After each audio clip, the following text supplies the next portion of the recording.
In a world shrouded in darkness, betrayal cuts deeper than any blade. Qian Fong, a man who once sacrificed everything for his sister, finds himself stabbed in the back by the very people he trusted most. But fate is not done with him.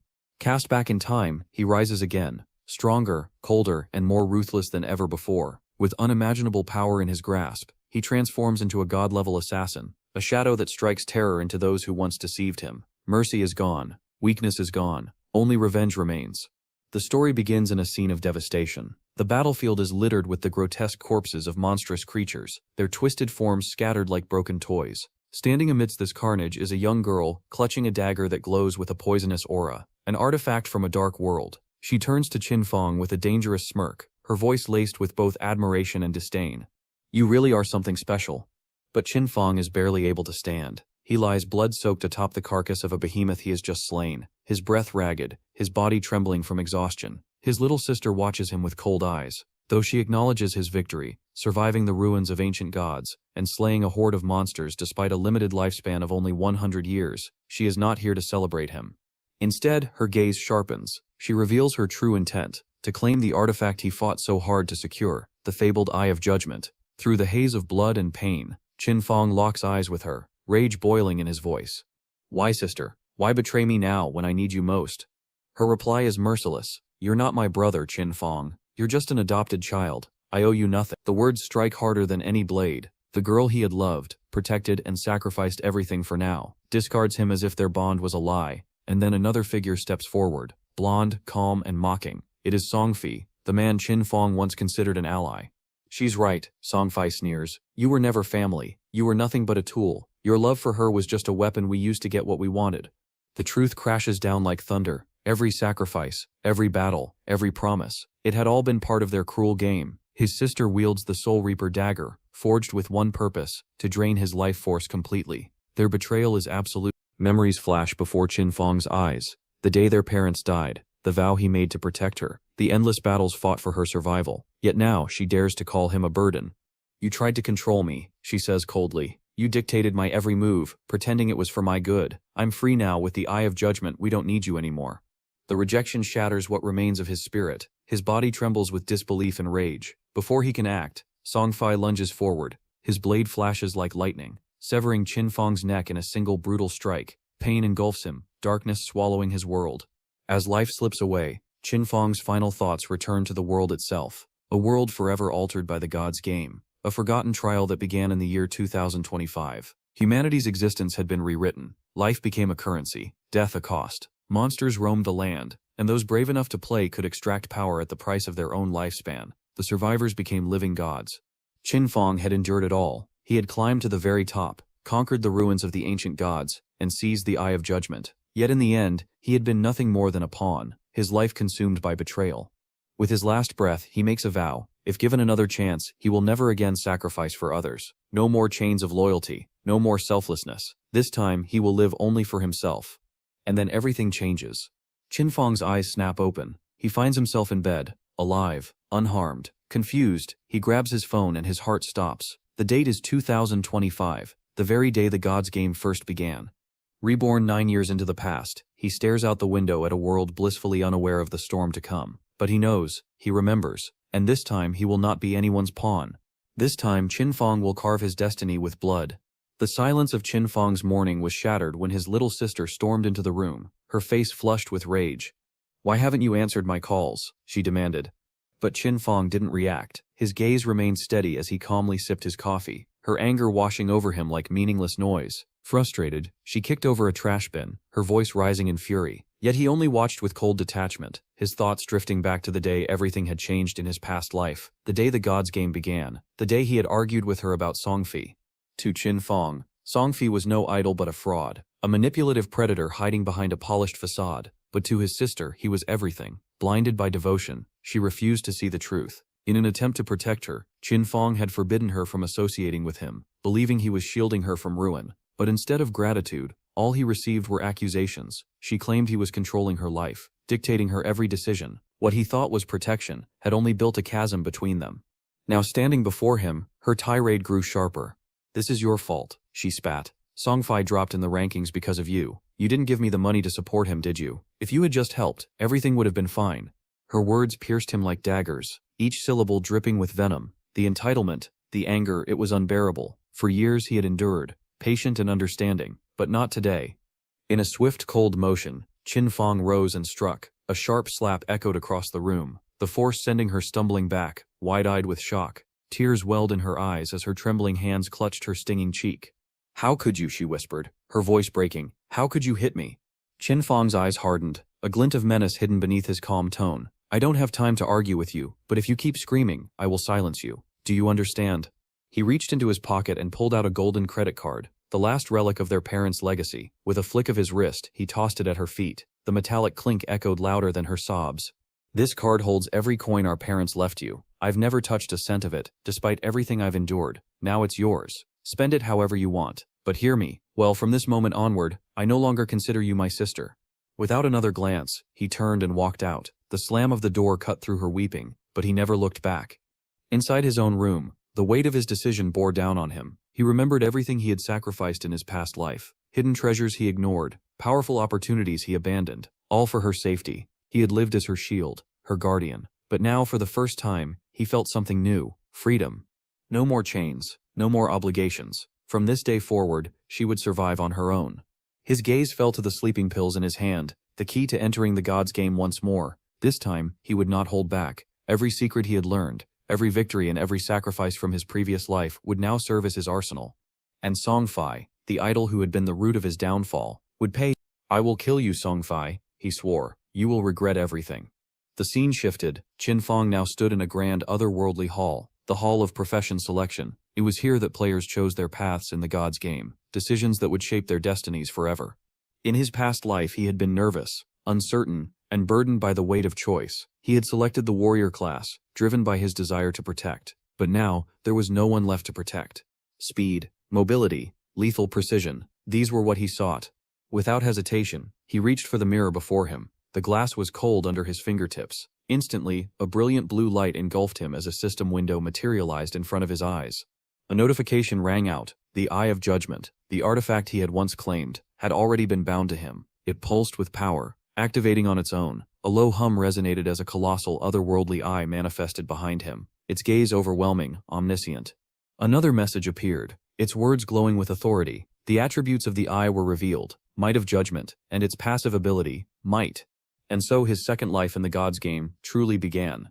Qin Fang's lips curled into a faint smile as the truth sank in. The Eye of Judgment pulsed within him, its power surging like a tide, making him feel as if he stood at the edge of something monumental. Could it be that the artifact had chosen him once more, that its bond with him had endured even through his rebirth? Perhaps it was the eye itself that had pulled him back from death, granting him a second chance to rewrite his destiny.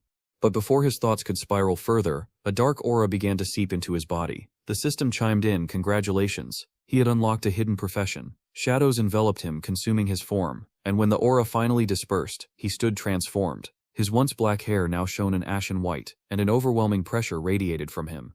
The system declared his new identity, Shadow Deity. It was not just an assassin class, it was a deity's mantle, a secret path far superior to the warrior class he had once chosen. Qin Fang clenched his fists, absorbing the revelation. This was fate, a rare and coveted power placed into his hands alone. His smile deepened as his fingers brushed against his face. Against all odds, he had risen again, and this time the world would tremble before him.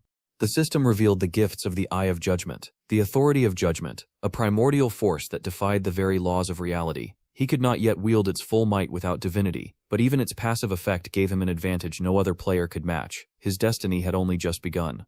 In his past life, humanity had not even learned of such powers until the 7th year of the gods' game, when a single survivor stumbled into the land of order and revealed the existence of transcendent forces, but no one had ever been able to claim them. Now, at the dawn of his journey, Qin Fang already possessed the original authority itself, an ability to nullify rules, to bend reality at will. For the first time, his ambitions shifted. Revenge alone was no longer enough. His true path lay beyond. If he could break free of the gods' game, reach the land of order, and seize divinity, he would unlock the full potential of judgment. With it, he could reshape existence itself. The air around him hummed with his awakening, but before he could dwell further, a system prompt appeared. He needed to choose a code name. For a long moment, he stood still, then the answer came naturally. Shadow. A name born from the darkness, he now commanded, fitting and prophetic. The system accepted it. A suffocating aura gathered around him as its voice echoed in his mind. You are about to enter the game world, Earth abandoned by gods. The grim truth unfurled. In this world, players would slay monsters to harvest tradable life, yet death came at a steep price. Half of both tradable and non-tradable life would be ripped away upon falling. The stakes were merciless. The scene shifted. Qinfang now stood in Shelltown, the beginner's village. It was a fragile sanctuary where monsters could not intrude and players were forbidden from harming one another. Around him, confusion spread like wildfire. Fresh players stumbled about, their faces pale and frantic, whispering in disbelief. Many had simply gone to sleep in their homes, only to awaken trapped in this nightmare. But while others panicked, Qinfang remained composed, his sharp gaze cut through the chaos. He knew what lay ahead. The strong would rise, shaping this new world with their power and ambition. If he wanted to survive, he had to move fast, always one step ahead. As he walked through the village, all eyes followed him. His custom attire and the dark aura clinging to him marked him apart from the rest. Whispers spread quickly. One assassin-type player dared to eye the dagger at his side, but froze under the suffocating weight of his presence. This was no ordinary aura. It demanded fear, demanded respect. And just as Qinfang reached the edge of the village, a group of shaken players stumbled into sight. Their pale faces and hesitant steps told a chilling truth. Death in the game was not permanent. Death was not permanent in this world. Instead of vanishing forever, players who fell were dragged back to Shelltown. Their bodies were spared, but at a heavy cost, half of their lifespan stripped away. A group of 4 stumbled back through the village gates. 3 men and 1 woman. Frustration radiated from them. Their most recent battle had been against a lowly level 1 creeper monster, yet the result was utter humiliation. One man snarled, his pride shattered. We couldn't even take it down. 1 bite and I lost half my life. Another groaned, clutching his chest. We barely scratched it. That thing is too strong. The third man remained silent, trembling violently. His body was broken, his spirit even more so. All eyes turned to the blonde-haired woman who led them, seeking direction, but before she could answer, her gaze fell on a lone figure nearby. Qinfang. Qinfang studied her in return. Unlike the others, she carried a long bow, a weapon far too rare to belong to a common player. His sharp eyes narrowed, a hidden profession. She was no ordinary adventurer. Sensing an opportunity, the woman stepped forward. We could team up, she suggested carefully. The monsters are too strong for one person to handle. We've already faced one. We failed, yes, but we learned. Together, we can help each other. Qinfang's lips twitched with amusement, though he kept his face composed. To him, their only real experience was dying. I prefer to work alone, he replied calmly, his tone polite but unyielding. Her expression faltered, and the men behind her muttered in disbelief. How arrogant was this man? 4 of them could not defeat a single monster yet. He claimed he would walk alone. But the blonde woman did not back down. Her curiosity sharpened. Who was he, really? Determined, she opened her status window and glanced at his name, Shadow. She scoffed softly, assuming it was mere arrogance. Still, a nagging instinct told her he was hiding something far more significant. She turned to her team, lowering her voice. We'll follow him, watch him, see what he knows. A sly grin touched her lips. Let's see if he rises or falls. Qinfang strode toward the edge of Shelltown, his figure steady and unhurried. The group shadowed him at a distance, ducking behind trees and rocks, their eyes never leaving his back. The blonde muttered under her breath, frustration leaking into her words. This world abandoned by gods. None of us understand why we're here. I thought I was ready, but this is something else. Her eyes hardened as she remembered the battle. The very first monster outside the village had torn them apart like insects. Its single bite had nearly ended them. It was proof that this game was merciless. Her companions, however, were not focused on the past. Their gazes clung to Qinfang. One of the men, an assassin like him, whispered uneasily. His dagger, it's different, shorter than mine, but deadly. I can feel it. That thing could kill in an instant. And look at the way he moves. Faster than us. Sharper. His reflexes aren't normal. The woman narrowed her eyes, observing Qinfang's attire and his poise. He knew something. Something valuable. Perhaps a secret that could tip the scales in their favor. She prepared to close the distance when suddenly, Qinfang stopped. His head turned slightly, his gaze sweeping across the landscape with uncanny precision. A chill ran down her spine. Had he noticed them? And then it happened. The air around him rippled. Without sound or warning, his form simply dissolved. One moment he was there, the next, gone, as though he had never existed. The group froze, their breaths caught. The assassin was first to recover, his voice trembling. That was stealth, but not the kind we know. Ordinary stealth conceals. This erased him from existence. The blonde's hands tightened into fists, her heart hammering, but her voice was steady when she spoke. We can't follow him now. It's pointless. We need to regroup, head back to Shelltown, and rethink everything. These monsters are too dangerous. We've already lost half our lifespan from just one death.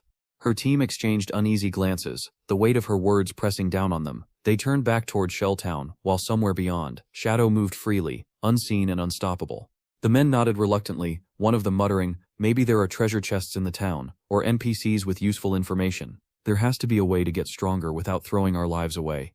As they debated, the system's voice echoed coldly across the air, revealing the truth behind the skill Qin Feng had just used, latent image. It was a stealth ability that rendered him invisible to both allies and enemies alike. The first strike after breaking this invisibility would carry devastating force, and with invisibility mastery, his duration doubled, his stealth level improved, and his advantage widened.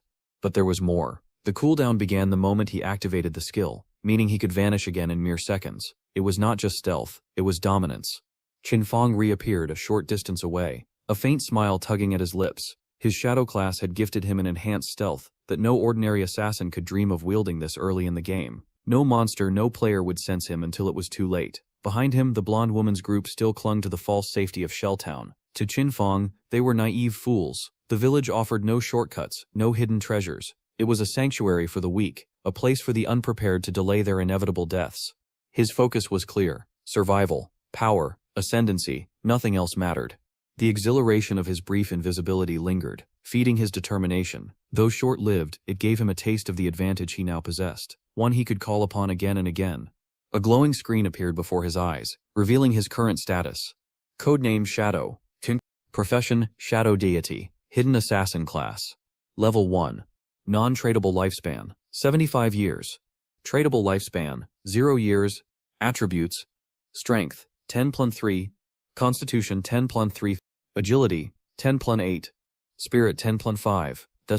The system clarified. Every player began with 10 points in each attribute. Bonus points were granted by their profession. In his past life as a warrior, Qin Feng's bonuses had been modest. Strength and Constitution, useful but limited. Now as Shadow, his agility surged with an additional 8 points. From the very beginning, he was faster than almost anyone. A new prompt appeared: 5 free points to allocate. Most players, desperate for power, poured their bonuses into strength or spirit. But Qin Feng thought differently. Power meant nothing if you were too slow to strike. In this world, a single monster attack could be fatal. Survival was about speed, about control. He allocated all 5 points to agility. His total shot to 13, and immediately he felt the difference. Faster, sharper, deadlier, a hunter forged in the shadows. That was when he heard it. A guttural sound, raw and unnatural, slithered through the air. His sharpened senses snapped toward the source. Emerging from the darkness was a grotesque figure, the level 1 creeper. The system marked its rank: normal. Its twisted body twitched with hunger, its pale eyes glowing with malice. This was the very same monster that had butchered the blonde woman's party. The wounds from their futile battle still marred its flesh, faint scars of their desperate resistance. Yet the beast remained strong, relentless, its hunger only sharpened. With a snarl, the creature lunged. Qin Feng's body moved instinctively, sidestepping with effortless grace. His speed turned combat into art, every motion precise, fluid, controlled. Agility wasn't just about evasion, it was mastery of the battlefield. The creeper's reputation was infamous. When it devoured a player, it absorbed their lifespan, feeding its growth. Each kill made it stronger, more evolved, more dangerous. Qin Feng's gaze flicked over its body, noting every scar left behind by the previous fight. They had tried valiantly, they had failed, and now the monster was his. With a flick of his wrist, he drew his short sword. Darkness coiled around him, a spectral aura that pulsed with deadly energy. His eyes glowed red as he reactivated latent image. In a blink he was gone. The monster's head jerked violently, its senses straining to find him. It snarled, thrashing, but the shadow had already vanished from its sight. Then he struck. Qin Feng emerged from the void like a phantom, descending with lethal precision. His blade cut through the air, a perfect strike to break stealth. The boosted attack carried the devastating power of latent image, and the system confirmed it instantly. Damage dealt, 174. The creeper let out one final screech before its body collapsed, dissolving into a burst of energy that scattered into the night. Qin Feng stood tall in the silence, his blade dripping with shadows. One strike, one kill. The hunt had just begun. Qin Feng gained 10 experience points, but even he could not hide his astonishment. The sheer magnitude of the damage left him stunned. He had expected a strong strike, yet the result far exceeded anything he had imagined. The system quickly explained. The backstab skill had amplified the effect. When striking from behind or outside an enemy's vision, the damage doubled. This single mechanic turned Qin Feng into a lethal predator, swift, efficient, and utterly deadly. As the realization sank in, memories from his past life resurfaced. He remembered the endless battles he had endured as a warrior, grueling, exhausting fights where even a critical hit barely dealt 40 points of damage. Each encounter had been a war of attrition, each creeper an insurmountable obstacle, leaving him battered and drained. But that was the past. This time, things were different. This time, he fought for himself. The rewards came swiftly. The system informed him that he had gained 3 days of tradable life, along with 54 years and 155 days of non-tradable life. Crushing the creeper's energy within his hand, Chinfo savored the surge of power. Yet the rewards were far from over. Another system prompt appeared. The authority of judgment had been activated. Chinfo was congratulated for unlocking a rare and extraordinary talent, infinite evolution. This ability granted evolution points each time he slew monsters in solo mode. These points could upgrade his skills, and every 24 hours he would automatically receive 5 points. Even more astounding, solo boss kills would yield 100% of the evolution points. Currently, he already had 5 points available. A thought struck him. Could infinite evolution allow the upgrading of skills themselves? In his past life, such a concept was unheard of. No matter what gear or skill books dropped, they remained fixed and unchanging. But this talent defied the very laws of the game. It hinted at limitless growth. His curiosity burned. Without hesitation, he selected 2 of his skills, Backstab and Shadow, for evolution. 4 points were consumed and the upgrade succeeded. His Shadow profession advanced to Bronze tier. Now he could stay in stealth for 12 to 16 seconds, fully invisible even while attacking. His first strike out of stealth increased in power from 60 to 80, and its cooldown dropped from 28 to 26 seconds. Meanwhile, Backstab evolved from poor to normal quality. Its passive effect now granted a 15% boost when striking from behind or outside an enemy's vision, up from 10%. The enhancements were staggering. Latent image stealth now lasted 16 seconds, and with mastery of invisibility, it doubled to 32. This meant he could remain in near-perpetual stealth, enough to kill even a healthy creeper with a single blow. Reflecting, Chinfo realized how drastically this would have changed his earlier battle. What once had taken everything from him would now end in seconds. His strength and strategic potential had just reached new heights. But his thoughts were suddenly interrupted. You? Kill a monster solo? Don't make me laugh. Chinfo turned to see a muscular man standing proudly beside a girl. The girl, enamored by his build, addressed him as Ganji, praising his strength. With a body like yours, she said admiringly, you could probably defeat at least 10 monsters at once. Gangzi laughed arrogantly, patting his chest. Don't worry. With me here, you have nothing to fear. But Chinfo's sharp eyes caught movement above. A massive, spider-like creature hung from the branches, silently waiting. Neither Gangzi nor the girl noticed the imminent threat.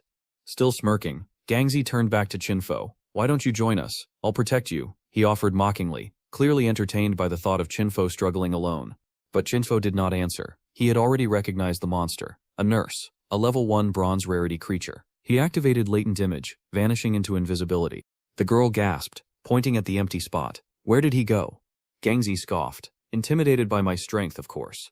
In that instant, the monstrous spider dropped from above, accompanied by a smaller one. Both crashed down mercilessly, crushing Ganji and the girl beneath them.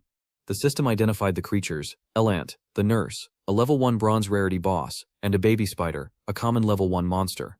Hidden in the shadows, still cloaked in invisibility, Chinfo watched the carnage unfold, his expression cold and detached. The nurse, with 1,600 health points, was far beyond what any novice could hope to handle. Its swarm of smaller spiders only made it deadlier, overwhelming even seasoned players. But for Chinfong, this was the perfect chance to test his newly evolved skills. Without hesitation, he lunged at the towering creature, breaking stealth with a decisive strike. His blade cut deep into the nurse's body, forcing a screech of agony as dark blood sprayed across the ground. The monster retaliated instantly, thrashing wildly to crush him, but Chinfong was already moving. With a fluid motion, he slid beneath its legs, narrowly escaping the massive swing. Another notification appeared before his eyes. 338 points of damage inflicted. A powerful blow, yet nowhere near enough to fell the beast. Almost immediately, another alert followed. 9 points of damage taken. A scratch at best, but it reminded him of his fragile 130 health points. A direct confrontation would mean certain death. And yet exhilaration coursed through him. To inflict more than 300 damage in a single strike, such power was intoxicating. The nurse's fury boiled over, its monstrous frame thrashed in all directions, a storm of legs and fangs, determined to strike its unseen foe. Chinfong knew these monsters were not mindless. They adapted, retaliated, and learned. This fight had only just begun.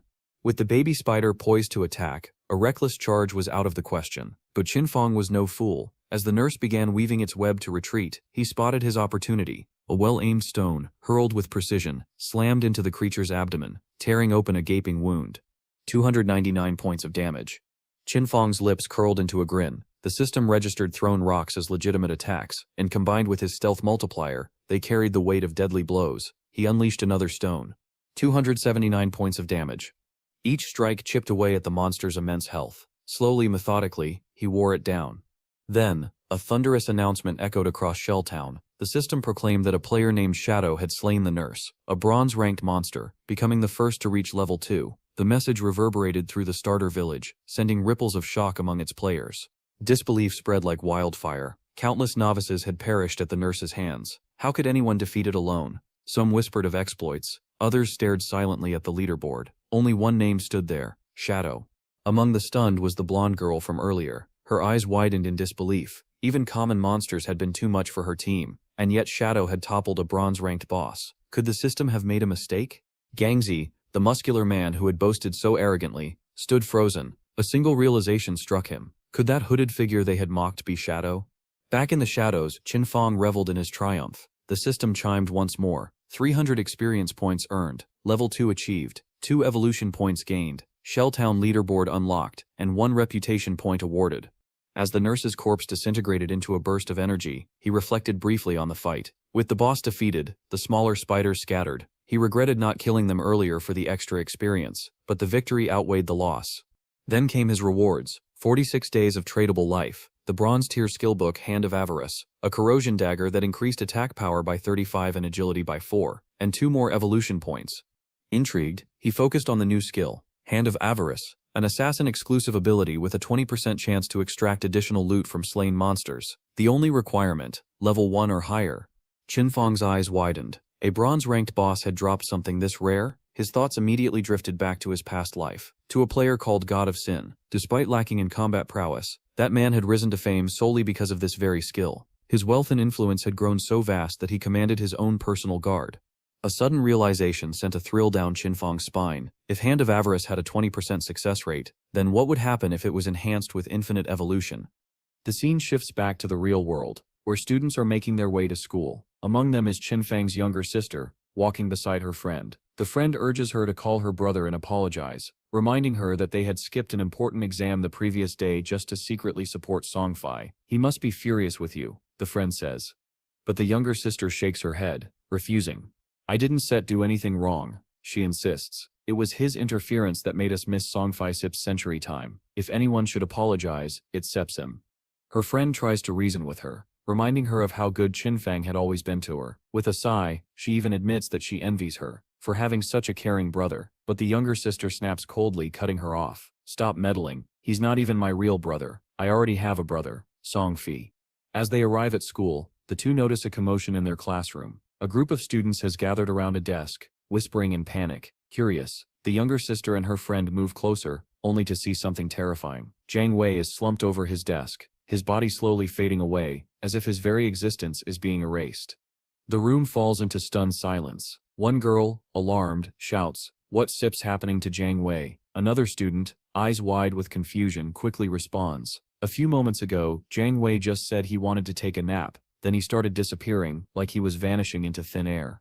Murmurs spread through the classroom like wildfire. Whispers grow louder. Jiang Wei wasn't the only one. Social media is already flooded with similar reports from around the world. People are falling asleep and never waking up, their bodies turning translucent, caught between two worlds. No one can explain why it is happening, and fear begins to tighten its grip on the students. One girl, panic rising in her chest, fumbles for her phone. "I need to call my parents," she says urgently, her voice trembling. "We have to warn them. You should call your brother too." But Qinfeng's younger sister clenches her jaw, her eyes cold. "I'm not calling him," she spits bitterly. "I don't care. He's the one who caused all of this in the first place. He interfered with everything. If anyone should apologize, it's him. I hate him. Honestly, the world would be better off without him." The situation spirals out of control, both in reality and, as Qinfeng knows all too well, inside the game world. Meanwhile, in the game, Qinfeng's focus sharpens on the newly upgraded Hand of Avarice skill. A system notification confirms its evolution from a bronze-level ability to a gold-tier skill. His luck skyrockets. The success rate for obtaining extra loot jumps from 20% to a staggering 70%. Another notification follows. He has not only mastered the Hand of Avarice, but also gained 2 evolution points and an astonishing 46 days of transferable life. The windfall is overwhelming. Qinfang's eyes gleam with excitement. He is now just 1 point away from maxing out the skill, which would guarantee a 100% success rate on loot drops. The thought alone sends adrenaline rushing through him. He activates Latent Image, slipping into invisibility, his mind racing. By now the entire world must know about the strange disappearances, people falling asleep and vanishing, fear spreading like wildfire. And with that fear will come desperation, an inevitable flood of new players entering the game. Qinfang knows he must stay ahead. His priority is clear: secure stronger equipment before the rest catch up. A notification confirms that he has successfully equipped a corroded dagger, a bronze-tier weapon that boosts his attack power by 34 and increases his agility by 4. He smirks. Soon the world will realize the truth, that skills and equipment from the game can be transferred into reality. When that day comes, chaos will erupt. People will fight to claim the strongest loot and the most powerful abilities. But for now, Qinfang has time. He knows extraction is a slow process. Reaching level 10 and amassing enough transferable life is essential. Killing ordinary monsters won't be enough. He must hunt stronger, more dangerous bosses. Suddenly, the sound of battle echoes through the distance. Steel clashing, cries of pain, the chaos of combat. Qinfang moves swiftly to the edge of a cliff, peering down. Below, a group of players is locked in combat with a runner, a level 2 bronze-tier monster. Its speed and ferocity overwhelm them as it dodges their every strike. Qinfang narrows his eyes. He hadn't expected to find this group here, but the rumors appear true. Among them is Wang Mang. When Wang Mang first entered the Gods game, he had reportedly assembled a team of 6 players, each with a hidden profession. The runner is formidable, but Wang Mang and his team are anything but ordinary. With a commanding gesture, Wang Mang activates his Holy Barrier skill. A golden shield envelops him, deflecting the runner's frenzied assault. Qinfang observes intently. Wang Mang's hidden profession, Sacred Shield Warrior, grants him double the attributes of a normal warrior, along with a rare invincibility skill. Then a red-haired mage steps forward, chanting. A blazing fireball erupts from his hands and slams into the runner. The explosion rocks the battlefield, but the damage is minimal, barely 70 points. The battle has only just begun. Qinfang quickly recognized the red-haired mage. She was a prophet mage, a hidden class that doubled a mage's spell damage and unlocked the devastating prophetic fireball ability. His eyes then shifted to the others. Among them was a sharp-eyed archer, wielding a long bow, capable of firing continuous arrows at twice the speed and power of a standard archer. And beside him stood an oracle priest, whose healing abilities were double that of an ordinary priest. Unlike common healers, this priest began with a powerful group healing skill, giving their team immense support. Despite their advantages, the runner proved far too fast. It evaded their strikes with ease, darting in and out with terrifying speed. Then, in a sudden burst of power, the monster shattered Wang Mang's holy barrier with a single blow, sending him crashing backward. The archer growled in frustration. "It's impossible to land a shot at that speed," he complained. The priest, calm and focused, began casting healing spells to stabilize the team. Wang Mang, resolute even under pressure, barked out orders. "Keep attacking. I'll tank. The priest will heal. We'll get him eventually." From his perch above, Qinfang smirked. In theory, Wang Mang's strategy made sense, but the longer this dragged on, the greater the risk of drawing other enemies. And as if on cue, the shadows shifted, and new horrors emerged. Contaminators. Level 2 monsters, their bodies covered in thick, dark brown sludge. Unlike the runner, these abominations specialized in ranged attacks. Their sudden appearance turned the battlefield chaotic. Wang Mang's expression darkened as he realized the danger. One of his teammates swung a massive sword at them, but to everyone's shock, the attack barely scratched their defenses, only 33 points of damage. Qinfang's cold gaze never wavered. The fight was about to take a deadly turn. The contaminators retaliated, spewing foul, sticky goo from their mouths. The stench was unbearable, the slime immobilizing the players where they stood. Their movement speed dropped to 0 as panic spread through their ranks. The red-haired mage screamed for help, running frantically as another contaminator chased her down. And that was when Qinfang made his move. In a blur, he vanished from the hilltop. A heartbeat later, the contaminator pursuing the mage was cleaved apart in a single strike. Its body dissolved instantly into loot. The battlefield froze. The impossible had just happened. A contaminator slain in one blow. The mage's voice trembled. "Is someone helping us?" The swordsman gaped in disbelief. Even a level 1 tracker monster required coordinated strikes to bring down. Yet this was a level 2 contaminator destroyed in an instant. Before they could recover, another contaminator fell. A swift strike delivered a devastating 441 points of damage. The team's shock deepened. The swordsman turned to the mage, whispering, Lizzie, did you see the attacker? She shook her head, confused. No, I didn't see anyone. But Wang Mang, steady as ever, regained his composure. Stay focused. Whoever SIP's helping us is still out there, but we can lose sight of the real threat. The runner is still alive. Unseen, Qinfeng perched silently in a tree, cloaked by latent image, studying their every move. Suddenly, a system screen appeared before him. Victory confirmed. He had slain the contaminators, earning 40 experience points, 1 evolution point, and a new skill book, Poison Dart. Alongside it came 8 days of transferable life. Qinfeng grinned. Poison Dart was perfect for his assassin playstyle, designed for mid to long-range combat, inflicting continuous damage over time. He wasted no time. A flash of light confirmed its evolution. The skill had upgraded from normal to silver rank. Its stats were impressive: a 14-meter range, a base attack of 120 points, and the ability to poison targets, dealing 50% damage every second for 5 seconds. With only a 5-second cooldown, it was deadly efficient. His smirk widened. With this, he could kill enemies before they even realized what struck them. Back on the battlefield, Wang Mang's situation grew worse. The runner tore through his defenses, claws ripping deep into his side. Blood poured from his wounds as his shield clattered to the ground. His teammates screamed in horror, while the priest tried desperately to heal him. But with the runner's talons still lodged in his body, the magic failed to take effect. Agony twisted Wang Mang's face as he forced out one final order: flee now. But before anyone could move, a blur cut through the air. A projectile struck the runner square in the face, exploding on impact. The damage reading glowed across the battlefield. 845 points. The runner reeled back, its health bar sliced nearly in half from a single strike. The tide of battle had shifted, yet the players still had no idea who their mysterious savior truly was. Wang Mang's teammates stood frozen in disbelief as the runner's health plummeted. The monster convulsed violently, blood gushing from its wound. With one final agonizing wail, it released Wang Mang's battered body, sending him crashing to the ground. Desperate to survive, Wang Mang clawed at the dirt, trying to crawl away, but the monster's shrieks only grew louder. Its health drained rapidly, 324 points per second, until finally, the beast collapsed. Its body crumpled to the earth, consumed by the relentless poison damage.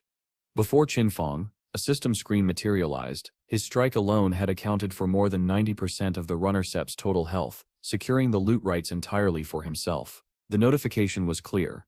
Bronze level boss slain. 600 experience points earned. A second prompt followed, congratulating him for reaching level 3. His rewards were 2 evolution points and 55 days of transferable life. Standing tall, radiating an aura of effortless dominance, Qinfeng assessed the battle's outcome. He hadn't expected the poison dart's continuous damage to synergize so perfectly with his break invisibility skill and assassin mechanics. The realization struck him like lightning. By combining his stealth with endless poison volleys, he could remain unseen indefinitely, an unstoppable phantom whittling enemies down until no monster could stand against him. Meanwhile, Wang Mang, pale and trembling, watched as the runner's body dissolved into loot before his eyes. The pain of being impaled had felt disturbingly real, blurring the line between game and reality. But before he could even approach the glowing rewards, the loot vanished, claimed in an instant by someone he couldn't even see. Struggling to his feet, Wang Mang lowered his head. "I may not know who saved us," he admitted, voice filled with gratitude, "but I am thankful." From the shadows, Qinfeng Sit's voice echoed coldly. "You shouldn't be so trusting, especially in a wilderness like this." Wang Mang nodded, humbled by the unseen warrior Sip's words. "I understand. Thank you for the reminder. I won't disturb you while you check your loot. My name is Wang Mang. If you ever need help in the future, don't hesitate to ask." His surviving teammates clung to one another, relieved to have survived the ordeal. Meanwhile, Qinfeng remained silent, his gaze fixed on the loot orb glowing in his palm. The hand of avarice had proven to be his greatest asset yet, its rewards exceeding every expectation. Wang Mang had shown both resolve and leadership, and beyond that, he carried influence. His ties to the Dao organization made him a man of connections and wealth. A calculating thought crossed Qinfeng's mind. To maximize his growth, he needed more than power alone. He needed a stable sales channel, a way to offload gear he didn't need, stockpile transferable life, and accelerate his path to dominance. Without hesitation, he activated Hand of Avarice on the loot. A system notification appeared at once. Skill successful. 3 evolution points. 55 days transferable life. Bronze tier item acquired, running leather leggings. The item's stats glimmered before his eyes: physical defense boosted by 9 points, elemental resistance enhanced by 5 points, and cooldown speed reduced by 15%. Requirements: level 2, a threshold he had already surpassed. Qinfeng's eyes narrowed. His inventory brimmed with equipment across multiple classes, an enviable haul by anyone's standards. Once his backpack reached capacity, he would return to Shelltown, trade the excess, and convert it into more transferable life. His pace of growth was already far beyond what it had been in his past life.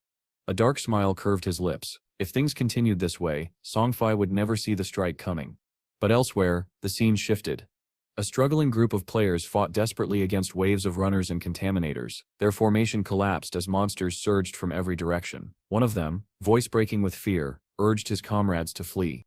But it was already too late. A towering monstrosity emerged from the darkness, its grotesque form radiating menace. Before the players could even scream, parts of its body shot outward like arrows, piercing them with unrelenting speed. One after another they fell, wiped out in the blink of an eye. Their lives extinguished, their hope erased. Moments later, the players reappeared in Shelltown, their respawn a harsh reminder of their failure. Frustration boiled over as curses filled the air, each of them lamenting the unfairness of this world. Monsters always seemed to appear in relentless packs, and worse, when their health ran low, they would flee, showing an intelligence far more terrifying than anyone had expected. One player raised the pressing concern. How are we supposed to leave the game when we can still even reach level 3? Another grimly explained the harsh truth. The only way to exit is by reaching level 3. Until then we set trapped. A third added his warning, recounting a chilling tale. A group of 40 players had once accidentally summoned a boss monster known as the Damned. With a single devastating skill, it had wiped out 30 of them instantly. Elsewhere, the blonde girl and her team had also respawned in Shelltown. Fear and despair were etched into their faces. If they couldn't reach level 3, they would remain trapped forever. Clenching her fists, the blonde girl voiced a terrifying realization. This isn't just a game, we entered it after falling asleep, which means only our consciousness is here. If we don't escape soon, our real bodies will die from starvation. Her words sent a chill through her team. The assassin in her group added nervously, "We've already died 3 times, we have less than 10 years of tradable life left." But before he could continue, she cut him off. No, dying again is an option.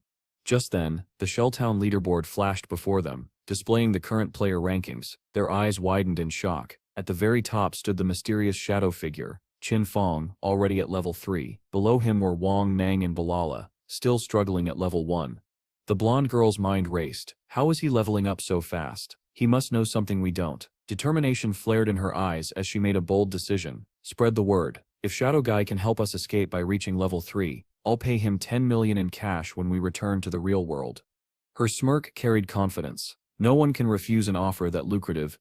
Back in the game world, Qinfeng was already cutting down contaminators with ease, his poison dart skill striking with deadly precision. Another system notification confirmed his latest kill, a level 2 contaminator, granting him 20 experience points and 1 evolution point.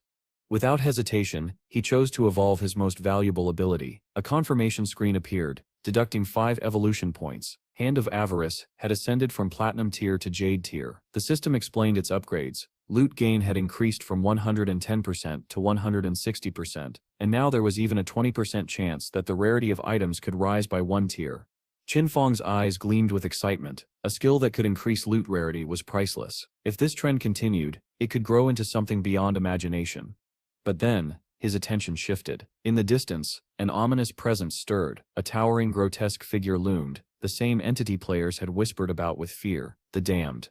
Recognition was instant. The system identified it as a bronze-level boss. Its monstrous frame radiated oppressive power as it devoured the glowing blue remnants of fallen players. Qinfeng's sharp gaze noted every detail. The beast was feeding, evolving into a silver-level boss. Judging by the number of remnants, it had already killed at least 40 players. Yet Qinfeng didn't panic. His inventory was full, leaving him no space to store more loot. This was a problem, but also an opportunity. The monster's evolution would take time, giving him the chance to return to Shelltown, offload his gear, and come back prepared. Marking the location carefully on his map, he made his decision. Activating his elite shadow skill, Qinfeng melted into the darkness, vanishing without a trace. The hunt was far from over. This was only the beginning. In a small town on the edge of the region, the townspeople buzzed with excitement. Rumors flew. Someone was willing to pay 10 million to have Dark Shadow guide them to level 3. The danger was real. Dying repeatedly reduced a player's lifespan, and while the wealthy were finding ways to survive, ordinary people felt they had no chance. Suddenly, Qinfeng appeared before the crowd. The system panel materialized in front of him, and he announced, "I am selling equipment and skills. The shop will be open for 10 minutes. First come, first served." The spectators were stunned to see him selling items. Who is this? When did he appear? Someone whispered. Qinfeng wore 2 pieces of bronze-grade equipment and had 2 more listed for sale. Had he defeated a bronze-grade boss? A player at the back squinted. Look at his name, Dark Shadow. Is that the top-ranked player on the leaderboard?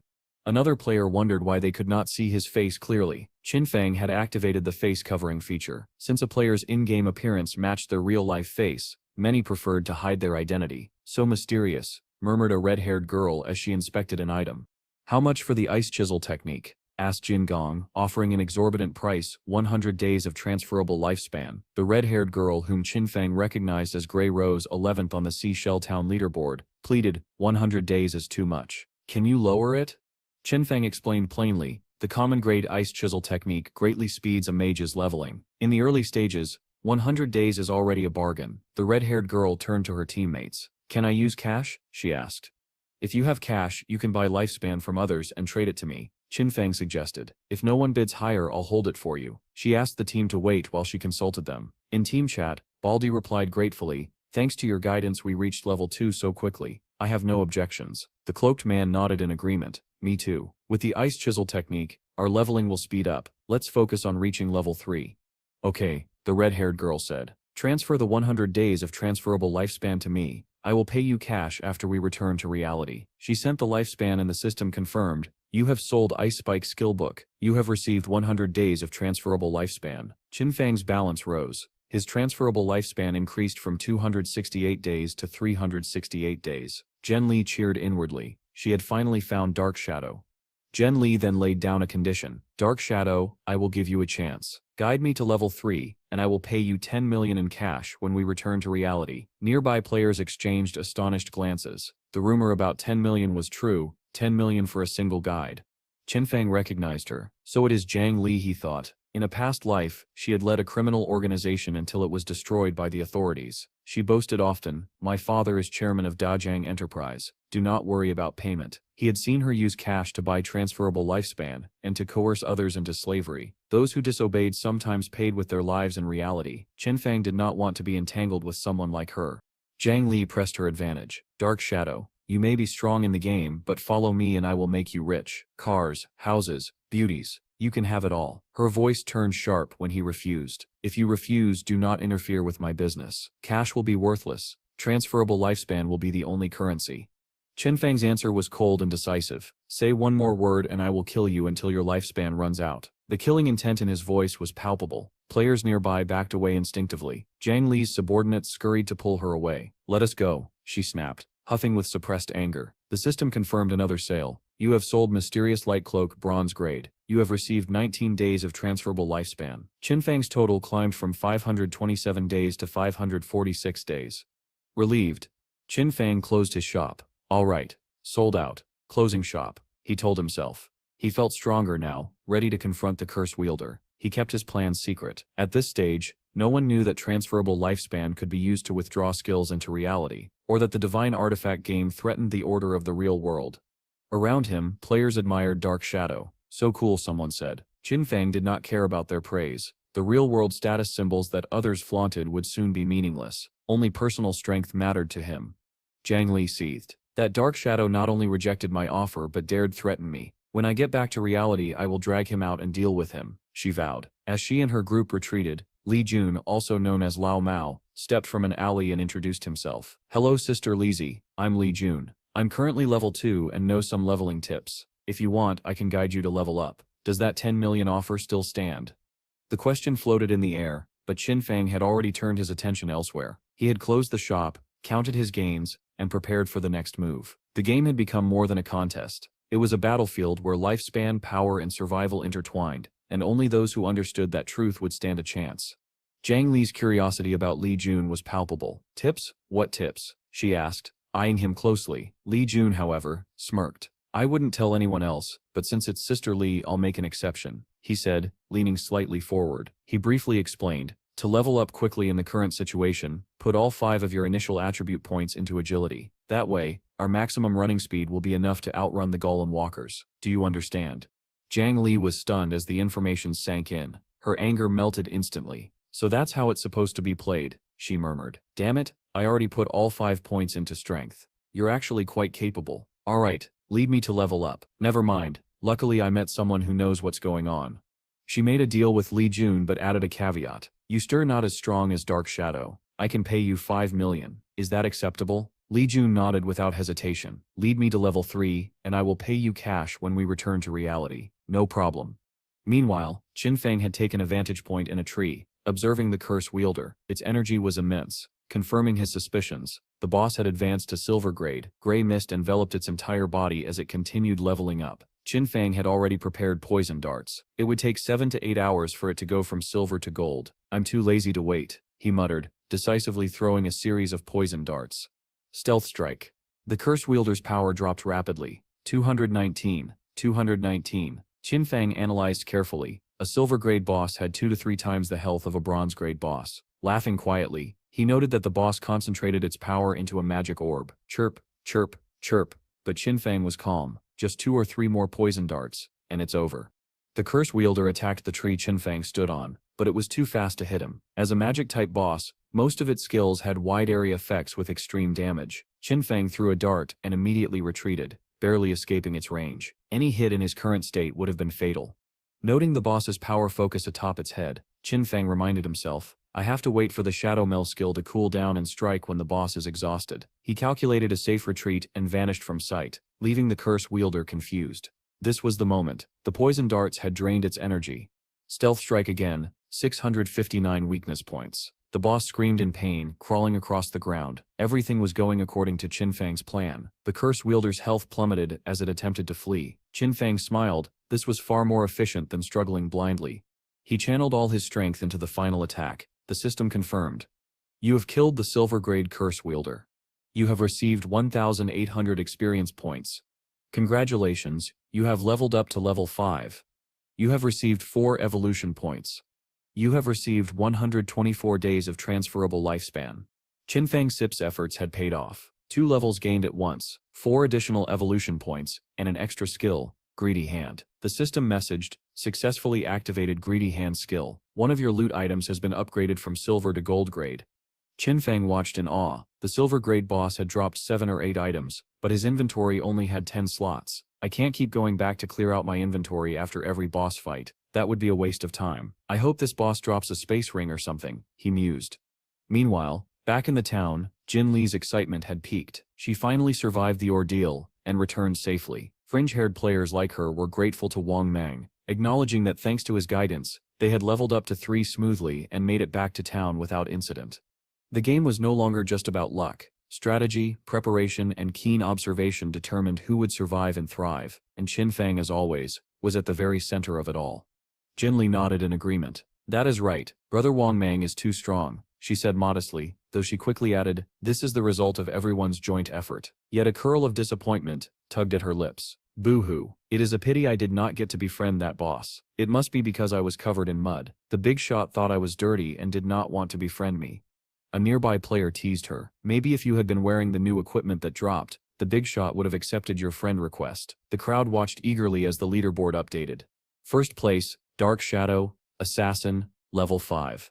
Second place, Wang Mang, Warrior, level 3.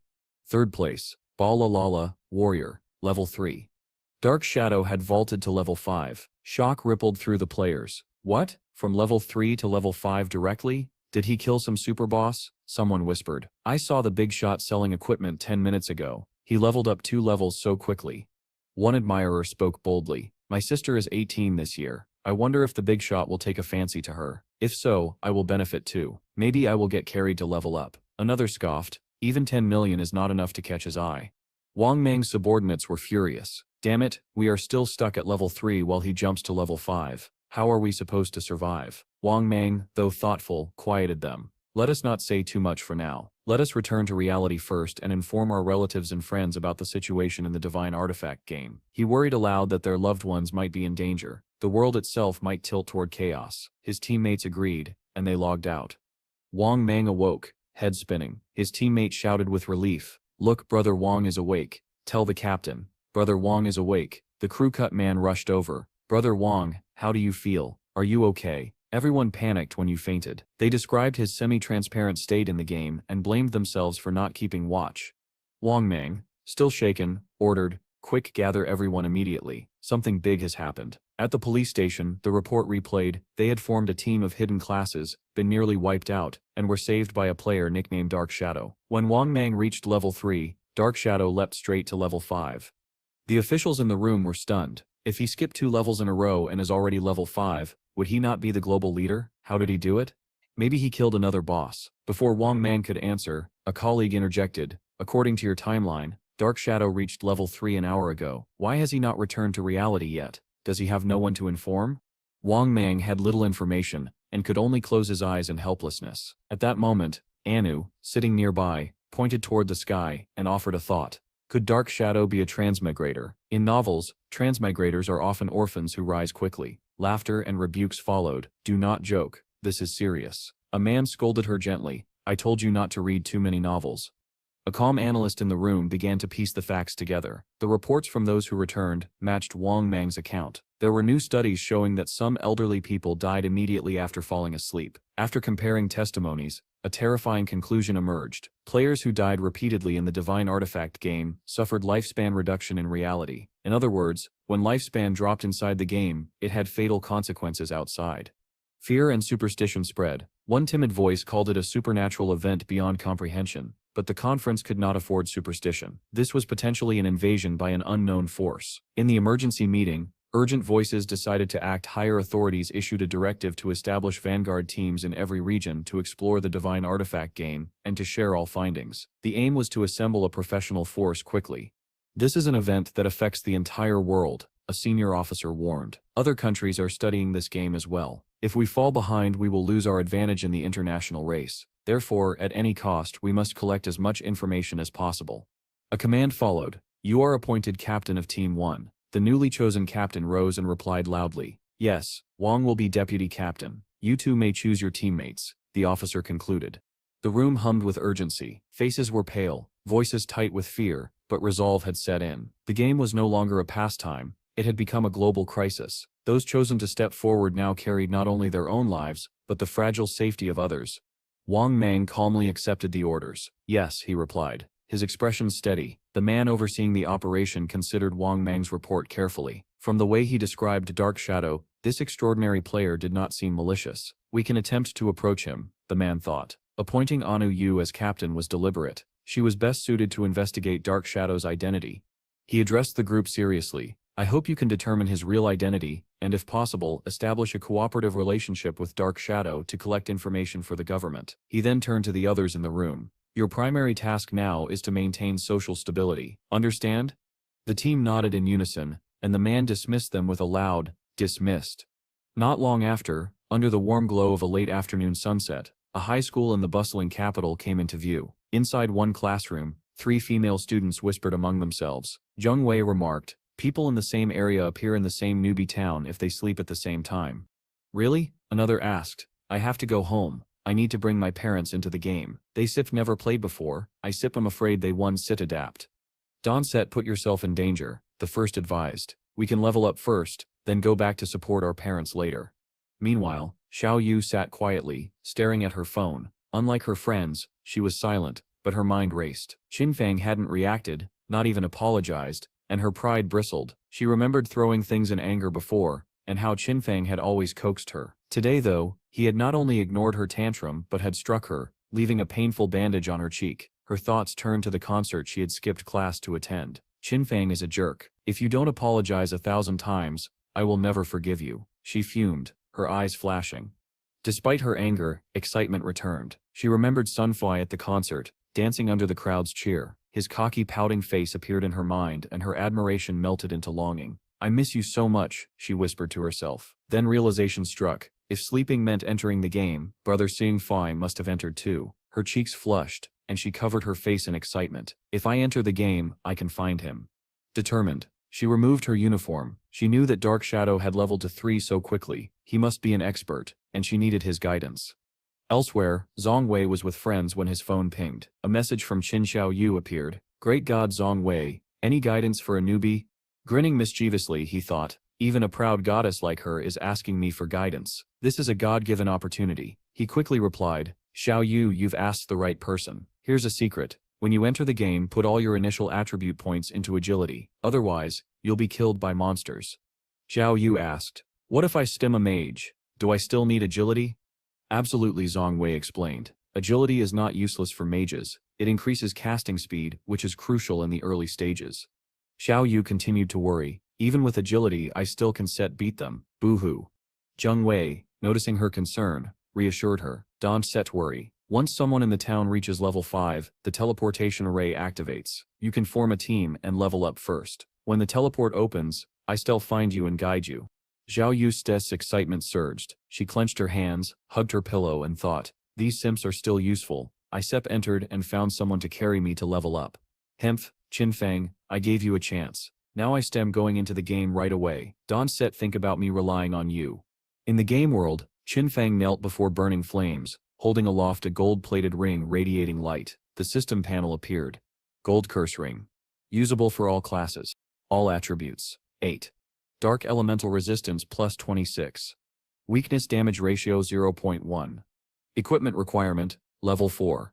Qinfeng's excitement surged. Each attribute added 8 points, equivalent to 32 attribute points, far more than others could achieve by reaching level 3. The ring also boosted dark elemental resistance, invaluable against magical creatures, and increased the default weakness damage ratio from 1.5 to 1.6. Qinfeng grinned. Not bad at all. The discovery of the gold curse ring marked another step in his rapid progression, solidifying his advantage in the game and drawing him ever closer to the mysteries and challenges that awaited. Suddenly, Qinfeng's attention was drawn to another detail. The system panel materialized once more, displaying a new skill. Instant Shadow Slash, Silver Assassin skill. Dashes in one direction up to 15 meters. Enters stealth state for 5 seconds. Strikes 3 times all enemies along the way. Cooldown, 1210.43 seconds. Level requirement, level 4. Slash range, 2.1 meters. Each slash adds 100 attack power. 100% considered a sneak attack, but cannot trigger weakness damage. Qinfeng knelt on the ground under the pouring rain as dazzling rays of light radiated around him. This was a powerful mobile area of effect skill with stealth capabilities, a perfect skill to learn immediately. Not long after, Qinfeng turned his attention to upgrading his abilities further. He had a few remaining evolution points and decided to enhance Greedy Hand first. The system panel quickly updated. 8 evolution points were consumed, leaving 4 remaining. Greedy Hand, Emerald, Diamond, Assassin skill. Can be used on monster corpses. 160%, 220% chance of receiving an additional loot item. Additional loot item has a 20%-40% chance to increase in quality by 1 level. As expected, this meant that killing monsters would yield far more loot than before. Even one monster could now provide multiple valuable drops. With the remaining 4 evolution points, Qinfeng upgraded Instant Shadow Slash to level 3. The system confirmed the upgrade, consuming 3 points and leaving 1. The skill now scaled with rank. Silver 15 M-, Stealth 5S, 3 slashes, plus 100 attack per slash. Gold Axen meter dash, Stealth 6 N, 4 slashes, 150 attack per slash. Platinum Einen 20 meter dash, Stealth 7 Sekunden, 5 slashes, 200 attack per slash. Streams of light green energy spread around Qinfeng in the sky. The cooldown remained unchanged, but he didn't mind. Instant Shadow Slash alone granted near infinite stealth and mobility. He was about to focus on other skills when a soft sound came from behind. Turning, he saw monsters charging forward. Calm as ever, Qinfeng prepared to test his newly upgraded skill. Level 4 Great Shiba Golem Walker appeared. Perfect timing, he thought. He unleashed Instant Shadow Slash. The slash is visible even through the rain. The system quickly updated. Level 4 Great Shiba Golem Walker. Defeated. 80 experience points received. 5 days of transferable lifespan received. Qinfeng surveyed the battlefield, satisfied. The speed of monster kills had increased dramatically. Poison darts now seemed inefficient by comparison. Fewer attacks meant fewer risks. Standing amidst the thick darkness, his eyes were razor sharp.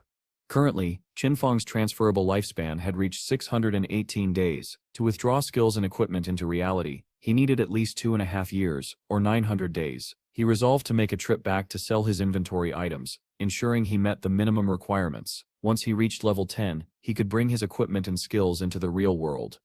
As he lingered in the rain, a voice nearby caught his attention. "Congratulations, miss, on leveling up to level 3. Can you fulfill your promise now?" Nearby, A group of strangers discussed the deal. Among them, a girl stood with her back to Qinfeng. "Don't worry," she said. "Our Dajang group has no shortage of money. Let's log out to reality. Here's my phone number, contact me directly. Sell me all your transferable lifespan. I'll pay 10,000 per day."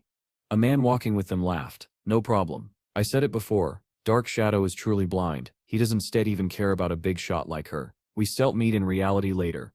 Beneath the calm exterior, everyone was motivated by self-interest. Lifespan could always be farmed again. The real goal was converting in-game power into real-world money. Meanwhile, in an ancient town with towering buildings, a cloaked figure raised a hand, gathering energy. The teleportation formation reactivated, and the system confirmed. Teleportation formation in Seashell Town activated. Reputation points, +1. 1 free teleport per day. Additional teleports consume transferable lifespan. Qinfeng analyzed the situation carefully. Teleportation formations in starting towns were two-way. One side alone was useless. Someone from the paired town had to reach level 5 to activate the return. He recalled that Song Fei hailed from Firefly Town in his previous life, and set a reminder to track the activation. Yet for now, teleportation was secondary. His primary goal remained level 10 and entering the continent forsaken by the gods, where the true challenges of the divine artifact game awaited. An ancient castle and verdant lands materialized in his mind's eye, the threshold of the game's real beginning. Qinfeng sat down on the ground, deep in thought. At that moment the system panel popped up again, and the mat in front of him began to glow intensely. A message appeared: cheap sale of equipment and skills for only 10 minutes. First come, first served. The crowd around him erupted in excitement. "Damn, the big shot has appeared again," someone shouted. "The big shot has finally arrived. Isef prepared 150 days of lifespan, just waiting to buy his goods." Qinfeng observed calmly. Last time the big shot had sold the ice chisel technique, which had helped Grey Rose climb to the top 2 of the leaderboard. This time, there might even be a skill book. 4 mages around him were already reacting to the sale. One of them shouted, "Wow, a skill book," but it turned out to be a silver-grade battle shout for warriors. A man quickly purchased the scroll. The system panel confirmed. Transaction successful. Received 300 days of transferable lifespan. Many players hesitated. 300 days of lifespan for a skill scroll, is it worth it? Someone asked. Experienced players quickly calculated warriors equipped with this skill could double their monster farming speed. In less than 2 days, the invested lifespan could be farmed back. Yet such wise buyers were few, quickly drowned out by the crowd clamoring for the remaining items. Qinfeng watched the system panel as the sale progressed. Within a minute, all items were sold, earning a total of 650 days of transferable lifespan, bringing his total to 2,174 days. Still, it was not enough. To withdraw all levels, attributes, professions, equipment, and skills from the divine artifact game into reality, he needed more. The crowd noticed Qinfeng had stopped trading. Some cried, while others begged, "Boo-hoo. I didn't yet have time to buy anything. Big shot, will you sell here again next time?" At that moment, a girl blocked his path. "Big shot, I have a treasure. Do you want it?" In her hand was a space ring, a rare storage item with 12 slots that didn't occupy backpack or equipment space. Each player could carry a maximum of 3 storage backpacks. Qinfeng Sif's eyes widened in surprise. Such an item was extremely rare, and few had it this early in the game. Approaching her, he asked, "How much for it?" The girl smiled gently. "I don't need your lifespan, I just want to be friends. Also, I want to invite you to team up to hunt a boss." Qinfeng had no reason to refuse. Within moments the system confirmed, player Hybel Ndisi has accepted your friend request. He walked away from the crowd with her. Curious, he asked, "What boss?" The girl looked up. "A gold-grade boss." "And its name?" he pressed. The girl hesitated. "It sits too far away to see clearly. It sits on a rotten, tattered ship in the swamp." Qinfeng's suspicion flared. A rotten ship with magical light. Could it be the Gold Ghost ship, a special rare boss that could appear at any level, dropping highly valuable items? Guilds often waged full-scale wars to claim it. Finding it in the starting town meant it was likely level 5, the easiest level for an initial kill. Qinfeng glanced at the girl and felt a rising excitement. To have a rare boss appear so early, for her to drop a space ring, and for her to be part of Wang Mang's team, it all seemed too fortuitous. He looked at her and asked, "How did you discover this gold boss?" The girl seemed to remember, lifting her head. "After dinner I logged in early to follow the captains to level up. They were so slow, so I went for a walk to cool off, and accidentally found this gold-grade boss under a cliff." Qinfeng's eyes gleamed. Fate had just handed him an opportunity too perfect to ignore. Having reached this point, Qinfeng's doubts vanished. The pieces in his mind finally formed a complete picture. In his previous life, rumors circulated that within Wang Mang's team, there was a member with the lucky koi carp physique, someone who could stumble upon rare bosses, treasure chests, dungeons and shrines simply by wandering around. Back then, Qinfeng had dismissed it as a smokescreen by the game authorities to hide information. Now he realized it was true, and it was her.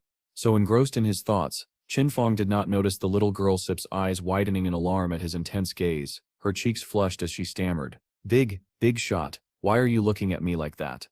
Qinfeng replied awkwardly, it sets nothing. The two walked side by side, oblivious to a figure who had been secretly watching them. That person immediately ran back to his gang, where a member was still boasting, remember that year I was the sand table overlord and conquered the entire sand city with my brothers time and time again. Brothers, follow me, I guarantee a good life. The watcher rushed up, breathless. Boss, that kid just left the town with a girl. The gang member turned and laughed contemptuously. Ha ha ha. He Sep's inexperienced. He can set even level up properly without taking a girl along. Brothers, follow me. Meanwhile, Qinfeng strolled with the girl. I can help fight the boss, he said softly. But if the boss drops equipment or skill books that you can use, you get them. Everything else belongs to me. How Sep's that? She looked puzzled. Ah, what about Captain Wang Mang? Qinfeng replied indifferently, your team has all kinds of professions. If it doesn't set drop equipment for assassins, then I set be fighting the boss for free. The girl decided it wasn't worth arguing and went along. Then she hesitantly asked, but, can I make a small request? Qinfeng answered coldly, speak. Her face flushed. If the boss drops equipment for Captain Wang Mang, can you lower the selling price a little when selling it back to him? Qinfeng considered it trivial and agreed without hesitation. No problem. The girl added, okay, we sell set off when Captain Wang Mang is online. And where are we going now? She asked, curiosity flickering in her eyes. We're going to that gold boss, Qinfeng replied casually. Her face turned pale. Big shot. You stir an assassin and can hide, but I can withstand even a few hits. Qinfeng walked calmly. I sipped him enough by myself, you just stay in a safe place and watch. The girl trembled, still unsure if she believed him. Kill a gold boss alone, even knowing he was strong, it sounded arrogant. Suddenly Qinfeng vanished, leaving only tendrils of shadowy light in his place. The girl Sip's voice trembled. Big shot, where did you go? Not far off. The earlier hooligans watched from behind trees, laughing. Boss, that dark shadow disappeared. Haha, he must have abandoned her in the wilderness. They charged toward the girl with ill intent. Go, we will take her back, play with her a bit, and then decide. Follow me and you so have a good life. Look, the beauty is coming. But before they could act, Qinfeng reappeared, a blurry silhouette surrounded by black tendrils that blocked the moonlight. The hooligans screamed. Ah! Qinfeng's expression was icy. Without a word, he unleashed his ultimate skill. Instant shadow slash. Blood splattered across the forest. Before they could comprehend what was happening, the hooligans had fallen, leaving the system to notify Qinfeng. You have killed 5 players, receiving a total of 12 days of transferable lifespan. Clicking his tongue in disdain, Qinfeng muttered, too poor. It steps like killing 2 small monsters. The girl, wide-eyed, asked cautiously, hey, big shot, where did you just go? Qinfeng replied slowly, there were a few people following us. I sent them back to town. She relaxed, thinking he had attended to some private matter. That's Sip's right, big shot. With your stealth skills, going anywhere must be convenient. Qinfeng was momentarily dazed by her words but quickly refocused. Now lead the way to the boss you mentioned, he said, turning toward their next destination. The scene cut to a neighborhood on the outskirts, where adventure and danger awaited. Xiao Yu appeared, a mysterious magic circle glowing beneath her feet. She blinked in surprise as she stepped into the new area. Wow, it feels so real. I can even feel the texture under my feet, she whispered to herself. Clutching her magic staff tightly, she added with satisfaction. Great, I've got the hidden profession, Life Priestess. It must be powerful. Now I can definitely be worthy of Brother Song Fi. I wonder how is Brother Song Fi doing? Does he know the secret about the initial attribute points? Her face darkened with worry for a moment. It's okay. I have a hidden profession now. Plus, Jiang Wei is willing to guide me to level up. Qinfeng, you can just live and die. I won't care about you anymore, she muttered under her breath. Looking up at the leaderboard, she examined the rankings. Team, leaderboard nickname, level. First, Dark Shadow, level 6. Second, Grey Rose, level 5. Third, Bala Lane, level 5. Wow, the top player is already level 6? Her expression twisted in disbelief. Jiang Wei was only level 3. Yet here was Dark Shadow, boasting a level far beyond him. This Dark Shadow, he really is the big shot. If I can stick close to him, I'll level up faster than Jiang Wei, but where can I find him? Meanwhile, Wang Mangstit's group was growing anxious. Damn it, we can set contact Su and Yao, one of them complained. Wang Mang scratched his head. We don't have much time. Does anyone have ideas? A young man sighed. Without a nanny we can hunt monsters properly. Another suggested, we steer not big shots like Dark Shadow. I suggest we find another helper and then reform the team. At that moment, Xiao Yu approached from behind, greeting them with a friendly smile. Hello everyone, do you need help? I'm a hidden profession, life priestess, she offered. Elsewhere, Qinfeng and Jin Li stood atop a cliff, observing the scene below. Qinfeng Sip's gaze was sharp as he spoke quietly. It really is the gold ghost ship. Turning into an aura, he instructed Jin Li, you wait here, hide well and be careful. I'll go deal with the boss. Okay big shot, be careful, Jin Li replied. Qinfeng descended but before long, the system notified him. Due to the influence of the ghost ship, this area has become a turbulent zone. Lifespan consumption is multiplied by 100. Qinfeng frowned slightly. Time rate multiplied by 100, 15 minutes. Here consumes 1 day of lifespan, still manageable for a temporary area. He focused on the target. Level 5 gold ghost ship, quality special gold, remaining existence, 45 minutes, 25 seconds. He exhaled in relief. Enough time to kill it. Qinfeng's attack began. Instant shadow/blue sword strikes appeared in rapid succession, slicing through the boss's health. 549, 549. Rushing forward, he launched Poison Dart Extreme at the ghostly bell on the bow. The ship sips his weak point. 621. Observing carefully, he considered the challenges ahead. Many players do not know the real weak point. It is the ghost bell, not the skeleton or hull. Attacking the weak point triggers control over the surrounding water, sending deadly water columns at high speed. Only agile warriors with silver-grade equipment could survive. After the area attack, the boss summons 12 rotten water ghosts, each as strong as a silver-grade boss. Every 3 minutes, additional heavenly rotten water ghosts appear, threatening a total team wipe. Qinfeng, remaining in stealth, analyzed his angle and prepared for a decisive strike. Instant Shadow 123, 1052, 1201, 1033. The 12 water ghosts were eliminated in one swift move. Jin Li, observing from above, could only gape. This is the big shot. Dark Shadow, too strong, coming and going unpredictably. The boss has already lost a third of its health. Amid the chaos, Qinfeng muttered something incomprehensible. Little hey, I am going to die later. Jin Li, flustered, asked, what? Why? Big shot, you have the upper hand. Qinfeng replied vaguely, isn't it you who is Little Hay? Jin Li panicked. Big shot, my name is Hebulin Disi. It sounds like a dog sip's name. Qinfeng smirked. Got it, Little Hay. The sound of footsteps suddenly came to a halt. At the edge of the cliff, the leader of the group cursed under his breath. Damn it, how careless of me. I slain dragons and conquered the city of Shabahi countless times. Yet now, I being outsmarted by a mere brat sip's tricks. Just then, one of his followers came running, panting heavily. Boss, I found that girl. She standing right at the cliff ahead. That brat Dark Shadow is fighting the boss alone below. The leader Sip's eyes narrowed in anger. This time I still call in every one of my brothers. I refuse to believe that I can kill him. Down below, Qinfeng was still lost in his train of thought. The fourth form, he muttered, rushing forward as streams of black mist coiled around his body. This one Sip's the most dangerous.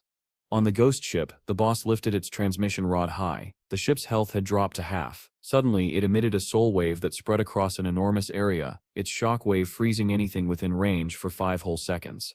I can't dodge this one, Jin Li gasped, her face turning pale as she covered her mouth in horror. In the next instant, Shen Feng was caught by the wave. His body froze, and his thoughts were cut off completely. Then he was swallowed whole. A system message flashed before him. You have died. You have lost 326 years of non-transferable strong life. You have lost 1,087 days of transferable lifespan. On the cliff, the group burst into laughter. Ha ha ha, so this idiot was supposed to be a big shot? He really thought he could solo a gold-tier boss? What a joke. Eagerly, they rushed down toward the ghost ship. Wow, look at that. The Dark Shadow dropped such a huge lifespan orb. That Sip's at least a few hundred days Sip's worth. Let Sips grab it, brothers. The boss only has half its health left. Finish it off, and we still take all the loot. They laughed greedily. This dead rich fool got what he deserved. Today, I shall be the dog that bites the tycoon. But as they charged in, everything went wrong. In a blink, they were hurled back to their starting point. Damn it, the leader yelled. Why is this boss so strong? How did that dark shadow even bring it down to half health? Is he possessed or something? Another player shouted in frustration. That's ridiculous. The moment we enter the swamp, the boss sends a huge water column that knocks us all away. There are small monsters everywhere. How are we supposed to fight like this? The leader gritted his teeth. Our losses are too heavy, but no, go back again. I refuse to believe we can take it down. Meanwhile, Shen Fang had just revived. He called out to Jin Li from afar. I set him back, Lil. Why are there so many lifespan orbs here? Jin Li pointed excitedly. Big shot, you came back so fast. A group of people just rushed in shouting like maniacs, but the boss's water attack swept them all away in seconds. Qin Fang smirked to himself. So that's what happened. Ha, they really don't know their limits. He recalled how, in his previous life, he too had suffered greatly at the hands of this same gold ghost ship. This time, however, he observed calmly from a distance, analyzing every move. The ghost ship only uses that body freezing skill once, he thought. As long as I bring its health below half, it becomes much easier to handle. The tricky part is that once it hit below that threshold, it may teleport away and reappear far off, making it hard to finish off completely. Even with this knowledge, a trace of worry lingered. Still, he raised his poison dart and aimed carefully at the bell hanging from the ship's mast. The dart struck true. The boss instantly roared in fury, locking its gaze on Shen Fang before unleashing another deadly skill. But this time, Shen Fang was ready. He ducked low, dodging the attack in one fluid motion, then surged forward with incredible speed. I've already learned the pattern of your movements, he said coldly. Instant shadow slash. High above, the group had returned to the cliff, watching the battle unfold. Boss, look, that guy really is fighting the boss alone, one of them exclaimed. The leadership's eyes glinted with greed. Good, we still wait for the right moment, then kill them all and take everything. On the other side, Jin Li spotted the group and scowled. Those idiots again, they are just here to ruin everything. The big shot is about to kill the boss. I once did let them steal the credit. With determination, she gripped her magic scepter tightly and chanted. A massive bolt of lightning crashed down from the sky, striking the group directly. A stunned silence followed. What the hell? Who hit us? One of them shouted. It's that mage over there, another pointed out. The leadership's fury exploded. You damn little girl, you dare attack me. Kill her. Jin Li's body trembled as fear overtook her. Ah! Help! She screamed, turning to flee while the furious group chased after her. Stop! I'll kill you myself, the leader roared. From behind a nearby tree, two mysterious figures watched the chaos unfold in silence. Down below, the battle neared its end. Shen Fang, breathing heavily, whispered, finally it's almost over. This gold ghost ship may only be level 5, but soloing it is still no easy task. My damage output is too low. It took too long and drew too much attention.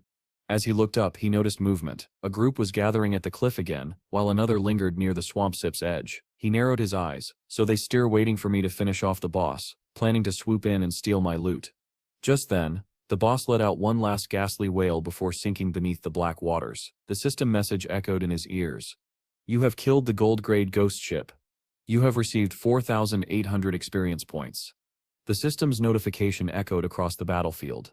Congratulations on leveling up to level 8. You have received 7 evolution points. You have gained 216 days of transferable lifespan.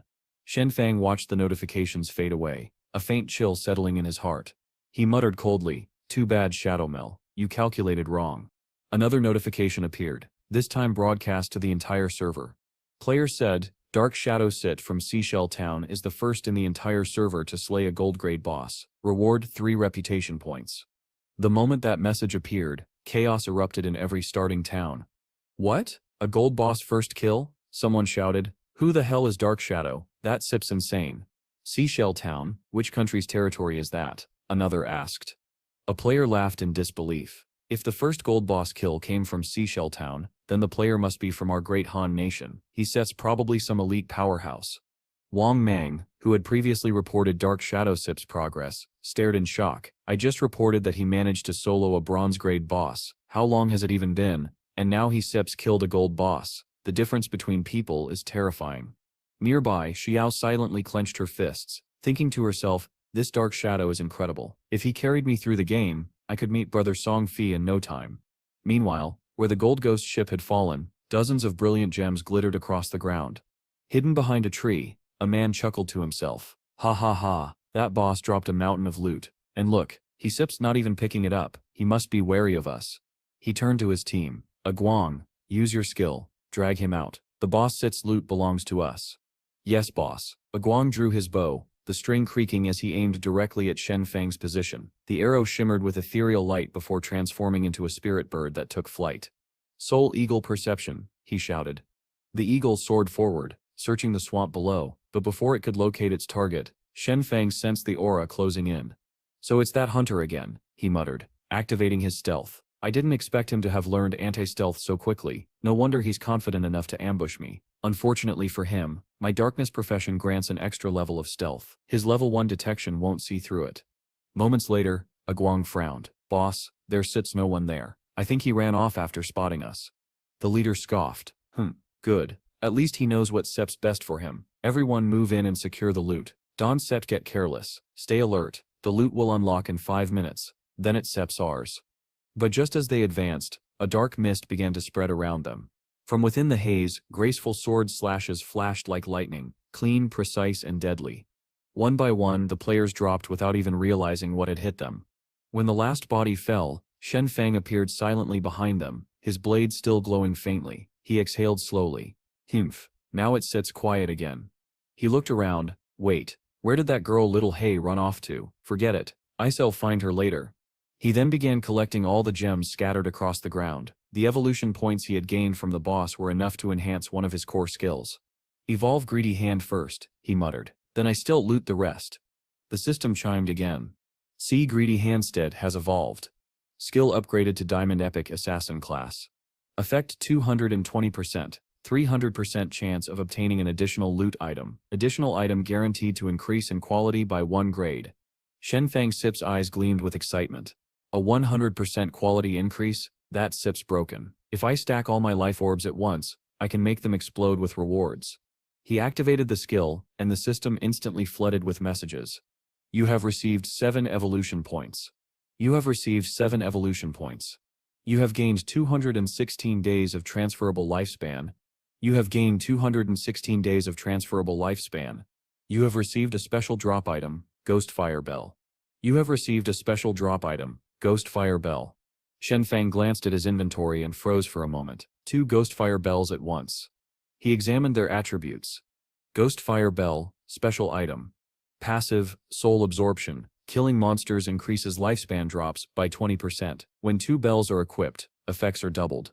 Active, soul shock. Shakes enemies within 100 meters, immobilizing them for 3 seconds. Cooldown, 521 seconds.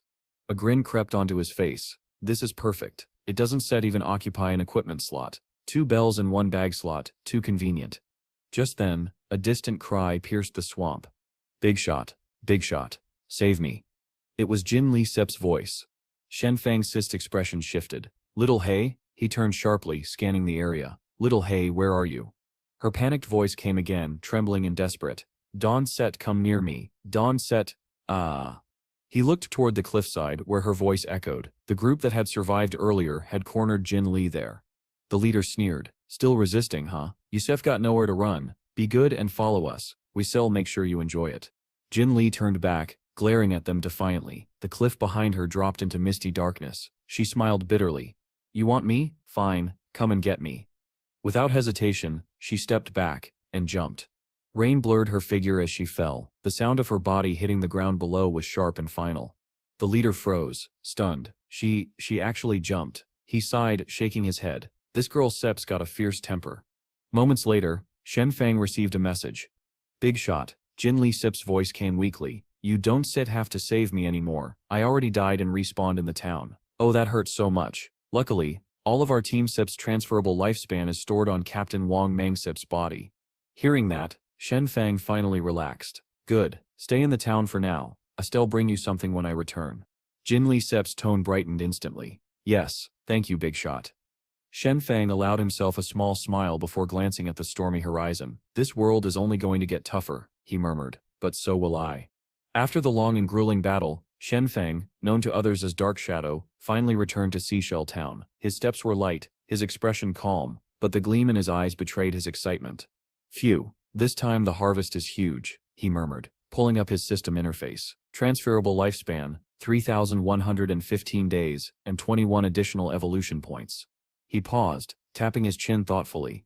Alright then, let Sets continue evolving Greedy Hand. The system's mechanical voice echoed in his ears.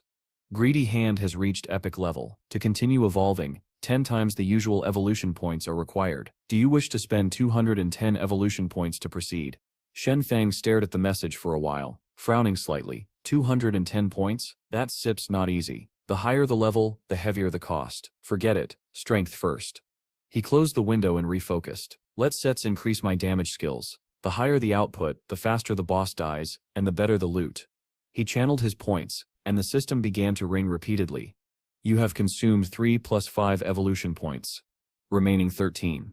Senstant Shadow Sip upgraded to Platinum tier. Emerald Diamond Rush Cyst unlocked. The new skill data scrolled before his eyes. Rush in a straight line covering a range of 21 to 27 meters. Enter stealth for up to 9 seconds. Strike all enemies along the path with 5 to 7 consecutive slashes. Cooldown, around 10 seconds. Each slash inflicts 200 to 300 damage points. Slash width up to 4 meters. He smiled slightly. Now that sips power. The system continued to chime. You have consumed 2, 3, and 5 evolution points. Remaining 3. New passive unlocked. Back attack enhancement. Bronze, silver, gold. Increases backstab damage by 15 to 30%. A golden glow surged around him, and Shen Fang's body radiated energy. He flexed his fingers, satisfied. Perfect. After 2 evolutions, Instant Shadow Slash has nearly doubled in strength. Even without stealth, one strike hits 3,000 damage, and if I combine stealth with a back attack, 6 to 7,000 per burst. The rain outside still poured heavily as he walked through the streets, lost in thought. Gold-grade bosses usually drop 2 to 4 pieces of silver gear, sometimes 1 piece of gold if lucky, but thanks to Greedy Hand, I got 11 pieces of gold equipment, and a platinum skill scroll. Not bad at all. He smirked. And 3 of them are perfect for my assassin build. Then he summoned his newest weapon, Ghost Ship Twin Blades, Platinum tier assassin gear. He inspected its stats. Attack plus 136, Agility plus 22, Attack speed plus 24%, Armor penetration plus 17%, required level 5. Unique effect, each normal attack strikes twice. He twirled the blades experimentally, their silver edges gleaming under the lantern light. The effect isn't set extreme, but the base power is insane. With agility and speed boosts like these, my casting time shortens and attack recovery improves. Even the armor penetration sets top tier. One by one, his equipment upgraded automatically. Ghostfire leather armor gold tier, physical defense, plus 25, fire resistance plus 50, damage block plus 14, HP plus 419, required level 5. Shen Fang chuckled. I never invested in constitution when leveling. My health sep's barely 350, yet this armor alone gives me 419 extra HP. At this point, most players can set even scratch my defense. He toggled his appearance settings, making his armor vanish beneath his black assassin attire. Good, keep my defensive gear hidden. Let them underestimate me. No one can tell my strength just by looking, unless they check the detailed game info. The final item shimmered in his hand, a skill scroll. Gold tier assassin skill, Shadow Blur. Passive plus 15% evasion rate. Successful evasion nullifies all incoming damage. He blinked in surprise. Finally, a proper survival skill for assassins. Though in the original game, this was useless. Evasion was nearly impossible to stack. Raising it meant sacrificing other stats. A risky trade-off.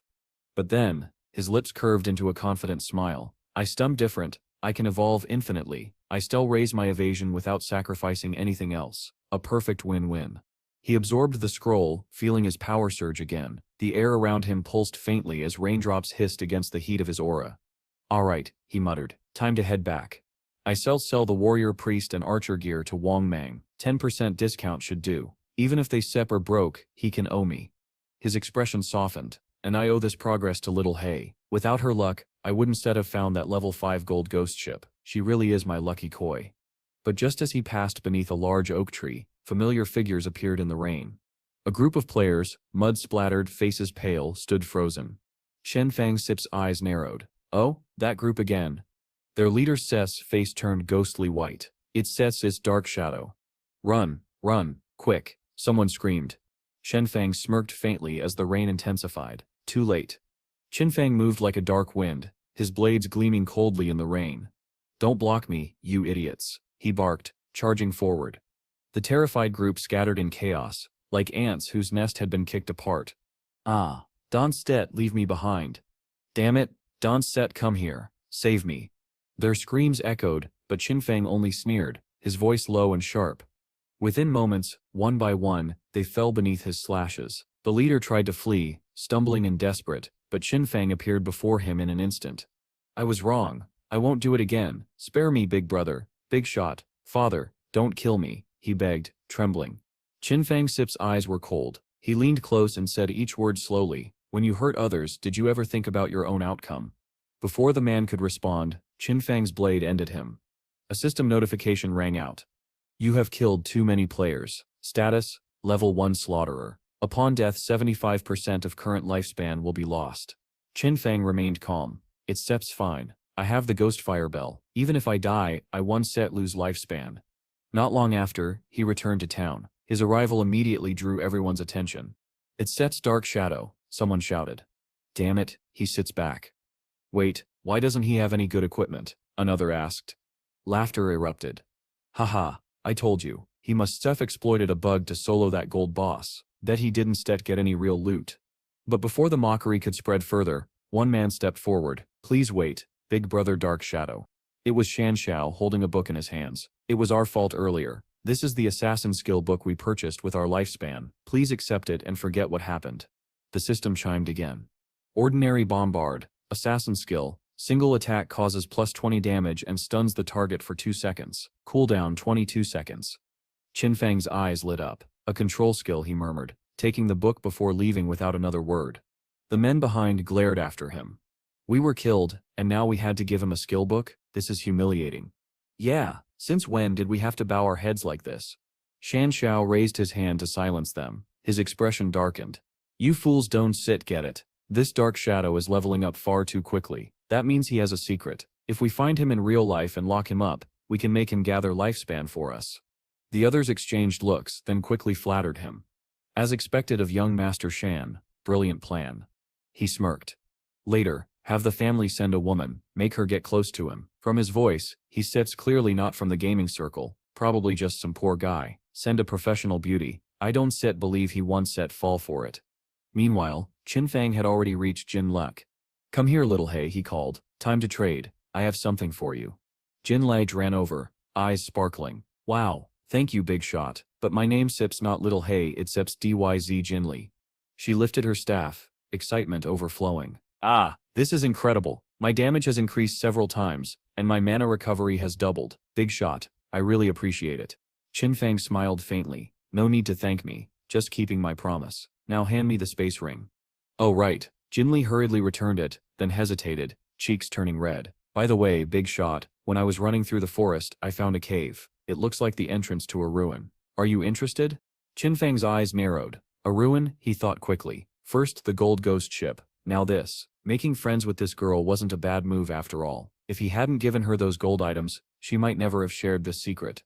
He muttered under his breath, sincerity brings opportunity. With the space ring now holding 27 slots, his storage was finally complete. Jinli nodded. But the captains went to pick up a new priest. They won't be back soon. Here. I've marked the ruins entrance on the map. Behind a bush there's a stone. I moved it and hid inside, but before I could go far, I heard ghosts screaming. I got scared and ran. That's when those guys caught me. Qinfeng Sef's expression sharpened. I see. I sell check the ruins now. When I return, I sell trade with Wang Mang Sef's group. Before Jinli could reply, he vanished, transforming into a streak of black wind.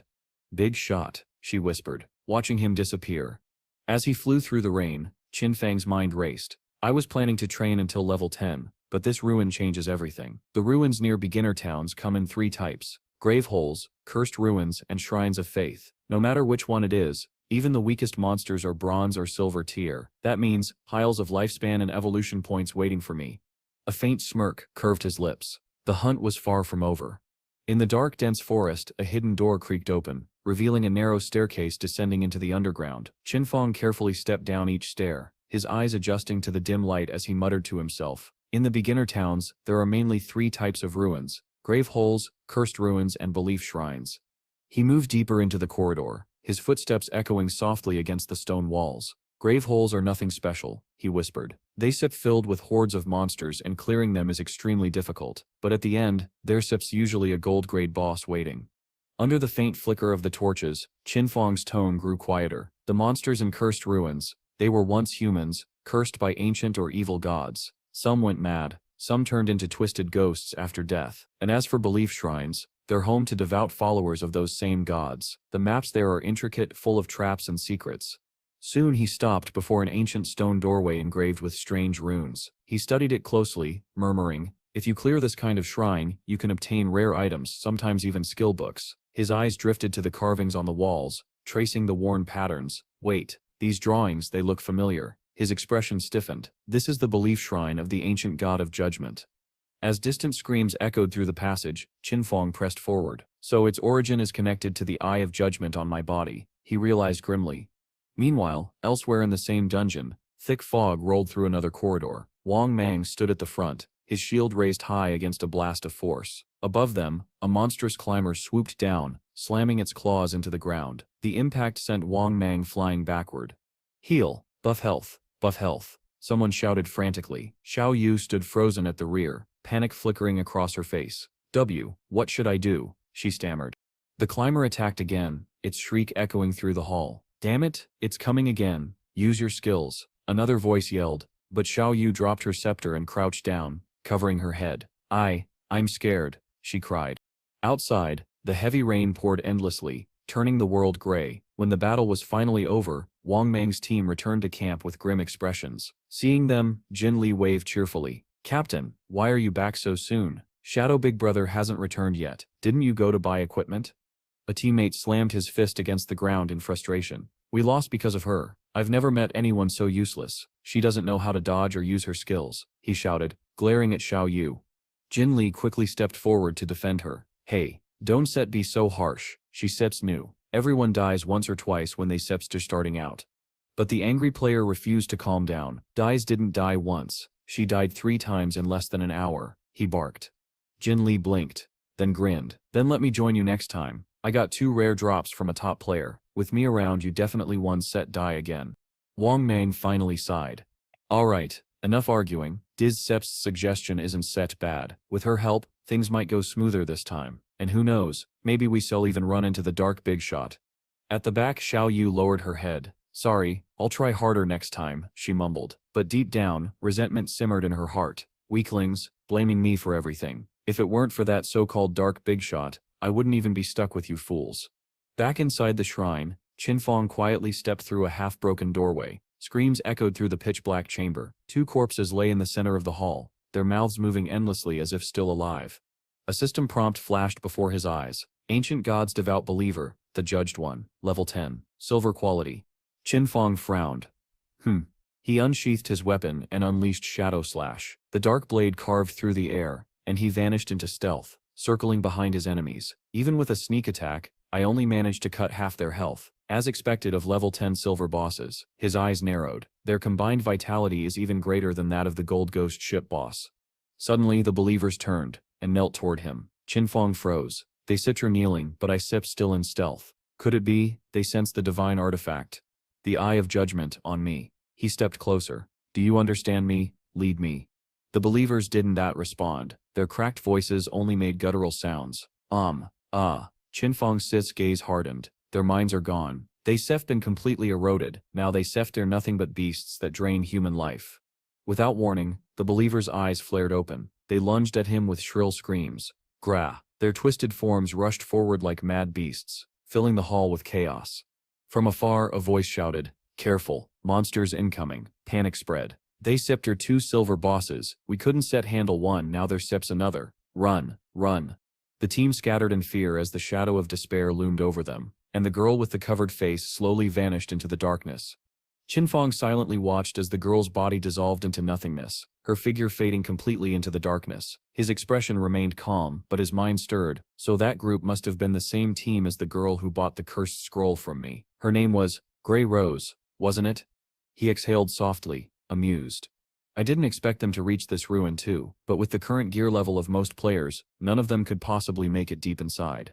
Bending down, Qinfeng picked up 3 glowing light orbs that shimmered faintly in his palm. A small grin appeared on his face. Haha, over 100 days worth of transferable lifespan. That girl really was a little rich woman.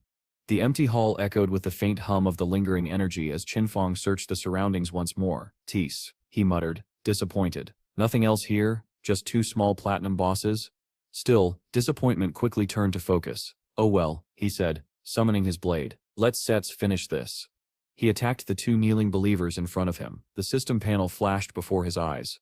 You have killed Ancient God's Devout Believer, the judged 1 platinum level. Experience gained 4,000. Level up, level 9 achieved. Evolution points gained 4. Transferable lifespan obtained, 188 days. Satisfied, Qinfeng raised his hand and activated his ability, Greedy Hand. A dark aura surged outward, pulling the loot toward him. He couldn't help but smirk. The epic grade Greedy Hand skill is too powerful. 32 evolution points, 154 days of transferable lifespan, 4 gold grade items, and over 10 silver grade ones. As he sifted through the loot, one item caught his attention, a gleaming gold accessory. Item information. Name Believer Sits Chain. Type Gold Accessory Assassin System. Stats, Agility plus 15, Cooldown Speed plus 20%. Requirement, Level 8. Unique effect, summon a platinum level believer to fight by your side. Cooldown 600 seconds. Qinfeng turned the chain over in his hand, admiring its craftsmanship. Not bad at all, he muttered. With this my cooldown times drop drastically. Shadow Slash from 22.6 seconds to 19.2. Poison Dart from 4.39 to 3.75. Shadow Strike from 10.45 to 8.85. Hunting will become much faster now.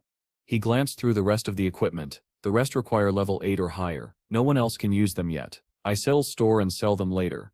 Suddenly, a strange rumbling echoed from behind him. Qinfeng turned sharply, alert. Before his eyes, a small stone pillar slowly rose from the ground, trembling as it locked into place. He narrowed his gaze. As I suspected, to activate the mechanism, every monster in the area had to be eliminated. He approached the pillar, carefully inspecting its carvings. Then noticing faint symbols near the base, he pressed his hand against them. Click. The stone beneath his feet shifted. A faint magic circle illuminated, and Qinfeng steadied his balance. The pillar began to sink slowly, revealing itself to be an ancient elevator. As the stone platform descended, Qinfeng watched the walls slide past in silence. When it finally stopped, he exhaled. Finally arrived. Feels like I went down at least 300 or 400 meters. Before him stretched a massive underground labyrinth, a maze of twisting tunnels and strange symbols carved into the walls. He studied the scene carefully. So there really was a hidden maze under the shrine. There's always a chance for one to appear inside ruins, but it's rare. In my previous life I explored quite a few of these. His brow furrowed. The maze will be full of traps and mechanisms. As long as someone else takes the lead, it's manageable. But alone, with my current stats, triggering a trap would be fatal.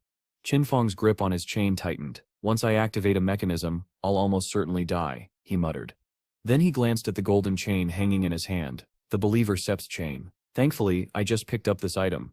Without hesitation, he extended his hand and chanted softly. A burst of dark light erupted from the chain, and moments later, a platinum-level believer appeared, silent and obedient. Go, Qinfeng ordered. Explore the road ahead. The believer staggered forward, its footsteps echoing down the corridor. Qinfeng folded his arms, watching carefully. Having a minion scout ahead really makes things easier, but I can't be careless. Better to evolve my evasion skill first. The system window appeared once more. You have consumed 1 plus 2 plus 3 plus 5 evolution points, 24 remaining. Skill evolved, Ghost Shadow Blur, Gold's Epic. Passive effect, increases evasion by 15%, 75%, when triggered, evasion nullifies all damage. Then another prompt. You have consumed 13 evolution points, 11 remaining. Skill evolved, Instant Shadow Slash, Diamond Epic. Effect dash in one direction. Range 27, 30 meters, enter stealth for 9-12 seconds, perform 7-9 slashes along the path. Cooldown 8.8 seconds. Slash width, Virter Januar, 5 meters. Each slash deals 300, 500 damage. Qinfeng nodded thoughtfully. 75% evasion, that's already high enough. The remaining points will be perfect for pushing Instant Shadow Slash to the epic level. With his new skills ready, he smirked faintly. The maze ahead might be deadly. But now, he was more prepared than ever. Qinfeng's voice was calm but thoughtful as he analyzed the system in a low tone. From epic to legendary, the evolution cost increases tenfold. The higher the base quality of a skill, the fewer points it takes overall. So if I start with an epic level skill, I can reach the legendary, mythical, even ancient or immortal tiers much faster. He paused, running quick calculations in his mind. For example, an epic skill only needs one basic point for the first evolution, but since the target tier is legendary, that single point multiplies by 10. 1 times 10 equals 10 points. His gaze drifted toward the summoned believer ahead of him. That means if I can obtain enough epic grade skills, my path to the top will be far easier. His tone deepened, but if a skill starts from common, it requires 7 evolutions just to reach epic. Multiplying that by 10 later would demand hundreds of points. Still, this method allows me to reach epic level faster and with fewer resources, which means, in the future, every skill I possess will be at least epic. Golden light began to gather in his palm. Qinfeng murmured to himself, I still have 11 evolution points left. That sep's enough to enhance my initial skill, Shadow Meld. The system interface shimmered before him. You have consumed 3 plus 5 evolution points. Remaining points. 3. Skill, Shadow Meld Silver Gold. Effect Enter Stealth for 16 to 24 seconds. Normal attacks after breaking stealth deal plus 90% to plus 150% damage. Cooldown 22 seconds. He hesitated for a moment, calculating silently. With a 35% cooldown reduction, the cooldown drops to around 16.3 seconds. Still a bit long, and the post-stealth damage isn't set very high. I still definitely have to replace this skill in the future. Just then, a loud rumble shook the ground beneath his feet. His summoned believer had stepped on a hidden mechanism. The floor cracked, and a massive boulder came crashing down from above. Qinfeng immediately retreated several steps, watching as his believer was crushed beneath the weight. The summon is gone, he muttered. I still wait for the cooldown and call another. This maze is tricky, full of danger. I still just have to proceed carefully. Hopefully there steps something worthwhile deeper inside. Meanwhile, above the shrine, silence blanketed the ruined hall. The faint light filtering through cracks in the ceiling illuminated the cold stone floor. A scout peeked cautiously through the crevice of a heavy door. After a moment he whispered, Captain, confirmed. The 2 monsters they sept disappeared. What? Gasped a female mage, gripping her staff tightly. Even the lifespan is gone? Someone must have killed them and taken the loot. Another member quickly added, whoever can take down 2 platinum level bosses that fast. It can only be the dark big shot. The woman frowned deeply. So he set's been here too. That means the dropped lifespan went to him. She snorted softly. Well, at least we didn't set have to die again. But her expression shifted, recalling something. When I arrived earlier, I thought I saw a figure talking to the monsters. That must have been Dark Shadow. Could it be? He has a skill that lets him charm bosses. His strength is terrifying. Back in the depths of the maze, Qinfeng Sit's newly summoned believer was suddenly struck by a poisoned arrow and collapsed. Standing before a massive iron gate, Qinfeng exhaled. I've been exploring for 3 hours. This must be the end point of the maze. He remembered his past life, the endless runs through similar ruins. To reach this far back then, players had to die dozens, even hundreds of times. He raised his hand once more, summoning his platinum believer. The entity appeared again, pale and obedient. Go. Open the door, Qinfeng commanded. The believer staggered forward and slammed its body against the stone gate. It groaned, pushing with all its might, but the door wouldn't budge. Qinfeng frowned. Strange, locked. He stepped forward, pressing his palm against the cold surface. Rumble. The massive door creaked open, sending a cloud of ancient dust into the air. A chilling gust swept through the corridor. The believer entered first. Qinfeng followed cautiously, his hand near his weapon, eyes sharp. At the center of the dim chamber stood a large treasure chest, covered entirely in jagged thorns. Qinfeng's curiosity flickered. A chest covered in thorns, is it sealed? His eyes moved to a faint figure beside it, an unconscious girl, an NPC. He examined her carefully, but found nothing in her system description. This is the first time Isep encountered such a mysterious NPC. Before he could think further, the girl's lips moved. She murmured an incantation in an ancient tongue. Golden light swirled around her body, and then, she vanished. What? Disappeared? Qinfeng whispered, eyes narrowing. As the last shimmer faded, the thorns binding the chest began to wither and crumble away. One by one they dissolved into the air, leaving the golden chest untouched. Qinfeng looked at it with a deep, cautious gaze. I can see her data, but she must be connected to the Eye of Judgment. He turned toward the chest, his expression sharp, a golden treasure chest, definitely hiding an epic-grade item, but, he crouched slightly, readying himself. It could also be a mimic or a trap. He pointed toward his believer. Open it. The believer trembled but obeyed, slowly lifting the lid. Flash. A brilliant golden light filled the room. Qinfeng squinted, his eyes widening slightly as he saw the object within. His voice trembled. This is... Hovering in the golden glow was a skill book, radiating immense power. Assassin's Divine Skill, Hidden Death Release, Epic Level. Passive Effect, Weak Point Damage, plus 100%. Weak Point Multiplier doubled. For a brief moment, even Qinfeng, the calm calculating hunter, was struck silent. He could feel it in his bones. This wasn't just another drop, this was a turning point. The skill book shone with a faint golden light as Qinfeng's eyes scanned its contents. Cutthroat, he muttered softly. It was an active skill that caused the next attack to inflict continuous bleeding, dealing 100% of that attack's damage every second, for 3 seconds. The cooldown time was 60 seconds. After reading the description carefully, Qinfeng frowned slightly. The passive effect expands the monster SIP's weakness range by double, he analyzed, and the active skill, Cutthroat, that SIP's even more terrifying. He continued, calculating in his mind. If my next attack deals 300 damage, activating this skill will cause the enemy to take an additional 300 damage every second, for 3 seconds. That SEPs a total of 1200 damage, 3 times more than usual. A glint of satisfaction crossed his eyes. Even multiple strikes like Shadow Slash count as one attack for Cutthroat's effect, he realized. Then, a faint smile appeared on his lips. Moreover, it's an epic level skill. I only need 10 evolution points to raise it to the legend level. This harvest is truly incredible. My burst potential has increased several times over. After packing up the loot, Qinfeng prepared to leave. It SEPs all thanks to Little Hai, he murmured. I still have to sell the remaining items to their team. Time to head back. He quickly contacted Jin Li. Little Hai, tell Wang Mang to return to the small town. I still sell him the items. Her reply came instantly. Big shot. Have you finished exploring the ruins? Then we shall head back right away. Moments later the scene shifted, and Qinfeng appeared back in the bustling town square. Almost instantly, a crowd surrounded him. It's SEP's Dark Shadow, someone shouted. The crowd pushed closer, cheering and shouting his name. Dark Shadow, Mr. Dark Shadow, can we be friends? Big shot, are you looking for subordinates? I can cheer you on. I stem the chairman of Yanding Group in Xi'an High City, please join our company. Big shot, we came from Yinghua Town, my sister is your biggest fan, she just wants to meet you. Big shot, take us with you. I'll even give you my wife. Another man shouted shamelessly. Qinfeng listened to their chaos for a moment, and immediately understood.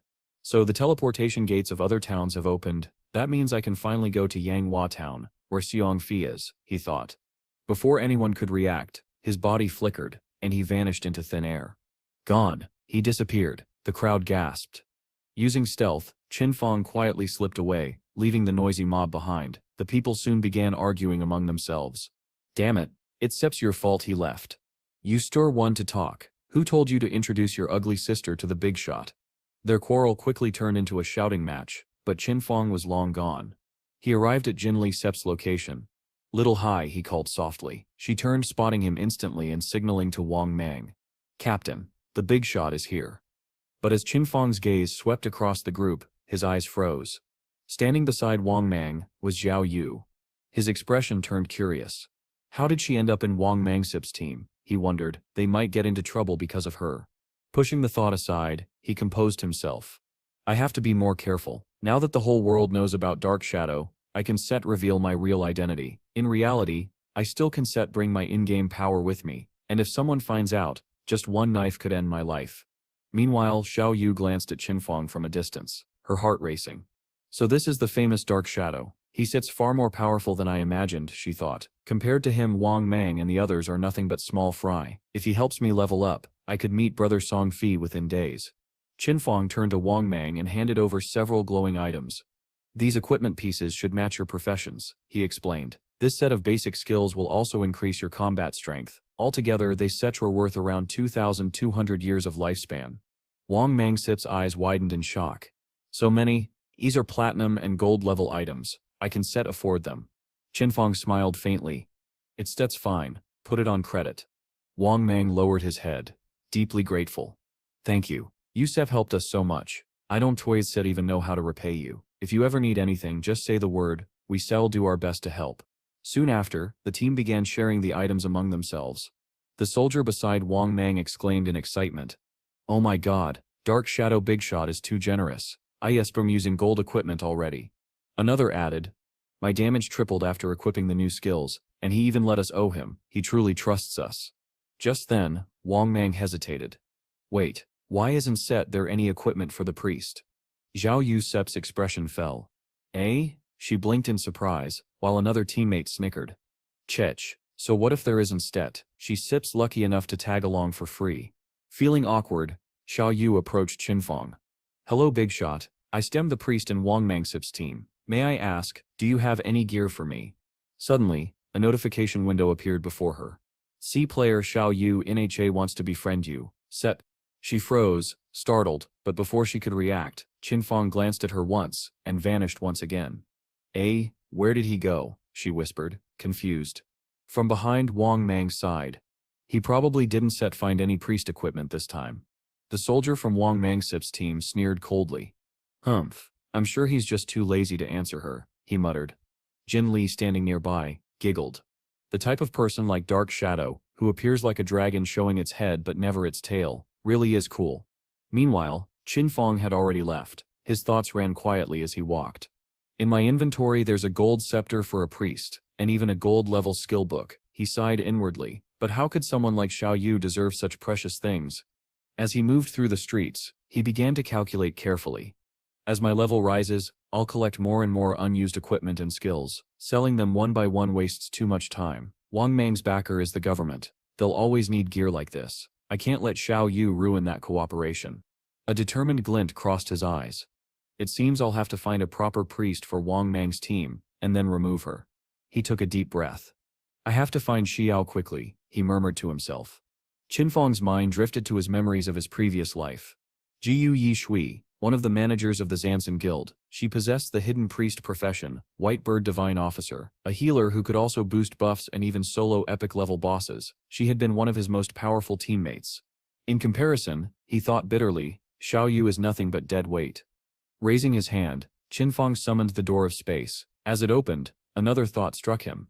That Sip's right. If I remember correctly, Xiao Su is also in Yinghua town, the same place as Song Fi. Perfect timing. A grin spread across his face. If I can meet Xiao Su, I'll add her to Wang Mangsip's team myself. Immediately after, the words moving to Yinghua towns appeared before him. Without hesitation, Qinfeng stepped through the glowing portal. Yinghua town. Dust swirled through the air as shouts echoed across the battlefield. Retreat quickly. That silver boss isn't even halfway dead, a male voice shouted, dying for nothing just to let someone else take the loot, useless. Another man chased after him, cursing under his breath. Damn it, that Song Fi dragged a bunch of girls and stole the boss from me. I swear, if I don't kill that pretty boy today, I won't be satisfied. His companion sneered. I really don't understand how one little celebrity can have so many brainless fans. Qinfeng quietly watched from a distance. So soon there's already talk about Song Fi, he murmured. He began moving silently along the rocky path. Before him stretched the Crying Tomb Valley, a level 5 zone filled with fire phantoms and shackled ghosts. From behind the cliffs, the sounds of battle echoed. Go on, you dare to hit me, go die, someone shouted. A fiery explosion lit up the sky. A fire phantom, its body wreathed in burning chains, clashed against a large group of players. Dodge, quickly dodge, voices cried out in panic. Qinfeng Sip's eyes narrowed.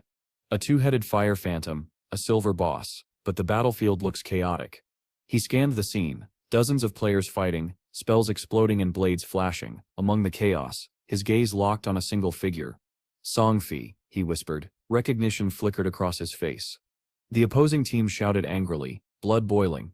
Song Fi, last time you sneak attacked me and stole my lifespan. Another roared. You think you stare safe hiding behind that mage girl? They've got a spell that restrains magic users. Die. Before he could finish his sentence, a staff slammed down on his head. Don't even think about harming him, a girl from Song Fi's group shouted fiercely. The attacker stumbled back, dazed. Qinfeng watched from the side, silently digging through the memories of his past life. Song Fi, the reversal magic god, profession mage. In his previous life, Song Fi had lured countless female fans into choosing the mage profession. He collected all the best equipment and skills for himself, leveling up at a terrifying pace. But that team of mages was unstable. His so-called fans had divided their stat points in strange ways. Some went all in on spirit, becoming fragile glass cannon mages. Others focused on agility, turning into swift harassers. A few poured everything into physique, creating so-called tank mages. Qinfeng even remembered the oddest ones, those who added all their points to strength, turning into combat mages who physically beat enemies with their staffs. Back then, Song Fi's team was unstoppable. They stole lifespan from everyone they met, crushing all opposition. But as time passed, those same female fans began to fall, one after another. When that happened, Song Fi had turned it into a performance. "Girls, you have all worked so hard," he said in a sorrowful tone. "It breaks my heart to see you suffer. I just want peace, a world without violence." The girls, moved by his act, shouted in unison, "Brother Fi, you steer the one who works hardest. Sisters, let's Sets kill this monster for him. Don't Set let anything hurt our brother Fi." Together, they destroyed the fire phantom, cheering, "Arrogant monster, Song Fi becomes king." Their voices echoed through the valley, shouting their devotion. From the beginning to the end, only for Song Fi, "Brother, fly slowly, we said'll always be with you." But just as their celebration reached its peak, the monster roared one final time and lunged toward Song Fi. At that moment, a pink-haired girl rushed forward and threw herself in front of him, blocking the fatal blow.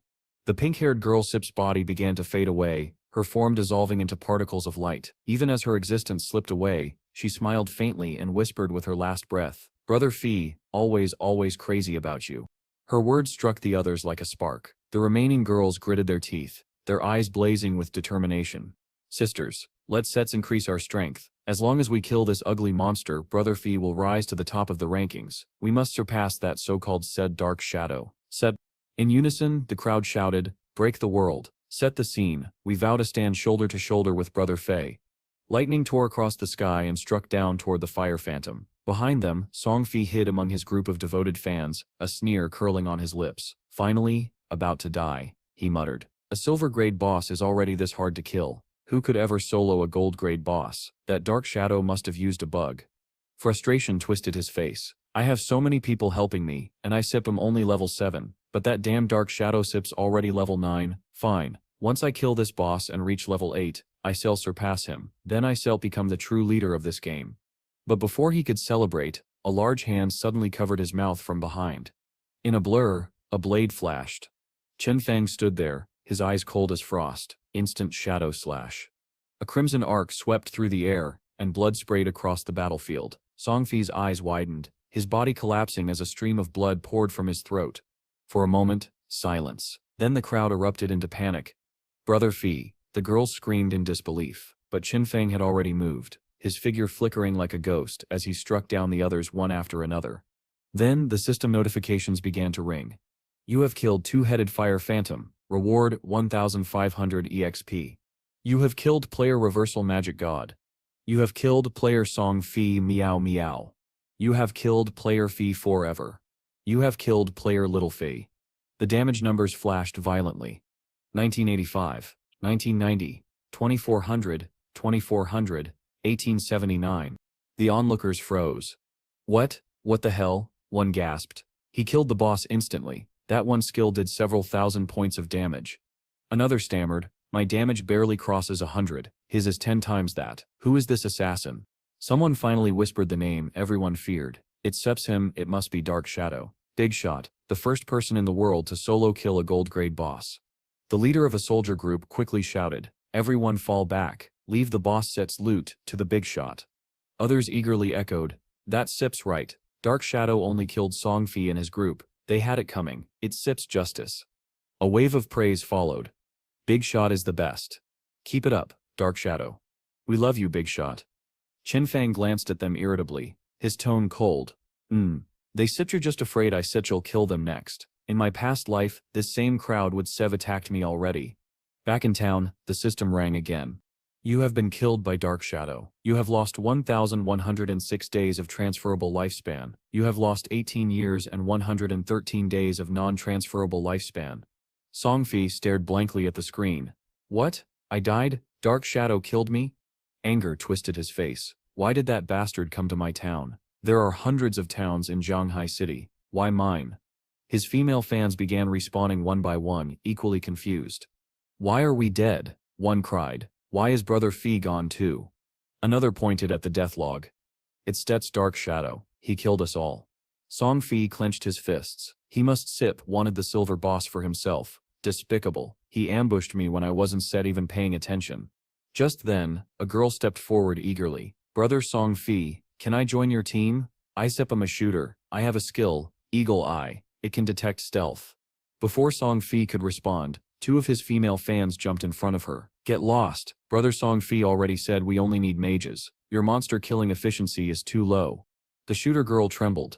Song Fi raised a hand to stop them, his voice dripping with false kindness. Although I said that before, I still believe that love can make up for anything. He took the girl's hand and looked into her eyes. I can feel your passion. Even if you're a shooter, it's fine. Come with us. Let's grow together.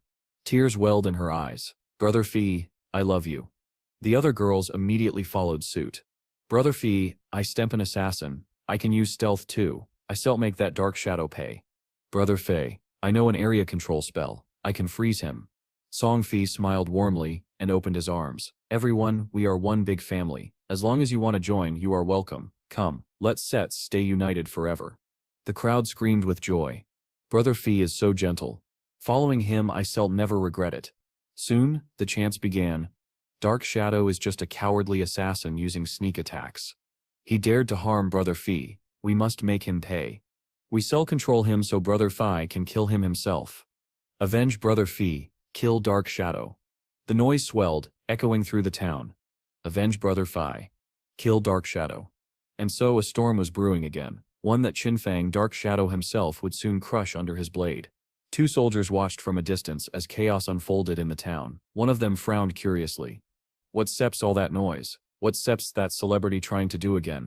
The other snorted. You don't know? That guy was killed earlier by someone and just respawned. Serves him right. The first soldier looked shocked. What? But he has so many female fans protecting him. How could anyone kill him? His companion smirked. The one who killed him was Dark Shadow. What do you say now? The first soldier Sip's eyes widened. Damn, Dark Shadow Sip's the top player. But he really dared to provoke that lunatic? I swear those girls following Song Fi are all mentally unstable. Meanwhile, Song Fi stood proudly surrounded by his adoring fans. He basked in their attention, raising his chin with arrogance. Good, let them all watch. Once I deal with that Dark Shadow, everyone will know who truly reigns supreme. Even if he's strong, what can an assassin do? They're all trash compared to a noble mage like me. Across the battlefield, Qinfang quietly collected loot and evolution points. System notification. You have received 16 evolution points, 217 days of transferable lifespan, silver loot carts 6, and gold loot carts 1. Qinfang immediately opened his skill panel and began upgrading. The system continued. You have spent 10 evolution points, remaining 9 points. Skill evolved, Mercy Relief, Epit Legend. Passive effect, attack weakness 100%. Active effect, the next attack creates a throat cut effect, dealing 150% damage per second for 3 seconds.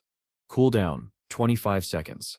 Qinfang studied the text carefully. So this evolution doubles my ability to exploit enemy weaknesses. Almost the entire enemy body becomes a weak point. If my instant shadow slash hits that spot, the damage will multiply several times over. The cooldown's shorter too, 25 seconds instead of 30. I can probably kill a gold level boss now. He analyzed further. From epic to legend costs 10 points. But to go from legend to myth, that'll need 200. The cost scales 100-fold. If that's the pattern, then evolving my greedy hand to the next tier will need over 200 points, and 3,400 more to go beyond that. He nodded to himself. Still, I've got 9 points left, might as well use them. System prompt, you have spent 8 evolution points, remaining 1. Skill evolved, back attack enhancement, gold platinum. Effect when attacking from behind, damage increases from 30%. A faint smile formed on his lips as he closed the system panel. A silver boss, a pile of players over 1,400 days of transferable lifespan gained. Not bad. Time to head home. But just as he turned to leave, something cold pressed against his throat. A knife. A woman's trembling voice shouted from behind him. Go die, Dark Shadow. Qinfang reacted instantly, his eyes narrowed, body twisting as he dodged the fatal strike. The blade missed by inches. The girl froze, eyes wide. Why did it instead it hit? She stammered, panic flooding her face before she turned to run. Damn it, he's using stealth. High above the cliffs, Song Fi's fan group gathered with weapons drawn. Go die, you disgusting Dark Shadow. One of them screamed. We still avenge brother Song Fi. Seeing them swarm, Qinfang disappeared into stealth once again. But the archer girl sneered. Useless trick. My eagle eye can detect stealth. She knocked an arrow and fired rapidly. A glimmer flashed in the mist. There, he sips right there, she shouted. The group unleashed everything they had. Everyone, use your strongest skills. Don't sit stop until he steps dead. Thousands of glowing arrows filled the sky, raining down mercilessly. A scream cut through the air. Wait, it steps me. An enormous explosion erupted, shaking the ground. Dust and smoke filled the canyon.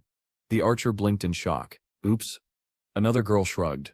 No big deal, she was instead a mage anyway, probably didn't stat even like Brother Fee that much. Consider this retribution. Fine, hurry up and release the hawk again. Find Dark Shadow. Understood. Not far away, Qinfang stood in silence, holding a small bell that shimmered faintly in his hand. Item, Ghost Spirit Bell. Effect shocks all enemies within 100 meters for 3 seconds. Cooldown, 65 seconds. He flicked the bell lightly. Clink. A wave of eerie energy pulsed out. The group of girls immediately froze in place, eyes wide, bodies stiff like statues. Black mist swirled around Qinfang's feet. He drew his blade. Instant shadow slash. The next moment, the air was filled with the sound of steel cutting through flesh, swift, silent and merciless. After finishing off his previous targets, Qinfang flew straight toward the location where Songfi was hiding. At that moment, Songfi was trembling as he stared at the group of female fans nearby. What sep's going on? Why did those people suddenly die? Could it be the Dark Shadow? He muttered in disbelief. No, that can sep be. If he really made a move, he should have shown himself first. Just then, a cold whisper brushed against his ear. Songfi, you stare dead. It was Qinfang. Startled, Songfi instantly conjured a protective barrier. Damn it, magic shield, he shouted. But before he could react further, Qinfang's Van Tinhu Yantong pierced straight through him. Songfi collapsed to the ground, his body convulsing in pain, mouth screaming uncontrollably. Qinfang crouched down beside him, observing calmly. There's stats really a lot of lifespan on this guy, he murmured. By my estimation, he originally had more than 2,000 days of transferable lifespan. Then a realization struck him. He looked toward the women nearby. Wait, these girls don't set have much lifespan left. Could it be all of their lifespan was transferred to Songfi? A faint sigh escaped Qinfang. After all this time they still think this is just a game. Crazy fans, truly terrifying. What a pity for that non-transferable lifespan. Add it all up, that sep's several hundred years wasted, now fallen cheaply into the hands of monsters. Meanwhile, back in town, Sunfi collapsed to the ground in exhaustion. Damn it, I only have 500 days of transferable lifespan left. That damn Dark Shadow, he cursed. One of his companions asked desperately, didn't Set you use the search skill, why couldn't Set you find him? A female fan answered tearfully, I did, but I only found our assassin sisters. Another doubted, I checked my attribute panel, it shows the stealth level, maybe Dark Shadow Sip's stealth level is higher than ours. Yet another nodded quickly, that Sip's right, my Eagle Eye skill is only level 1, if the enemy Sip's stealth is level 2 or above, I can Sit detect them. Songfi slammed his fist on the ground, furious. Damn it, that shadow comes and goes without a trace, how am I supposed to defend against that? Then in a weaker voice he muttered, but, I didn't even provoke him this time, I already stole a silver boss from him, and he killed me twice. That should be enough, right? He wouldn't chase me all the way here, right? No. Wait, what if he's jealous of my peerless beauty? The group of female fans immediately shouted in unison, for everyone's Sif's safety we should move to a different leveling area. Wherever Songfi goes we still follow. Moments later, Qinfang arrived back in town, scanning the area. Strange, where did Songfi's group go? Did they switch towns or log out? He stopped a passerby and asked, hey, do you know where Songfi went? The man flinched instantly, his eyes wide. Ah, you scared me, big brother Dark Shadow. He stammered, then quickly pointed toward a direction. He went that way, you'd better hurry if you want to kill him. But, I have a favor to ask. When you kill Songfi, please spare my girlfriend. Her name is Little Flying Owl. She's a female hunter. Qinfang Sip's tone was cold. I suggest you find a new girlfriend. As he walked away, a thought flashed in his mind. His girlfriend must be that little hunter who discovered my stealth earlier. The passerby begged again. Big brother, please. It took me forever to get a girlfriend. But Qinfang ignored him, activating stealth and disappearing into the shadows. He knew the direction Songfi's group had gone, but not their exact destination. Scanning the whole map would waste too much time. If only I could find Zhu Yishui, he murmured. That would make things easier. Suddenly a familiar figure appeared in his sight. Yu, also known as Ju Yi Suer. Qin Fong immediately approached her. "Hey beauty, I need your help." Yu looked wary. "You stare at dark shadow."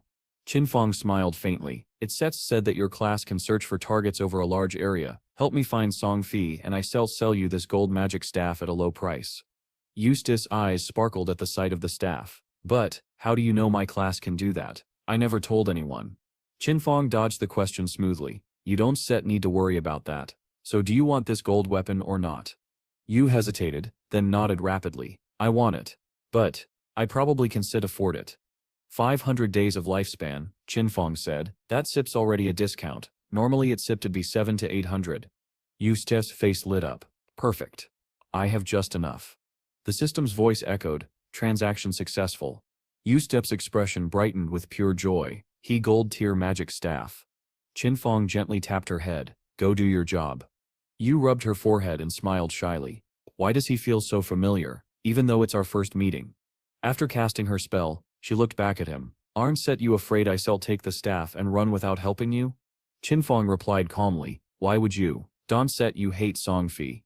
Yu froze for a moment, surprised. "Big brother, you even know that I hate him? Are you someone I know in real life? But your voice doesn't sound familiar."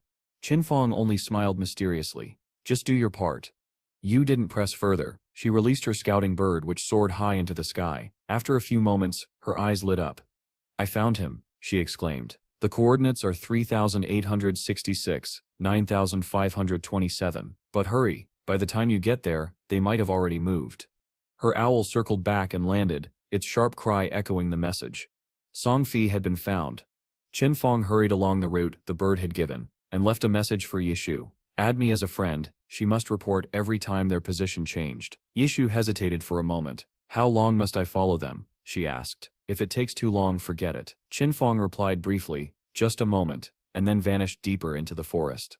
A short distance in, Qin Fong sensed something odd and stopped. Yishu watched him closely and puzzled, asked, "Why did you stop, Big Shot?" He pointed to a tree and asked her to check whether any nearby trees looked the same. Obediently, Yishu scanned the area. "Okay, wait a bit," she said, then called out, "There's one 100 meters ahead, and one 100 meters to the left." Qin Fong approached and pressed his hand against a carved symbol on the nearest trunk. The mark glowed where his palm touched it. Yishu peered over, curious. "What is this symbol?" she asked. Qin Fong released his grip and answered calmly, "Guess." The three trees formed a large triangle, and at its center, a faint power gathered and a chest materialized. Yishu gasped with delight. "An emerald-level treasure chest," she cried. She stepped closer, amazed. "I never expected to meet an ancient god's blessing in a newbie village. What luck, and I can open it." While Qin Fong explained, she tried to memorize the symbols with her exploration ability. If such blessings appeared elsewhere, she wanted to find them again. Qin Fong told her, "The blessing of the ancient god can appear anywhere the gods have abandoned. An area usually contains several strange symbols. Activating them all will trigger the blessing. Sometimes it summons an evil monster boss, sometimes a swarm of small monsters, and sometimes a treasure chest or other special reward." Yishu's mind raced. The chest could easily be worth at least 1,000 days of transferable lifespan. In the outside world, she recalled, 1 day of transferable lifespan could cost 1 per 10,000 on the first day and climb to 1 per 50,000 on the second. So the treasure's value was staggering. Qin Fong opened the chest. The system announced, "You have opened the emerald-level treasure chest. You have received the emerald-level skill book, Blooming Curse." He frowned at the name, Blooming Curse, and the system supplied its description. Blooming Curse, Emerald Level, a common skill book usable on the corpse of a player who has been dead for up to 15 seconds, causing a cursed flower to bloom on the corpse. The flower siphons the target's transferable lifespan until it is fully depleted. There is no cooldown. Qin Fong's expression turned cold and calculating. It was a perverted skill indeed. He had heard of it in a previous life. The name fit perfectly. He accepted the skill, and immediately envisioned how to use it. Guard the corpse after killing a player so the cursed flower could drain all transferable lifespan. With this power, he thought, he could make an enemy quit the game, rush to level 10, and then exploit the ability in the real world to ruin them completely. With the skill learned, Qin Fong resumed his search for Song Fi. He intended to end Song Fi's good days. Elsewhere, a wolf struck by lightning convulsed as fire raced over its fur and collapsed. Song Fi and his band of female fans joined forces and finished the beast. Song Fi smirked to himself. He had run far, surely Dark Shadow would not follow. After all, he had once stolen a silver boss from Dark Shadow and had been killed twice. That should have been sufficient provocation. He promised himself revenge. When I level up, I will come back for you. You damn dark shadow.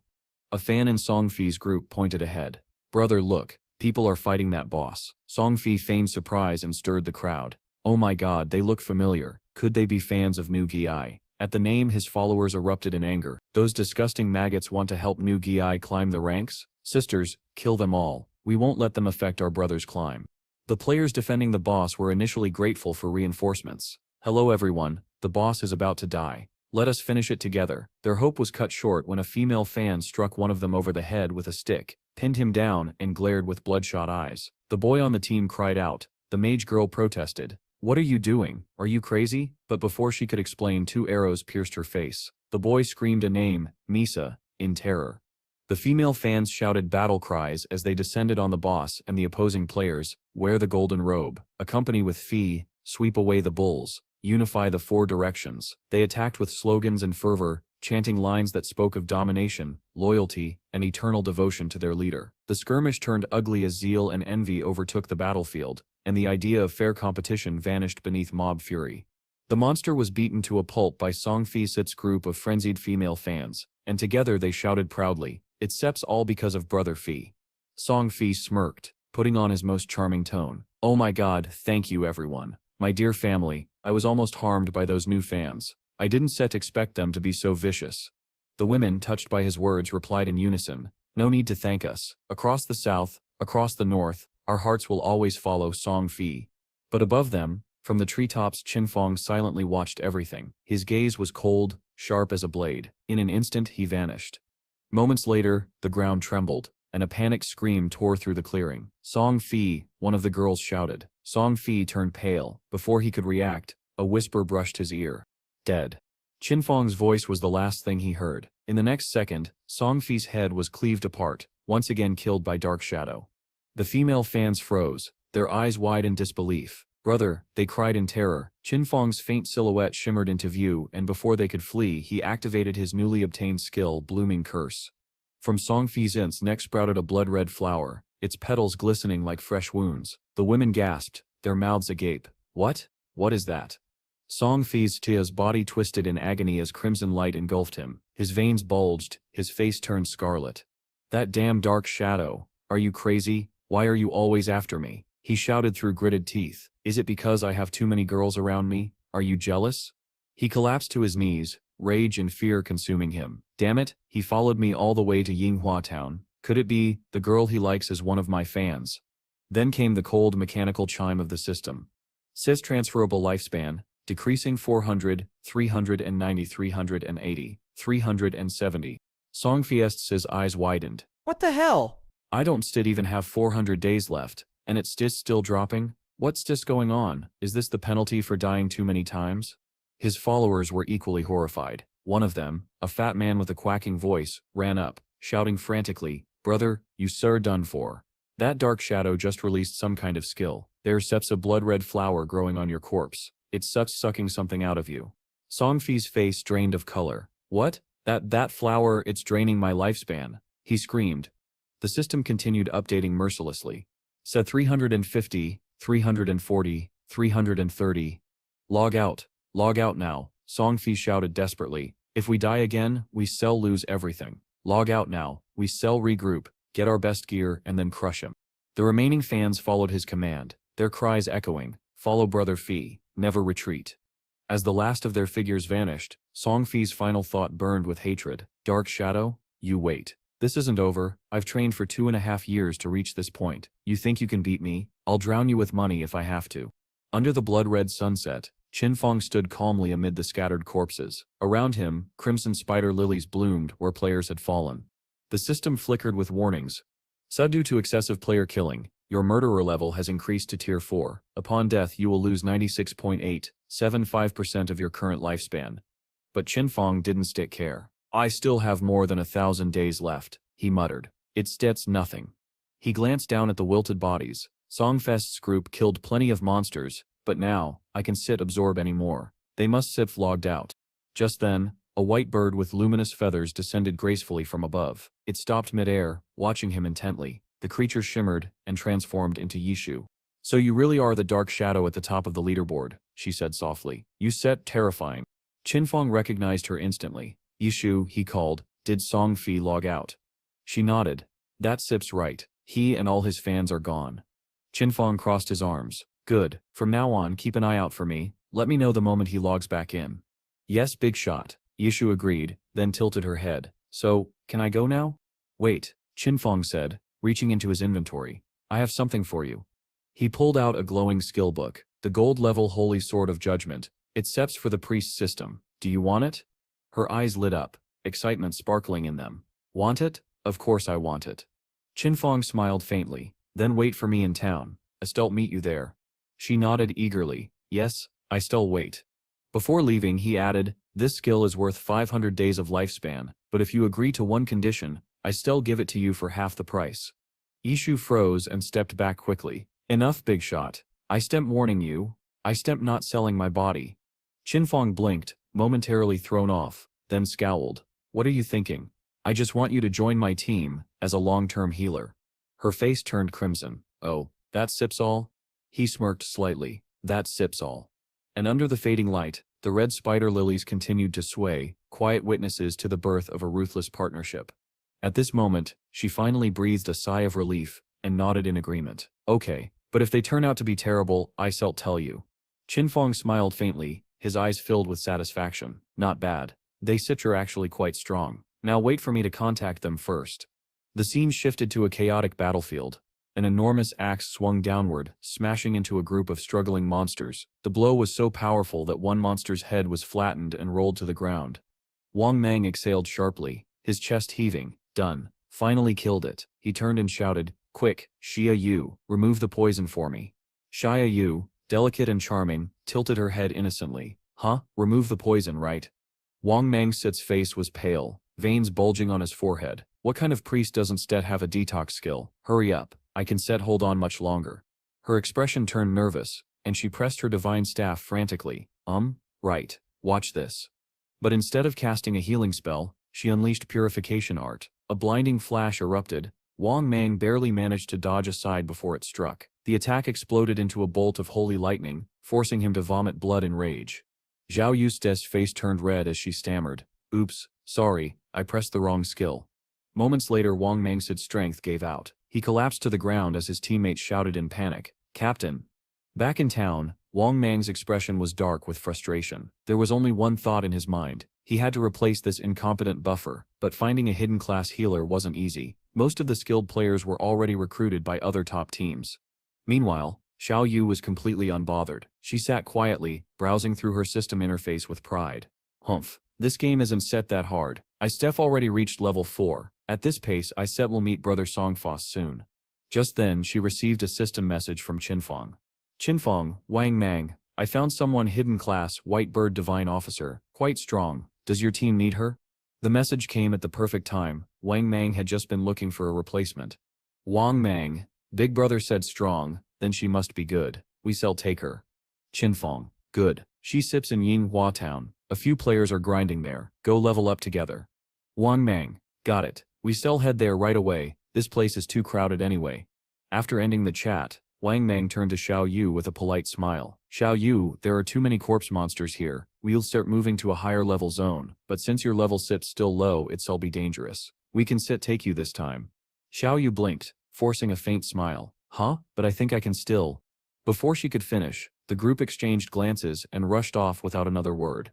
Not good, it sets too late. Leave quickly, Xiao. Take care of yourself.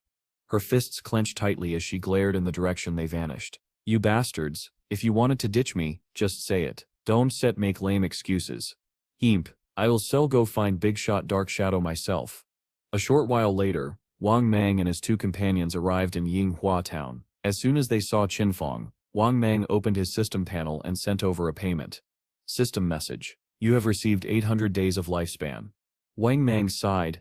That sips the remaining lifespan from when I bought the equipment. I still owe you 500 days. When Captain Ann arrives, I still give it to you. Earning lifespan in this game is seriously hard.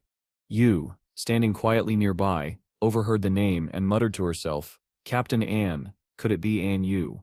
Qinfeng simply nodded and began introducing everyone. This is Falling Snow Day. His name Sips Wang Mang. Introduce yourselves. Before anyone could respond, a lively voice echoed from a distance. Wang Mang, ISEP arrived. A young woman appeared, her name glowing above her head, Justice Executor. Qinfeng Sip's eyes narrowed slightly as he studied her. So it really is Anu.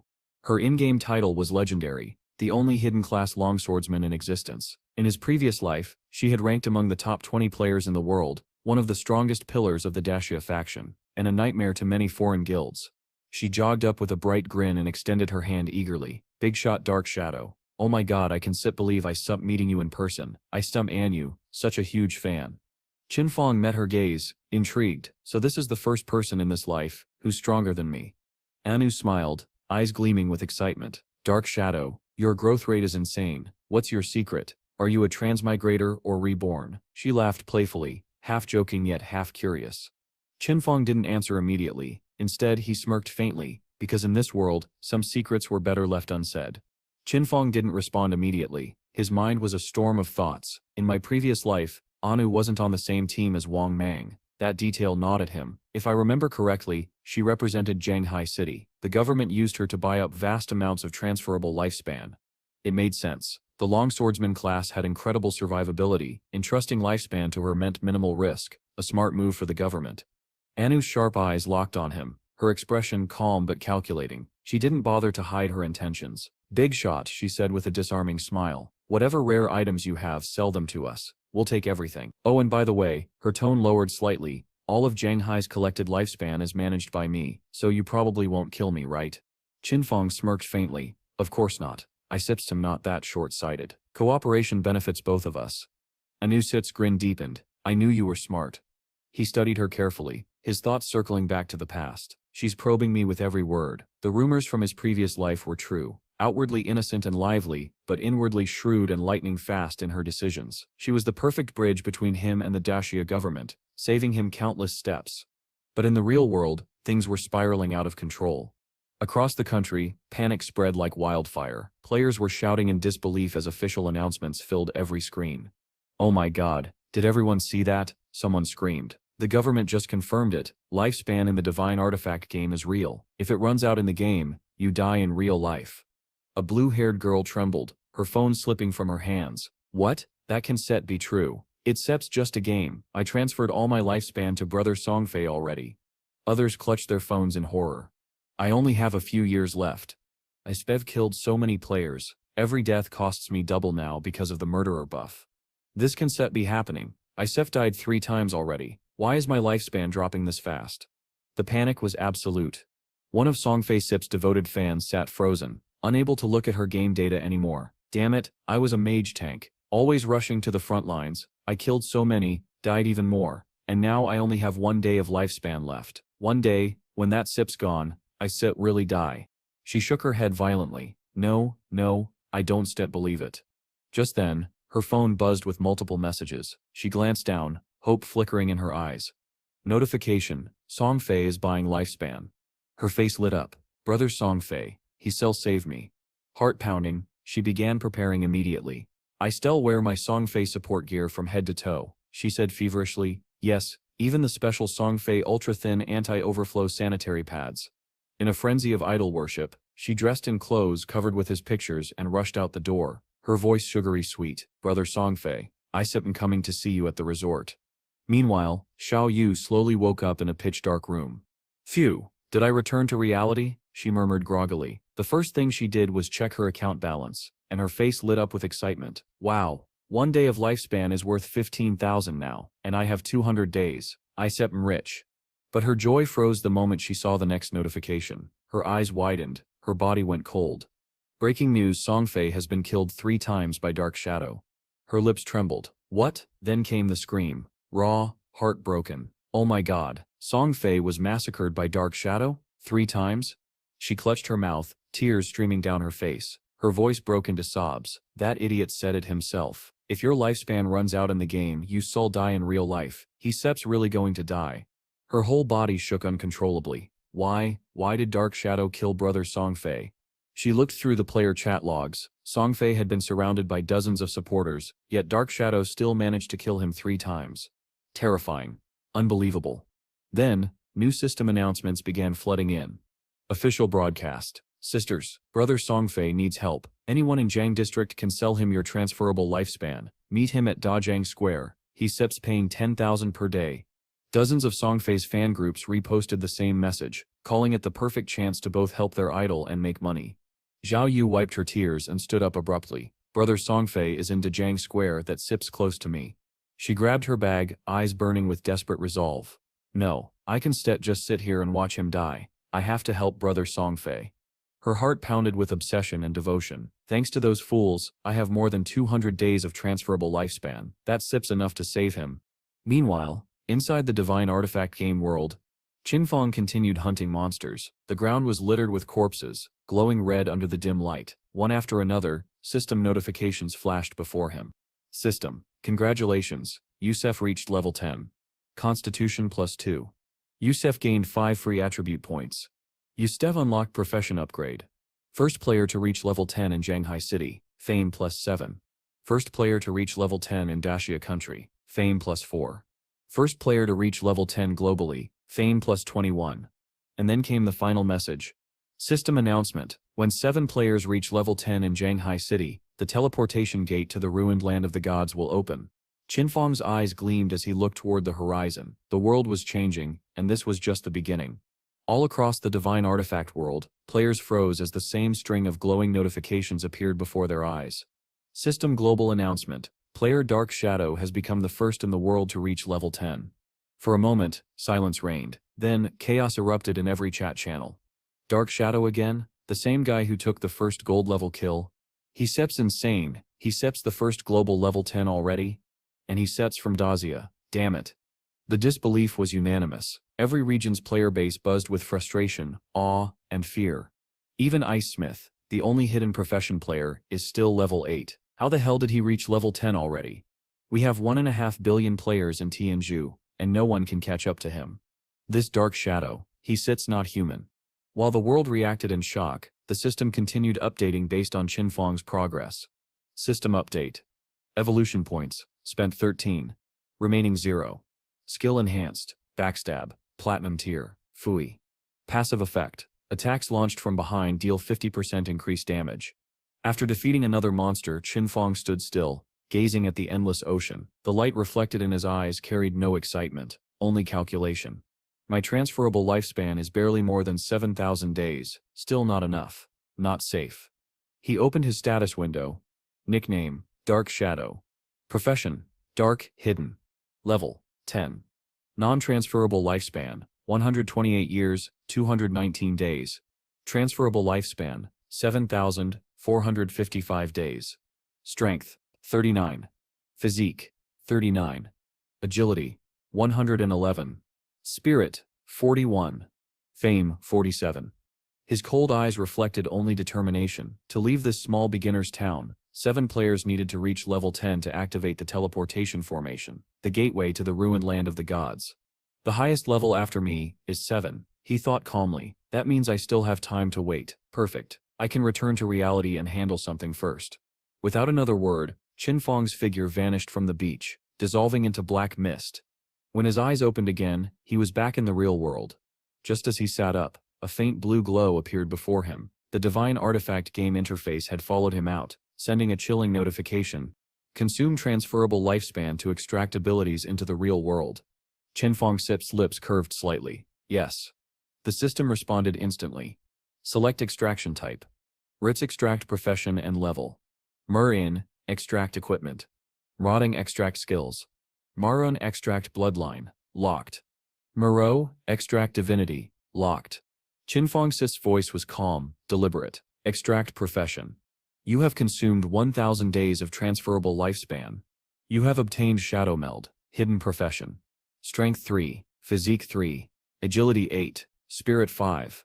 He nodded slightly, feeling the surge of power ripple through his veins. Then he spoke again. Next, extract level.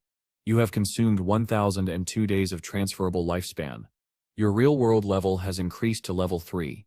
Strength 4, physique 4, agility 14, spirit 4. A quiet smile crept across his face. Good. Then came the final, and most critical extraction, skills. He recalled the official guide's warning, The higher the skill's rarity, the more lifespan it consumes, and the cost rises exponentially, he murmured. But when he checked the calculation, his expression shifted, so the extraction cost is based on the skill's base quality, not its evolved form. That changed everything. After evolution, Shadow Meld only costs 900 days, and it retains its platinum rating?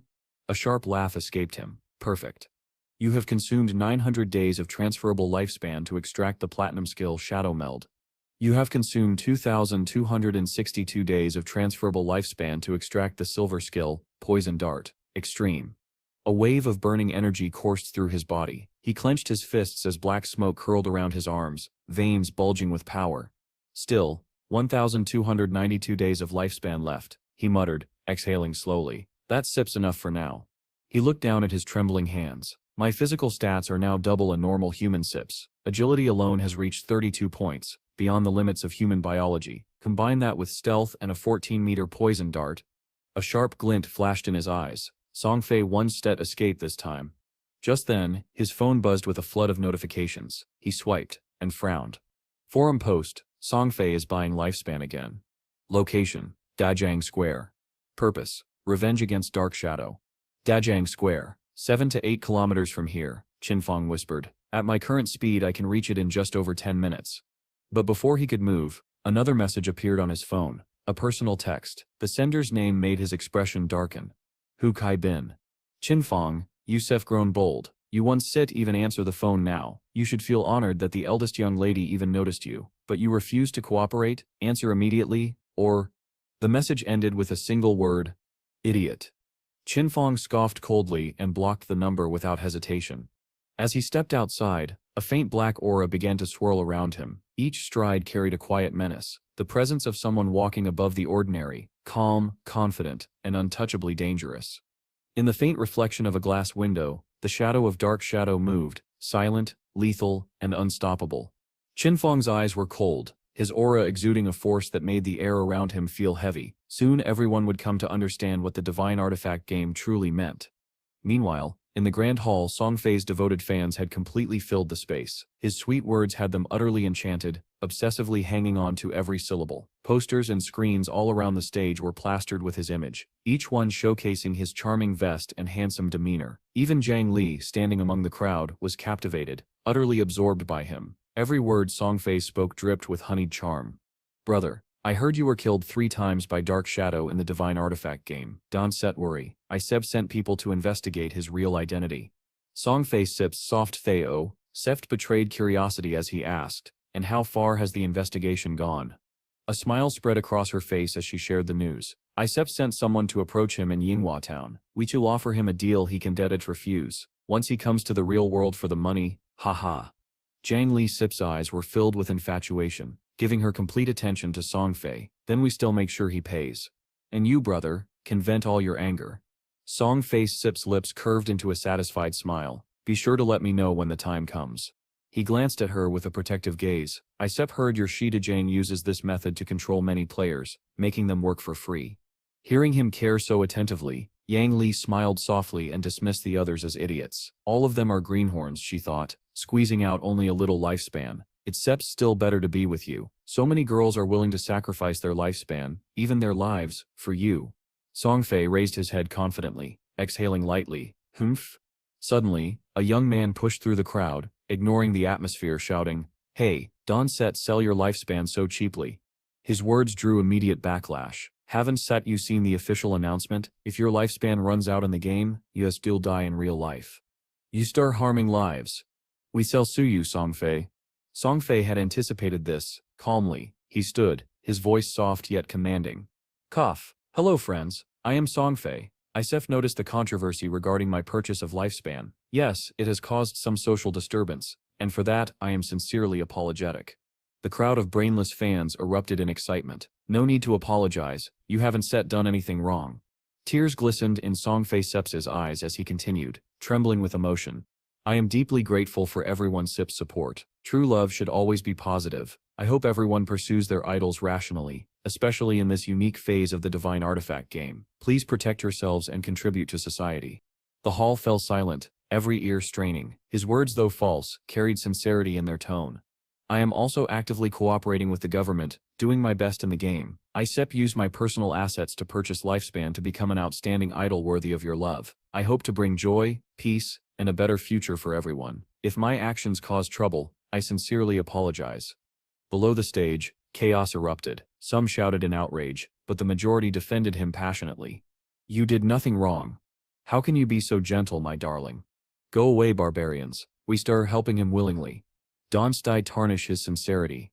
A confident, proud voice cut through the clamor. It was the short-haired girl, Songfei's most devoted fan. "Don't believe those ridiculous rumors. I donated the most lifespan to him. When I logged out, the system warned me my lifespan was less than a day. Yet here I stand. If you don't have the courage to die for him, you don't deserve to claim love for him." The crowd erupted in agreement, their voices uniting in fervent devotion.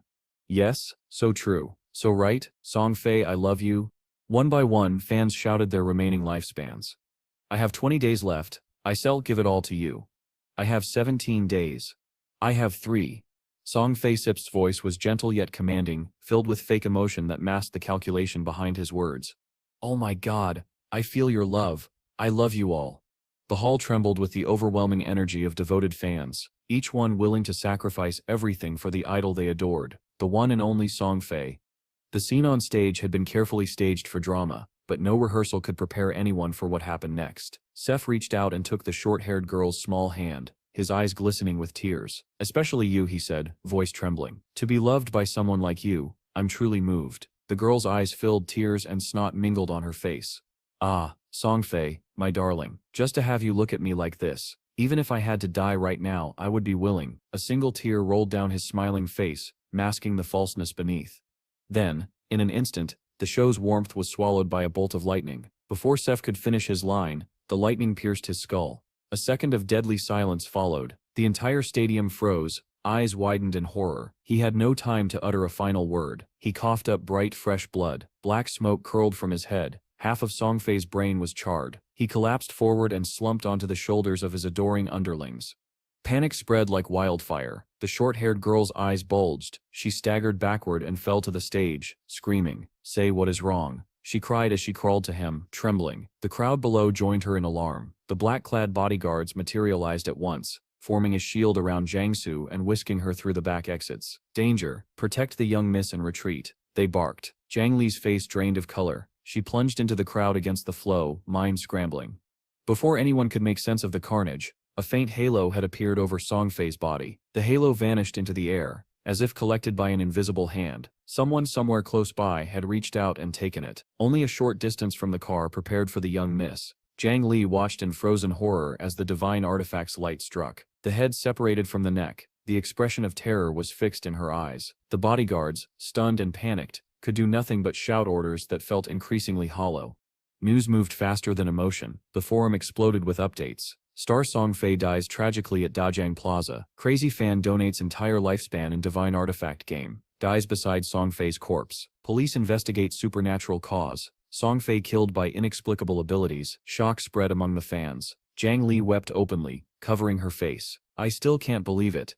We were at Seth's concert just yesterday." Her friend muttered about throwing knives and invisibility, clutching at scraps of overheard speculation. "Isn't that a divine artifact game ability? Do you think Anying killed Seth? I heard in the game Anying killed him 3 times. Doubt warped into conviction in Jiang Li's mind. How could skills from a game manifest in reality? To kill Songfei instantly, and then invisibly collect his lifespan. Only someone with the assassin's talents could do that. The clues led her to one name. The culprit must be Anying. Hate crystallized into purpose. Her world dimmed. Everything she cherished felt stolen. If Anying could bring game abilities into the real world, then Jiang Li believed she had no choice but to approach him, get close, and stop him, by any means necessary. From that moment forward, her single goal burned clear: to kill Anying. Elsewhere, the man who had taken down 2 influential figures that night remained unbothered. Xinfang, having completed his bloody work, sauntered to a noodle shop to replenish his energy. Even while the divine artifact game drained his life force in the real-world invincible state, hunger persisted. He ate calmly, savoring black bean noodles as if the world outside were still ordinary. A phone buzzed across the table. The message was blunt and petty. "Qinfang, you blocked his number and WeChat. If you do not come back to work, you are fired. You won't get paid this month." The sender was a girl surnamed Yang Xiaoya, someone Qinfang knew from his guild days. She was timid and often bullied, a former member of his TR guild in his previous life. Qin Fang shrugged off the threat with a short reply. Forget about him, don't go to work anymore, go into the Divine Artifact game, and develop there. The world had shifted in a single night. On stage, a star lay dead. In the streets, fans mourned and conspiracy theories sprouted. In quiet corners, new vows of revenge were forged, and in the game and in life, people began to wonder whether the boundary between virtual power and physical reality had finally been crossed. Hearing the conversation, Xiaoya quickly joined in, curiosity gleaming in her eyes. Oh, Qin Fang, have you ever been inside the Divine Artifact game? I heard it's incredibly difficult. Many people nearly exhaust their entire lifespan just playing it. Qin Fang replied calmly, any profession works. Just invest in agility, and you sit fine. Xiaoya leaned closer. I heard lifespan in the game is worth a lot now. Qin Fang, how much have you earned? He shrugged. Not much. Almost used up. What? But didn't you buy a house and a car? No wonder you dared to block that fat tiger. She laughed nervously. Qin Fang smirked. Fat tiger? Humph. Just a lackey. The real problem is his boss, Tian Shishi. The name stirred something dark in his memory. Tian Shishi, young lady of the Tian Corporation. The company he once worked for had belonged to her family. She never worked a day in her life, spending her time toying with men. He recalled the rumors, her late-night hotel meetings with foreign businessmen, her flashy supercars, her scandalous lifestyle, and now she had set her sights on him. Tian Shishi was known for her obsession with foreign culture. When the Divine Artifact game had first launched, she left Daxia for North America and established the Alice Country Guild, one of the 3 most powerful guilds there. That guild had often clashed with Daxia and his own TR Rebirth Guild. Remembering all this, Qin Fang's expression hardened. He had to act before she left the country. If he could eliminate her now, the Alice Country Guild might never rise, and the chaos she brought to the world could be avoided. There were also whispers that her guild co-founders shared more than just a business relationship with her. Once she died, they would inevitably turn on each other. His phone buzzed again. It was Xiao Yu. He picked up. Qin Fang, I didn't expect you to be alive. I thought you died inside the Divine Artifact game. She screamed over the line. Anyway, I bought a house myself, so don't bother me anymore. Oh, he replied flatly. Anything else? Donstedt talked to me again, she snapped. Donstedt asked where I live, and Donstedt contact me in the future. Qin Fang's tone stayed indifferent. Alright, if there's nothing else, I'll hang up. I want to break off relations with you, she yelled. Okay, he replied simply, and ended the call. He stepped outside, watching the setting sun. I have to get back and continue leveling up, he murmured. Someone will reach level 10 soon. When that happens, everyone will realize abilities from the game can be used in real life. Under the crimson sky, the city stood silent, unaware of the coming storm that would soon shatter its peace. Elsewhere, a row of elegant European-style buildings shimmered beneath the clear blue heavens. Suyan walked beside Xiao Yu and sighed. Xiao Yu, breaking things off with your brother is too much. Why don't you just apologize? I think he's really angry this time. Xiao Yu turned away, pouting. Apologize? No way. I sold part of my lifespan to the Tian Corporation for 2 million. Su Yan gasped in shock. You sold your lifespan? Xiao Yu smiled proudly. Yes, I bought a house. We can live together, and soon I'll get close to Anying. Who needs Qin Fang anymore? As they spoke, a figure appeared ahead, Zhang Yi waiting with a smug grin. Zhao Yu, here sips the assassin skill book you wanted. Don't forget what you promised me. I know, she replied sweetly. I will indulge your little desires after I done. But in her heart, her thoughts were venomous. You love-sick fool, wait until I meet Anying. Who would care about garbage like you? Clutching the skill book, Yao Yu hummed cheerfully on her way back. Wang Dai, I've got an assassin skill book. It's even a control skill. Ask Anying if he needs it. If he does, I'll give it to him, she said over the phone. Her eyes gleamed with scheming purpose. This fool Zhang Wei might actually be useful. This skill book will be my link to Anying. As she walked, her imagination took over. I'll approach him, be by his side, heal his wounds, kill enemies for him, level up together. He'll begin to trust me, maybe even see me as someone precious. And when I step strong enough, when he no longer has any value to me. Her gaze darkened, voice dropping to a whisper only she could hear. I'll kill him with my own hands. I'll gouge out his eyes. I'll avenge Song Fei. Just then, her phone buzzed again. A new message appeared from the group chat. This skill is trash. The boss doesn't need it. Sell it yourself. Huh? She muttered, stunned by the rejection. Meanwhile, not far from where Qin Fang had passed earlier, chaos erupted. Be careful, move away quickly, someone shouted. Qin Fang instinctively hid behind a pillar, quietly observing. A team of players was fighting something monstrous. "Damn it, this one's not normal, try to survive first," one of them yelled as they scattered. A massive insect-like creature charged at them, its blade-like limbs slicing through the crowd. "Run, it's stats targeting you." A man raised his shield desperately. "Damn it." The shield shattered after only a few hits, splintering into 8 pieces. Qinfang Sip's eyes narrowed as he analyzed the creature. Golden level arthropod, level 8, golden boss.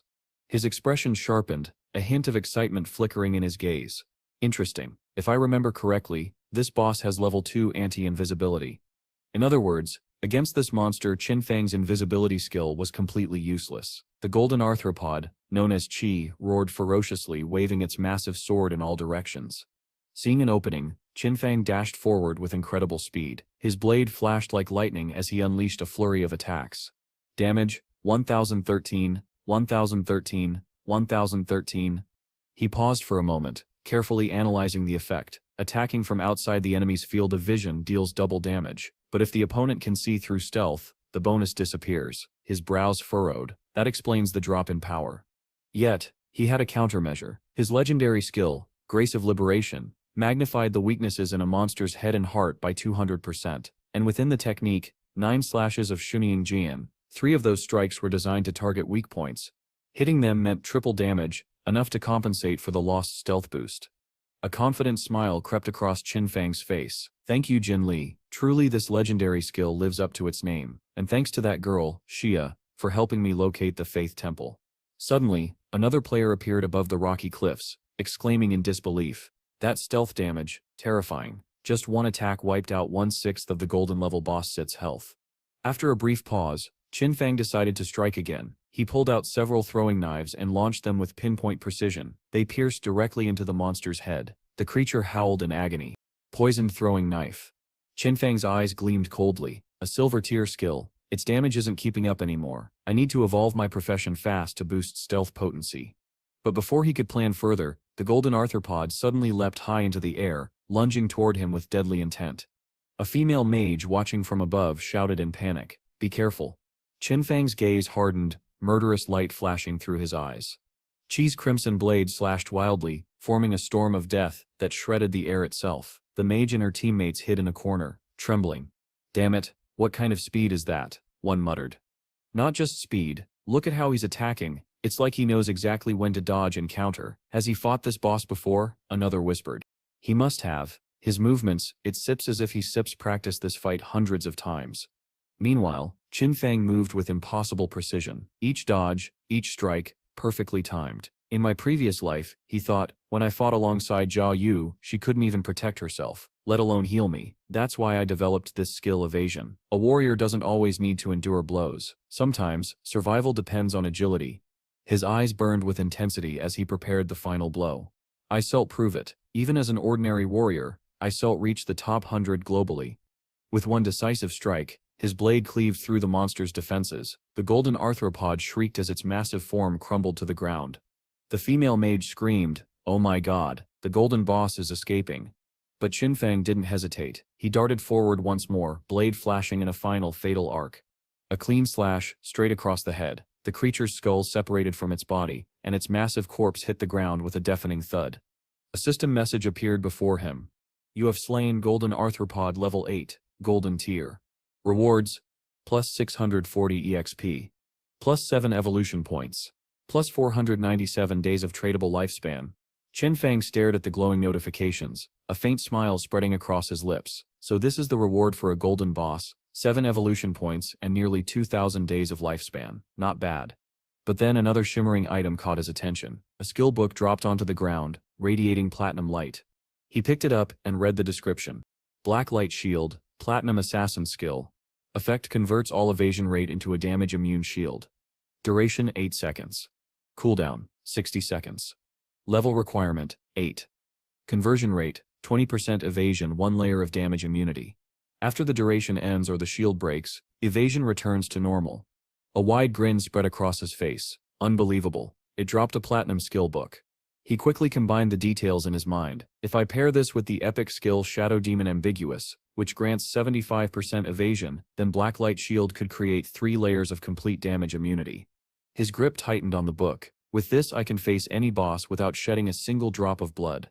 Qinfeng immediately spent the reward to evolve Blacklight Shield to epic rank. The system deducted evolution points, 1 plus 2 plus 3, consuming a total of 6 evolution points. The skill's parameters expanded, the damage-free shield duration scaled through 8, 10, 12 to 14 seconds. The conversion rate changed from every 20% to 15%, then 12%, and finally 10% evasion to shield conversion per tier. The aura around him swelled. With the upgrade he could stack as many as 7 layers of damage-free shield. Like this, I can venture into higher level areas. For a moment he poured nearly all his remaining points into evolving equipment, leaving 22 evolution points. He then prioritized increasing damage per second by improving poisoned throwing knife. That evolution consumed 3 plus 5 plus 8, 16 evolution points in total. After evolution, the skill scale read, white, silver, emerald. Effective range reached 1,417 meters. Hit dodge attachment values became 120 and 240 attack points. Poison fragments dealt sustained damage every second equal to 50 to 80% of attack power. The effect could not be resisted. Evolving the skill 3 times more than doubled its damage, and with a cooldown of 5 seconds its sustained DPS rivaled his Xunyang Jian technique. Qinfeng did not stop there. He exchanged for 2 assassin pieces of equipment. The Ring of Agility, Platinum tier, granted agility plus 20, movement speed plus 20%, attack speed plus 20%, and cooldown speed plus 20%. He also acquired heavy red leather gloves, golden level assassin protective gear, with physical defense plus 18, all elemental resistances plus 15, constitution plus 12, and health plus 588. Equipment required level 6. After the upgrades, Qinfeng watched his stats climb.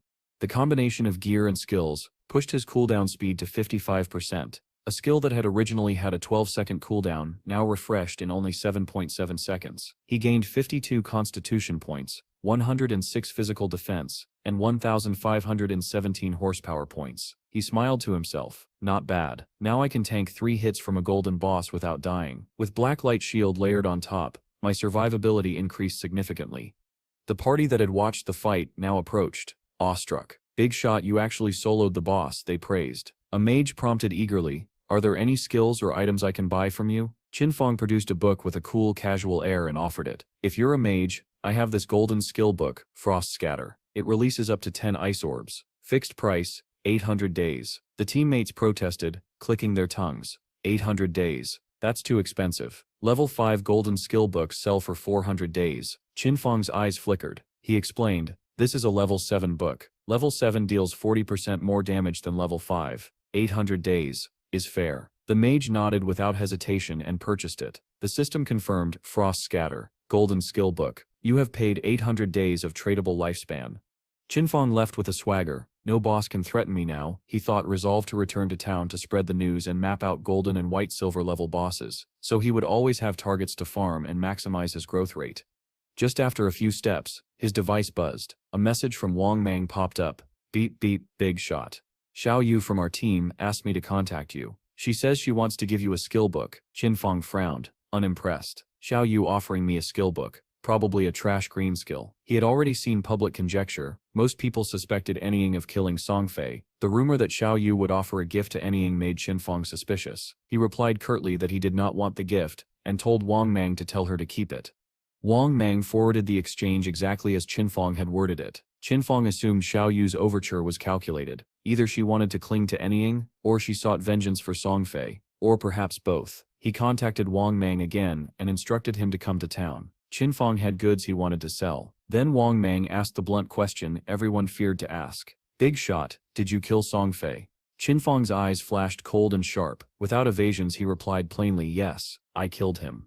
The admission landed like a stone. Qinfeng paused only a moment, aware that the authorities were already piecing together clues. There were only 2 hours left before more players reached level 10, 2 hours before the reality of game abilities bleeding into the world could no longer be concealed. It was time to see how the Daxia government would react. Consider it a test.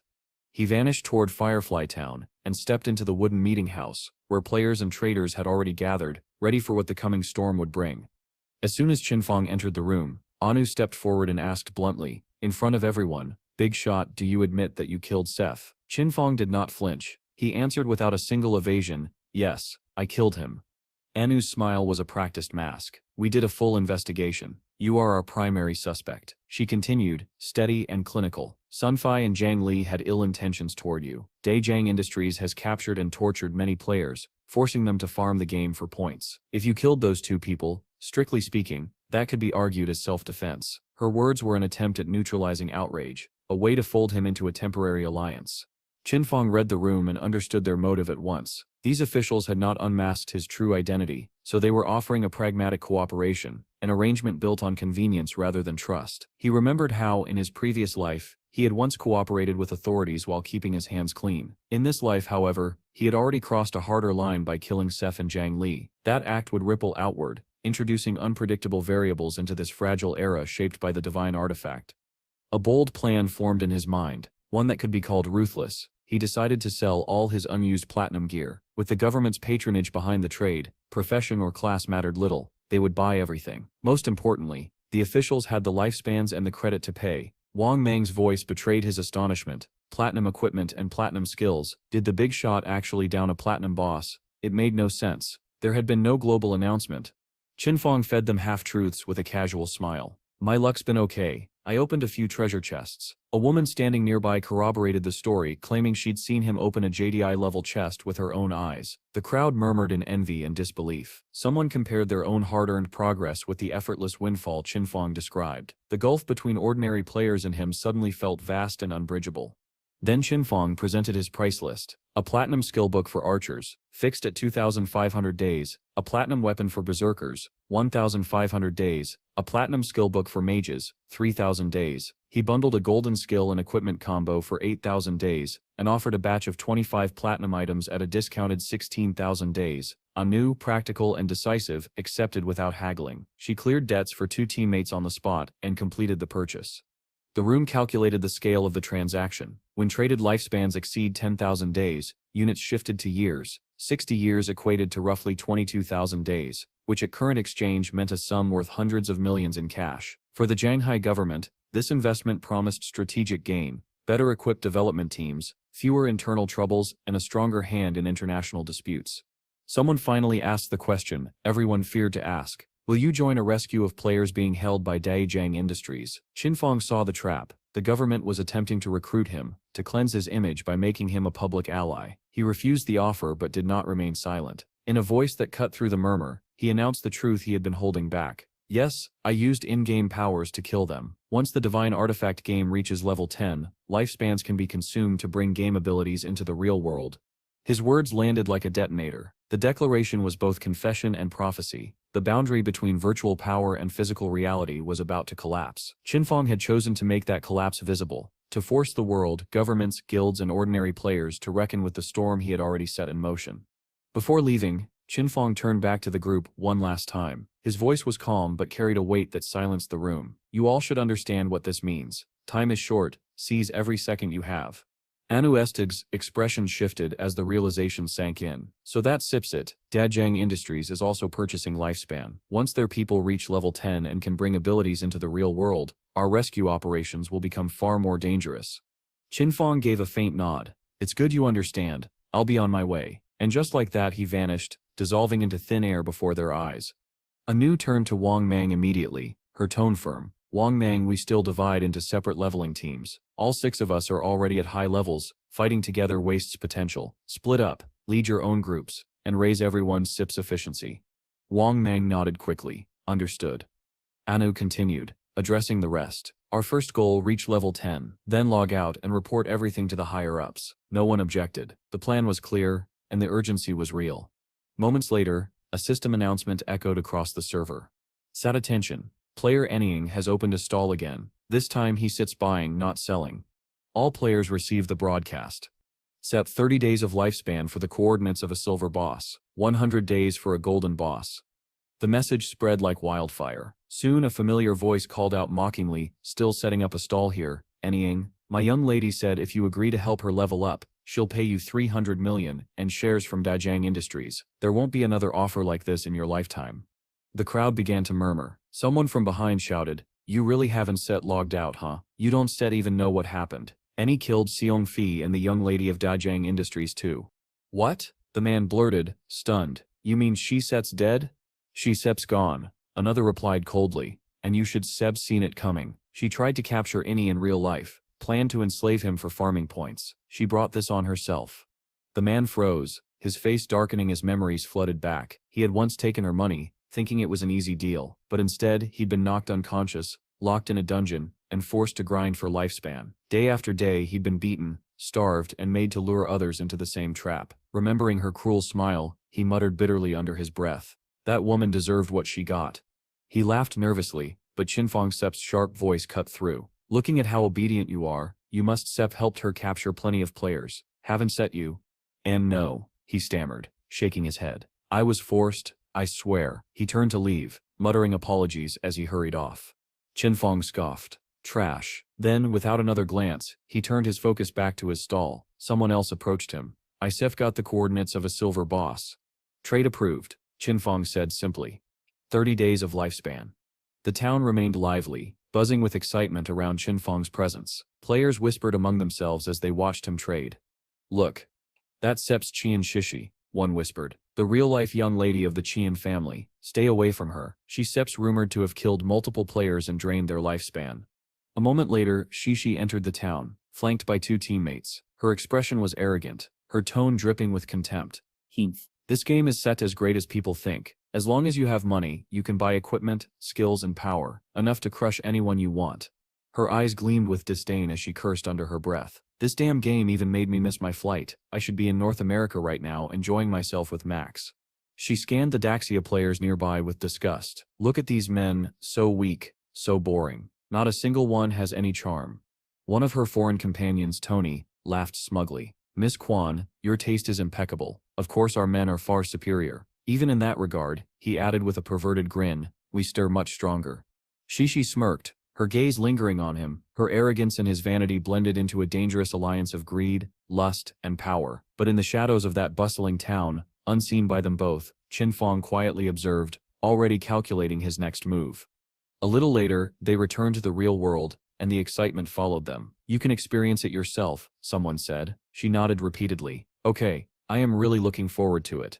The conversation soon shifted back to the star, Songfei. Voices bubbled with callous amusement. Hey, I heard that useless Songfei died. I played with him once. It was over in less than a minute. What a waste. Shishi, indulgent and hungry for sensation, flushed at the thought. She had heard the killer's name whispered everywhere. Anying, a Daxia man but ranked number 1 globally. The idea that Anying could kill Songfei made ordinary death seem trivial. If he could fell a star, taking down a common player would be easy. Perhaps she thought this was her chance to get close to him. Impulsively, Shishi posted a notice to attract players. Everyone, I am going offline to make a call. Contact Anying. Reward 3,000 days of lifespan. Money might not tempt Anying, but 3,000 days of lifespan could not be refused. For her, killing an ordinary player was a trivial task. She pictured his face, smug and dismissive. Very soon you will have to die. Qinfeng, she thought with vicious satisfaction.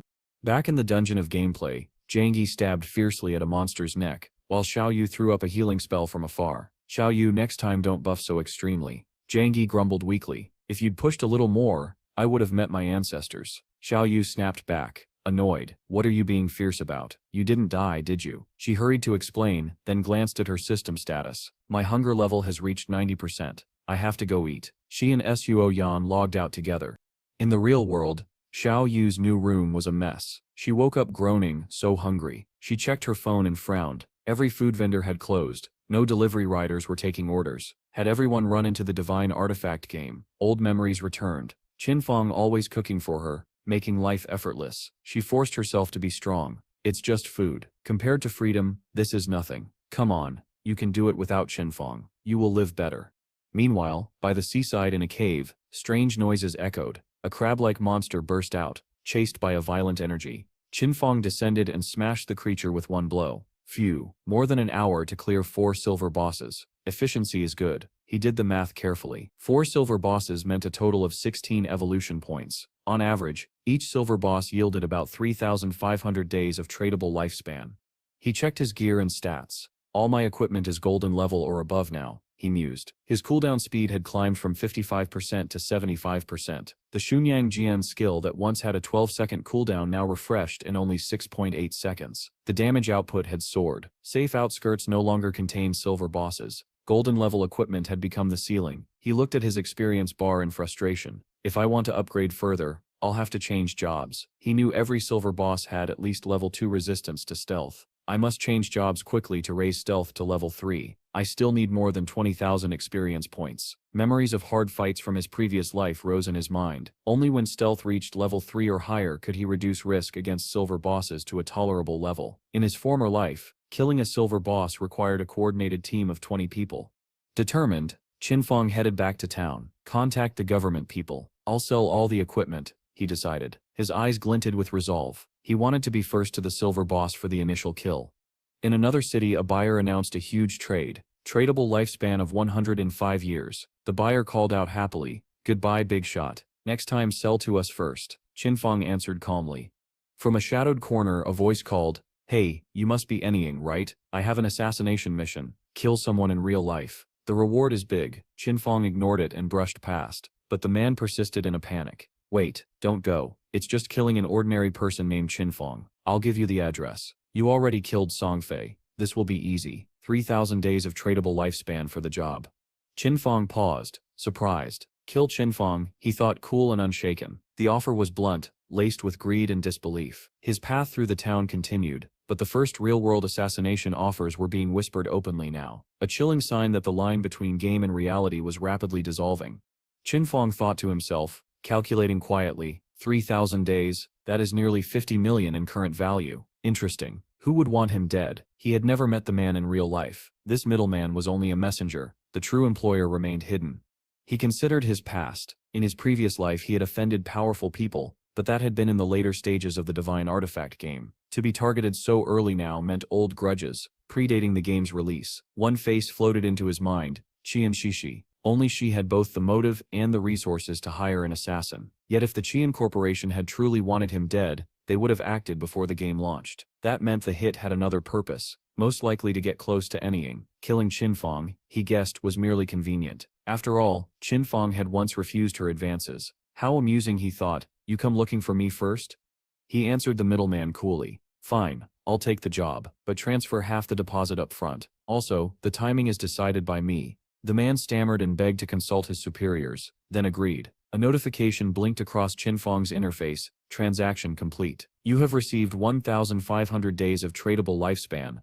Qinfeng smirked inwardly. Deposit secured. Considerate interest. He sent the target's location and information to the hitman. The man confirmed that, given Qinfeng's ability, finding the quarry should pose no difficulty. Qinfeng glanced at the map, the coordinates matching his current position. He replied coldly, "Stay where you are. I'll handle it." He dismissed the idea that the middleman or his employers were truly exceptional. After all, were they not all, in some sense, tools of Miss Qian? At that moment, a girl called out from the crowd, "Big brother, wait, I heard you're buying boss coordinates. I have the location of a golden boss. Will you buy it?"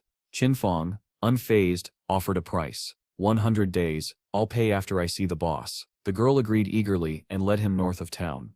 He asked her the boss's name. She replied quickly. As they walked, Qinfeng assessed the danger. The boss was rumored to emanate a wide toxic miasma, deadly to anyone trapped inside its radius. He told her, no need for healers, just lead the way. Confident in his evasion and damage, he planned to rush the fight and finish it before the poison could take effect.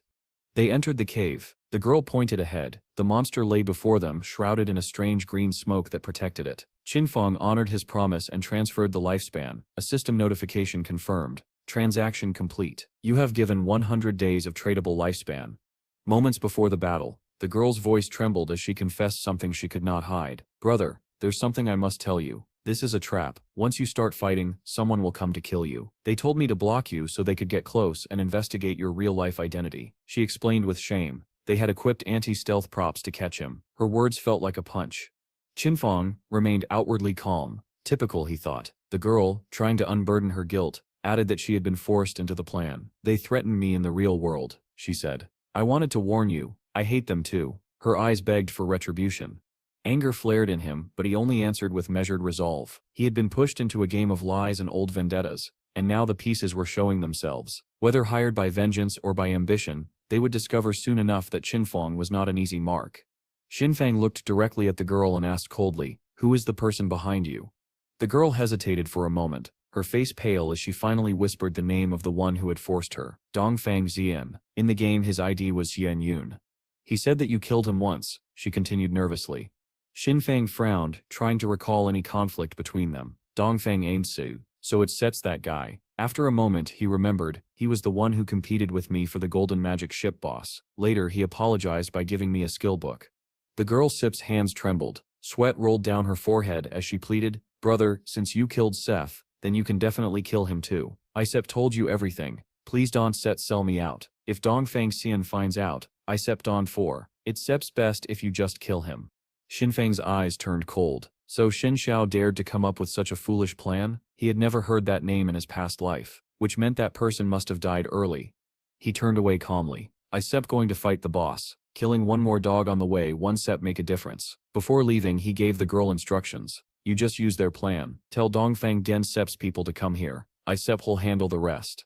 The girl bit her lip, worried for him. Ah, wait, you still die. Dongfang Xian once brought 3 full teams, 18 people in total, to fight this boss, but within 30 seconds they were all wiped out. Still, Xinfang went stealth and began investigating. Poison gas filled the cave. It was intense and unrelenting. Even the strongest players would crumble under such poison damage. They hadn't even managed to bring down 5% of the boss's health. No matter how strong Aang is, the girl murmured, if he Sep's caught in this gas, he shall die for sure. But Xinfang was calm. Let's see how strong this boss really is.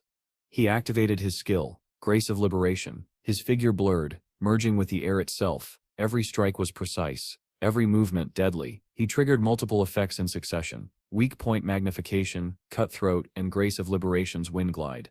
Within moments the monster Sip's health plummeted.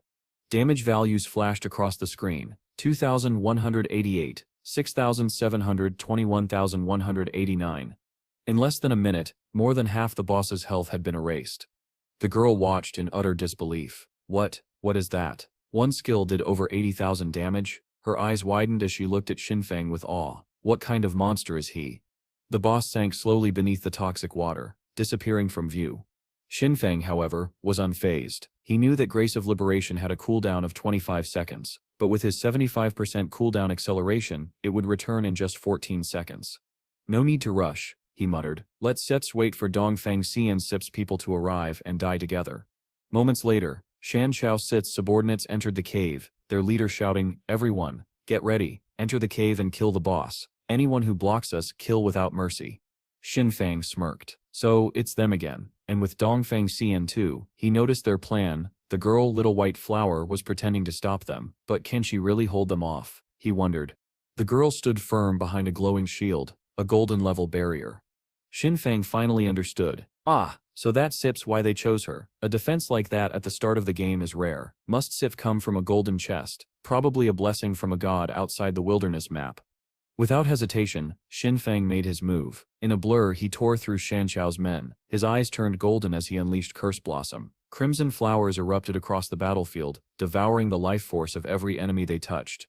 The girl cowered beneath her shield, trembling. How terrifying. One skill killed so many people, and those red flowers, what are they? She shivered. Thankfully I didn't listen to Dongfang Xian, or I to be dead like Seth and the others. When the dust settled, she cautiously called out, "Big brother, let's be friends. I'll even tell you Dongfang Xian Set's real-life location." Xinfang agreed indifferently. All right. Her tone suddenly changed, soft, suggestive. "Big brother, if you ever need special services, you can come to me. I'll be free for you, for life." Xinfang's expression remained unreadable. So that's her profession. No wonder she's so enthusiastic. Before he could respond, red smoke began to rise behind her. The system notification rang. You have eliminated Epidemic Spreader, LV.10 Golden. Rewards. Experience points gained. 7 evolution points. 555 days of lifespan tradable.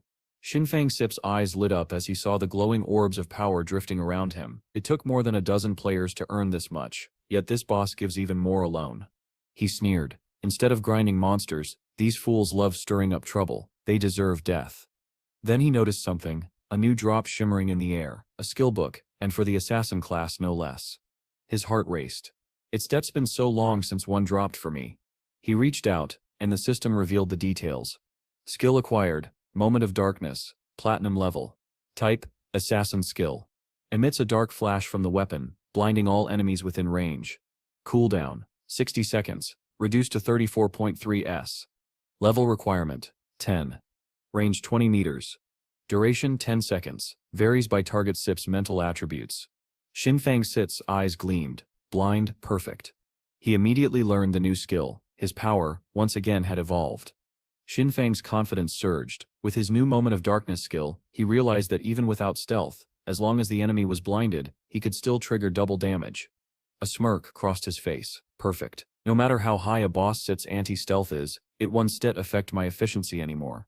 Then, the system displayed new information. Weapon acquired. Blade of Plague Platinum level. Type. Assassin weapon. Attack, 216. Agility plus 42. Weak point attack. Probability, pu 0.3%. Requirement, level 10. Unique effect. All attacks inflict a toxin that explodes after 3 seconds, dealing 50% of the original attack's damage. Xinfang couldn't help but grin. Great, another big harvest. He quickly checked his stats. His evolution points had reached 98, nearly enough to upgrade his epic-level greedy hand to legendary. Just a bit more, he muttered. I still need over 10,000 experience points to upgrade my class. Time to hunt small monsters. As he approached the shore, even the clams and shrimp trembled and scattered in fear. With a flick of his wrist, Xinfang unleashed a flurry of strikes. The weak monsters fell instantly, leaving behind trails of glowing energy. Moments later, the system chimed. Class advancement successful. Spiritual energy detected. Class Enyang Assassin has advanced from Stage 0 to Stage 1. New attributes were unlocked. Strength, 3-9. Constitution, 3-9. Agility, 8-24. Spirit, 15. His control panel flashed with a new set of class passives. Passive 1, Stealth duration doubled. Stealth can now be used while already stealthed. Passive 2, Stealth level increased from +1 to +2. Passive 3, attacks made while outside the enemy's field of vision deal double to triple damage. Xinfang Sip's eyes gleamed in amazement. Incredible. My attributes have tripled, and now, as long as cooldown allows, I can maintain permanent stealth. Attacking from outside the enemy Sep's vision now triples the damage. No wonder this is called the strongest hidden profession. Just then, a global announcement echoed through the system. Attention players, 7 individuals from the Zhanghai City region have reached level 10. The teleportation formation to the abandoned god continent will open in 10 minutes. Qualified players, please prepare. Xinfang checked the leaderboard. It's already 8:30 in the evening. Didn't expect this many players to reach level 10 so soon. The updated rankings appeared. Anying. Grey Rose. Snowy Day. Hake Buluin. Daily Wang Mang. Heiyu Wu Han. All familiar names. He frowned. In my previous life, this list was filled with foreigners. Seems things are already changing. He smirked slightly. Looks like the equipment and skill books I sold have started to affect the flow of power. I wonder, will the world SIP's orders shift in this lifetime? I sipped them looking forward to it. Meanwhile, in the real world, chaos was unfolding. At a city police station, a group of officers stood in formation. One of them saluted and reported, "Sir, the main members of the Dajiang Industrial Crime Group have been arrested. However, 3 members are still active inside the abandoned god game. Their real bodies are in an unreal state. We can't arrest them physically." The senior officer nodded. Request instructions from above. An older government agent standing nearby gave his order. Inform Anu. Tell her to find a way to force those suspects to log out. The officer replied firmly, "Understood." 2 senior officials discussed quietly. Good strategy. Even if the criminals are hiding in safe zones, their bodies in reality still need food. Once they get hungry, they still have to log out, and the moment they do, we still capture them. The government team finally relaxed. Thanks to Enying's support, this operation went smoothly. We should consider recruiting him to our side. Outside, the streets were eerily silent, not a single soul in sight. Back in the game, the girl from earlier messaged Xinfang with excitement. "Boss, I didn't expect you to be such a hero, eliminating evil for the people. I admire you so much." He replied coldly, "Enough flattery. Speak if there sips something important." She quickly sent him a message. "Boss, it sets true. The government has announced the news. The Dajiang group was colluding with Song Fi. They plotted to kidnap, imprison, and even kill players. The reason you killed Song Fi and Zhang Li was because you accepted a government commission." Xinfang blinked in disbelief, then sighed. "So they said you're whitewashing me, trying to make future cooperation easier."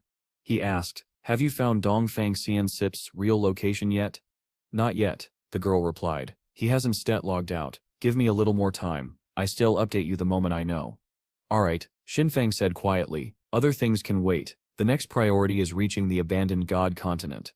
Steel Thing once again, he approached the teleportation formation in town. Many players were already gathered, but none had activated the portal yet. The system chimed one final time. Teleportation to abandoned God continent initiated. A bright light engulfed Xinfang as he vanished from sight. His next chapter had just begun. Xinfang tightened his grip on his weapon. The time for the real game had finally come. The towns behind him were nothing more than beginner villages, safe zones for novices. The true adventure would begin only on the abandoned God continent. Without a sound, he vanished from sight, his figure dissolving into the air. The surrounding players looked stunned. Where did he go? One of them asked in disbelief. Another scoffed. What's Sips there to ask? Of course, it's Sips' big brother anything Sips doing. But a more experienced player frowned. That's Sips not right. I have level 2 anti-stealth, and I still can see even his shadow. That means, his stealth level is above 2. A wave of awe swept through them.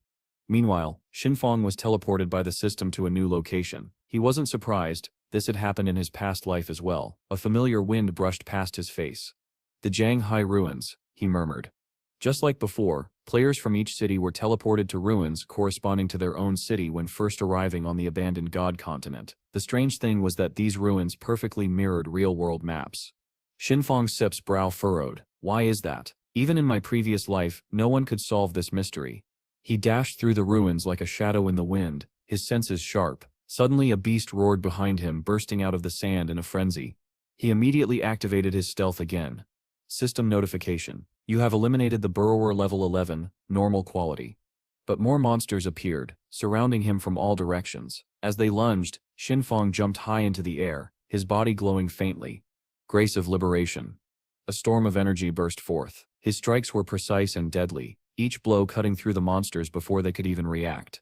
When the silence returned, Xinfang observed his surroundings carefully. The abandoned God continent was nothing like the safe beginner towns. There were no sanctuaries here, only ruins, dangers, and monsters lurking everywhere. Still, Xinfang saw opportunity in the chaos. If I can secure a hiding place among these ruins, I can build a base and claim a territory. He knew this terrain better than anyone. In his previous life, the Zacian Guild had established their refuge in the northwest section of the Jianghai ruins. That was where he needed to go. As he approached, the massive shadow of an ancient statue appeared ahead. A towering figure seated amidst the rubble, one hand raised high, holding a torch that caught the fading light of sunset. Dust swirled through the air as the ruins stretched endlessly behind it. At the base of the statue stood 4 figures, gazing up in awe. Is this the land abandoned by the gods? One of them whispered. Another, a girl named Jin Li, looked around, puzzled. Why does this look like the ruins of a modern city? Wait, this place feels familiar. Her eyes widened as she spotted a tall, half-broken tower still standing proudly in the middle of the desolation. Wait, isn't that the Jiangnan Tower? Someone confirmed. Yes, you stare right. The Jiangnan Tower is still intact. Excitement filled Jin Li Sep's face. I heard that Big Brother Enying has already arrived here. Where is he? Where's Sep's Yishu? The small bird perched on her shoulder, a magical familiar, chirped softly. Don't bother looking for him. He Seps in stealth. Before Jin Li could reply, chaos erupted in the distance. Wang Mang, another player, was running desperately, his face pale. 2 massive red monsters burst through the ruins, blocking his escape. A distant voice shouted, "Be careful, monsters incoming."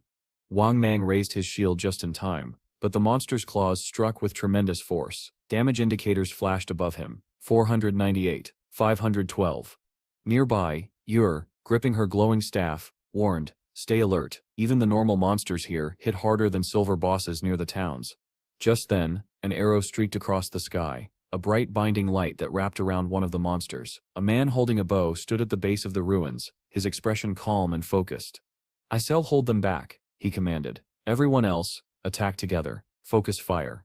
Jin Li nodded and raised her staff. Prophet Sith's great fireball.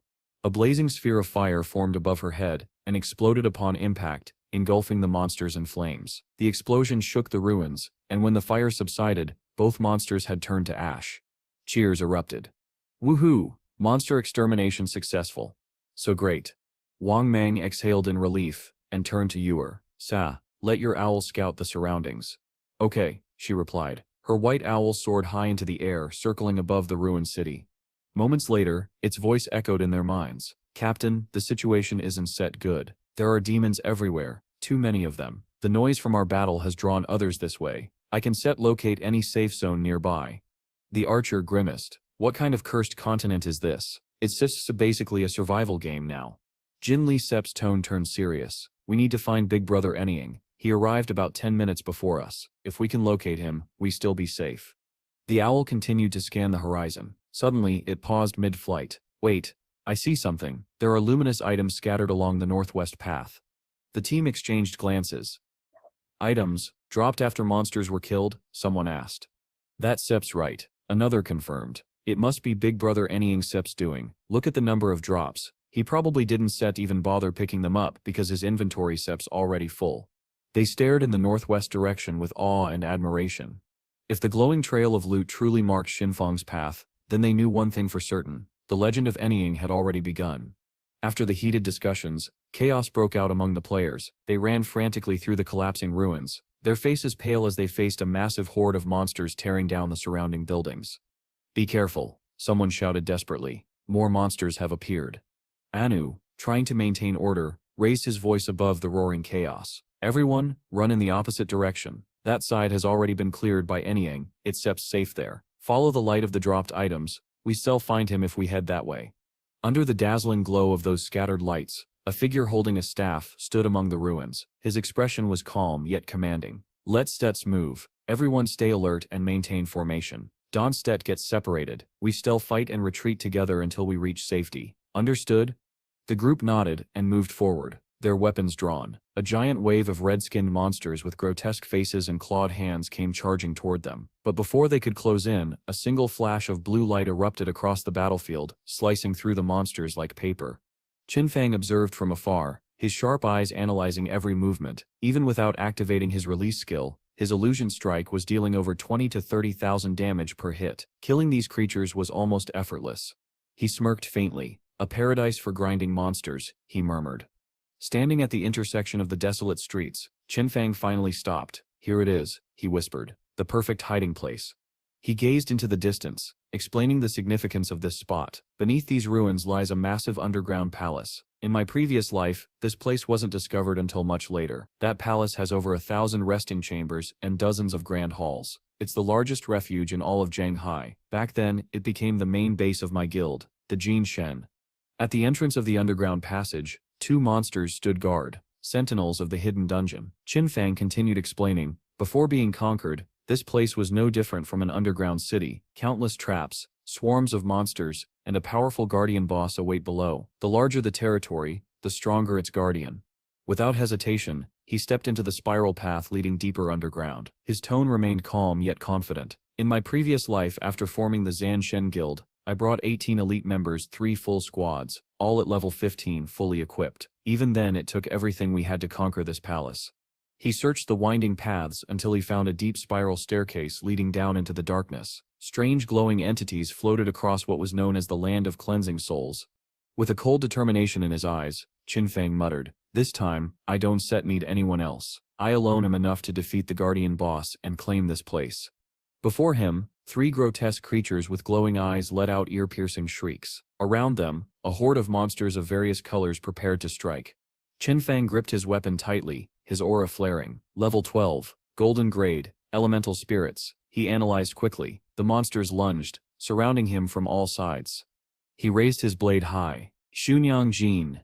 A surge of blue energy burst forth, cutting through the darkness. He spun rapidly, creating streams of blue light that carved through every enemy nearby. Each attack radiated with controlled precision and devastating force. When they stare blinded, he said calmly amidst the chaos, "Every attack I make gains additional damage. Even normal strikes are enough to one-shot these weaklings." Within minutes, the battlefield fell silent. The monsters had been completely annihilated.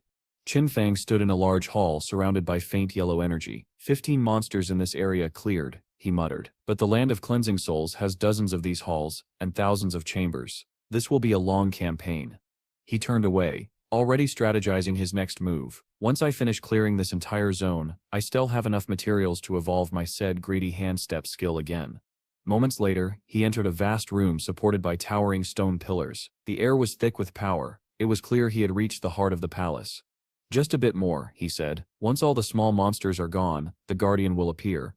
And as if on cue, the air trembled. A blinding blue light flashed, and a colossal Guardian monster materialized before him, its body pulsating with energy. At that very moment, in another part of the ruins, two unfamiliar figures appeared within a glowing blue circle. A transparent shield surrounded them as the ground cracked beneath their feet. One of them, a young man, stared around in disbelief. So this is the continent abandoned by the gods. Beside him, a girl frowned, scanning the horizon. Strange, why does this place feel so familiar?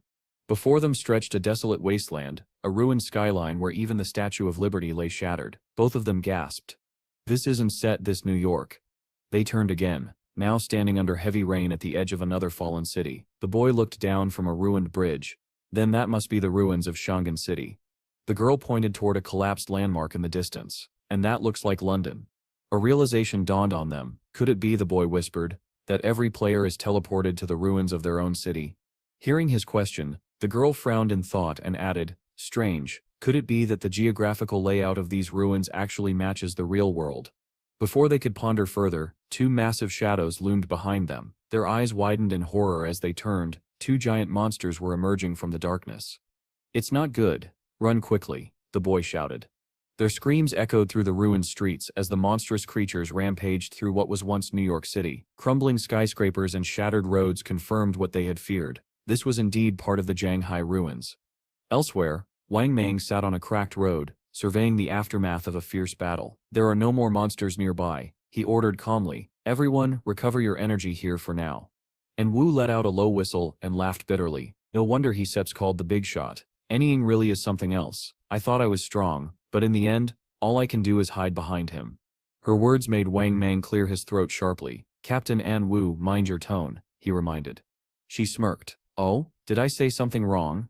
Jinli, standing beside her, smiled faintly. Well, at least we were lucky. If Big Shot hadn't cleared this area before us, none of us would made it out alive. Her expression grew thoughtful. I do wonder though, if we die here, where will we respawn? Wang Mang crossed his arms and spoke seriously. For now we shouldn't take unnecessary risks. Let's wait until everyone reaches level 10 before moving out again. Maybe, and Wu replied curtly, though her attention shifted to Yui, who stood nearby, her eyes glowing faintly as she controlled her scouting owl. The monsters here are dead everywhere, Yui reported. But something's odd, it seems they all stopped at one specific location. It's like Big Shot. Anything disappeared there. And look, so many drops, even golden gear. Her voice trembled with excitement. I really want to go and pick them up. Wang Mang thought for a moment, then nodded. I still contact Anying first. Let's see if he still needs those items. Meanwhile, deep beneath the ruins, Qin Fang was still locked in battle. His blade glowed faintly as he stood surrounded by golden light. Finally, all the ordinary monsters are cleared, he muttered, glancing around the now illuminated dark palace. Over 40 grand halls and thousands of chambers, he continued to himself. Just the regular monsters alone, over 400 slain, 4 green bosses, 2 silver bosses, and more than 80,000 experience gained. He opened his status panel briefly. My evolution index is now at 205 points, only 5 more to evolve. Greedy hand again. Just then, his interface flickered with a message from Wang Mang. Big brother, are you online? We saw you clearing monsters. Some equipment was left behind. We picked it up. How should we transfer lifespan to you? Qin Fang smirked slightly. So they've arrived too, he replied. Okay, I'll contact you later. There's another batch of gear I'll sell soon. Got it. We'll wait for you at coordinates 89,554, 66,666 in the ruins refuge. Closing the chat, Qin Fang raised his gaze to the towering statue of an angel before him. Sparks of blue electricity crackled around his body. Each step he took sent ripples of lightning through the ground. The guardian boss has appeared, he declared coldly. A surge of energy erupted ahead as a colossal monster materialized, its entire body wrapped in swirling blue lightning. The system interface flickered open, revealing its stats. Purifying Soul Facile, level 15, platinum grade. Guardian boss of the land of purifying souls. Defeat it to claim control over this area. Qin Fang Sip's eyes narrowed. Blue arcs of energy danced across his armor. In these city ruins, level 15 is the highest stage, he thought. This creature, Purifying Soul Facile, is the strongest of them all. 750,000 health points, divided into 3 full phases. He clenched his weapon tighter, recalling the memories of his previous life. Its lightning strike back then was so powerful that even a fully equipped golden tier warrior barely survived. But this time, his lips curved into a confident smile. I once need to endure it head-on anymore. He launched his attack instantly. Shining John.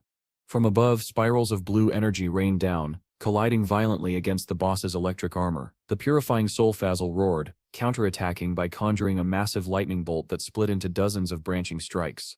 But Qinfang was faster. His body flickered like a shadow as he dodged each bolt effortlessly. The ground exploded where he'd stood moments ago. If even one of those hits me, he calculated coolly, I sep him dead. My current lightning resistance and defense aren't set enough to tank it. His expression hardened. Platinum bosses have accuracy correction. My evasion rate is 75%, enough to dodge most attacks. But with this one, the hit rate must be above 50%. Then his smirk returned. Still, my agility is 182. My full sprint speed exceeds 40 meters per second. As long as I stay sharp, I can dodge every strike before it lands. And with that, Qinfang surged forward again, his body blazing with blue light as the battle between man and lightning truly began. Qinfang stood motionless for a moment, his weapon still humming with residual energy. The echoes of the battle with the purifying soul still lingered in the air, the crackle of fading lightning illuminating the shattered hall around him. As he caught his breath, a sudden wave of memories from his previous life washed over him. He thought quietly, in my past life I led the entire guild through this exact fight. Back then we barely survived hiding behind the priest Sip's shield and relying on pure luck to pass. But this time, a fierce glint appeared in his eyes. He raised his weapon high, its blade gleaming with divine energy. This time he muttered, I once said give this boss a single chance. In an instant, Qinfang launched a flurry of attacks, Grace of Liberation's cutthroat damage combo, followed by the devastating strikes Xunyang Zan and Plaglade, each blow tearing through the boss's armor. The colossal creature howled as its health plummeted by a staggering 250,000 points. But victory was far from over. The boss's body began to radiate violent lightning as it entered its second stage. Qinfang's eyes narrowed. So it begins, he murmured. Once it reaches this stage, purifying soul becomes immortal for a short time. It'll summon lightning orbs endlessly. I must destroy all three before it rages. Or else... He paused, remembering. In my past life my entire guild was annihilated here. Qin Zhao Yuyu gave up, saying she wouldn't continue fighting. I didn't invite her back for the next raid, and without her, I cleared it in one go. Fate is strange. Determined, he drew a handful of poisoned flying knives and hurled them straight at the purifying soul. The blades pierced the orbs hovering around the boss, each one detonating in a flash of blue electricity. Qinfang smirked. Every orb destroyed reverses its energy, dealing massive damage to the boss. Once all three are gone, it settle move to the final phase. Without hesitation he leaped high into the air, spinning mid-flight as energy surged through his body. A massive blue energy field expanded around him, surrounding the boss. The purifying soul's eyes glowed with fury as lightning raged wildly in every direction. From above, the entire battlefield was a storm of crackling blue power. Qinfang landed with precision. The ground beneath him was a maze of lightning traps. Here it comes, he whispered. Phase 3, the ultimate lightning barrage. He remembered again how in his previous life it took a full set of lightning-resistant gear, plus 4 priest buffs, just to survive. But this time, Qinfang smiled faintly. No such trouble. Raising his hand, he summoned a spherical black shield around himself. Grace of Liberation's black light barrier. The shield pulsed with dark energy as he lifted off the ground, gliding through the storm. Below, the boss howled in frustration, thrashing within the lightning field. The ground seps a death trap. Qinfang analyzed calmly. I settle attack from above. His weapon glowed fiercely. He dove down, cutting through the storm like a comet. Blue flames erupted as he landed, his strike shaking the ruins. Moments later, the system seps cold. Mechanical voice echoed through the hall. Player Qinfang has successfully eliminated the platinum-level boss, Purifying Soul Fasal. Level up. 11. Gained 41 thinking points, 10 free attribute points, 20 evolution points, and 1,520 days of tradable lifespan. Title earned, Master of the Purifying Souls Land. Qinfang stood tall, bathed in golden light, his lips curled into a proud smile. Very good, he said to himself. These rewards, they still be useful. But his mind was already racing ahead. He knew this wasn't just a game. Bases like this one, fortified zones in the divine artifact world, could be extracted into reality. Each came with a magic defense barrier, an absolute sanctuary when the real world began to decay. He recalled how, in his past life, the divine artifact game's descent had corroded everything. Nuclear weapons, tanks, even fighter jets. Humanity's greatest tools of war had turned into useless scrap within months. Now, survival depended only on one thing: extracting power from the game itself. He took a deep breath, eyes hardening. This time he whispered, I stealth walk alone. I stealth reach the peak by my own hands. No betrayal, no mistakes. Outside, The world was drenched in heavy rain. Amid the storm, chaos erupted, monsters were attacking again. A towering beast wielding an enormous axe was tearing through everything in its path. "Hey everyone, get out of the way," a player shouted. A terrified voice cried back, "Save me." But before anyone could react, the axe came crashing down. The girl's body was split in half, instantly killed. The system notification was merciless. "You have died. Lost 14 years of non-tradable lifespan. You have died. Lost 2 days of tradable lifespan." The player stared in shock. "Again? I died again?" Her teammate snapped angrily, "You useless support. The boss swung its axe right in front of you. You couldn't set even dodge." She shot back furiously. "You started the tank. You didn't pull the boss sets aggro and you blame me. Go die." The man glared. "How can you pull an AoE attack, you idiot?" Without another word, he left the team. And so, another failed battle ended, while above them, the storm raged on, hinting that this was only the beginning of far greater trials yet to come. The rain continued to fall across the ruined city, turning its broken streets into rivers of mud. Amidst the storm, chaos and confusion reigned. "Shia Yu," a desperate voice suddenly cried through the comms. "The tank ran away. The boss is hitting me, save me." The girl's eyes widened. The next moment, another teammate's death notification flashed across her interface. A bright beam of light fell beside her, a newly revived player materializing after death. It was Su Yan, his face pale with frustration. "Shia Yu," he said anxiously, "how about we go back and farm some small monsters first? We still losing too much lifespan. If this keeps up, we still die permanently soon." Shia Yu hesitated, then nodded. "All right," she sighed.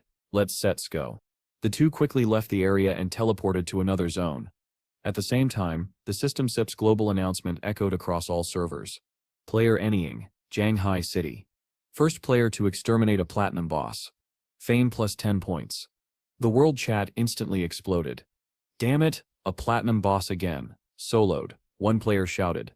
"This is ridiculous. Hardly anyone SEPs even reached the mainland, and he SEPs already clearing bosses alone? It sets that guy, right? Anying? Does anyone even know who he really is?" All around, jealousy and disbelief spread through the chat. Even Xie Yu and Su Yan stopped in their tracks when they saw the notification.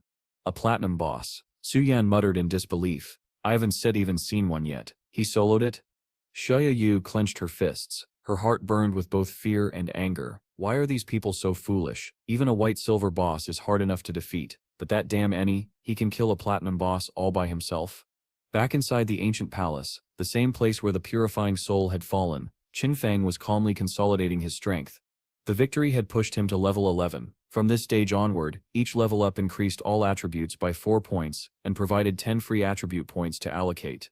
As long as my agility is high enough, Qin Fang thought, and I combine it with infinite stealth, I can kill bosses without ever getting hit.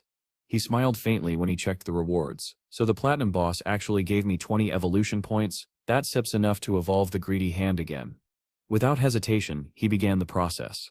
210 evolution points used, 15 remaining. Greedy hand upgraded to legendary tier. A bright light surrounded him as the system chimed. New ability unlocked. Increased loot drop rate. Passive enhanced, 100 item slots. Additional reward granted, plus 5 loot parts, plus 100 evolution points.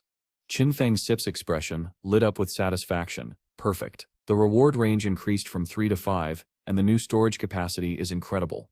Moments later, the greedy hand appeared before him, its surface now pulsating with golden runes. He examined his new inventory. 2 assassin equipment pieces, 1 assassin skill book, not usable yet, but I store them for now. He turned toward his group of devout believers, spectral followers that gathered loot automatically. "Collect everything in the palace," he ordered. They responded in low, eerie tones, bowing before dispersing. Qin Fang then began planning again. "I still have 115 evolution points left. Time to strengthen my core skills." The system responded instantly. Skill upgrades applied. Shadow Dive upgraded 3 times to Epic. Stealth time increased, cooldown reduced. Backstab enhancement, upgraded 2 times to Epic. Damage raised from 50 to 75%.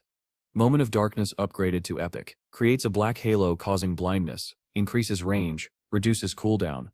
Curse Blossom upgraded 3 times to Legendary. Absorbs a corpse's nutrients within 60 seconds, causing it to vanish. Then came a shocking new feature. Additional effect added. Absorbs 50% of the target's remaining non-tradable lifespan. Can absorb scattered non-tradable lifespan orbs in the environment. Qinfang Sip's eyes widened. Absorb non-tradable lifespan, he whispered. This is a divine skill. He understood its true potential immediately. In high-level areas, especially near raging zones, the rate of lifespan consumption increased exponentially, up to 10,000 times faster, but with this new ability, he could continuously replenish his own. From now on, he thought with a grin, I'll never have to worry about running out of lifespan again. His achievements quickly caught attention. A female voice chimed in from his communicator, bright and admiring. Congratulations, big brother, on the first platinum boss kill. But Qinfang Stun remained calm. Is there any new information? Yes, she said eagerly. Dongfang Xian finally logged off. I heard their family is gathering at the Jiangnan restaurant. They said you're buying piles of lifespan to pour into the game to boost their power even further. Qinfang Sip's eyes gleamed coldly. Very good. The girl, though nervous, added quickly, Big shot, please deal with Dongfang Xian soon. If not, I'll be finished. He turned toward the flickering fire beside him, his shadow stretching across the ancient hall. Don't set worry, he said with quiet confidence. I still handle everything. I've already got half the stock with me. The 100-slot bag from Greedy Hand truly is domineering. He fastened the bag to his belt and looked out toward the city ruins beyond. Time to meet Wang Mang and sell off the entire shipment. A moment later, under the crimson glow of the burning ruins, Qinfang stepped forward once more, ready to continue his rise in this chaotic new world. Annie was standing beside Jin Li when her eyes suddenly widened with excitement. Look, Anyang is here, she shouted, her voice filled with joy. Without a moment's hesitation, she dashed toward Qinfang, calling out playfully, Big shot. But before she could reach him, Qinfang reacted with lightning speed. He raised his hand and gently pressed it against her head, stopping her in place. Old rules, he said firmly. Then in a calm but commanding tone he announced, the price. Those who don't want to buy, don't have to. I've got more than 30 ordinary and green level items. I'm offering a preferential price for the whole package. 950 days. Wu agreed instantly, not even thinking twice. Not only that, she added cheerfully, I'll throw in some extra tip money too.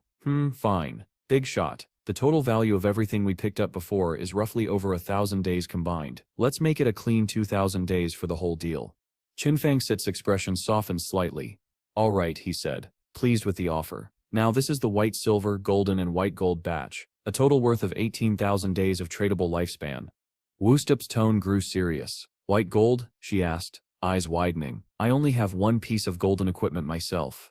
Big shot, you stir truly amazing. Even white gold gear? No wonder Shanghai City has been developing so fast lately. It's all thanks to people like you.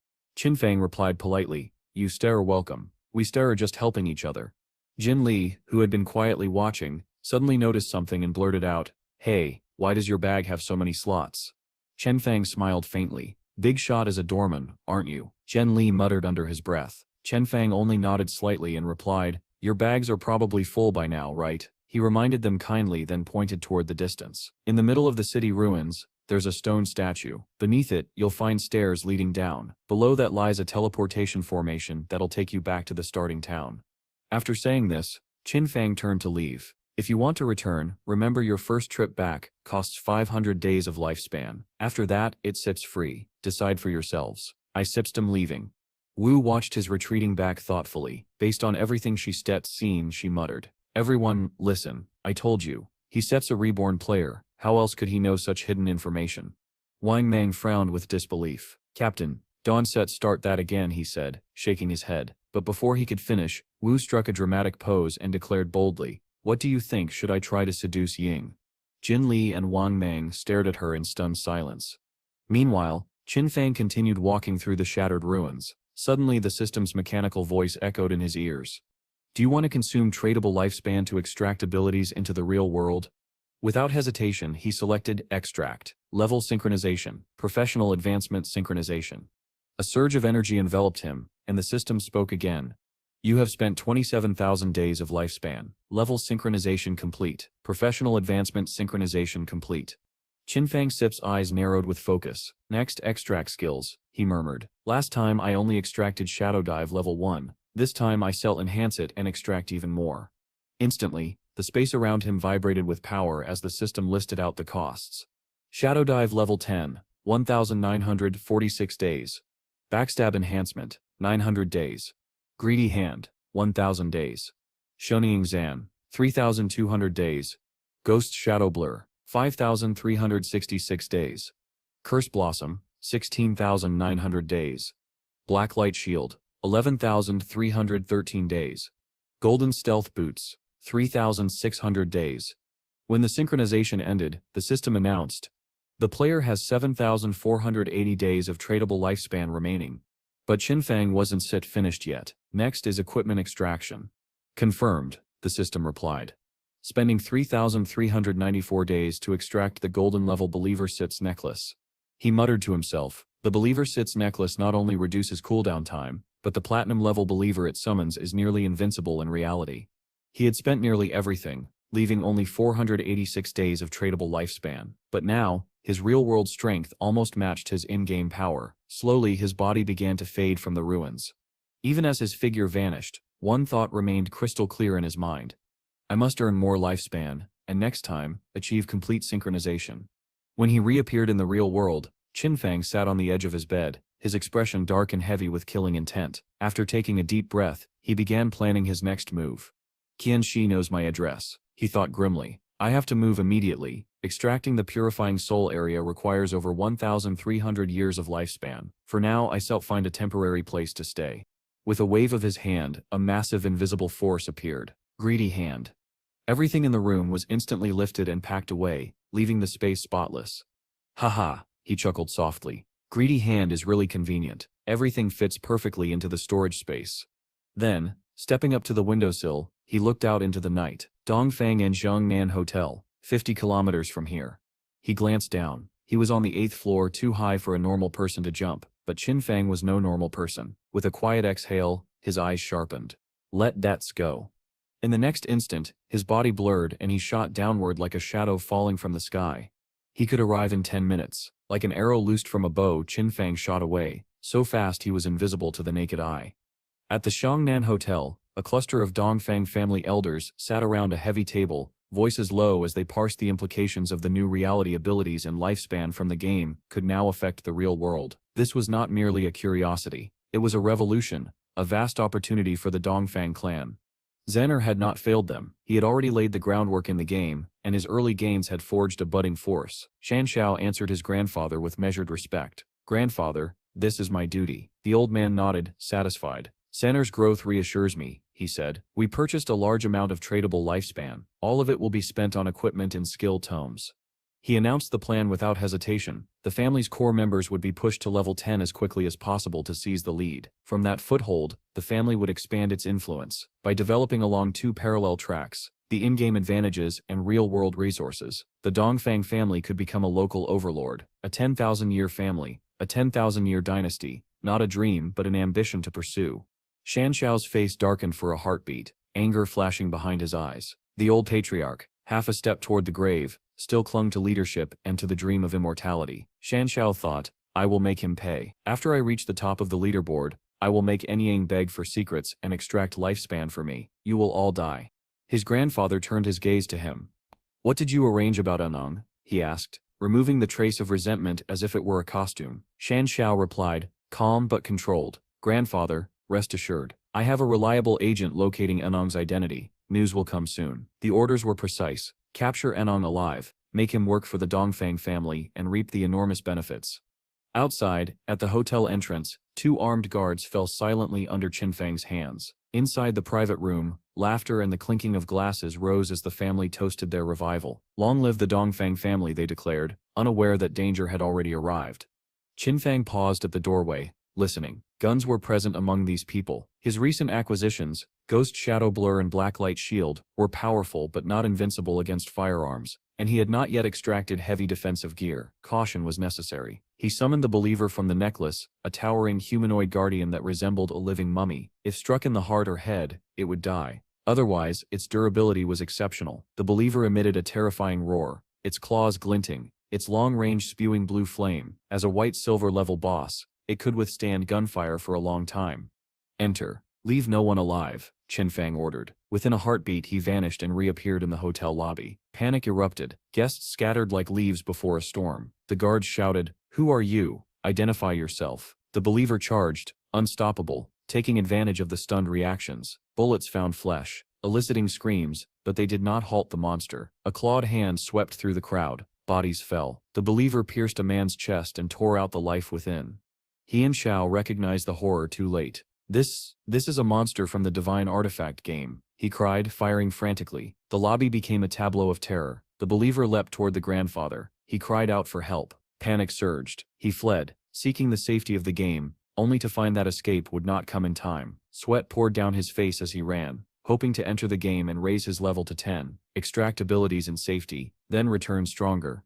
The thought cut off short. In the next instant, Qin Fang's form flashed before he and Xiao. The world seemed to reverse, his vision filled with blood, not from Qin Fang's blade, but because his head had been severed and tossed skyward. His eyes widened, his lips trembled, forming a single name, Ying. Red bingen flowers bloomed across the lobby like a living stain, one even sprouting from he and Xiao's eye. When the petals faded, the system chimed its tally, absorbed 27,000 days of tradable lifespan, and absorbed 482 years of non-tradable lifespan. Qin Fang's lips curved in the smallest, coldest smile. The night's harvest was astonishing. The fallen bodies drifted in the air for a moment, ghostly. The curse blossom's aura lingered, having not only cleared the hall of evidence, but drained the lifespans of every victim to the last drop. Qin Fang ran the numbers in his head. His non-tradable lifespan now totaled 2,327 years, enough to withstand the dangers of the raging areas he planned to enter later.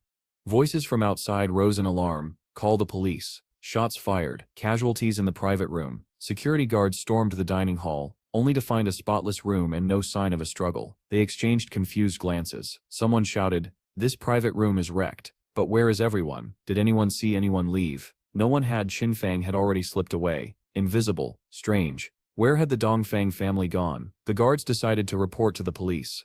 Qin Fang's eyes remained cold and sharp. His next target was the Chuani group. He strode toward the bright towers of the magic metropolis. The Chuani headquarters had moved to North America before the game's arrival, but the chairman's favorite daughter, Qian Shishi, remained trapped in the city. He had to act quickly before she could flee the country. For now, Qin Fang turned aside to a nearby hotel to rest and to enter the game. From Shanghai to the magic metropolis was nearly 300 kilometers. Walking would take 2 or 3 hours, an unacceptable waste of time. He sat on the comfortable bed and considered his next step. He needed a mount. The next moment, Qin Fang's vision blurred, and when it cleared, he was once again inside the Divine Artifact game. A mechanical voice greeted him. "Welcome back, player Qin Fang." He found himself standing in a dark, narrow corridor, the stone walls damp and ancient. The air was thick with a chill that hinted at danger. From what he could sense, several silver and gold level bosses still roamed the ruins nearby, perfect targets for grinding. But before he could take another step, a familiar voice rang in his ears. "Big boss, big boss, good news." It was Anu, her voice brimming with excitement. "Shia just discovered the entrance to a tomb, but there sits a gold-level vengeful ghost guarding it. We can beat it." Qin Fang Sit's eyes narrowed. "A tomb? How did she find it?" Anu quickly explained, her tone turning sheepish. "On our way back to the starting town, we took a detour to avoid some monsters. While walking, we realized someone was missing, Diashoi. After searching for a while, we found she'd fallen into a pit. But it wasn't an ordinary pit. It led to a special tomb area, one where team chat doesn't even work. We explored a bit and ran into a level 12 gold boss with a giant knife. Luckily, we ran fast enough to escape. We're back in Seashell Town now. Big boss, if you want to go, I'll send the coordinates."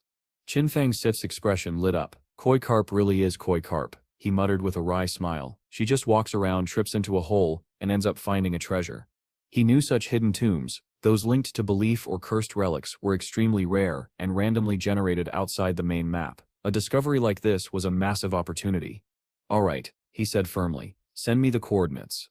One more thing," Anu added slyly. "If you pick up anything you don't need, remember to sell it back to us, okay?" Qin Fang couldn't help but chuckle. "Haha, clever girl."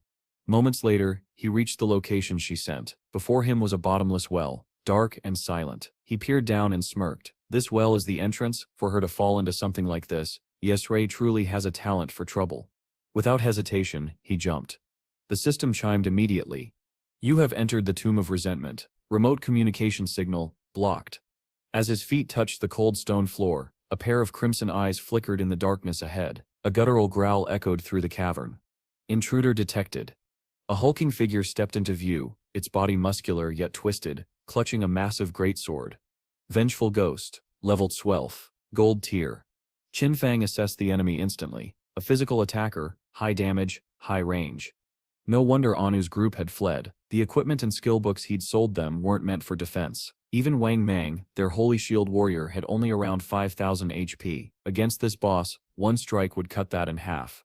The monster lunged forward, its speed shocking for its size. Qin Fang sidestepped effortlessly. If that hit lands, I sept him dead.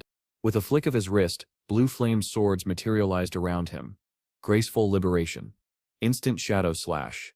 The twin techniques struck in perfect harmony, arcs of blue light slicing through the ghost's frame.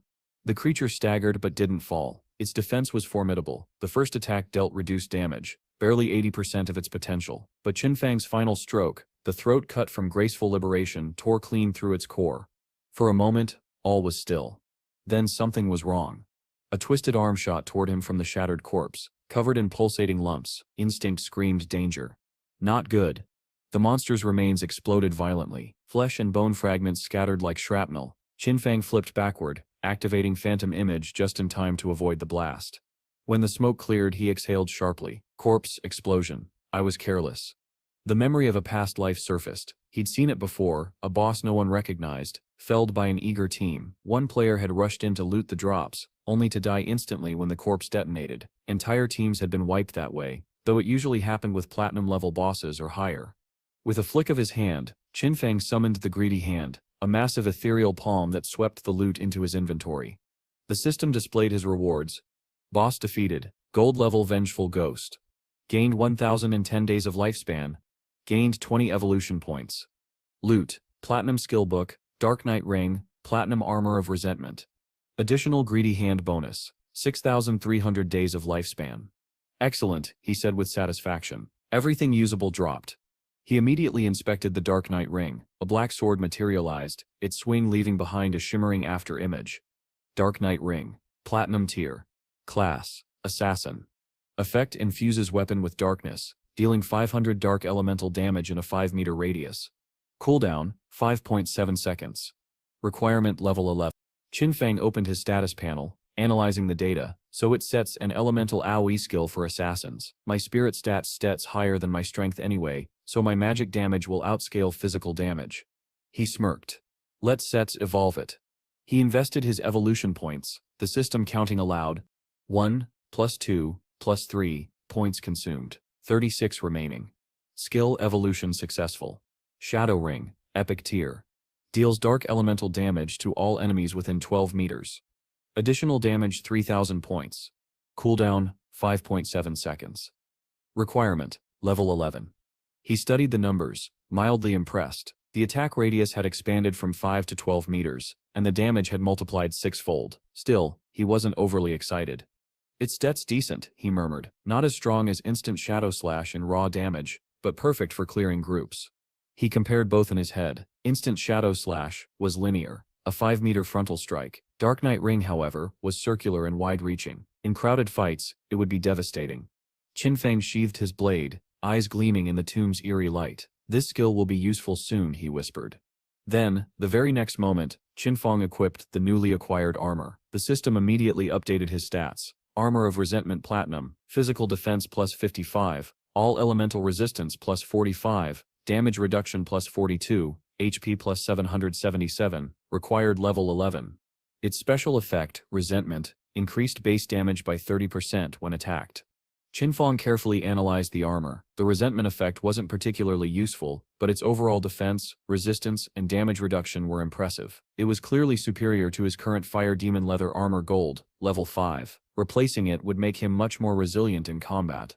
After confirming everything, Qin Fang smiled with satisfaction. The spoils from this trip were better than expected. In total, there were about 20 remaining items. Selling them all would earn him more than 10,000 days of lifespan. With that thought, he ventured deeper into the dark cave until he stopped before a massive stone gate. So, this must be the entrance to the ancient tomb, he murmured, his voice echoing faintly. Let's hope something valuable awaits inside, preferably a mount. Meanwhile, somewhere else in the game world, a chaotic battle was unfolding. A monstrous creature lunged forward ferociously, striking both Xiao Yu and Chu Yan. Their bodies trembled in pain as glowing red system circles appeared around them, a clear sign that their lifespan was being deducted.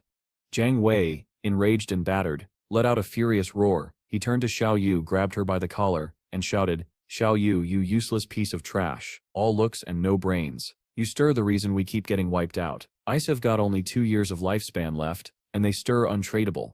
His anger boiled over. He shoved her hard to the ground, his voice filled with venom. Don said, let me see you at school, or you still regret it. Xiao Yu stits. Cry of pain echoed through the air. Ah! Seeing her fall, Chu Yian rushed to her side in worry. Xiao Yu, she exclaimed. But before she could help, Jiang Wei turned away with a dismissive grunt and disappeared into the distance. Chu Yan helped Xiao Yu sit up and spoke gently. Xiao Yu, why don't set you come with me to my parents' sit small town? I heard there sits a charity group there that helps people like us, older players or those struggling in the game. But Xiao Yu didn't respond. Her expression hardened, and resentment burned in her eyes. Jiang Wei, you dare humiliate me. You'll pay for this, she thought bitterly. I don't believe no one among those who used to follow me isn't stronger than you. Standing up with determination, she said coldly, Yan Yan, go on without me, and vanished, leaving her friends stunned and calling after her. Ah, Xiao Yu. Later, Xiao Yu woke up in her real-world bedroom, her face twisted with frustration. Without hesitation, she grabbed her phone and sent a message. Han, can you help me level up? The reply came almost instantly. Of course, 1 level up for 1 night. Let's see how the cold, untouchable campus queen performs in bed. Xiao Yusup's face turned red with anger. You disgusting creep, you think you can touch me, dream on, she typed furiously and blocked him on the spot. Not giving up, she messaged another classmate. Jiang Wu, Isef actually always liked you. I only rejected you because my brother Qinfeng used to control me, but now we sef broken ties, so maybe we can be together. But Jiang Wu only sneered in his reply. Pathetic, you broke off with your own brother, what makes you think you once set betray me too, get lost. Xiao Yu gritted her teeth, still not ready to give up. She kept searching for someone, anyone, to help her. Rui Xiao, no one's home, want to come stay with me and help me level up, she texted another. But once again rejection came swiftly. Oh please, I set in platinum rank now, I can get any girl I want. You stir not even worth my time. Her anger gave way to desperation. She sent another message. Brother Xiom, I stem so bored. Come to Seashell Town please, I stem waiting for you. The reply was worse than before. Xiao Yu, everyone knows you screwed over Jiang Wei. Don't set test me. I just learned a new skill, Fear Strike. Want me to try it on your stomach twice? Her phone slipped from her trembling hand. Tears welled up in her eyes as she muttered to herself. Damn it. All these men, none of them are reliable when it matters most. Her heart raced as panic set in. I only have 2.5 years of untradeable lifespan left. What am I supposed to do? Then, suddenly, a spark of realization lit up her expression. That sip's right, Qinfeng. Her voice steadied as she whispered, he once said ignore me, he said I'll know what to do, he said I'll help me, he always does. That night, under the glow of city lights and the twinkle of stars, Xiao Yu stood nervously before Qinfeng's apartment door. She took a deep breath, trying to prepare herself. I'll apologize, act sweet, he'll forgive me, he always does. But as she raised her hand to knock, resentment crept back into her thoughts. Why should I apologize? I did nothing wrong. She forced the thought away and whispered to herself. No, I need to lower my head, just for now. I'll pretend to admit my mistakes so he helps me level up. Once my level rises, and my lifespan is safe, I'll cut ties completely. A confident smirk formed on her lips. Yes, that sets the plan. Xiao Yu, you stare a genius. Finally, she knocked on the door and called softly. Qinfeng, Qinfeng, open the door. But no matter how many times she called, there was only silence on the other side. Qinfeng, open the door. Xiao Yu's anxious voice echoed through the quiet corridor. Qinfeng, don't sit sleep. Open up, quickly. Qinfeng, I stim back. Her tone grew more desperate with every call, her voice trembling between panic and anger. Qinfeng, can you hear me? Open the door already. Silence. Her irritation flared. Feeling ignored, Xiao Yu's patience snapped. Fine, you asked for it. She growled and kicked the door open with a sharp bang. But the moment she stepped inside, her anger froze into disbelief. The room was empty. The bed, the table, the clothes, everything was gone. It was as if Qinfeng had vanished completely. Heart pounding, Xiao Yu grabbed her phone and quickly dialed his number. But all she heard was a cold, mechanical voice repeating. We are sorry, the number you have dialed is currently switched off. She tried again. Each time, the same message echoed through the empty room. Her voice trembled. Qinfeng, where did you go? The mechanical tone continued to ring, overlapping her own fearful whisper, as if mocking her helplessness. At that very moment, far beneath the ground, deep inside the tomb of resentment, Qin Fang was locked in a deadly battle. The sharp arc of his blade sliced through the darkness, severing the arm of a monstrous creature. A heavy coffin suddenly flew open, releasing a rush of cold air. "It's finally over," Qin Fang muttered, breathing hard. He glanced at his experience bar. "I've killed more than 200 small monsters along the way, and even took down a few bronze and platinum bosses. I've come close to reaching level 12. Turning to his summoned follower, he ordered calmly, "Open that coffin. The final boss should appear here. Hopefully it sets platinum grade." The believer obeyed and pushed the coffin lid open, but the moment he did, an eerie, pulsating power erupted from within. "Roar, roar," the believer cried out, writhing as the energy engulfed him. The system notification appeared instantly. "Your platinum-level pious believer has been killed." Qin Fang sits, expression hardened. So it sets this thing, the Death Mist Barrier boss. He clenched his weapon, recalling his memories from his past life. This disgusting creature, it has no physical form, completely immune to physical damage. He remembered how, in his previous life, someone had once unleashed this very boss, and chaos followed. It had spread through nearby strongholds like a plague, killing countless players who had no idea how to defend themselves. He narrowed his eyes. If someone gets trapped with this monster, there sits no escape unless your team can dispel its curse, or you have an invincibility skill. Otherwise, it sits certain death. The black mist swirled violently around him. Qin Fang raised his hand and shouted, "Dark Night Ring." A circle of dark energy burst from him, revealing the monster's true form hidden within the miasma. Without hesitation, he lunged forward, striking with precision. Moments later, the system's chime echoed through the tomb. "You have killed gold-level Death Mist Barrier boss." Qin Fang frowned. Strange. Its strength is clearly above platinum level, yet its SEP's only classified as gold, and the drops are mediocre. He exhaled sharply. "Humph. Lucky I learned Dark Night Ring. Physical attacks wouldn't have worked at all." He raised his hand again, casting another spell. Greedy Hand. A phantom hand reached out, collecting the spoils from the shattered boss. But as he inspected the items, his expression fell. So much effort for just gold-level rewards. Disappointing. Before he could finish his complaint, a sudden system message appeared, one that made his eyes widen in shock. "You have obtained a rare item, Mount Spirit Bell." His voice rose with surprise. "A mount? Seriously?" Excitement surged through him as he held the glowing bell in his hand. It actually dropped a mount. That koi carp sits, luck really works. He quickly opened the system window to read the description. Mount Bell, Spectral Night Howler Gold, level 11. After use, summons a level 11 Spectral Night Howler, capable of assisting in battle and serving as a ride. Level requirement, 11. Qin Fang Sit's eyes gleamed as he read on. Spectral Night Howler, one of the fastest early-game mounts. The stats appeared one by one. Strength, 148. Constitution, 155. Agility, 191. Spirit, 135. Experience, shared with owner. Skill, Rapid Run. Increases movement speed by 245%. Skill, Night Travel. Grants low-level stealth during night. Attacking breaks stealth, boosting first attack damage by 120 points. Skill, Continuous Assault. Attacks the same target 3 times, each strike adding 267 physical damage. Skill, Wolf's Howl. Increases nearby allies' attack power, defense and elemental resistance. Duration 1,800 seconds. Cooldown 600 seconds. Qin Fang couldn't set help but grin. A mount that fights, runs fast, and even has stealth. Not bad at all. This is a big win. Outside, the tomb's air grew colder, the sky above gray and still.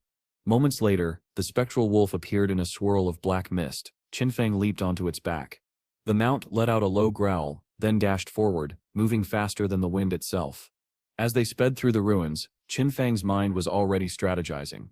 Next step, reach level 15 and stockpile enough lifespan to summon the mount outside the game. Once I log off, I'll head to the Magic Metropolis and deal with Qi and Shishi. That should eliminate future problems. The spectral wolf carried him onward as the world blurred around them. Ahead, the looming walls of Zhanghai Arena came into view, an enormous, multi-level dungeon filled with powerful creatures. Qin Fang Sit's eyes shone with anticipation. This is the perfect place to level up fast. He commanded sharply. There. The spectral wolf leapt over the city walls, landing within the chaotic ruins. Before him stretched a vast battleground filled with monstrous figures. A sharp glint flashed in Qin Fang's eyes as he drew his weapon. Let's begin.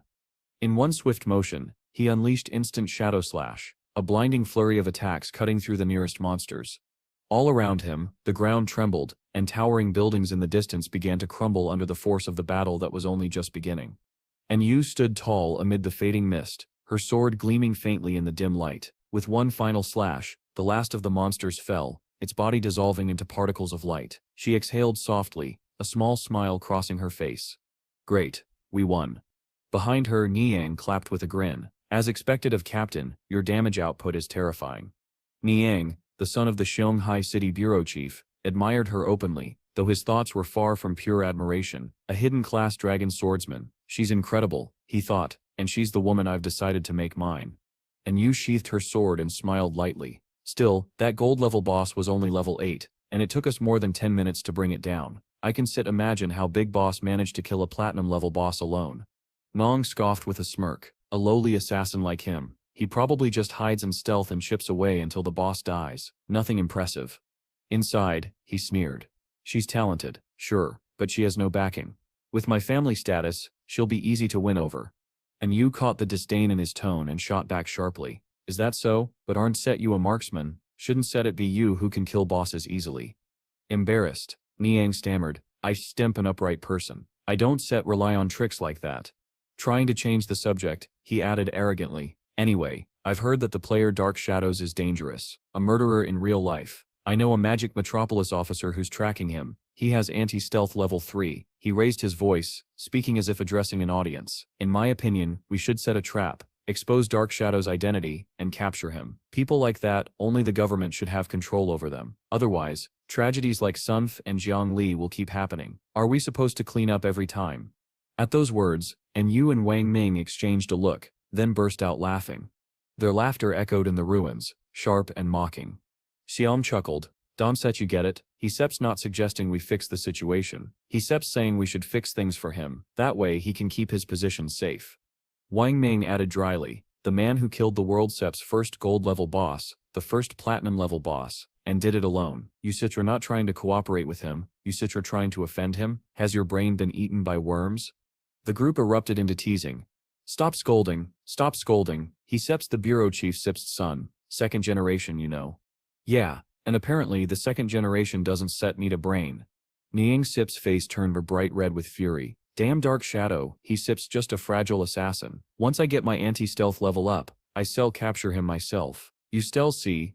He pointed at them angrily. When I expose his identity, you still all kneel before me and beg for forgiveness. And you ignored him completely. Wang Ming turned to her and asked curiously, Captain, what did the boss drop?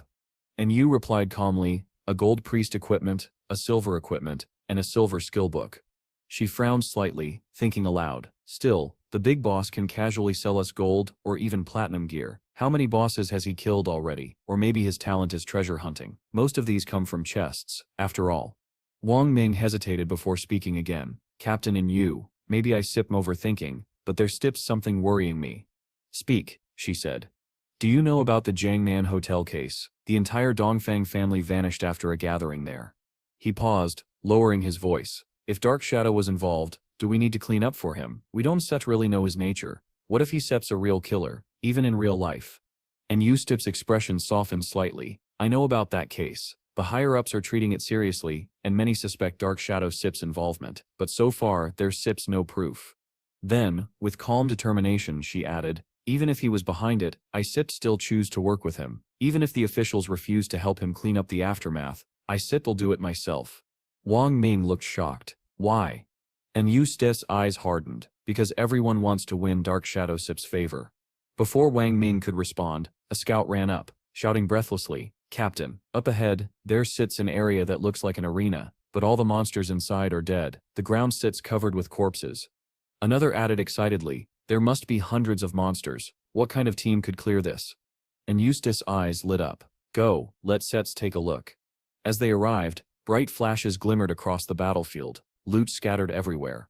Someone gasped. So many drops. What kind of monsters were these? And Yu surveyed the destruction and said decisively, it must have been the big boss Dark Shadow. Search the area. Maybe he Sep's still nearby. Niang scoffed. And how can you be so sure it Sep's him? And Yu smiled faintly, Because he steps at the top of the global rankings, our team is ranked right behind him, and we definitely couldn't have done this. So yes, it can only be him. Niang scoffed dismissively.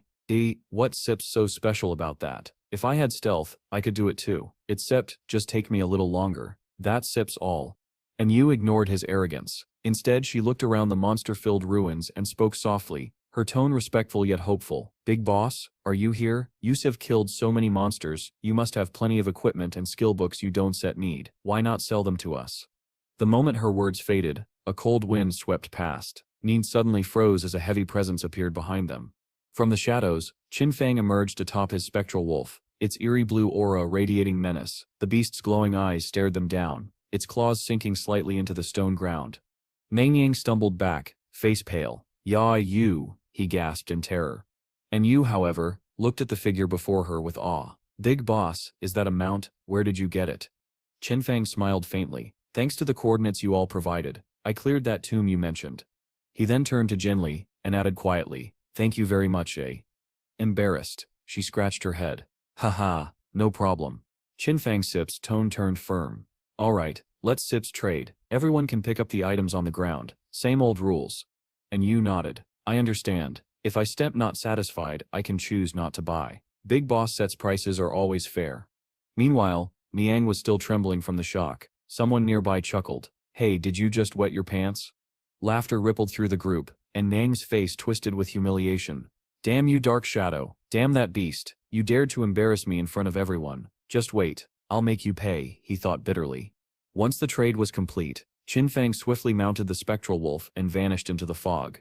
Moments later, a system notification appeared before him. 1. Dark Shadow, level 13. 2. Executing Justice, level 10. 3. Wang Mang, level 10. 4. Lack Cloth Forest Agent, level 10. Tradable lifespan, 245 years. Evolution points, 255. Qin Fang's Sip's eyes gleamed. This time clearing the ruined arena dropped a gold-level skill book. Not bad. The system's description appeared. Skill, Quiet Stealth, gold level. Effect, enter a motionless stealth state indefinitely. Attacking grants plus 300 stealth break damage. Cooldown, 120 seconds. Requirement, level 13. Chen Fang smirked with satisfaction. Perfect. This will make my stealth nearly absolute, and if I combine it with my invincibility entry in reality, I can completely disappear. He selected Evolve skill, and the system notifications rolled in rapidly. Consuming 11 evolution points. Quiet Stealth, Gold Platinum, Emerald Diamond Epic. Additional stealth damage, 300, 400, 500, 600. Cooldown, 120s, 110s, 100c, 80s, 60s. He nodded. Excellent. Let's evolve a few more. Consuming 34 evolution points. Fierce Poison Dart evolved to Epic. Range, 17 mets, 20 mets. Damage 24 400 per hit. Inflicts Fierce Poison, dealing 100% continuous damage for 5 seconds. Consuming 200 evolution points. Graceful Liberation evolved to Mythic. Weakness Attack Multiplier, 200%. Active effect. Next attack inflicts throat-cutting bleed, dealing 200% damage per second for 3 seconds. Cooldown 25 15.9s. Qin Fang Sip's eyes glimmered with confidence. A mythic skill, powerful indeed. Now unless I face a special magic creature, every strike I make will be a weakness hit. He then glanced at a shimmering necklace in his inventory. Platinum Deceit Necklace, Assassin Accessory. Physical Attack, plus 45. Strength plus 20. Constitution plus 20. Requirement level 13. Unique effect, adds plus 1 to stealth level. Qin Fang smirked. Skills plus equipment. I now have 4 layers of stealth, no one can detect me at this stage. The system continued. Golden Dark Shadow Veil. Assassin Equipment. Constitution plus 5. Spirit plus 5. Evasion rate plus 32%. Requirement, level 12. Chen Fang murmured, calculating, with this my total evasion rate reaches 83%, near untouchable. Suddenly, a massive explosion erupted ahead. He jerked his head up. What sips that? From behind a collapsed building, a towering metallic figure emerged, the Steel Maiden. Its eyes glowed crimson, its massive blade reflecting firelight. Qin Fang Sip's expression darkened. Steel Maiden, who Sip's unlucky enough to summon that boss. Memories from his past life surfaced. Back then when it appeared in the ruins of Shanghai City, over 1,000 players tried to defeat it. 4,000 died in total. He steadied himself. The Steel Maiden, protector of the Holy Church SIP's second defensive zone. I was going to handle it after dealing with Qian Shishi, but, since it SIP's here now, I settle end it. Without hesitation, Chen Fang charged forward. The battlefield was chaos. Explosions, screams, and falling debris everywhere. The Steel Maiden swung its colossal blade down, cleaving through a player with a single strike. Blood sprayed across the ruins. Ruzu Kang, another shouted, before he too was sliced apart, his death cry echoing. Watching from a distance, Qin Fang muttered, trying to fight her now, too reckless. Then he paused. A figure was darting skillfully across the battlefield, golden light flickering around his armor. Wait, that's Sep's Chen Wu Ying.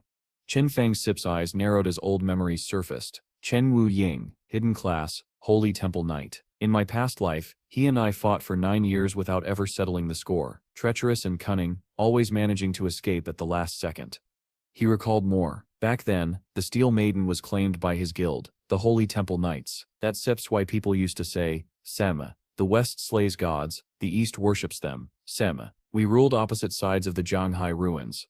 Qin Fang Sip's tone hardened. When his guild recruited new members, they promised safety, but took 50% of everyone Sip's lifespan as tax. Most of them were blacklisted slaves under top-level strategy control. He smirked coldly. Perfect timing, Chen Wu Ying. This time, you won Sit escape. All around, the Steel Maiden roared, its blade cutting through both monsters and men, turning the battlefield into a storm of metal and death. Xinfang moved like a shadow, silent and precise. Without warning, he activated his skill, Dark Night Ring. A dark aura erupted around him, sweeping through the nearby players in an instant. System notifications flashed one after another. You have killed player Jie Mo. You have killed player Zhang Fun. You have killed player Xiao Yu. You have killed player Yu. You have killed player Lemma. The air turned cold as bodies fell. Weiming, standing amidst the chaos, shouted in disbelief. What? Who did this? Could it be, Dark Shadow? We have no grudges with you. Why are you killing our people? From behind the group, Tinfang appeared, expression calm, voice indifferent. Because he said, I do not eat beef.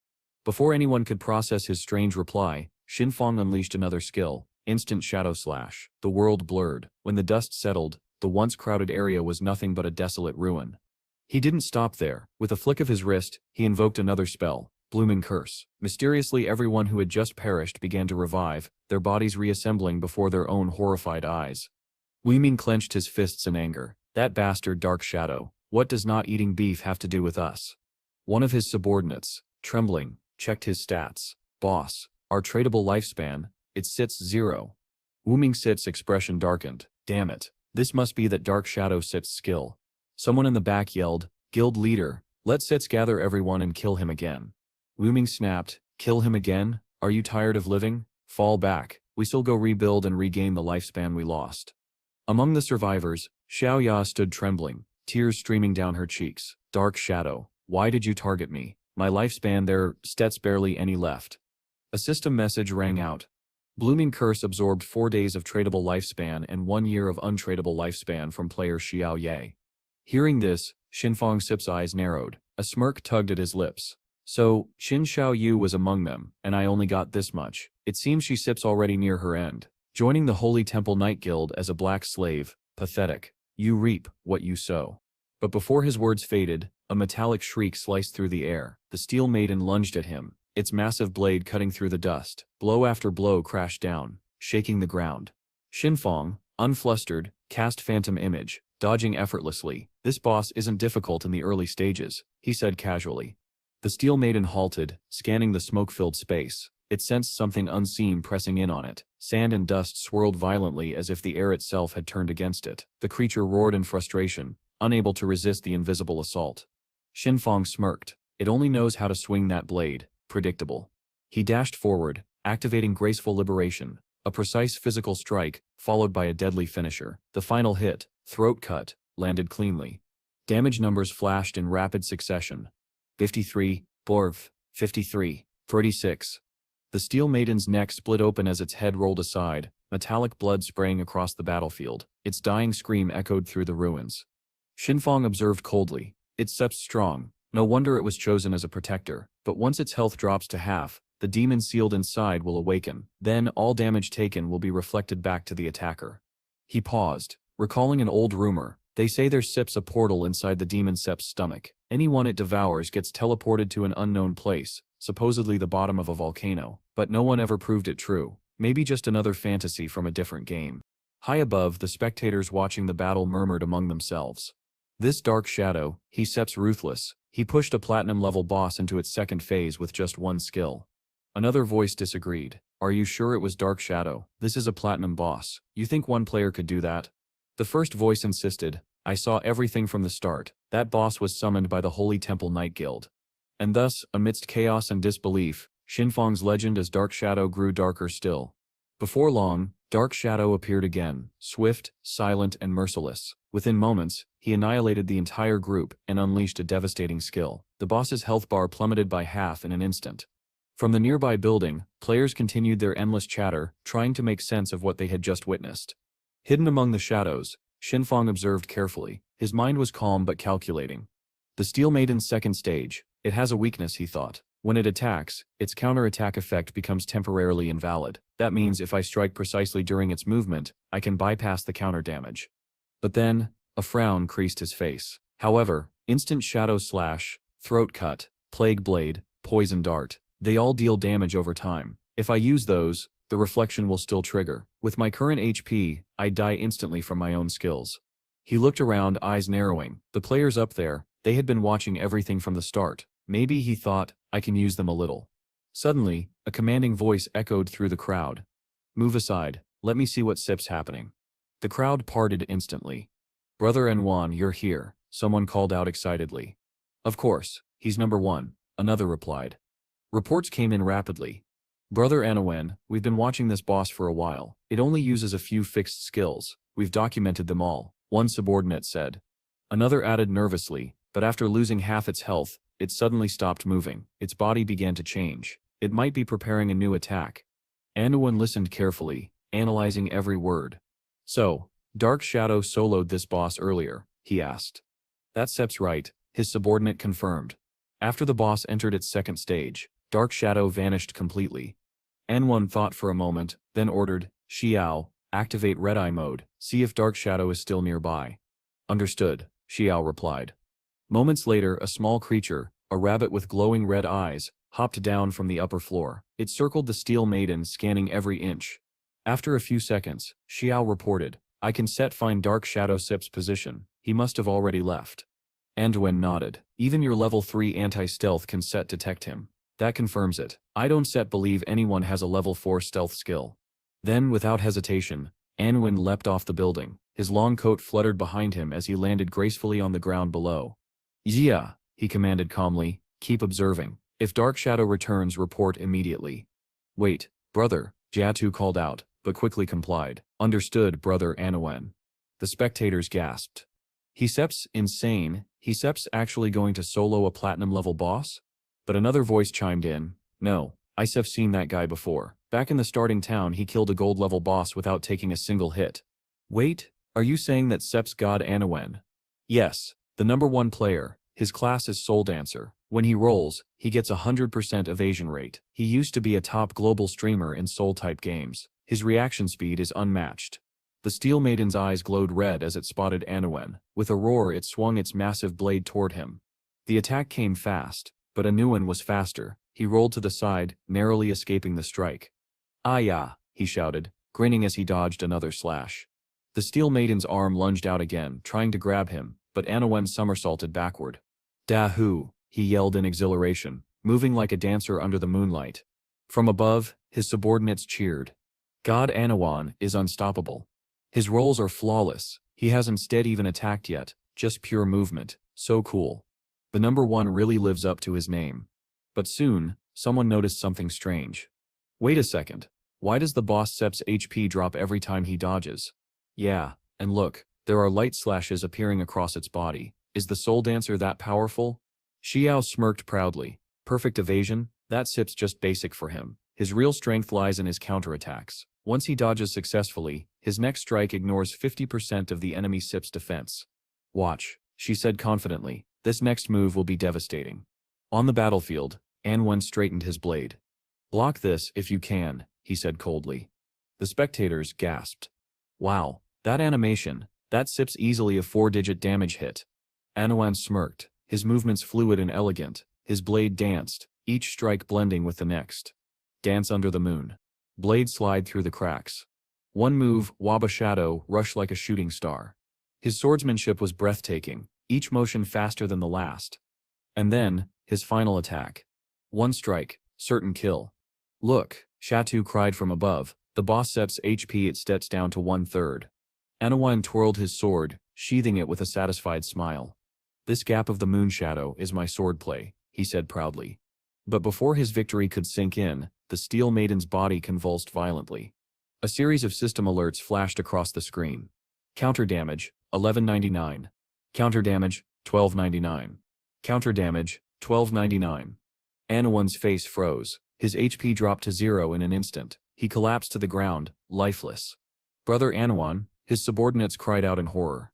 What happened? He dodged everything. Yeah, his skills landed. Why did he still die? Then the realization dawned. The boss's HP had dropped, but not because of Anawan. The damage that finished it wasn't from his blade, it was something else entirely. And somewhere, hidden in the darkness beyond their sight, Dark Shadow smiled. Qinfang, who had remained hidden in stealth, had been silently watching everything unfold from the very beginning. His eyes were calm, yet filled with calculation. He smirked faintly to himself. It's all thanks to this, Annie Wan is #1. Because of that show-off, the Steel Maiden had gone berserk, unleashing a storm of attacks in quick succession. Perfect, Qinfang thought. During that chaos, I managed to slip in a few secret strikes of my own. In the end, I'm the one who reduced its HP to 1/3. He couldn't help but evaluate what he had just seen. The Soul Dancer's execution is impressive. His control and timing are top tier, but against the Steel Maiden, his class is simply useless. When he rolls, he can't attack, and when he attacks, he gets countered. Truly tragic. Suddenly the Steel Maiden began to move. Its massive body turned, trembling with violent energy. Qinfang's expression darkened. This is bad. The boss's HP is too low, it's trying to retreat to the Holy Temple for recovery. If it makes it back, it'll return to full health, and all my effort will be wasted. He quickly assessed the situation. The death of the Soul Dancer had terrified the crowd, none dared to attack now. And unless the boss initiated another move, its counterattack state would stay active. Qinfang made his decision. Fine. I'll go all in. He broke out of stealth. I can't let it return to the sanctuary, he muttered coldly. The spectators gasped in shock as his figure appeared. Look, it's Set's Dark Shadow. Wait, so those slashes on the boss earlier were all from him? That Sip's insane. I thought Sunwana's #1 Sit was the god here, but he was just a clown. Dark Shadow Sit's the real monster. Even Shio the scout was stunned. Impossible. My level 3 anti-stealth couldn't detect him. Does he actually have level 4 stealth or higher? Meanwhile, someone lurking in the crowd had a different thought. Hey, that Soul Dancer dropped equipment when he died. If I sip quick, maybe I can snatch it before anyone notices. But before he could take a single step, Qinfang's blade flashed. A single strike to the head, clean and lethal. You want to steal my loot? Not happening. The system chimed immediately. You have obtained N1 is #1's tradable lifespan, 612 days. Untradable lifespan, 67 years. Guiji Juicy is tradable lifespan, 355 days. Untradable lifespan, 20 years. Qinfang chuckled softly. Interesting. So say Anwen is #1 Sit, still had a lot of lifespan left. That means he probably hasn't died before. I still spare him for now. No need to use Hakaya's shoe yet. From behind, a chilling metallic cry echoed. The Steel Maiden was still alive, dragging its blade and advancing slowly. Qinfang's expression hardened. I'll have to rely on Blacklight Shield and Instant Shadow Slash to drain its health bit by bit. It's slow but safe. He raised his hand. Blacklight Shield. 10 layers. A dark barrier enveloped him. The Steel Maiden's purple glowing blade came crashing down. Each strike shattered one layer after another. Qinfang seized his moment. Now. He dashed forward, performing his deadly combo, Instant Shadow Slash. 9 consecutive strikes ripped through the air. By the end of it, his shield was down to just 7 layers. He analyzed the rhythm. The last 3 hits landed after its attack cycle ended. Without Blacklight Shield, I'd have died instantly from the counter. The Steel Maiden roared, unleashing another series of furious blows. Purple energy waves exploded around him, engulfing the battlefield. This boss's attack frequency is insane, Qinfang thought as he gritted his teeth. Even with over 80% evasion, all 7 layers of my shield vanished in seconds. If I'd been half a second slower, I'd be done for. Behind him, That same greedy looter tried once more to sneak toward the fallen loot, but before his fingers even brushed the ground, Qinfeng's dagger flashed again. System notification, critical hit, headshot. As silence fell, the notifications began to chime one after another. You have killed Platinum level boss, Steel Maiden. Rewards: 48,000 experience points. 120 evolution points. Church Holy Temple access. The spectators erupted in disbelief. He really soloed the boss. Check the rankings. Dark Shadow sips at the top. Qinfeng calmly stretched out his hand and whispered, "Mythic Greedy Hand." The system window appeared again, revealing the spoils. Black Flame Ceremony, Assassin-type bone leather armor, emerald grade. Physical defense plus 95. Elemental resistance plus 120. Damage reduction plus 77. Constitution plus 77. Required level 13. Effect: Black Flame Ceremony. When attacking or being attacked, inflicts the Black Flame status on the target. Stacks up to 5 times. Each layer reduces target's defense and elemental resistance by 7%. Effect reduced on emerald level bosses and above. Qinfeng Sit's eyes lit up. One single emerald equipment, and its stats already surpass an entire full set of others. Plus, it carries Black Flame Ceremony, reducing both defense and resistance. It steps even stronger than the one the Soul Purifier dropped. He tightened his grip around the armor, a faint grin crossing his face. The true king of this battlefield isn't Set the one who shines in the spotlight. It's Sep's the one who kills from the shadows. The system continued to chime, its voice calm and precise. Emerald Assassin Intuition. You can partially perceive the shadows of cloaked units. Includes +2 levels of anti-stealth. Level requirement applied. Qinfeng's eyes narrowed. So it's an anti-stealth skill. Perfect. I can upgrade it directly to legendary. The system continued. You have consumed 1 + 2 + 30 evolution points, leaving 97 points. Assassin Intuition, Emerald Diamond Epit Legendary. You can now observe the approximate shape of cloaked units. Anti-stealth levels increased 2, 3, 4, 5. New legendary effect. Discover target's set weaknesses more clearly. Weakness damage plus 50%. Qinfeng's mind raced. 5 levels of anti-stealth, plus Graceful Liberation's passive. That's a total of 350% weakness damage. I could strike a target's weak point blindfolded if I wanted. Quickly, he made his decision. With 97 evolution points left, he would upgrade Phantom Image first. The system rang out again. You have consumed 80 evolution points, leaving 17. Phantom Image upgraded from Epit Legendary. Base Evasion, 75%, 85%. Successful evasion negates all damage. Level 5 achieved. From afar, Anu appeared, waving energetically. Big boss, did anything good drop? Qinfeng looked at her, amused. This girl, is she some sort of hunting dog? Yusef leveled up to 13 overnight, he asked casually. That sit's ridiculous. Wang Mang nodded in agreement. Yusef been grinding all night, still not even level 11. Your speed is insane. Anu patted his head lightly. Don Set talk nonsense. It Set's not about speed, it Set's skill. Tell me, big boss, am I right? Qinfeng smiled briefly. I Set priced the drops. Take 'em if you want. She beamed. All right, how much? 45,000 days, full package deal. Immediately, the system chimed. Transaction completed. Qinfeng continued, noting one more point of interest. Do you know about stealth bases? Anu Sip's eyes lit up. Stealth bases, of course. They Sips are zones without safe areas in the Zhanghai ruins. Player groups can occupy them as bases, store supplies, and activate magic barriers in emergencies. Qinfeng nodded. Your knowledge is limited to small bases dropped by gold-level bosses, but the real value is in medium or large stealth bases. The Church Holy Temple base key dropped from the boss just now. This base spans 800 acres. You can discuss its price internally. I will consider your offer. Anu and Wang Ming gasped. 800 acres? That Sip's massive. Enough space for private rooms for all government members of Zhanghai. She hesitated slightly. Big boss, there stits one more favor. Several gold-level bosses have gathered in Dark Moon Town. Many people have already died. We stare willing to pay 10 years of lifespan if you eliminate them.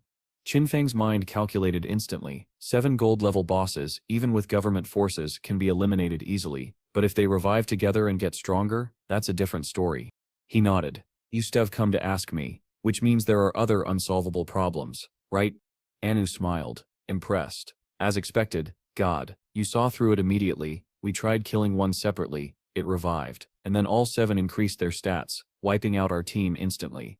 Qinfeng's interest peaked. Puppets created by the curse tablet and the ancient god tablet. If so, I cannot miss this. The system rang once more. Transaction completed. You have received 10 years of lifespan. Anu waved happily. Big boss. Good luck.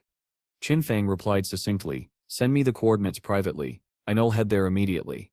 As he mounted his pet and soared into the sky, scanning the landscape, he noticed a troubling scene below. A group of children quarreled violently. 3 girls were ganging up on a weaker peer. One, with bangs covering her eyes, slapped Xiao harshly, cursing. You piece of trash. You just joined the guild and already want to seduce the guild leader, she yelled. Qinfeng Sip's sharp eyes observed silently, taking note of every detail. The battlefield was never only about bosses. Sometimes, even the smallest conflicts told a story. Zhao Eustace's face reddened as she cried out in pain. I didn't do anything. Another girl, her braided horns swaying angrily, snapped at the others. Do you think I stepped blind? Stay away from the guild leader, or I will tear your face apart. The 3 of them cornered Xiao Yuyu, small and defenseless, punishing her without any real evidence. From afar, Qinfeng watched quietly, piecing together the situation. So this is what happened after Qin Xiaoyu joined the Holy Temple Night Guild. Palace intrigue even in a game, he mused. These petty power struggles were rampant in my previous life too, but I used to handle them for Xiaoyu. Now, she'll have to learn for herself. The 3 continued their beating, and Chindu sobbed, hoo, don't hit me anymore. It hurts too much. I'm going to die. Their tormentors only grew more excited. Eat that little goblin to death. Who knows how many men she seduced. Qinfeng, unmoved, silently entered his own world. His mind drifted to the massive sculpture at the center of the Shanghai city ruins. Beneath it, a hidden room existed, one that could teleport him back to the starting town. Few people knew of it. He stood before the star-shaped teleportation circle, contemplating. Teleportation isn't free. 500 days for the first time, 1,000 for the second, 2,000 for the third, each time the cost doubles. He understood why. The initial small town would gradually evolve over time. Monsters would become bosses, hidden treasures would appear, and opportunities like the ancient god tablet were not to be missed. The system prompted him. Do you want to teleport back to the place abandoned by the gods? Dark Moon Town. Qinfeng's interest peaked. Dark Moon Town, a small town that only appears later. I never encountered it in my previous life. He agreed, and the system deducted 500 days of his lifespan. Teleportation completed. Arriving, he found the town surprisingly lively. Most residents were elderly, yet the young ones were attentive, helping and protecting them. Finally a safe area, Qinfeng thought. One old woman spoke to a group of young people. Grandma, we led you to level up 3 levels as agreed, they explained. We were assigned 72 days of lifespan during the process. You only need to trade that back to us. The old woman Sip's eyes widened in disbelief. What? You still want money? Are in situ a charity organization? The young man explained patiently. Grandma, we didn't take your money. During the monster battles, lifespan dropped. This portion is just returning to us. Wang Meng chimed in. Yes, unless we party up, you wouldn't get lifespan or experience. We agreed on this at the start. But the old woman became furious. I don't know any agreement. You young people are shameless, asking me for money after helping me for free. Before she could finish, someone grabbed her and dragged her off. The commotion drew attention and suddenly, Qinfeng appeared out of stealth. He intervened decisively, confronting the old woman. After swiftly defeating her, he said calmly, her lifespan is on the ground. Take it yourselves. Wang Meng grinned and shouted, 666. The young man asked shyly, excuse me, which senior helped us? Just a convenience, Qinfeng replied vaguely. 72 days, no more, no less. Then he vanished into stealth again, muttering, it's really inconvenient that I can't take action freely in the small town. The 2 young men bowed in gratitude. Thank you, big boss. Watching them, Qinfeng pieced together the origins of the Dream Sand River Guild. Originally dedicated to charity, helping the elderly for free, they had gradually grown into a recognized and well-supported guild in Dark Moon Town. Surviving in the land abandoned by the gods, gaining government recognition, strong support, in terms of numbers alone, Dream Sand River is likely the largest guild in China. The 2 young men celebrated quietly, their joy a rare light in the chaotic apocalypse. Meanwhile, under the quiet cover of night, somewhere in the forest, a monster wreaked havoc. Chu Yin and her mother were already engaged, fighting to protect their home. Chu Yin Sep's eyes narrowed as she scanned the area. Now Sep's the time, Mom. Use your skill quickly. Zhao Yu didn't hesitate. Okay, lightning. Strike down. The air crackled as energy surged, and a man joined Chu Yin in attacking the monster. His sword sliced cleanly through the creature, ending the threat. Relief washed over Chu Yan-sip's father. "Success," he exclaimed. Chu Yan cheered. "Mom and Dad, you two are amazing." Her mother smiled calmly. "See, as long as we listen and coordinate, we can handle even small monsters." Her father Sip's curiosity broke the brief calm. "Yan Yan, your friend Xiao Yu joined the Holy Temple Night Guild, right? I hear they charge their members high taxes." Chu Yan nodded. "Yes. I told her to join the Dream Sand River Guild with us instead. It's a charity guild where people help each other," but she refused. She explained how Xiao Yu preferred the Holy Temple Night Guild, which had already helped her reach level 10. Mrs. Chu interjected thoughtfully. "Even if they helped her level up, they still are only treating her as a tool, and their joining contract, 3 years of servitude at a time." Mr. Chu agreed. "Yes. If you lack the ability, just handle small monsters at your own pace. Accumulate lifespan and experience gradually. That's enough." Chu Yan felt a pang of sadness for her friend, but she knew Xiao Yu had a hidden class, making her stronger. She resolved to keep an eye on her.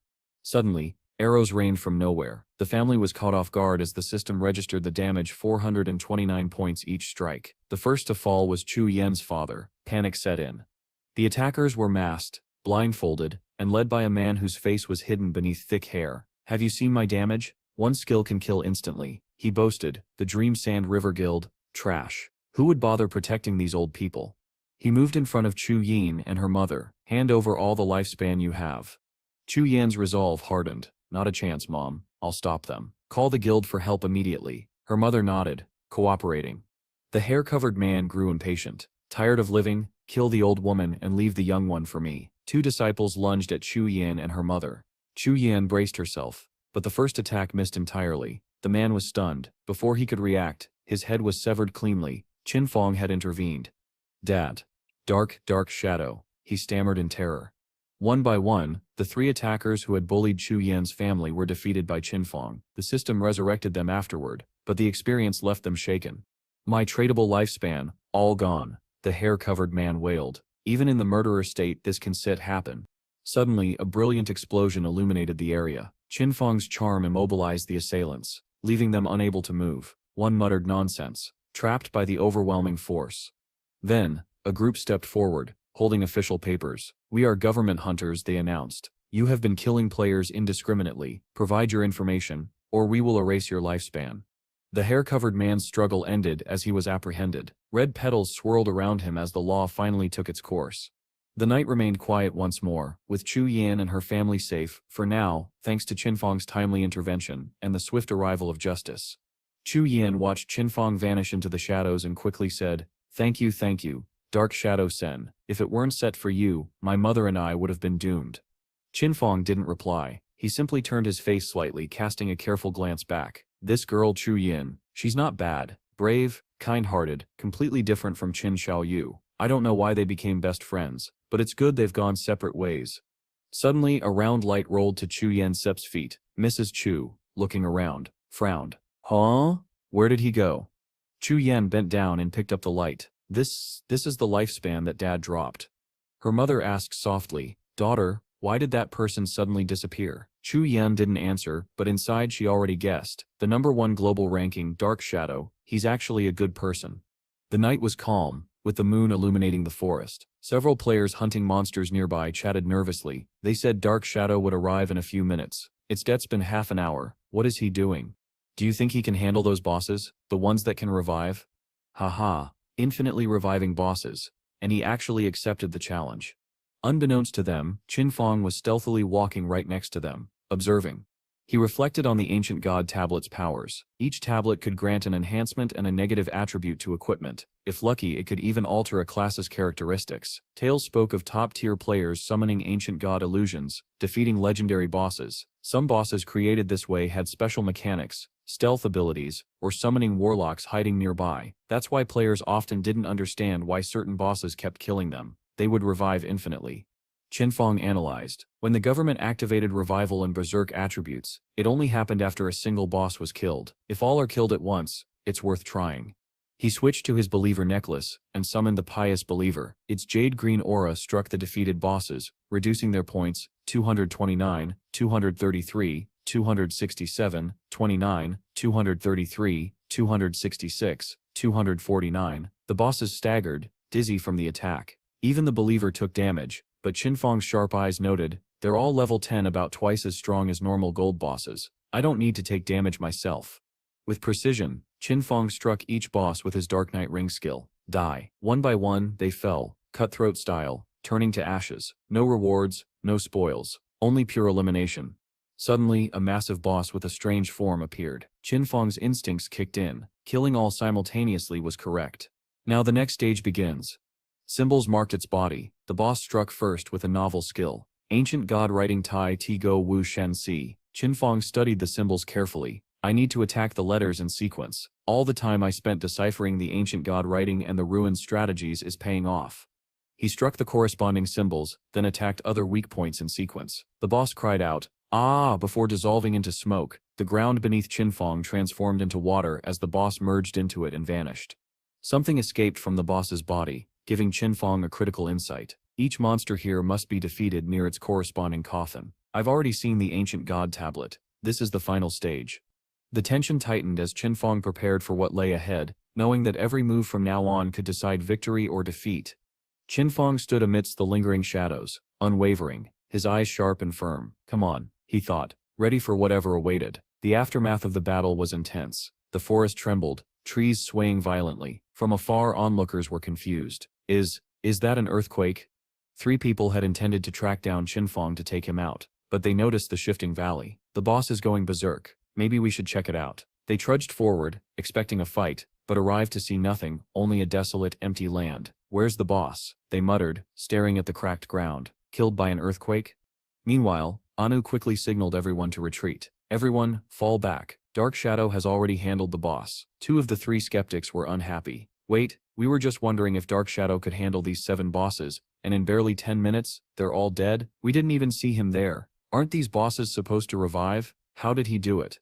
Qinfeng on his side was satisfied. The spoils of victory were considerable. He had grown stronger and leveled up to 14. 7 bosses plus the greedy hand had yielded 294 evolution points. And most importantly, the ancient god tablet. He studied it carefully.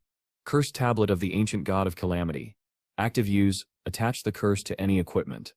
Effect grants random beneficial effects based on the equipment's characteristics and profession, accompanied by a negative effect. He attached it to his Black Flame Ceremony Bone Thorn leather armor, an emerald-level piece with an effect that reduced target's SIP defense and elemental resistance by 35%. The system notified him. You have attached the Curse of Udos to the Black Flame Ceremony Bone Thorn leather armor. Buff effect, maximum overlapping Black Flame states increased to 15 layers. Debuff effect, base attributes reduced by 31%. Qinfeng analyzed the possibilities. 15 layers of Black Flame, I can reduce a boss's defense and elemental resistance into the negatives, and the negative effect, practically nothing. Next, he generated Golden Light to enhance his strength, and evolved a skill, Instant Shadow Slash, upgraded to Legendary. The system explained, dash rapidly 30-40 meters in one direction, enter stealth for 12-15 seconds. Deal 9 slashes to all enemies along the path. Cooldown 8.8 seconds. Slash width 6 meters. Each slash deals 700 additional damage. New effect. Each slash grants a shield equal to 100% of HP, stacking up to 9 layers lasting 60 seconds. Qinfeng grinned. With 9 successful slashes, my effective HP will increase tenfold. Survival chances skyrocketed. Satisfied, he left the battlefield. At this rate, I can hit level 15 in just 5 hours. Then, it's time for the Magic Metropolis. Meanwhile, back in the city, the red-orange sunlight painted the streets. At the central monument, the girls who had bullied Xiao Yu earlier were still at it. You cheap thing, beat you to death, you little fox. Qinfeng observed silently, disgusted. These women were vicious. The white-haired girl stretched her back, pretending she'd accomplished something. Aya, I'm so tired. The girl with braided horns complained. My hands are smoking from hitting her. They glanced at Xiao Yu's bruised form on the ground, satisfied. Once they left, Xiao Yu slowly tried to stand, curling up in a corner and crying. It's all Qinfeng's fault. I said break up, and I really meant it. She steadied herself with her wooden cane and muttered, luckily I signed a contract with the Holy Temple Night Guild. 3 years of guaranteed survival. Even if I give 50% of my lifespan, I still have plenty left. I'll develop faster than Chu Yian. Xiao Yu's determination burned quietly amidst her pain, a spark of resolve for the trials yet to come. Xiao Yu roared with all her strength, her voice shaking the sky itself. Wait until I grow stronger. All of you who look down on me will pay. She summoned her holy healing technique, draining all her magic power to restore herself to full health. Gasping and collapsing to the ground, she realized she wasn't fully prepared. Strange, where did it go? Meanwhile, in the magic metropolis ruins, the battle against a powerful boss raged on. Young warriors coordinated attacks. A blue glowing power struck first, while a trio of observers lingered behind, assessing the fight. Shishi, her face hidden by a scarf, criticized the fighters. Men from Daxia are weak. 18 of them to take down one boss, pathetic. The black-haired companion disagreed gently. Beloved Can, they stir helping us. Be grateful. Shishi smirked, unconvinced. Too polite, their damage is pitiful. They can even defeat a minor gold boss after all this effort. The battle participants pushed forward, shouting to each other, quick, give it all, final blow. But one was immediately killed by another, a smug smirk on the killer's face. The surviving fighters sensed danger. It was the Black Peach Group, a notorious gang of Daxia outcasts and foreign allies. The gang leader, a ghostly-voiced girl, sneered at the resistance. You trash still want to fight? I will slaughter you, Daxia pigs. The black-haired boy struck with devastating force, shattering the earth and sky, purple energy obliterating the opposing group. Satisfied, the girl lowered her purple sword. Daxia is full of trash. Ordinary players cannot compare with us. She turned to her companions, plotting once we reach North America, we form a guild for slaughtering Daxia pigs. Good idea, her companion agreed. What shall we call it? Another asked. Alice, she replied calmly. With a snap of her fingers, the guild Alice was born, ready to dominate. Back in town, Anu excitedly reported to Qinfeng, God, the superiors have quoted a price for the hideout. Let's discuss. Qinfeng raised an eyebrow. How much? 1,500, Anu answered quickly. Qinfeng frowned. Too low. Negotiations began, and Anu adjusted, attempting to push it up. Eventually they settled at 2,000, much more reasonable for a hideout that could hold hundreds or thousands. As the sun set, Qinfeng and his escort army marched, fully armed. Anu teased, Dawn set mine dark shadow. He carries too much lifespan, so the superiors sent an escort. Qinfeng's mind raced. The government still underestimates me. Just a few moves and this escort is nothing. A mechanical voice announced, transaction successful. You have lost the hideout key in the church holy hall. Receive 2,000 years of tradable lifespan. Qinfeng left satisfied, silently muttering at the escort's protests. Charging 2,000 years for this place? Few would be as generous as me.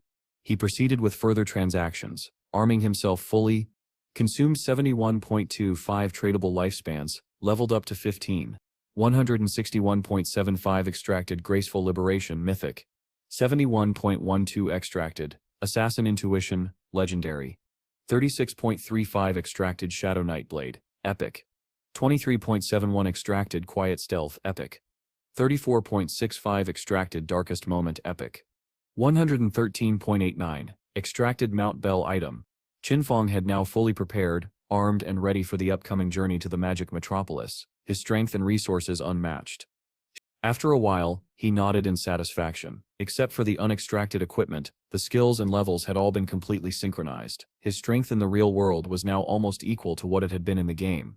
Suddenly the system alarm rang sharply. Notification. Your feeling of hunger has reached 90%. Qinfeng sighed and rose. He had not eaten for a long time. It was time to go offline and solve the hunger. In a temporary building hidden deep in the neighborhood, Chunfin was locked inside a special cage, his whole body radiating murderous intent. Two thugs entered. A red-haired man lit a cigarette and announced, Boss, this guy is awake. He approached, swinging a baseball bat in his hand. Hey kid, hand over all the lifespan on your body, or you will suffer the same fate as the people in that hotel. The boss smiled evilly and added, Hey, the apocalypse is wonderful. It lets me kill as much as I want. The red-haired man, seeing Qinfeng staring back, barked, What are you looking at? Quickly hand over the lifespan. Why are you standing there like an idiot, boss? I really want to kill him. When Qinfeng did not respond, the man grew irritable and cursed. Damn it, this guy is scared stupid. Just kill him.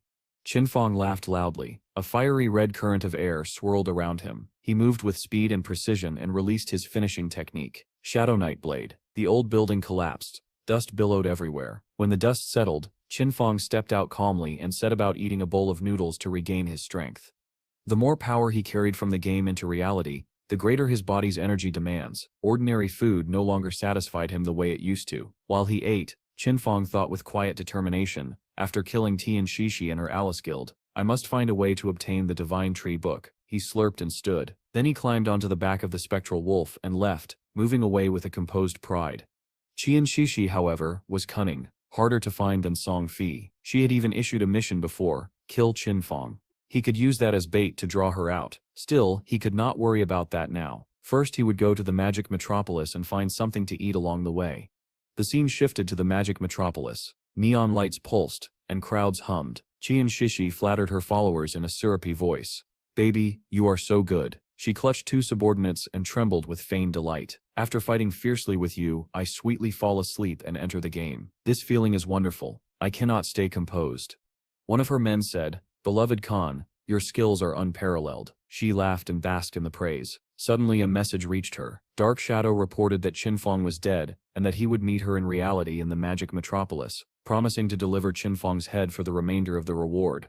Qian Shishi flushed with excitement and fear at once. Meeting Dark Shadow in reality sounded dangerous, so she replied cautiously, "No need to meet. Just send a picture." The other party hesitated and answered, "He said he does not use a phone. He fears being tracked by the government." Joy flared in her chest. So Dark Shadow was also an enemy of the government. The government had been hunting them more fiercely of late. If she could pull Dark Shadow into the Alice Guild, those Daxia agents would become less of a threat. She lowered her voice and responded, "Coordinate 672283331. Tell Dark Shadow I want to meet him in the game first." In her mind, a plan had already formed. Stage a play to test him and see whose side Dark Shadow truly occupied. Above them, unseen, Qinfang and his spectral wolf watched silently. He had entered a permanent stealth state, and listened as he observed. "Qian Shishi is indeed cunning," he murmured to the spectral wolf. Those coordinates corresponded to the Evil Spirit Academy, not far from his current position. He decided to re-enter the game and see what tricks she might attempt. Within moments, Qinfang and the spectral wolf slipped back into the game world and hovered above the ruins of the magic metropolis, overlooking the Evil Spirit Academy. There, government forces announced through a public address, "Black Peach A, we the government have locked onto your targets. We advise you to give up resisting and surrender immediately, otherwise we will use force." Qian Shishi responded with a smug defiance. "Tell Heavenly Walker to go back and tell all the Daxia agents, remember this, we are no longer the Black Peach Corps, we are now the Alice Guild." Then, in a deliberate provocation, she removed her top, flaunting her body and taunting the government soldiers. "Our Alice Guild specializes in eliminating Daxia men like you." The Daxia agents, mortified, cried out in outrage, promising punishment under the law. Qian Shishi, intoxicated with the moment, bit her lip and teased, "You Daxia pigs, if you are brave, come on up." In her mind she promised rewards to anyone who played the part she desired. The performance would let her test loyalties, and tonight she intended to be merciless. Qinfang watched Hanan with a hard, surprised stare. It was him, Hanan, known as Heavenly Walker. The name carried weight, a notorious traitor who had sold intelligence to the Alice Guild, and had only been exposed and killed back in the 7th year of the Divine Artifact's descent. Hanan snorted coldly under his breath. "Hump, Black Peach, you are stubborn. You will not walk away today. We must capture you." Qinfang's lips twitched into a quiet sneer. The scene before him suddenly made sense. Qian Shishi and Hanan had been playing a long game. The whole confrontation was a setup. They had staged the drama to test Qinfang's loyalties. If he helped Shishi, he would be branded an enemy of the government. If he refused, Shishi risked never meeting Dark Shadow in the flesh again. The plan was elegant, petty, and transparent. Without hesitation, Qinfang descended into the crowd, amusement hidden behind his expression. He moved like a shadow, and in an instant he began to clear Hanan's group away. Numbers flashed in his mind as blows landed: 42,288 weakness damage. Shadow Knight blade struck for 41,111. Then another hit for 4,567. The system's chimes followed, one after another, confirmations of kills and assassinations. "You have killed player Heavenly Walker. Player Wei Yu. Player Yu. Player I Am Justice. Player Charging Warrior. Player Left Hand Sniper. Player Lightning. Player Drifting Water Lamp. Player Big Bow. Player Eat Beef Tonight.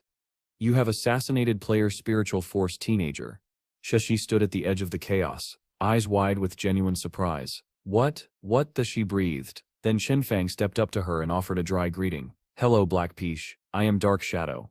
The crowd blinked in confusion. Some mouths hung open. Shishi, however, saw him clearly, and a bright, involuntary excitement lit her face. "Oh my god," she thought. "He is so handsome. I like this kind of strong man." Tears of reluctant admiration pricked at her eyes, tempered immediately by a snort of disappointment. "What a pity," she muttered privately. "Such strength, and yet he is from Daxia. Daxia is not worthy." Two of Qin Fang Si's subordinates gaped at the damage figures and gushed in half-voice. 40,000 plus damage? Is this the strength of a top global player? One of them tried to introduce himself. Hi Mr. Shadow, good to see you bro. He did not finish. Qin Fang coldly turned and cut him down with a flurry of strikes. 39,155, 38,144, 39,999, 39,123. His reply was a flat, unreadable expression. I do not understand what you mean. Perhaps you are cursing me. Shishi, flustered, protested that they were only saying hello. Qin Fang Sit's voice sliced through the awkwardness. Oh, then I am sorry. To avoid misunderstandings, please speak Daxia here in the future. He made a brief, business-like gesture. Let us begin trading. Shishi, hastily pulling her clothes back on, shot him a sarcastic look. Underneath, curiosity and something softer stirred. Dark Shadow was an odd man, unpredictable and dangerous, and she found herself drawn to him all the same. As if recalling some courtesy, Qin Fang added, I have something I cannot bring into the game. If you wish, I can show it to you in reality.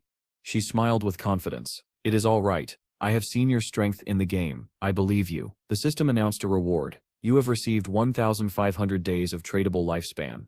Qin Fang turned aside, intent on leaving, but Shishi stopped him with sudden purpose. She wanted an ally. You have strength. I have money. Can we cooperate long-term? I have a new assassination target. If you are interested, come to my place tonight. She licked her lips and glanced at him meaningfully, voice low. Whatever you want I can provide. Qin Fang Sit's eyes narrowed. Who is the target? What is the reward? Shishi Sip's smile deepened into shadow. We will discuss it in person. The reward this time will be several times greater than last time. Tonight, at the city port, I will be waiting.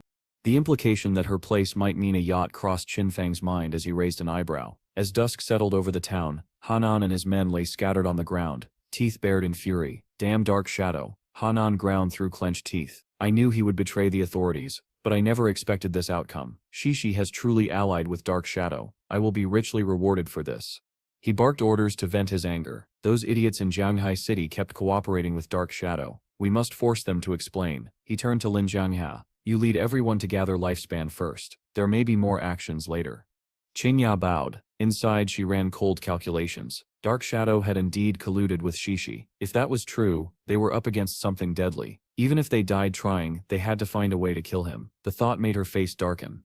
That night, Qin Fang, dressed tightly, composed and deliberate, stepped into the banquet hall at the magic metropolis port. He approached the two guards with only his name. I am Dark Shadow. I have come to see Abechi. One guard recognized him at once. So you are Mr. Dark Shadow. Miss has been waiting for you. Please, come in.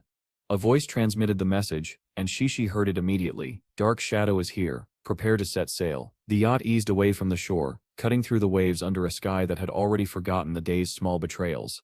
Shishi held a half-finished glass of red wine and smiled as she approached him. Mr. Dark Shadow, at last we meet, she said, lifting her glass. I did not expect you to be so mysterious in the flesh.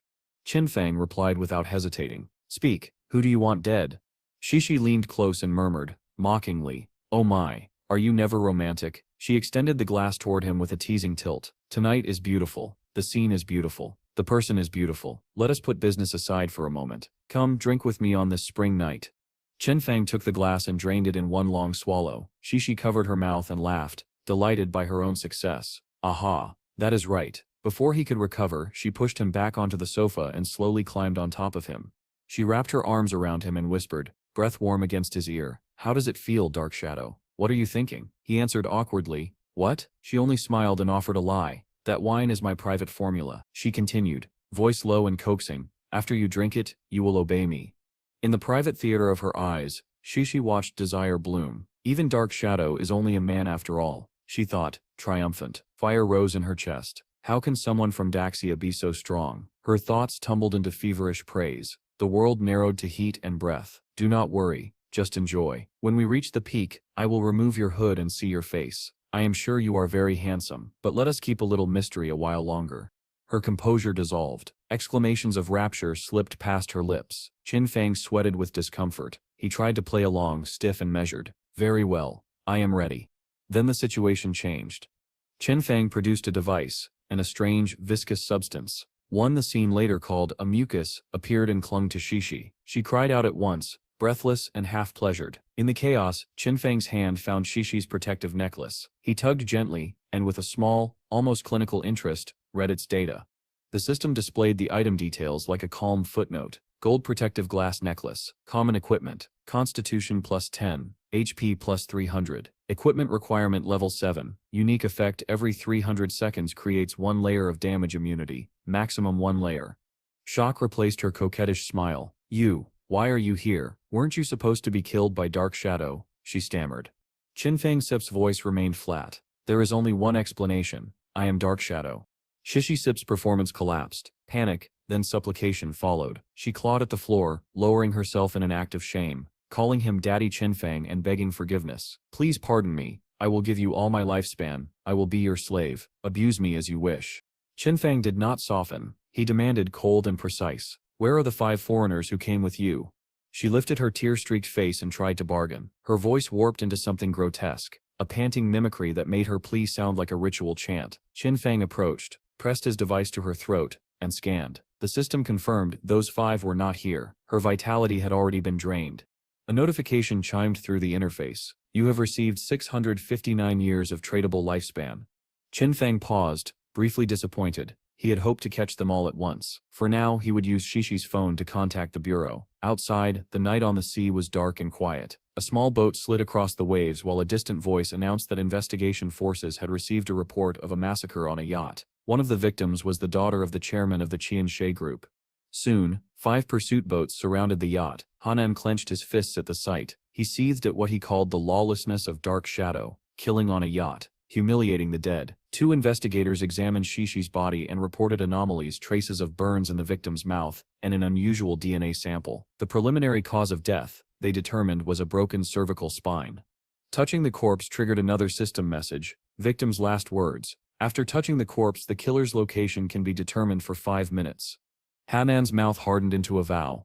Aiku Hanan, Heavenly Walker, will bring you to justice. In that instant his eyes widened, something urgent and terrible tightened his expression. The hunt, he realized, would begin at once.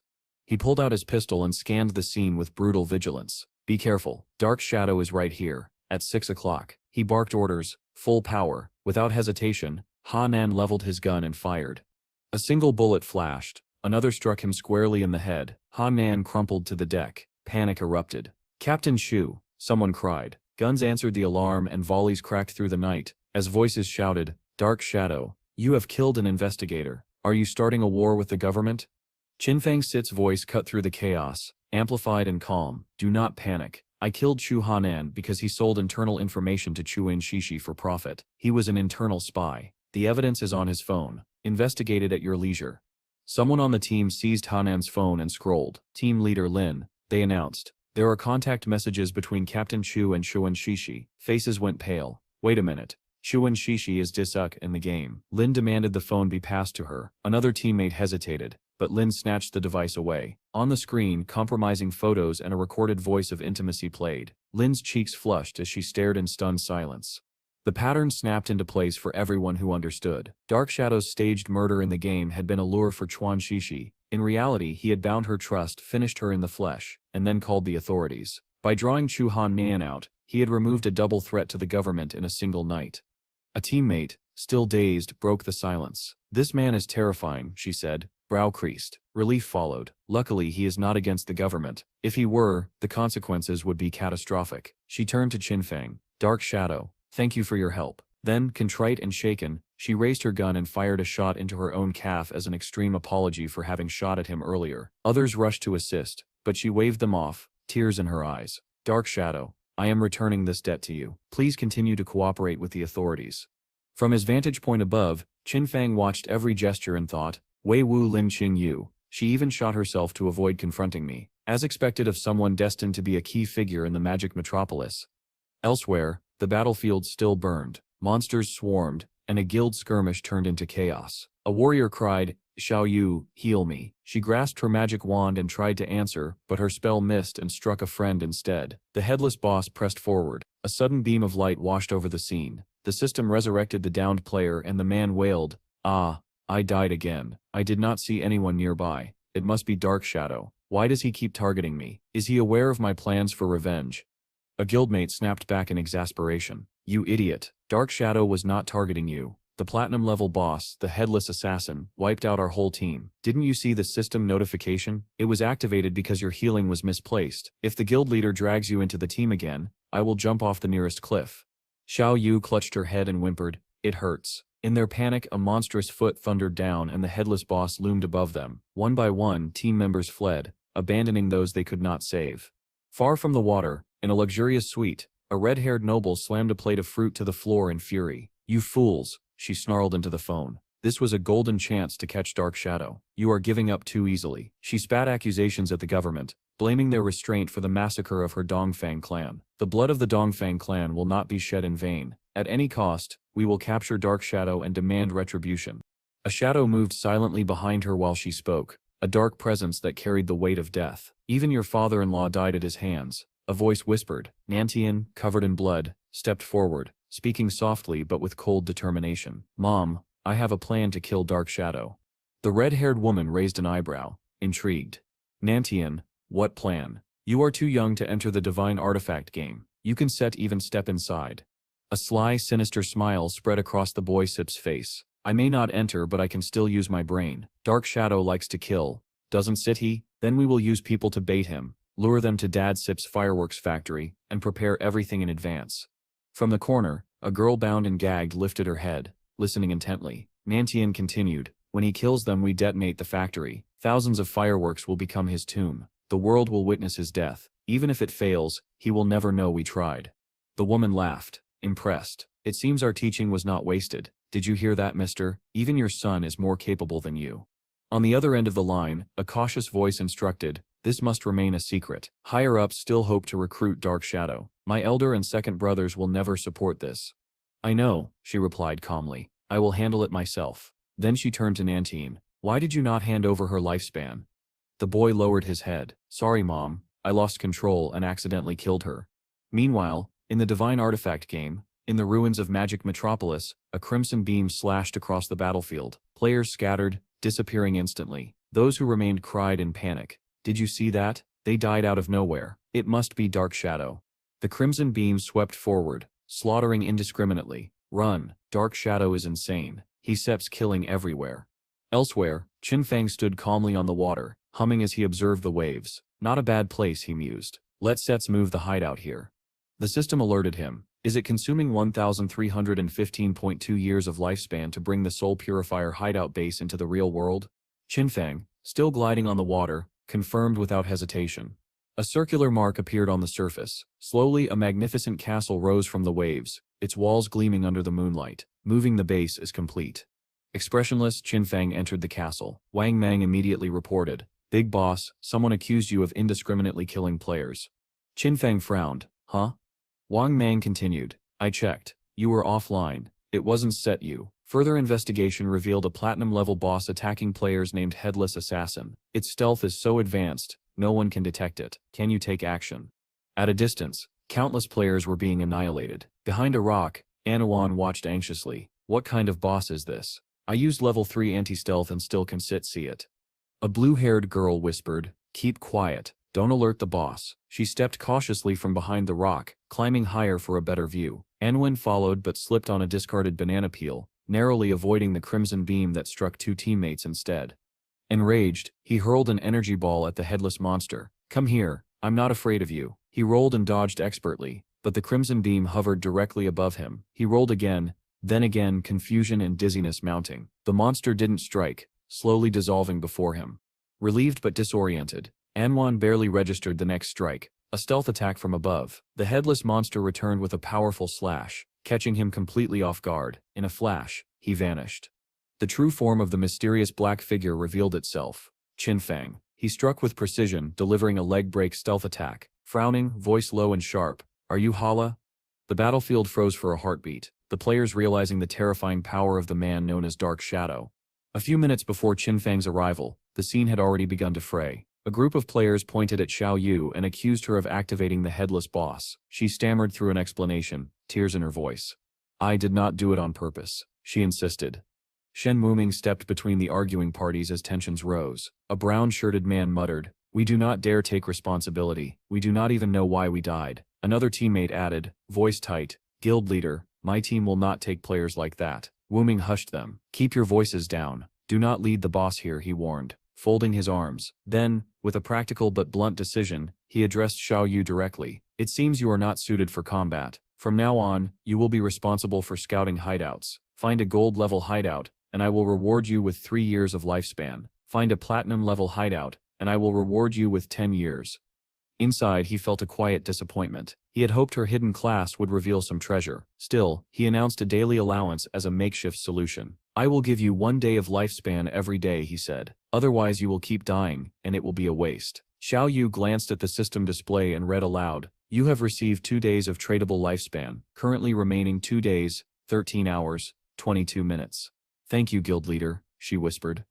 A girl nearby ground her teeth in envy. Giving her lifespan every day just lets her meet the guild leader every day, she muttered. Another player snorted. This is her plan. Damn fox spirit. We should do the same. Wu Ming turned toward the voices and asked a name. Your name is Hala, right?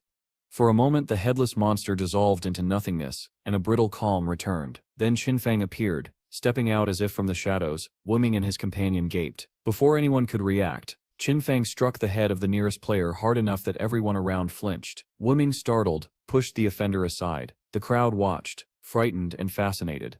Xiao Yu, floating invulnerable, called out in relief, Dark Shadow, save me, brother. Qinfang's gaze flickered, and he began to cast. In an instant countless beams of bluish light flashed across the ruins. The system chimed with crisp confirmations. You have killed the headless assassin, Hala. You have killed Xiao Yu, Yao. You have received 48,000 experience points. Congratulations, you have gained 20 evolution points. You have received 1,520 days of tradable lifespan. Qinfang exhaled softly and muttered, "Pa, unlucky." He thrust his hand skyward and a titanic golden hand erupted in brilliant light. The greedy hand ability collected not only the default 15 to 20 days of lifespan, but also a cluster of lifespan orbs, untradeable years siphoned from other players that the boss had not yet assimilated. The sight drew Anu and Wang Mong into the clearing. They raised hands eagerly. Hello, big boss. If you do not need them, sell them to us, they pleaded. Qinfang scanned them with mild irritation. These people are everywhere, he thought, then addressed them aloud. You came at the right time. There is a place with good loot. If the price is reasonable, I will take you there. He singled out Wang Mang. Wang Mang, follow me. And you others, you are not allowed. The group chimed in agreement. Okay. One woman protested, suspicious and loud. Why are women not allowed? Qinfang pointed ahead and explained plainly. Outside the northern gate ruins, there is a magic power tower. Passing through it yields good rewards, but the NPCs inside hate females. If there are women on the team, the difficulty increases tenfold. The woman pouted, offended and indignant. Gender discrimination. Garbage NPCs. Wait until I level up, and I will slash them. She then turned to a different objective, and called to her friend. Hey, let us explore that mountain over there. Kill a few monsters to relieve stress. Jin Li waved and said goodbye. Qinfang moved forward, and the system displayed a notification. Dark Shadow has sent a team invitation. One of the men looked anxious. It was his first time teaming with the big boss. Wang Mang laughed off the nerves. What is there to be nervous about? This is an opportunity to learn high-level techniques. The small team fell in step behind Qinfang, running to keep pace with a figure whose movements seemed to outrun them effortlessly. They wondered aloud what they might learn from a man whose agility and power exceeded their imagination, unaware, for the moment, of how often fortune and danger travel together in the wake of Dark Shadow. Qinfang walked forward, his eyes scanning the system panel as he analyzed the loot. Over 20 items had dropped, but only 2 were suitable for an assassin. A green notification blinked, highlighting one, the emerald white bone ring. Assassin-type weapon, attack 388, armor penetration 125, strength 39, agility 48, equipment requirement level 5. With a unique effect, dealing damage doubled his movement speed for 5 seconds and increased evasion by 30%. In his hand, Qinfang wielded the fiery red sword. Its attack nearly 80% stronger than the Plague Blade's 216, with additional armor penetration, strength, and agility stats. He nodded appreciatively. Not bad. The system sent him a skill card simultaneously, Shadow Puppet, Platinum level. It allowed him to throw a shadow puppet condensed from dark elements, dealing single target damage within 20 meters with 600 dark elemental damage, and removing 1 random enhancement effect up to Platinum level. Cooldown 12 to 6.79 seconds, requirement level 14.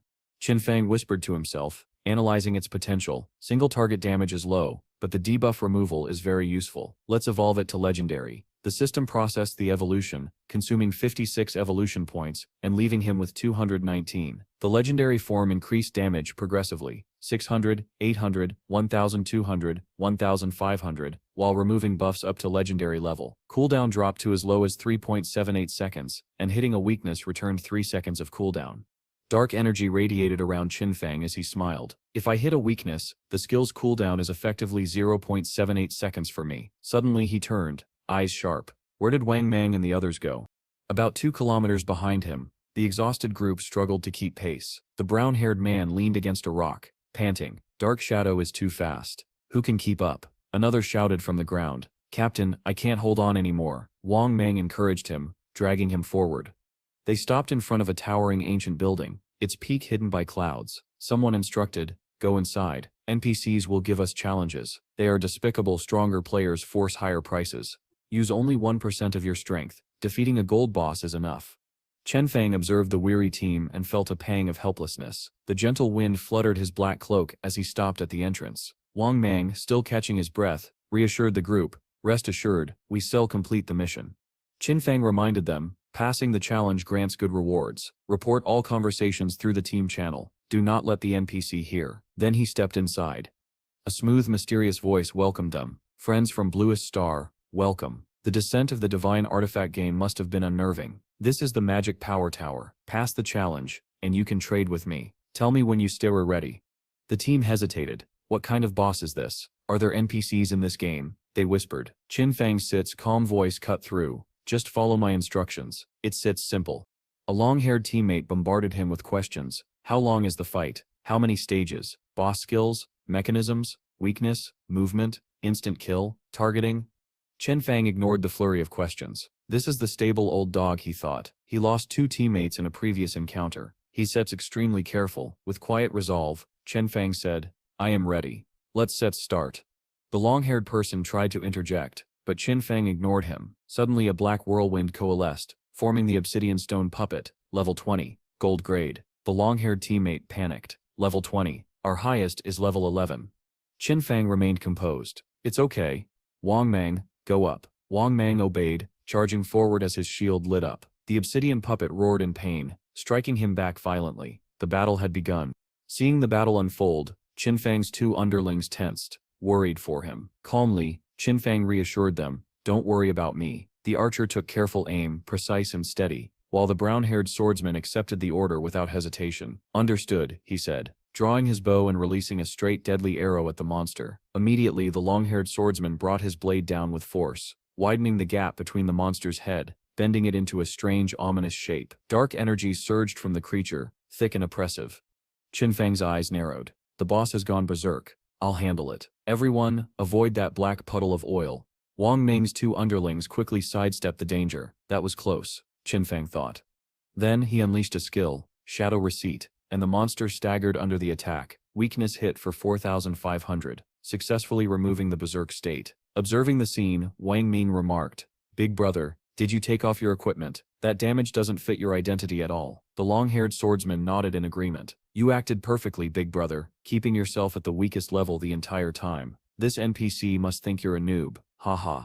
Curious. Another teammate asked. Big brother, the stronger the player, the higher the NPC prices. How did you know this information? Qinfeng explained calmly. The divine artifact game hides secrets in the ruins. If you explore carefully, your accumulated knowledge grows. That's how you learn. The group fell silent, absorbing the lesson. Suddenly, a fireball ignited at the center of the monster's head, glowing ominously. Qinfeng immediately warned, pay attention. The boss is about to spit fire clockwise. Dodge it. The black flaming head threatened death in 3 seconds. The underlings scattered, but Wang Ming noticed one running the wrong direction. Old dog, you're going the wrong way, he shouted. Qinfeng quickly assessed the situation. There's no time to dodge. Wang Mang, turn on invincibility to cover him. Wang Mang reacted instantly, raising his shield to protect the long-haired teammate. Qinfeng continued, commanding with precision. Good. When the fire ends, unleash your highest damage skills. Go all out. Together, Wang Mang and the long-haired swordsman struck the decisive blows. The monster fell. Damage numbers flashed, 2,489, 2,413. Finally, the system notified them, Obsidian Stone Puppet LV-20. Defeated, Qin Fang did not relax. He knew the boss's true challenge lay in its berserk state below 70% health. Removing that state reduced its power to a mere silver boss's strength. At that moment, the mysterious NPC reappeared, laughing loudly. Blue Star players, congratulations, you are the first group to pass my challenge. A pile of glowing magic books hovered above him. He continued, instructing, now if you pay with lifespan, you can exchange it for the Divine Tree book. The NPC raised his hand, and glowing runes materialized above his hood, forming a single name, Viclay. The party's swordsman froze, his gaze not on the name but on something far more unusual, the man's hands. He counted again, 6 fingers. Viclay's eyes narrowed, a cold gleam flashing within them. In the next instant, a bolt of thunder crashed down from the heavens, striking the swordsman with devastating force. The system displayed the result, 99,000 damage points, before his body dissolved into drifting lifespan orbs. Wang Mang stumbled backward, voice trembling as he demanded to know why the NPC had attacked so suddenly. Xinfang, calm as ever, gave the explanation. It was the result of a taboo bound to this NPC. In Viclay's case, the taboo was his fingers. If anyone mentioned them, it granted him permission to strike first, without breaking the sacred rule. The rules of this world were absolute. NPCs could never initiate combat on their own. It was a line they simply could not cross.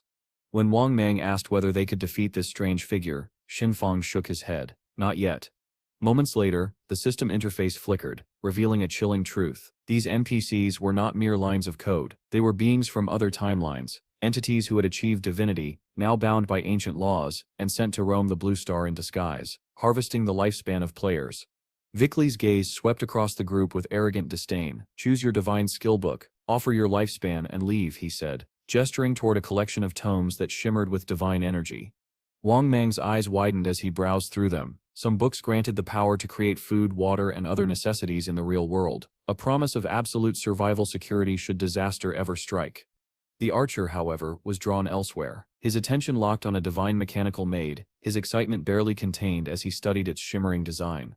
Xinfang stepped forward and offered 9,000 days of tradable lifespan. In exchange, he obtained the complete set of the 9 Jianghai City Divine Books, a reward that fulfilled both practical needs and advanced his progress toward the Tower of Divine Authority's reputation rewards.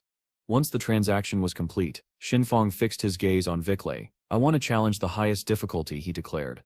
Viclay Sip's expression shifted from mild amusement to quiet intrigue. With what I just witnessed, you wouldn't survive the first tier, he replied. Yet you dare aim for the peak.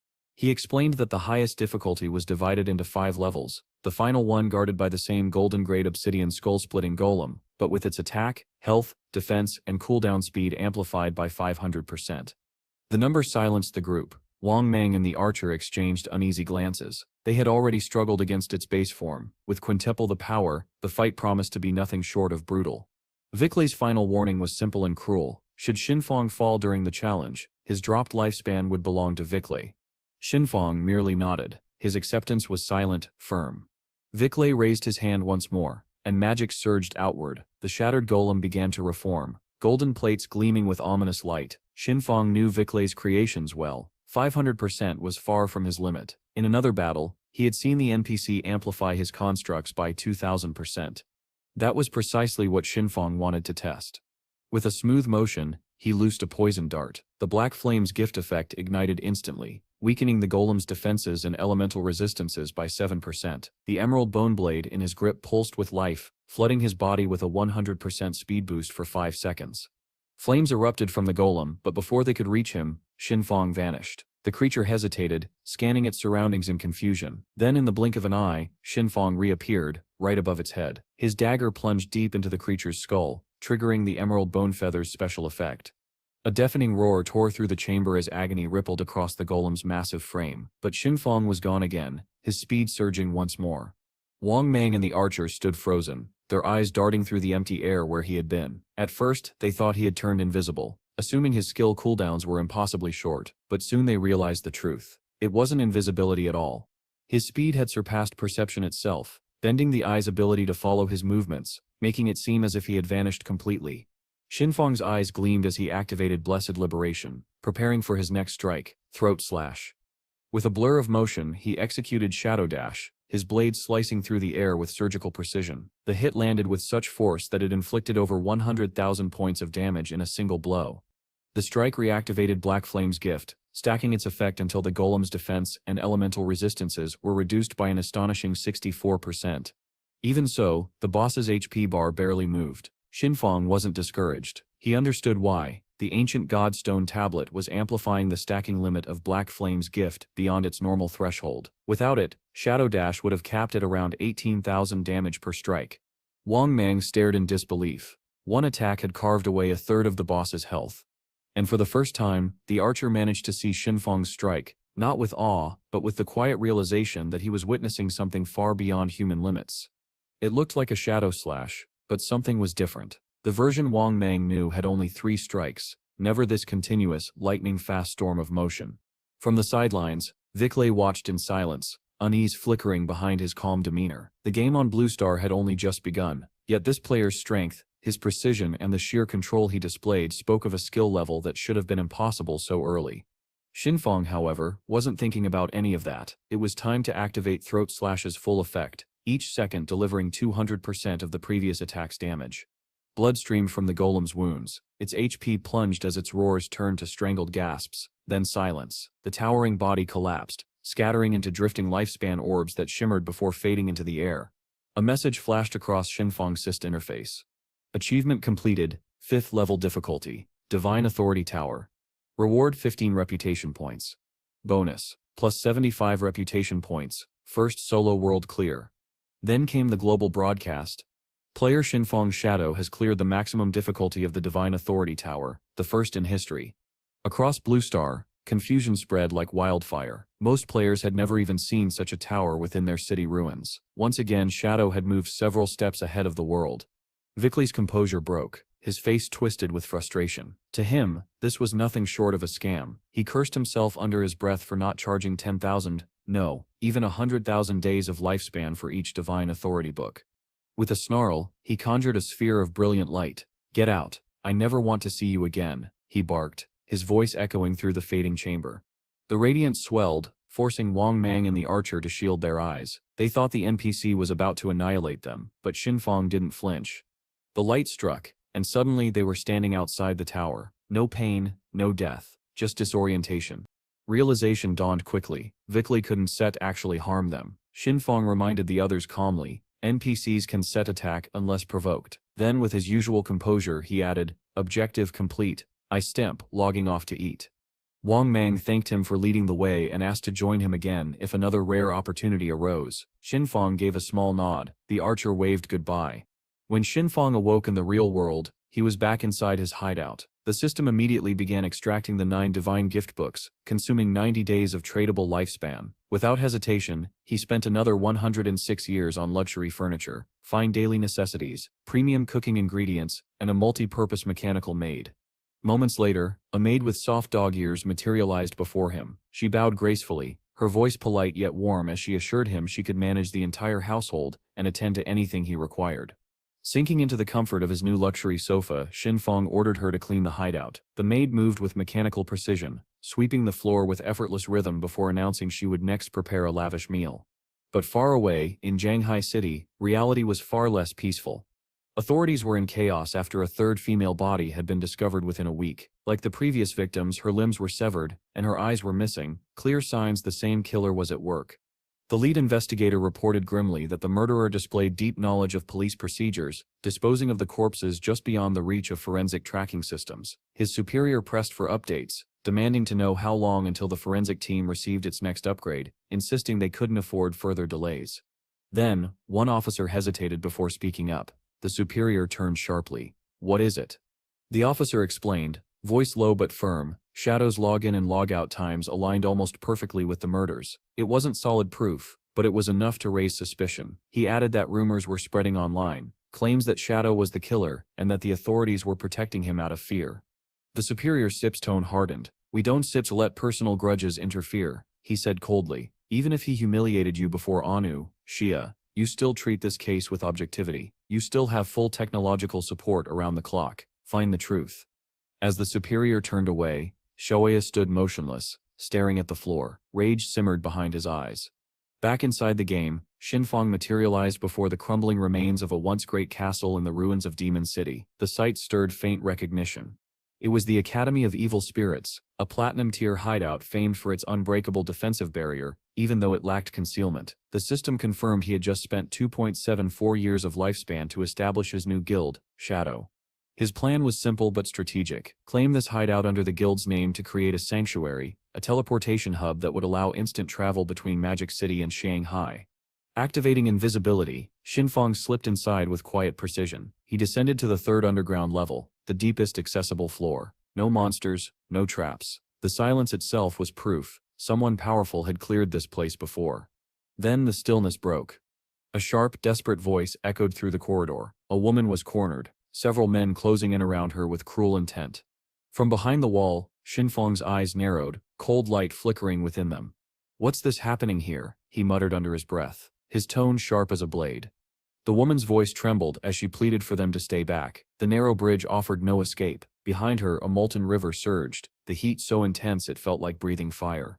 The orange-haired man grinned, his tone cruel and mocking. "Don't stet worry," he said. "We stet we're not going to kill you at least, not yet." His smile widened as he explained that Madame Dongfang wanted her alive, so that her son could show her some love. He demanded she reveal her real-world location, warning that if she didn't, they would hunt her down in-game and kill her again and again, until her lifespan was drained to nothing. Suicide, he added, wouldn't save her. Their guild, Shirel, already had members stationed at her respawn point. Leaning in with feigned friendliness, he offered a deal. Since she had killed Madame Dongfang twice, costing her 30 years of lifespan, she could simply hand over those 30 years and play with the three of them for a while. Her voice quivered as she asked what exactly they meant. Their grins turned lecherous. One of them tugged his trousers down while the orange-haired man smirked. "This is our kind of game," he said darkly. Her face went pale, eyes darting. She hesitated, then softly asked if they would let her go afterward. He gave his word, smiling. "Start with me," he said, as the bald man declared he would be next. She took a shaky step forward. Her body trembled, but then her expression hardened. A flicker of cold resolve burned in her eyes. In one swift motion, she drew a poison dart and fired. But before it could land, the blindfolded man slammed down his cauldron skill. Golden cauldron earthquake, crushing her against the stone floor. The impact shook the entire bridge. He barked at her to behave, while the orange-haired man approached, his tongue sliding across his lips. "Open your mouth," he sneered. "Last chance." That was when everything changed. The fear vanished from her face, replaced by chilling confidence. In a single devastating motion, she unleashed a skill that cleaved both the bald man and the orange-haired one clean in half. The blindfolded man froze in disbelief, then a paper talisman snaked around his neck. With a sharp crack, his head burst like an overripe melon. From the shadows, Xinfang watched, recognizing her class instantly, Chainblade. But she wasn't done. Her eyes burned with hatred as she crushed the orange-haired man's remains into nothing but lifespan orbs. Xinfang's gaze sharpened. The weapon she held, the blade of the underworld, confirmed it. Standing amidst the carnage, her voice was low and venomous. "Dongfang Ming, I will kill you." Shadow, Xinfang's in-game identity, knew her. Her name was Shane. Like him, she possessed a hidden profession, an assassin-type class capable of terrifying feats. In his past life, she had become the 10th strongest powerhouse in the entire world, a legend both feared and admired. But her brilliance had ended in tragedy. Once her real identity was exposed, the present demon himself had hunted her down and killed her in reality, even as she was being hunted in-game. Her fall had devastated the Guild of Shadow, and even Xinfang had struggled to accept her death. Yet here she stood, alive, defiant, breathing inside the sanctuary. What puzzled him was the name she kept repeating under her breath. Dongfang Yui. Why? As Xinfang approached, Shane's gaze snapped toward him, sharp and suspicious. She immediately assumed he was with her enemies. "Who sent you? How many of you are there?" she demanded. Without waiting for an answer, her talisman chains shot forward with deadly precision, aiming to bind him before he could even speak. Shadow raised a hand, attempting to calm her. "Wait, I said not." "Talk less," she interrupted coldly. "Focus, or you still die." Her chains lashed out again, lightning fast. But before they could strike, Xinfang's form dissolved into smoke. He reappeared an instant later, right in front of her. His eyes gleamed with quiet challenge. If she wanted to fight, he'd oblige. Shane froze for half a heartbeat, startled by his speed, but pride refused to let her falter. She leapt backward, her chains slicing through the air again before she vanished into invisibility. For a moment, Shadow stood still, the battlefield silent, then a soft, mocking laugh escaped his lips. "Invisibility? In front of me?" he murmured. "Bold, but foolish." And with that, he too disappeared. His stealth level was so refined that the space between them fell into utter stillness. Two assassins locked in a deadly dance, unseen by all but the shadows themselves. Moments later, Shane reappeared, scanning the bridge with growing unease. Her Hellblade granted her level 4 stealth detection, yet she couldn't sense him at all. A cold realization crept through her mind. Could it really be him, the shadow ranked first on the world leaderboard, the one whose power eclipsed every other player's? Before she could finish the thought, he materialized right in front of her. She gasped, staggering back as his sharp grin cut through the silence. "You better figure out how to deal with me quickly," he said softly, "because if you consent, this will end badly for you." But Shane wasn't one to surrender. She leapt across the stone bridge, her chains slicing through the air with violent precision, each strike faster than the last, each miss fueling her disbelief. How could both her invisibility and stealth detection fail against him? Frustration broke through her composure. With a snarl, she invoked her trump card, Chasing Soul, Spirit of the Ghost Path. The talisman she wielded came alive. The chains hissed like serpents, moving with a will of their own, striking faster, harder, and more dangerously than ever. This skill could pursue even unseen targets. It ignored stealth entirely. For the first time, Shadow felt genuine caution. That ability was dangerous, even to him. He moved in a circle, deliberately baiting her. As she struck, convinced she had caught him, he vanished, only to reappear a split second later. The chains recoiled violently, snapping backward and coiling around Shane herself. They wound around her body like venomous snakes, pinning her arms, tightening against her clothing as she struggled in shock. Shadow walked toward her calmly, his steps slow and deliberate, his eyes gleaming with quiet amusement. "Now," he said, voice low and measured, "perhaps your ears are finally open." He introduced himself plainly. "I System Shadow, and I have nothing to do with any Dongfang Yui. If I wanted you dead, you already be lying here without a breath left." Shane flushed with fury and humiliation. "Let me go," she shouted, thrashing against her own chains. Shadow ignored her outburst. "Who is Dongfang Yui?" he asked instead. Her trembling voice faltered. From her repeated outbursts, he'd already guessed the name must belong to someone tied to the Dongfang family, the same one that dominated Shanghai City. After a long silence, Shane spoke. Her tone trembled between rage and grief. "Dongfang Yui. She married into the Chu family. That Sip's the only reason she survived when the Dongfangs fell. If not for that marriage, she Sip'd have died with them." She paused, her eyes darkening. "If you stir an enemy of the Dongfangs, then we share the same path." Shadow said nothing. He simply released her. The chains slackened and fell away. She stumbled to the ground, clutching her wrists. "We can speak of cooperation later," he said, evenly. "But first, tell me the truth. Why do you want her dead?" Shane hesitated, then clenched her talisman chain tightly. Her hands shook. When she spoke again, her voice cracked under the weight of memory.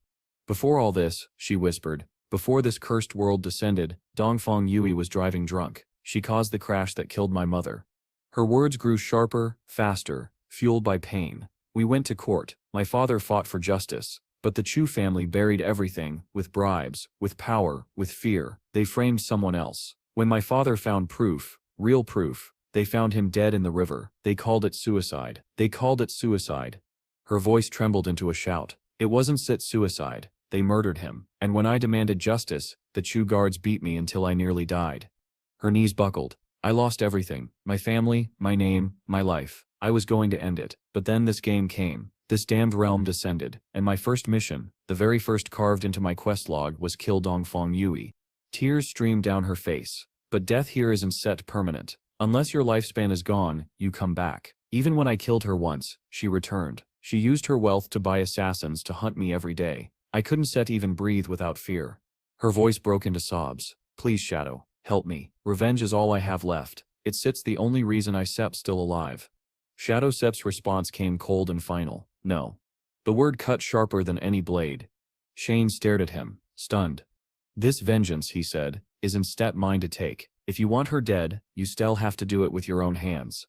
Desperation overtook her. "I still give you everything," she cried. "My equipment, my body, my lifespan. I still be your slave. Just help me." Shadow Sip's eyes didn't waver.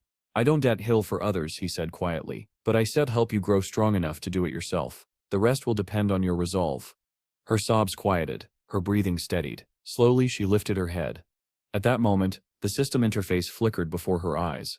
Invitation received. Guild Shadow. She blinked, stunned. The guild had only one member, him. Was this truly happening? Her hand trembled as she accepted. Her name appeared on the roster, Ghost. For the first time since she had lost everything, a faint spark of hope returned. Shadow accepted her friend request. His voice was calm but resolute. "There's steps, one more step," he said. "Career advancement. If you want my support, you still need to succeed. Only then will I stand behind your revenge. Fail, and you still bury it forever." Shane wiped her tears. Her body shook, but her eyes burned with new fire. Revenge would be hers. But first, she would prove herself worthy of Shadow's help. Shadow stood in silence within the secret sanctuary, his hand resting lightly on the hilt of his new weapon, the blade of the underworld. The steel pulsed faintly, alive with a dark radiance. He could feel its hunger, its boundless potential. Just like Shane, he thought, rough, unrefined, but capable of growing into something unstoppable. Her defiance, her fury, her will to live despite everything, they reminded him of himself long ago. She lacked polish, but her heart was unyielding. If she matured properly, if her rage turned into purpose, she could one day become more than an ally. She could become a warrior capable of standing beside him, even in the battles he knew he could not face alone. The vision around him shifted. Shadow's footsteps echoed down the dark corridors of the Evil Spirit Academy, leading him into its suffocating depths. Ahead stood an enormous door carved with symbols of blood and decay. When he pushed it open, a vast library stretched before him, walls lined with books that spiraled upward into the gloom. But this was no library for reading. Floating in the dim air above was the guardian of this place, Stana, the transmuted witch, a level 15 golden grade boss. Her gown of black frills moved like smoke. 3 twisted heads adorned her shoulders, each twitching independently, whispering incoherent incantations. Without hesitation, Shadow struck first. His dagger flashed through the air, cutting deep into one of her skulls. Just as he remembered, only one head was active in the first phase. Once its health dropped, all 3 would awaken, shifting to elemental forms, invulnerable to physical damage. He couldn't rely on brute strength. Precision was key. He activated Shadow Blade. His forest bone dagger flared with emerald light, his speed instantly doubling. He vanished into a blur, weaving through darkness and reappearing in flashes of green light. Each strike landed with surgical accuracy. Each shadow he left behind moved faster than the human eye could track. His blade hit so rapidly it sounded like a machine gun of steel, and then, with an explosion of black light, the first head burst apart. Phase 2 began.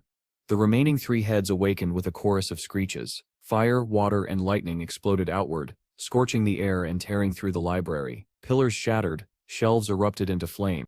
Shadow was already moving. He danced between death itself, dodging, striking, vanishing, reappearing behind them. Each time he found an opening, his blade sank into a weak point, stacking black flames gift again and again. The red head fell first, howling as it disintegrated. The blue head followed, its own magic overloading and detonating in a flash of frozen fire. The final white head, trembling under the weight of its failing defenses, tried to flee, but Shadow was faster. He appeared before it, one final strike, cleaving through its cursed core. The head exploded in a storm of violet light. The dungeon trembled. Dust fell from the ceiling as a thunderous system message echoed through the halls. "You have slain Stana, transmuted witch golden grade. Rewards, plus 50, 000 EXP. Shadow didn't set flinch. He set been expecting it. From the witch's ashes, a glowing key floated into his hand. Item obtained, key to Evil Spirit Academy Platinum level stronghold. A new notification pulsed across his screen. Profession advancement available. Without hesitation, he accepted. His assassin class surged from Tier 1 to Tier 2. His stats spiked dramatically, but the true reward was something else. The world dimmed around him as the system whispered its message. Passive skill unlocked. Stealth eternal. Attacking no longer breaks stealth. For the first time, Shadow could fight while remaining invisible. He grinned. The darkness seemed to cling to him, alive and loyal. His form shimmered, half shadow, half man. His stealth had evolved into something absolute. No strike could reveal him now. No foe could see him unless he allowed it. His attributes hadn't just doubled, they had tripled. He could feel it in every breath, every heartbeat. Now if he didn't want to be defeated, he simply wouldn't be.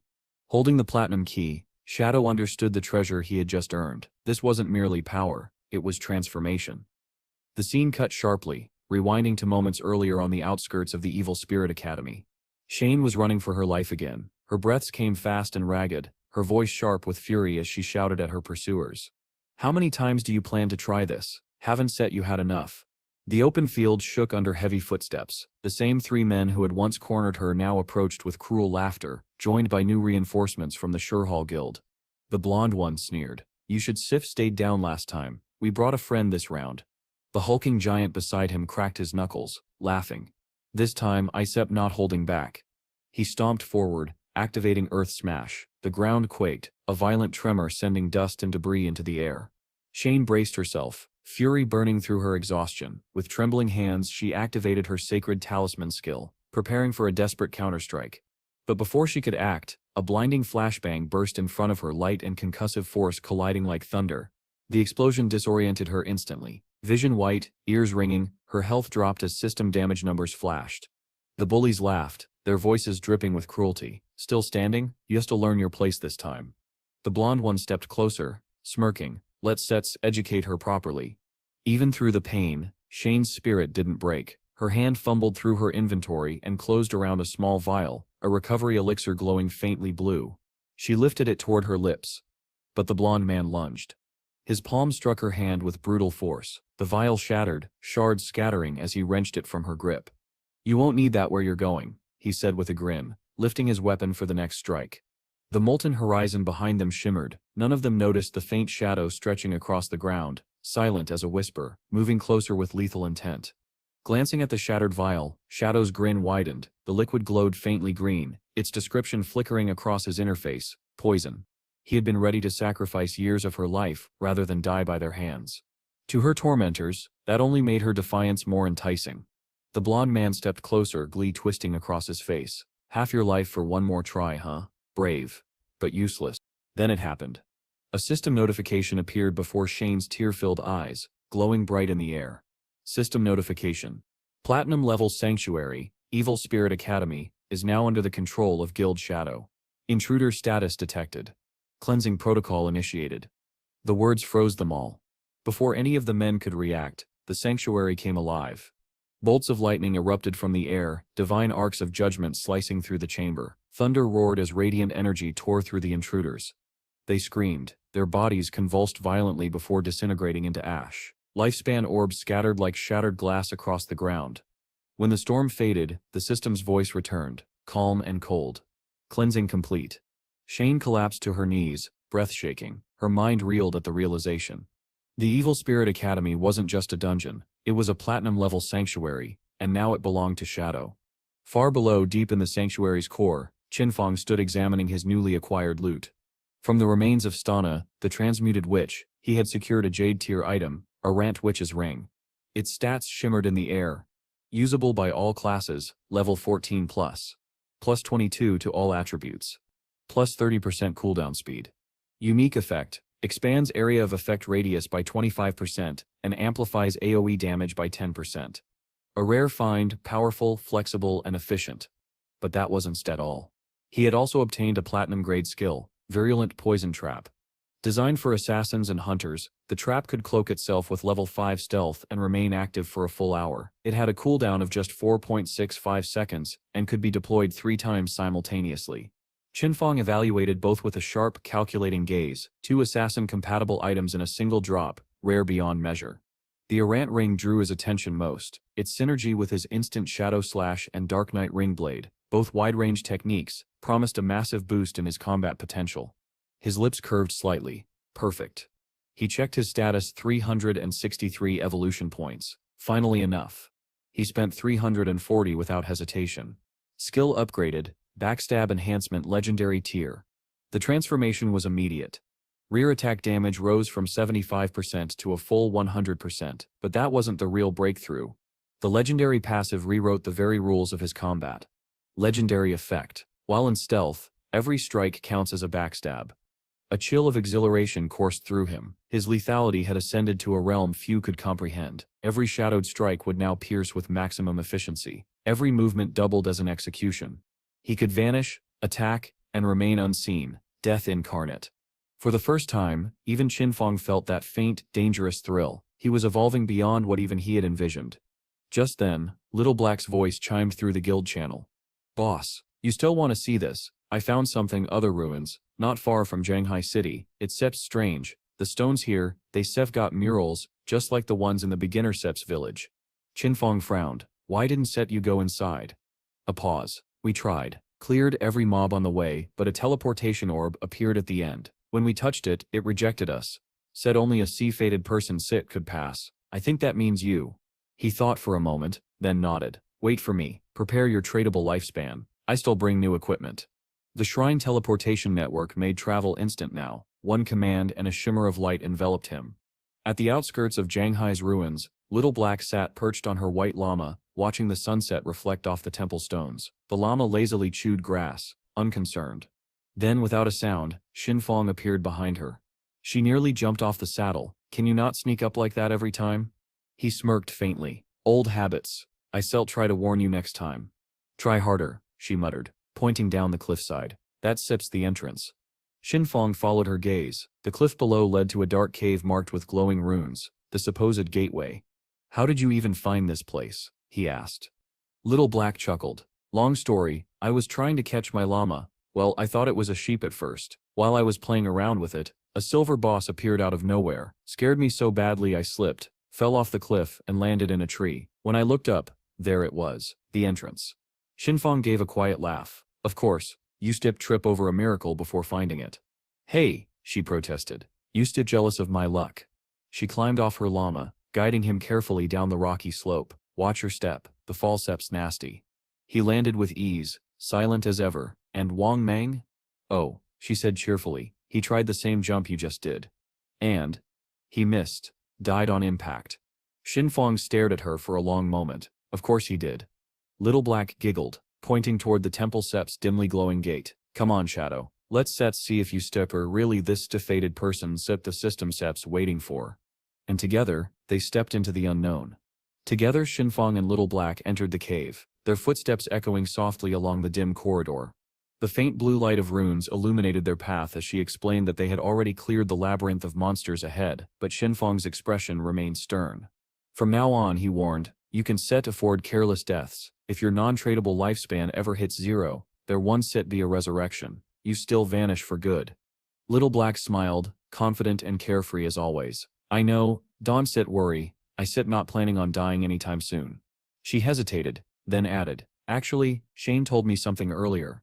Her sly grin deepened. She raised a finger. Inside the city ruins, there are monsters that absorbed non-tradable lifespan. We lure them into a hidden area, kill them, and preserve the lifespan orbs that drop. Whenever we are running low, we go back there to restore ourselves.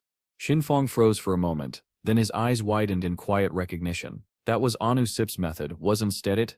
She blinked in surprise. How did you know? Soon after, they reached a wide chamber at the heart of the cave. A glowing teleportation orb floated ahead, its energy humming like a living thing. Little Black stepped forward, placing her hand against it. A sharp chime rang out. Access denied. You are not the fated one. She turned back, frustrated but unsurprised. It steps like we thought. This temple sip's connected to the beginner sip's village somehow. You try. Xinfang studied the orb in silence. For a long moment he didn't move. Then he reached out. The instant his fingertips brushed its surface, light exploded, flooding the chamber. When Little Black blinked the glare away, he was gone, and so was the orb. Her breath caught. So it's true, she whispered. He really is, the fated one. When Xinfang opened his eyes, he was standing in a vast frozen cavern. The air stung his lungs. Frost spread across the ground like living veins of ice. His communicator blinked, signal blocked. No contact, no escape. The system's depth's voice echoed in his ears. New mission, protect the ice tide crystal. At the cavern's center, an enormous crystal shimmered in pale blue light. Xinfang's memory stirred. He knew this place, the cave of the ice tide. The crystal was both weapon and curse. If struck, it would unleash a freezing wave that annihilated everything nearby. Yet waves of monsters would soon come, all seeking to destroy it. If the crystal fell, the mission, and his chance to claim the reward would vanish with it. Failure was not an option. He reached into his inventory and withdrew the virulent poison trap. Death meant nothing to him, but losing this mission was unacceptable. Without hesitation, he poured his remaining evolution points into the skill, stopping only when 17 remained. Skill evolved, Platinum Epic Grade. Stealth, Level 8. Instant poison damage, 1-200. Slow duration, 8s. Continuous damage, cento% attack power per second. Trap limit, increased to 9. He quickly deployed 3 traps at the cave entrances. The errant witch's ring flared, amplifying their range by 25%. Any creature that entered would be caught the instant it crossed the threshold. Moments later, glowing eyes flickered in the darkness. A monstrous horde surged from the tunnels, snarling and stampeding toward the crystal.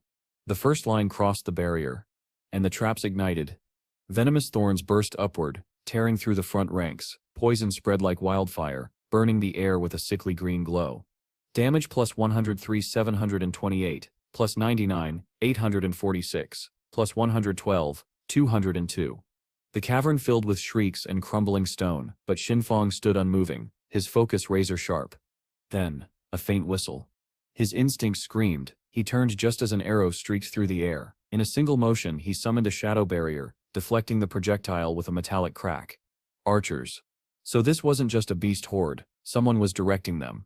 He narrowed his eyes into the storm of movement, sensing human tactics woven into the chaos. This was no accident. Meanwhile, outside the ruins of Magic City, another drama unfolded. Dongfang Yui, her golden hair immaculate, her posture regal, stood in a lavish hall across from the orange-haired man from Sure Hall. Her voice was ice. So used to giving up on hunting ghost spirit, now that she sips joined Shadow Sips Guild? The man sighed, shoulders tense. We can set touch her anymore, not with him protecting her. Find someone else. Yui Sip's eyes flashed, her hand tightened around her ornate golden staff. You speak of Shadow, like he sips a god, you forget your place. Do you have any idea who I am? The man didn't respond. He stepped hurt enough. Her voice rose, venomous and mocking. You stir a peasant, she spat. A disposable pawn. I could erase you from the real world with a single command. Your name, your data, your... She didn't finish. The mancep's fist crashed into her face. The impact sent her sprawling across the marble floor, blood spattering her lips. He drew his dagger, his fury boiling over. I stemp done listening to you, he snarled. You think your title makes you untouchable? I stemp sick of your arrogance. Sick of being called a peasant. She tried to crawl away, but he was already on her. Blow after blow fell, savage and merciless. Even if I can beat Shadow, he roared, I can at least end you. Each strike grew heavier, more violent, until the last one shattered her body completely. With a final scream, Dongfang Yui Sep's form broke apart into glowing lifespan orbs, scattering across the polished floor. The last traces of her arrogance dissolving into light. Dongfang Yui's eyes snapped open, back in the real world inside the glittering halls of the Chu family residence. Her golden-cased phone trembled in her grip, knuckles whitening as sheer fury coursed through her. The humiliation was unbearable. Those wretched peasants from the Shura Hall Guild had dared to kill her. Her voice rose in a trembling mix of outrage and disbelief. Mobilize the men, all of them. I want every last one of those insects captured. Her husband blinked, startled by her sudden fury. You mean Shurl, the same group you hired to deal with Ghost Spirit? The question only fueled her anger. Yes, she hissed. Ghost Spirit has joined Shadow. The cowards pulled out because they fear him. He tried to calm her, his tone measured. The plan Sip's already in motion. The Black Dragon Hall of Magic City is moving as we speak. Shadow 1 Sip escaped this time. The Chu family Sip's honor will be restored. For a heartbeat, Yui froze. Then a smile crept across her face. Twisted, cruel, feverish. Good, she whispered. Then we still kill 2 birds, Shadow and those traitors from Shurl. I'll see the ground soaked in their blood. Her husband said nothing. The room fell silent, save for the soft hum of the city lights outside, and the quiet trembling of the woman whose hatred now burned brighter than reason itself. Meanwhile, far below the surface, deep within the cave of the ice tide, Qinfang's short blade flashed like lightning. It buried itself in the eye of a bow-wielding monster. The creature crumpled, lifeless. He moved with surgical rhythm. Each kill reset the cooldown of his shadow blade, letting him carve through the horde in one unbroken storm of motion. Yet even with his precision, the ice-tide crystal at the center of the cavern trembled, spider-webbed with cracks. Its hum grew frantic, threatening to shatter. Then the system's voice echoed through the frozen air. Mission complete. Guard task. Success. Claim your reward. For a split second, Qinfang froze, eyes narrowing. Already? The next instant, the crystal shattered, splintering into fragments of radiant frost. From its remains rose a golden treasure chest, etched in divine markings. An epic chest. His pulse quickened. The last one he'd opened had granted him graceful release, a skill that reshaped his entire combat style. What would this one hold? He stepped forward, hand outstretched. The chest opened with a slow metallic groan. Golden light burst forth, flooding the cavern with divine brilliance. From that light, a woman emerged, her form graceful, her eyes closed, her hair flowing like molten gold. Qinfang's breath caught. He remembered her, the same spectral figure who had appeared beside a chest before. When she spoke, her words were in an ancient tongue, the language of the old gods, yet he understood every word. The eye of judgment embedded within him translated her meaning directly into thought. "You have passed the second trial," she said. "You are the chosen heir, the bearer of the mantle of judgment." Her body shimmered and began to transform. The light around her twisted and coalesced, reshaping her divine form. Qinfeng watched in silence as her third eye opened upon her forehead, glowing with celestial power. The pressure of her aura was immense, divine, suffocating, pure. "I am Asa thus," she declared, her voice reverberating like a sacred hymn. "From this day forward I shall follow you, Qinfeng, and witness your rise as the true god of judgment." She extended her hand toward him. In her palm materialized a bell, small, intricate, and forged from shimmering light. Item acquired, Asfa's summoning bell, divine relic. Forged by Asa thus herself, the bell radiated the power of order. "With this," she said, "you may call upon me at levels 25, 35, and 50. Each summoning shall open a ruin, a divine trial beyond mortal comprehension. Complete all three, and I shall reside in your sanctuary, granting you the ability to refine and ascend your skills." Qinfeng's grip tightened around the bell, feeling its weight, divine, heavy, real. A rare smile curved his lips. This was beyond fortune. The temple he had just conquered was level 15, far beyond anything a single player should have survived, and Little Black somehow had stumbled upon both the previous temple and this one. Her luck defied logic itself. Asa thus stepped closer, the divine glow softening as she met his eyes. "Before I depart, I grant you one gift," she said. "You may choose a skill to elevate freely, to match your current level." The air thickened with power. Qinfeng's focus sharpened. He understood the meaning instantly. A skill's true might came from two pillars: its quality and its level requirement. Quality could be raised infinitely, with enough lifespan, but the level defined everything else: its scaling, its stats, its destructive limit. He knew exactly what to choose. He raised his hand and pointed to his most prized ability. Graceful release. Asa thus smiled faintly. A wise choice. She reached out, pressing her lips lightly to the back of his hand. A brilliant light engulfed him. His body trembled as energy surged through every nerve, every cell.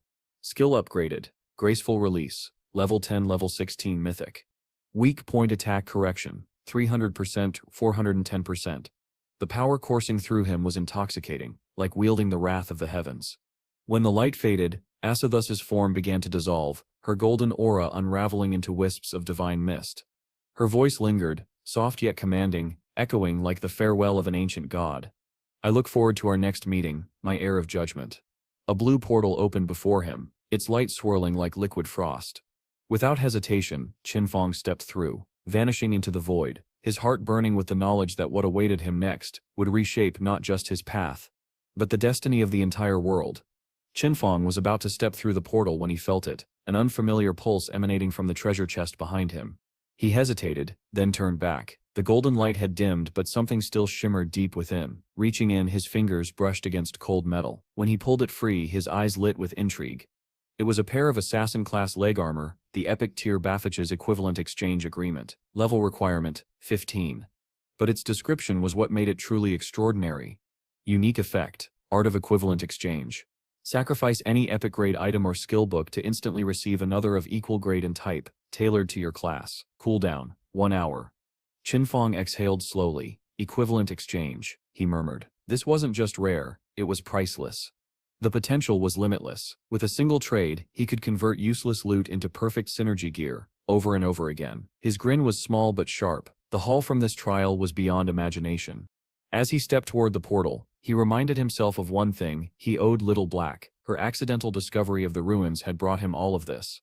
Outside the cavern, Little Black waited patiently at the cave entrance. Her white llama lazily chewed grass beside her, unfazed by time or tension. When the portal finally shimmered and Qinfeng emerged, she jumped to her feet, relief flashing across her face. "You stir safe," she blurted out. "You were gone forever. I thought maybe—" He cut her off with a faint smirk. "Still alive? You didn't set go level while waiting?" She shook her head. "I wanted to guard the exit. If someone tried to ambush you, I stall them." Her voice carried no hesitation, no complaint. For a moment, Qinfeng studied her quietly. Loyalty like that was rare. "Then you deserve something in return." From his inventory he withdrew a skill book, one he'd picked up during the raid but hadn't used. He handed it to her. She looked down and froze. Skill book, Magic Shield Platinum, level 13. Her eyes went wide, mouth falling open. This is yours," Qinfeng said simply. Tears of gratitude welled up. She bowed deeply. "Thank you." I swear I shall make the most of it. She mounted her small llama, clutching the book to her chest. Boss, I owe you one. I still get stronger. He waved her off, amused. Then prove it. Grinning, she spurred the llama forward, galloping into the sunset, her laughter echoing faintly through the ruins. As her figure vanished, Qinfeng's body began to fade. He logged out, hunger gnawing at him, time to return to the real world. Far away in the ruins of Shanghai City, another story unfolded. Inside the silver-grade sanctuary of the Knights Templar Guild, banners fluttered proudly above the assembled members. Their guild leader, beaming with pride, stood before them on the dais. Today, he proclaimed, the Knights Templar Guild claims its first sanctuary. A cheer erupted through the hall, shouts of triumph echoing off the stone walls. He continued, it may not be grand, but it is ours. No longer will we fear being ambushed while resting or leveling. We have safety now, and we have someone to thank for it. He gestured toward a young woman near the front. Xiao, step forward. The guild burst into applause as Xiao approached the stage, her staff trembling slightly in her hands. Tears glimmered in her eyes. She began her speech softly but with conviction. I want to thank my master for guiding me, my friends for helping me, and even those who mocked me, because their words made me stronger. Her voice quivered. And to my parents, I wish you could see me now. I shall keep growing until I make you proud. The hall erupted with cheers. The guild leader smiled warmly, clapping her on the shoulder. Tell us, Xiao, how did you find this sanctuary? Xiao hesitated, cheeks flushing. Honestly, it was strange. I dreamed of a warrior, someone powerful, who led me here. It felt so real I decided to follow the dream, and well, here we are. Laughter rippled through the room. The leader tried to stay composed, but even he chuckled. A dream, huh? Well, I still say your dreams serve you well. Did you dream again last night? Her eyes brightened. Yes, this time I dreamed of a sanctuary far larger than this one. I think it might be platinum grade. The hall burst into laughter again.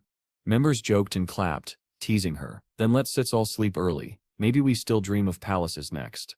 Feigning seriousness, the leader nodded solemnly. Indeed, if her dreams find us sanctuaries, they sit priceless. The laughter softened into applause. As reward, he said, smiling, Yusef earned 1 year of tradable lifespan. He handed her the shimmering orb and wrapped an arm around her shoulders. Let Xiaosip's devotion be our example. With faith and unity, the Knights Templar will thrive, no matter how dark this world becomes. The hall thundered with cheers once more. Xiao stood radiant, smiling through tears. I shall keep searching, she promised. I shall find another sanctuary for us. Several hours later, the laughter was gone. Xia moved alone through the Shanghai ruins, clutching her staff tightly. Her eyes darted across the ruined cityscape. The place from my dream, it should be here, she whispered. But nothing matched. No sanctuary, no glow, just silence. Unbeknownst to her, several of her guildmates had followed from afar. She really came all the way here, one muttered. If she sits telling the truth about that platinum sanctuary, then we'll claim it for ourselves, another finished. They watched as she entered a decrepit stone building, its walls draped in shadow. Inside, the tunnel sloped downward, the air growing colder, heavier. Her footsteps echoed like heartbeats in the dark. The deeper she went, the stronger her unease became. The dream's details matched too closely. The chill, the scent, even the flicker of distant blue light. And then, she felt it. Someone was following her. Her breath quickened. She stopped, closing her eyes to steady herself. I stemp a life priest, she whispered. Hidden class. I can heal. I can protect myself. She exhaled, opened her eyes, and froze. Before her stood a monstrous figure, grotesque and wrong. Its mouth gaped far too wide, flesh tearing at the edges. From within that maw, another pair of eyes stared out. Xiao's scream tore through the tunnel, echoing off the stone walls. But the monster did not strike.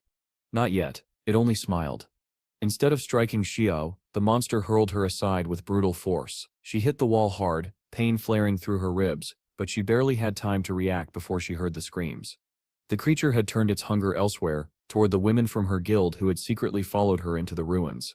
The moment they saw it, panic swept through them. The stench of decay filled the air, its monstrous form twisting in the dim light, eyes glistening wetly beneath its torn flesh. Kill it, one of them shrieked, her voice breaking with fear. Kill it before it gets close. But their trembling hands betrayed them. Their fear was stronger than their courage. Before they could form ranks, the monster lunged. Tentacles whipped out from its body, snaring one of the women by the throat. She screamed, struggling, but the creature's maw opened unnaturally wide, and a mass of black tendrils forced its way into her mouth. Her eyes rolled back, Her body went rigid as the monster drained her lifespan in seconds. When it was done, it dropped her lifeless corpse to the ground like discarded cloth. The others broke instantly. "Run!" someone screamed. And they did. Every shred of loyalty shattered under pure survival instinct. They turned and fled, stumbling over each other, their cries echoing through the tunnel. But the creature didn't stop. It moved with terrifying speed, dragging its pulsing limbs behind it, hunting with unrelenting precision. Xiao stirred at the sound of their screams. Her pulse quickened. Slowly she turned, and her heart nearly stopped. The monster was feeding, its tentacles piercing the bodies of her guildmates, draining their very essence. The faint shimmer of lifespan orbs drifted from their corpses, fading into the gloom. Her breath caught, her vision blurred. Quietly, she began to crawl away, every motion silent, desperate not to be seen. Her trembling feet carried her down a spiral staircase carved into the stone. The steps were slick with condensation. Halfway down, she tripped, her body tumbling forward. Her skull cracked against the floor. Stars burst across her vision. But when she lifted her head, her pain vanished beneath a single thought. There in front of her stood the door, the same one from her dream. For a long moment, she couldn't breathe. It was real. The platinum-grade hideout she had spoken of actually existed. Her heart thundered as she reached for her communicator, sending a trembling message to her guildmaster. "Isep found it. The hideout is real." The leader's reply came almost instantly, disbelief coloring his tone. "Stay where you are. Isep am bringing reinforcements." He ordered her to join his party to track her location. She accepted without hesitation, her nerves settling for the first time since she entered. But the relief didn't cease to last. From the depths of the darkness came a sound, a low, wet dragging noise. Her head turned slowly, and her blood ran cold. The monster was there, grinning, its warped face stretched into that same grotesque smile. Terror clawed at her chest, but she clenched her jaw. "No," she whispered to herself, "not again." She straightened, gripping her staff tightly. "Isep am a life priest. Isep am not helpless anymore."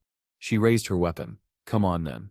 With a burst of green light, she activated her strongest spell, Venomous Vines. The vines lashed out, wrapping around the monster's body and sinking deep into its flesh. 502 GP. The creature screamed as the poison took hold. A flicker of hope sparked in Xiaosip's eyes. "It's Sep's working," she gasped. "It's Sep's working," she gasped. Wasting no time, she raised her staff again. Corrupting poison mist.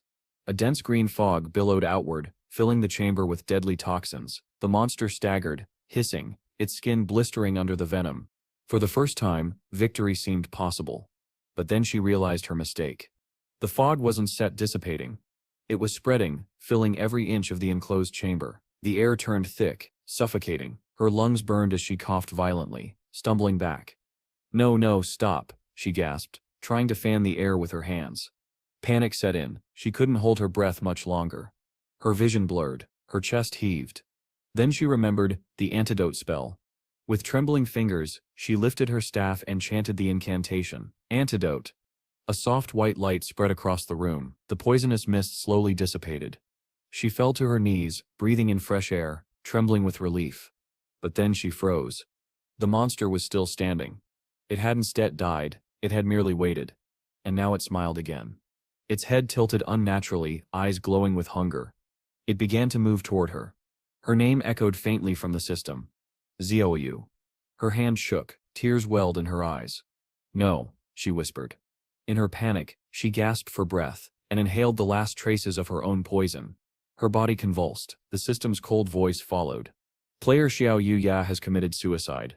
Her form shattered into orbs of light. Moments later, Xiao respawned in the guild's silver sanctuary, her body intact but her mind disoriented. The guild leader's voice came through the party chat. "Xiao, why are you back already? What happened?" Her voice trembled. "The monster, it killed me. Inside the ruins." There was a pause, then his confused reply.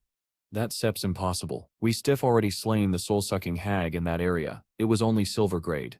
Xiao's lips curved into a small, tired smile. "I didn't set survive," she said softly. "I ended it myself before it could take everything." Silence filled the channel. Then the leader's voice returned, filled with admiration. "You stir a genius, Xiao. You thought faster than any of us could have." Gratitude warmed her chest. "Thank you, leader. I shall rejoin you soon." She logged off the chat, a quiet satisfaction curling across her face.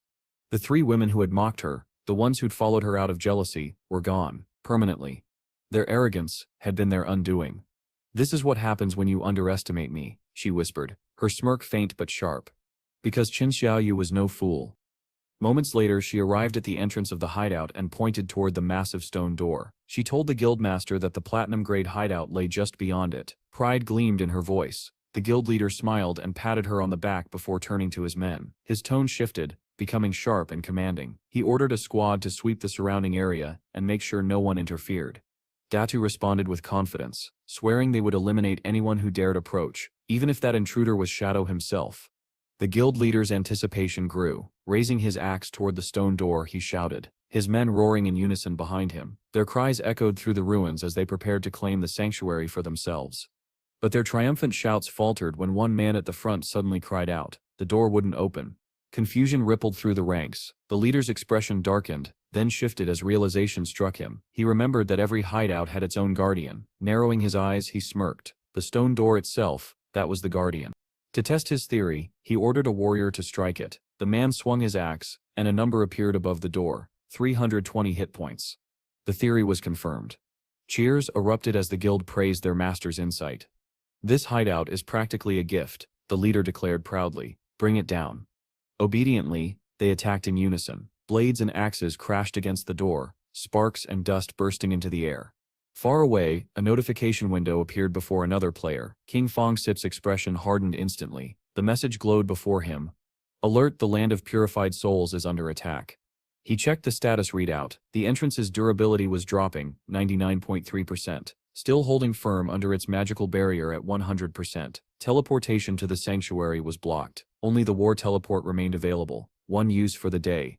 Without hesitation, King Fong mounted his wolf and set off. He reasoned that with the attacker's strength, it would take them months, perhaps even a year, to break through the gate. Still, he wanted to see with his own eyes who had dared to touch his sanctuary. When he reached the outskirts, he halted. His eyes darkened. Two men were chasing a woman across the broken landscape, shouting threats and promising to cut her down if she didn't stop. A burly fighter armed with a spiked mace blocked her path. He grinned cruelly and demanded to know where she thought she was going. Before she could even answer, he swung his weapon, striking her brutally and sending her body crashing into the ground. As she struggled to breathe, a purple-haired man stepped forward and raised his hand. "Sacred chains," he shouted.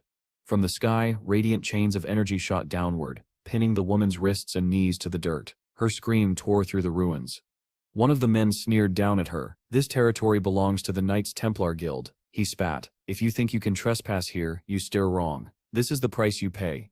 The woman gasped, her face twisted in pain. "I wasn't set trespassing," she cried. "I was only passing through." But it was clear they didn't care. They wanted an excuse to rob her. From the shadows, King Fong's eyes narrowed. He recognized her instantly. Yang She, a colleague from his old company. She had once been kind to him, even warned him of danger before. His suspicions crystallized. The ones attacking his sanctuary were none other than the Knights Templar Guild.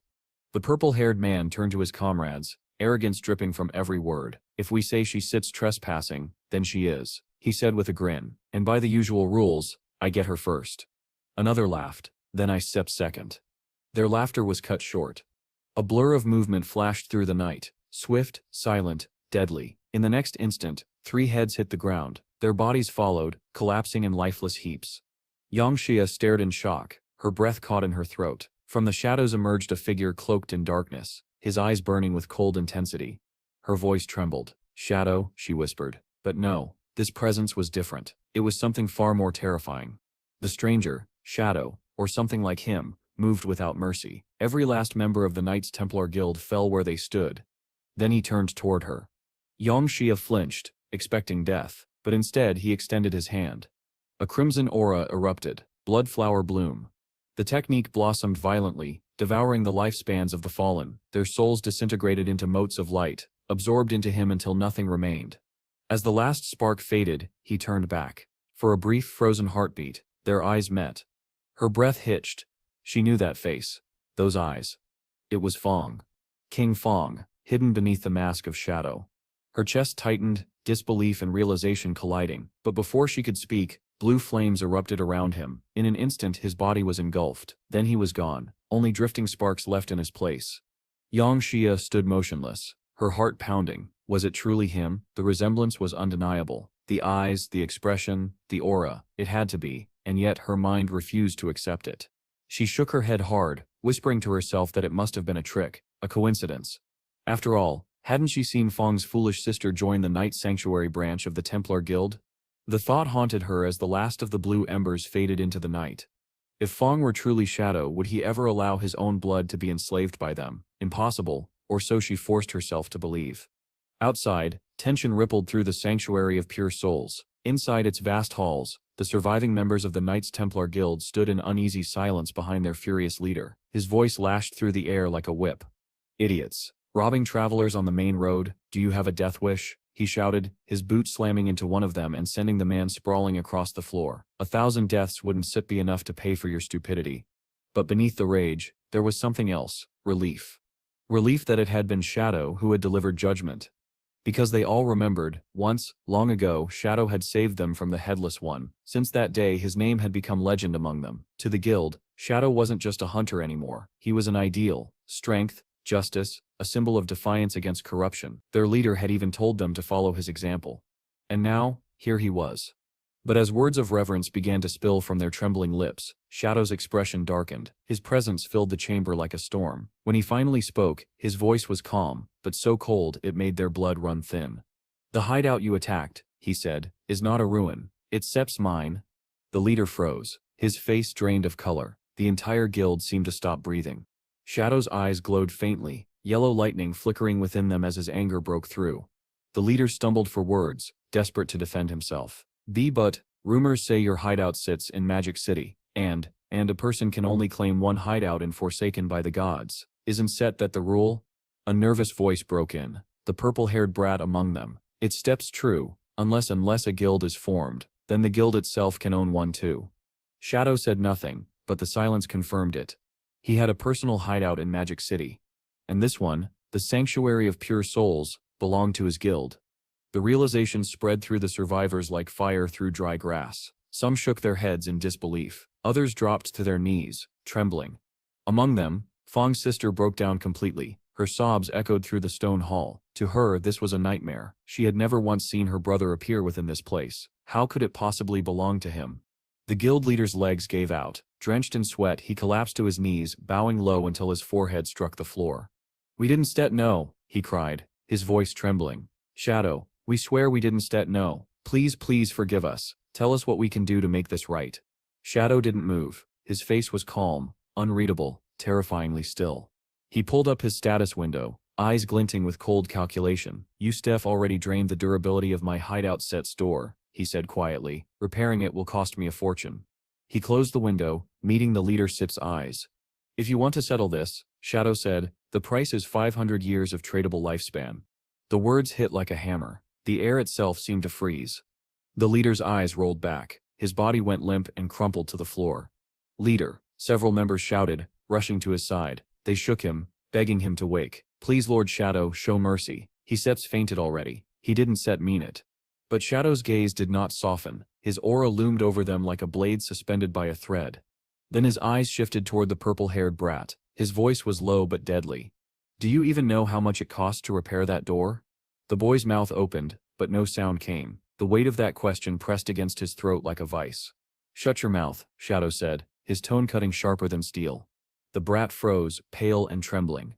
On the ground, the guild leader stirred weakly, half-conscious and drenched in cold sweat. His thoughts spun in chaos. Why me? Why does misfortune follow me everywhere? He wanted to curse the heavens, to scream. Instead, rage twisted his expression. In a sudden outburst, he lunged forward, seizing his younger sister by the neck. "This is your fault," he shouted, his voice breaking. "Your foolish dream dragged us here. Do you want to destroy the guild with your nonsense?" His grip tightened, trembling with fury and despair. But then, something in her changed. The timid, naive girl vanished. In her place stood someone else, calm, resolute. Her eyes hardened, and when she spoke her tone carried a quiet strength. "It steps true," she said softly. "I dragged everyone down. I am the one to blame. If punishment is needed, let it fall on me alone." Her voice wavered, but she continued, louder now. "I still do whatever it takes to make things right. Cow, horse, or pig. I still give every lifespan I earn until the debt is paid. I still endure pain. I still endure humiliation. From this moment forward, I am yours to command. Just spare the others." Her vow echoed through the silent chamber. For a moment, the guild members looked at her differently, some with pity, others with admiration. Perhaps for the first time they saw sincerity in her. But Shadow's expression didn't change, his cold gaze fixed not on her, but on the leader. When he spoke again, his words were calm, but they cut like a blade through the stillness. Chun. The man stiffened at the sound of his name. Yes? Shadowcep's eyes narrowed. Do you truly believe, he asked slowly, each word deliberate, that this girl is worth 500 years of lifespan? The question landed like a hammer blow. Chunsit's mind cleared instantly, stripped of all confusion by sheer intimidation. His lips twisted with bitter realization. Worth, he spat. She sits useless. She sits, Uzue's been useless. Without hesitation, his hand lashed across her face. The sharp crack echoed through the hall, sending her sprawling to the floor. She gasped, clutching her cheek, her skin swelling beneath the blow. No one moved to defend her. You menace, Chun roared, pointing at her trembling form. It was you who dragged us into Shadowcep's hideout with your ridiculous dream, and now you dare to act like some kind of saint, pretending to sacrifice yourself? You just wanted to curry his favor. His rage only grew, his words spilling out like venom. Becoming Shadowcep's servant would be a chance any of us would kill for. But you're not even worthy of being considered. The girl lay there motionless, tears streaking down her face, her hope collapsing beneath the weight of his words. For a fleeting moment, she had believed her desperate plea might earn her even a flicker of recognition from Shadow, but she had gambled and lost. Again, she was nothing. Shadow didn't move, his gaze stayed fixed, his silence heavier than any roar. The pressure of his presence pressed down on everyone like judgment itself. Chun, still shaking from fear and humiliation, turned back to him. He pressed his forehead to the cold stone floor. Lord Shadow, please, he begged, voice quivering. Our guild is small, we can't possibly gather 500 years of lifespan. I beg you, show mercy. There must be a middle ground. For a long moment, Shadow said nothing. He stood half-veiled in the faint glow of the hideout's system lights, his expression unreadable. When he finally spoke, his tone was calm. Not loud, not cruel, but each word carried the weight of finality. I am not as ruthless as the world whispers, Shadow said, his gaze locking on Chun. I will not demand more than necessary. The room went silent. Every eye turned toward him, waiting. Instead of 500, Shadow continued evenly. You will hand over 100 years of tradable lifespan immediately. As for the remaining 400, he paused, his gaze sharpened, lightning flickering faintly in his pupils. You will gather every member of your guild who bears the killer status. Each of their lives will count as 1 year. 400 of them sacrificed to settle the debt. Do this, and I will erase my own killer status in the process. The air thickened. The guild members gasped, their disbelief echoing around the chamber. The demand was monstrous, and yet beneath its brutality, it made perfect sense. Shadow wasn't just punishing them, he was using their sin to cleanse his own, turning their bloodstains into his absolution. Chun's shoulders sagged in relief. It was harsh, but not impossible. Yes, of course, he said quickly. Our guild has over 2,000 members. To lose 400 killers, it is heavy, but we can endure it. He looked up, nodding furiously. And the 100 years, I can pay that right now. Without hesitation, he opened his interface and transferred the lifespan. A faint glow shimmered between them, then vanished into Shadow's hand. Chun immediately barked orders, his voice trembling. Move. Gather every killer in the guild. Now Lord Shadow must not be kept waiting. The others scrambled into motion, their footsteps echoing down the stone halls. Shadow, meanwhile, turned his attention back to the system window hovering before him. His expression softened slightly as he navigated to the repair log. Repair cost, 7 days. That was all. A faint smile touched his lips. What others saw as an insurmountable debt was nothing more than 7 days of his own lifespan. With a flick of his finger, he confirmed the restoration. The system chimed softly. 7 days deducted, hideout fully restored. Outside, chaos reigned. Shadow moved like a storm through the wilderness, cutting down every corrupted adventurer who dared cross his path. Each kill scattered glowing orbs of lifespan across the ground, embers flickering in the darkness after a wildfire. A chilling notification appeared before him. 400 slayers have fallen.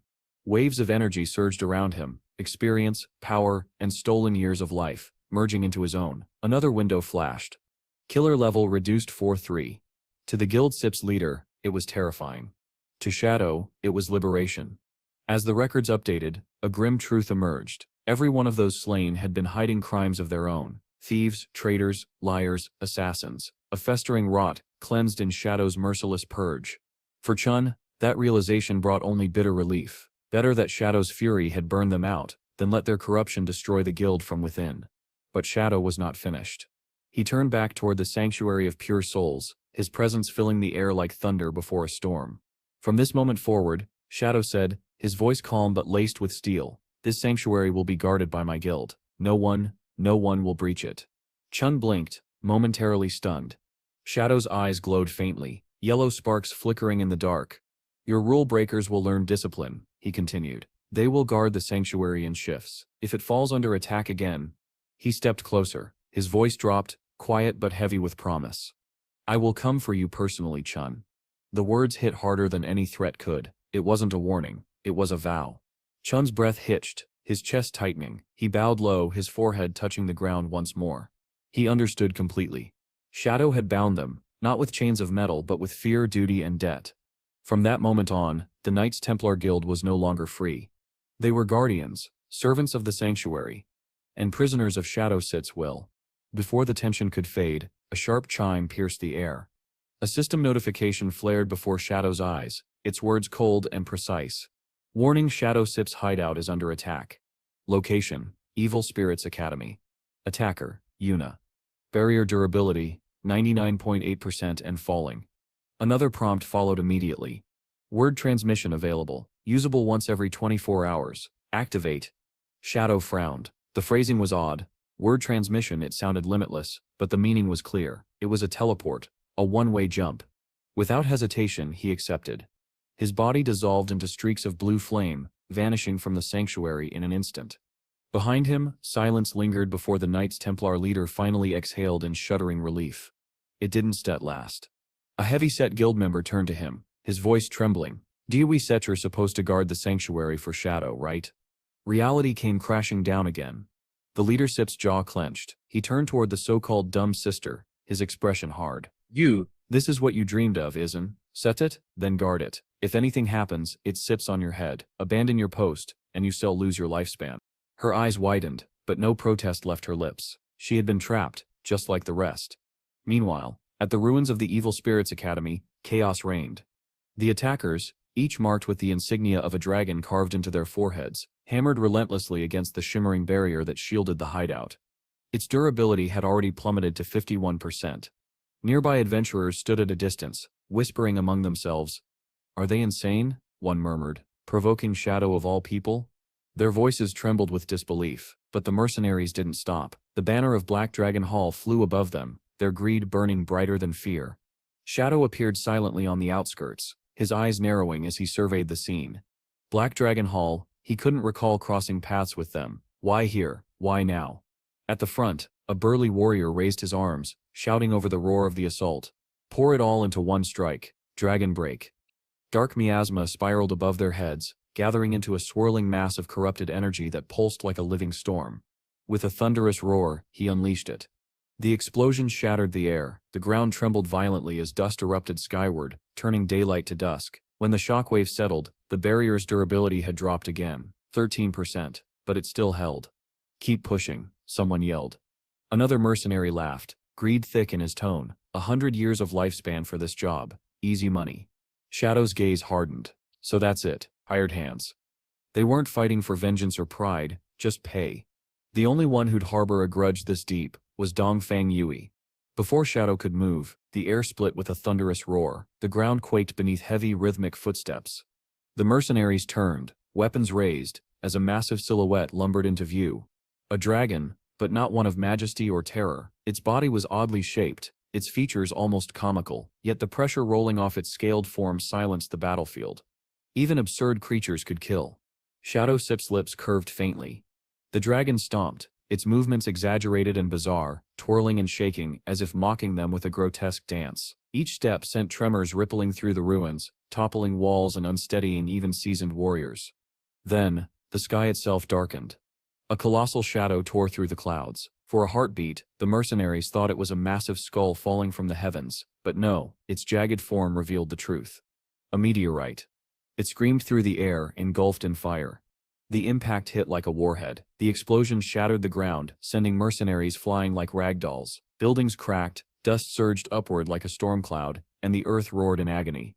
When the smoke finally thinned, the guild leader of Black Dragon Hall stumbled to his feet. His armor was scorched, his vision blurred, but he was alive. He blinked at his health bar in disbelief. Only 3,000 points of damage. With his massive HP pool, that was nothing.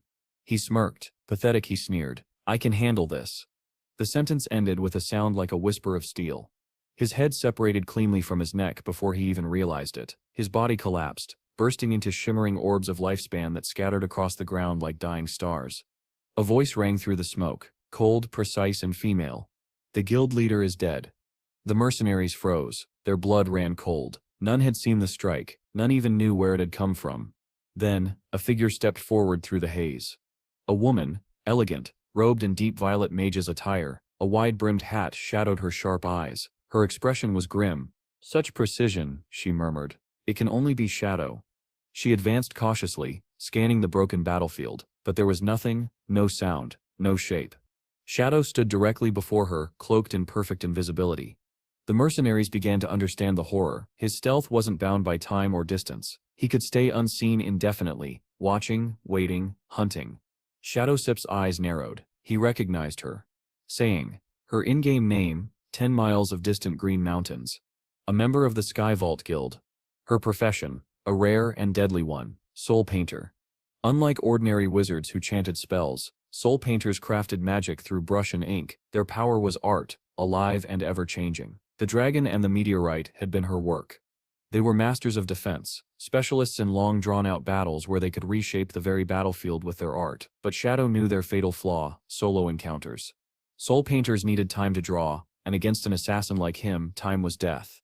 Still, Song didn't flinch. Her voice rang clear across the ruins. Shadow, she called. I know you steer here. Show yourself. I need to speak with you. Her companions froze, hearts pounding, weapons trembling. Then it came, a voice, calm and sharp as a blade, echoing from everywhere and nowhere at once.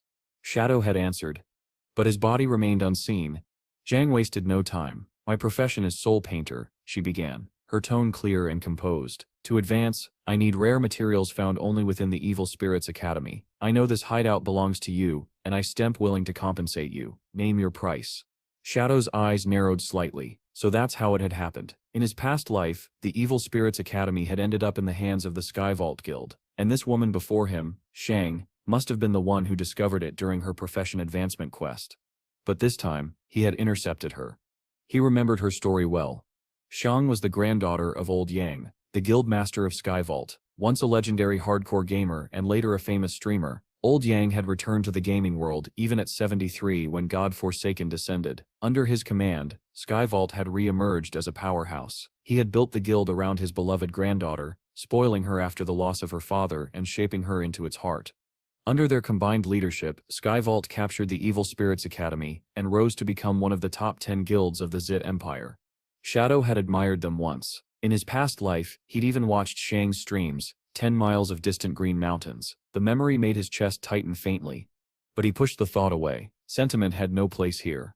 With a flick of his hand, the ground trembled, the earth split open, and a massive stone door rose before Shang's party, revealing the hidden entrance to the Evil Spirits Academy. Gasps rippled through her team. The world shifted, the view flickering to the interior. Within the grand hall, Shadow sat upon his throne, the air thick with darkness, his crimson eyes locked onto the woman who had once been his favorite streamer.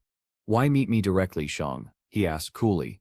The soul painter straightened her back, unflinching. Because I must. My profession depends on the materials inside this place. They are vital for my advancement. You once sold this hideout to the officials 2,000 days ago. I'm here to make a similar offer now. Sell it to me, and I'll pay whatever price you demand.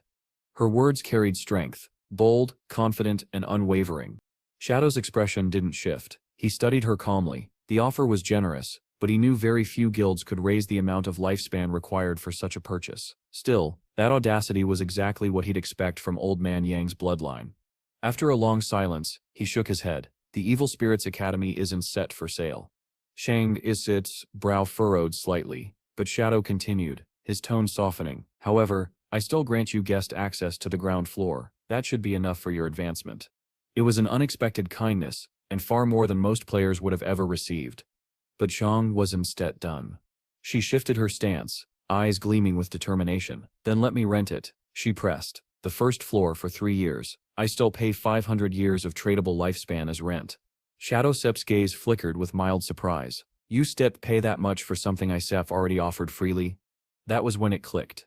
This wasn't just about access. Sky Vault wasn't after resources, they were after connection. This was politics in its purest MMO form. They were buying a bond, a direct tie to him, the player whose very name shook the world.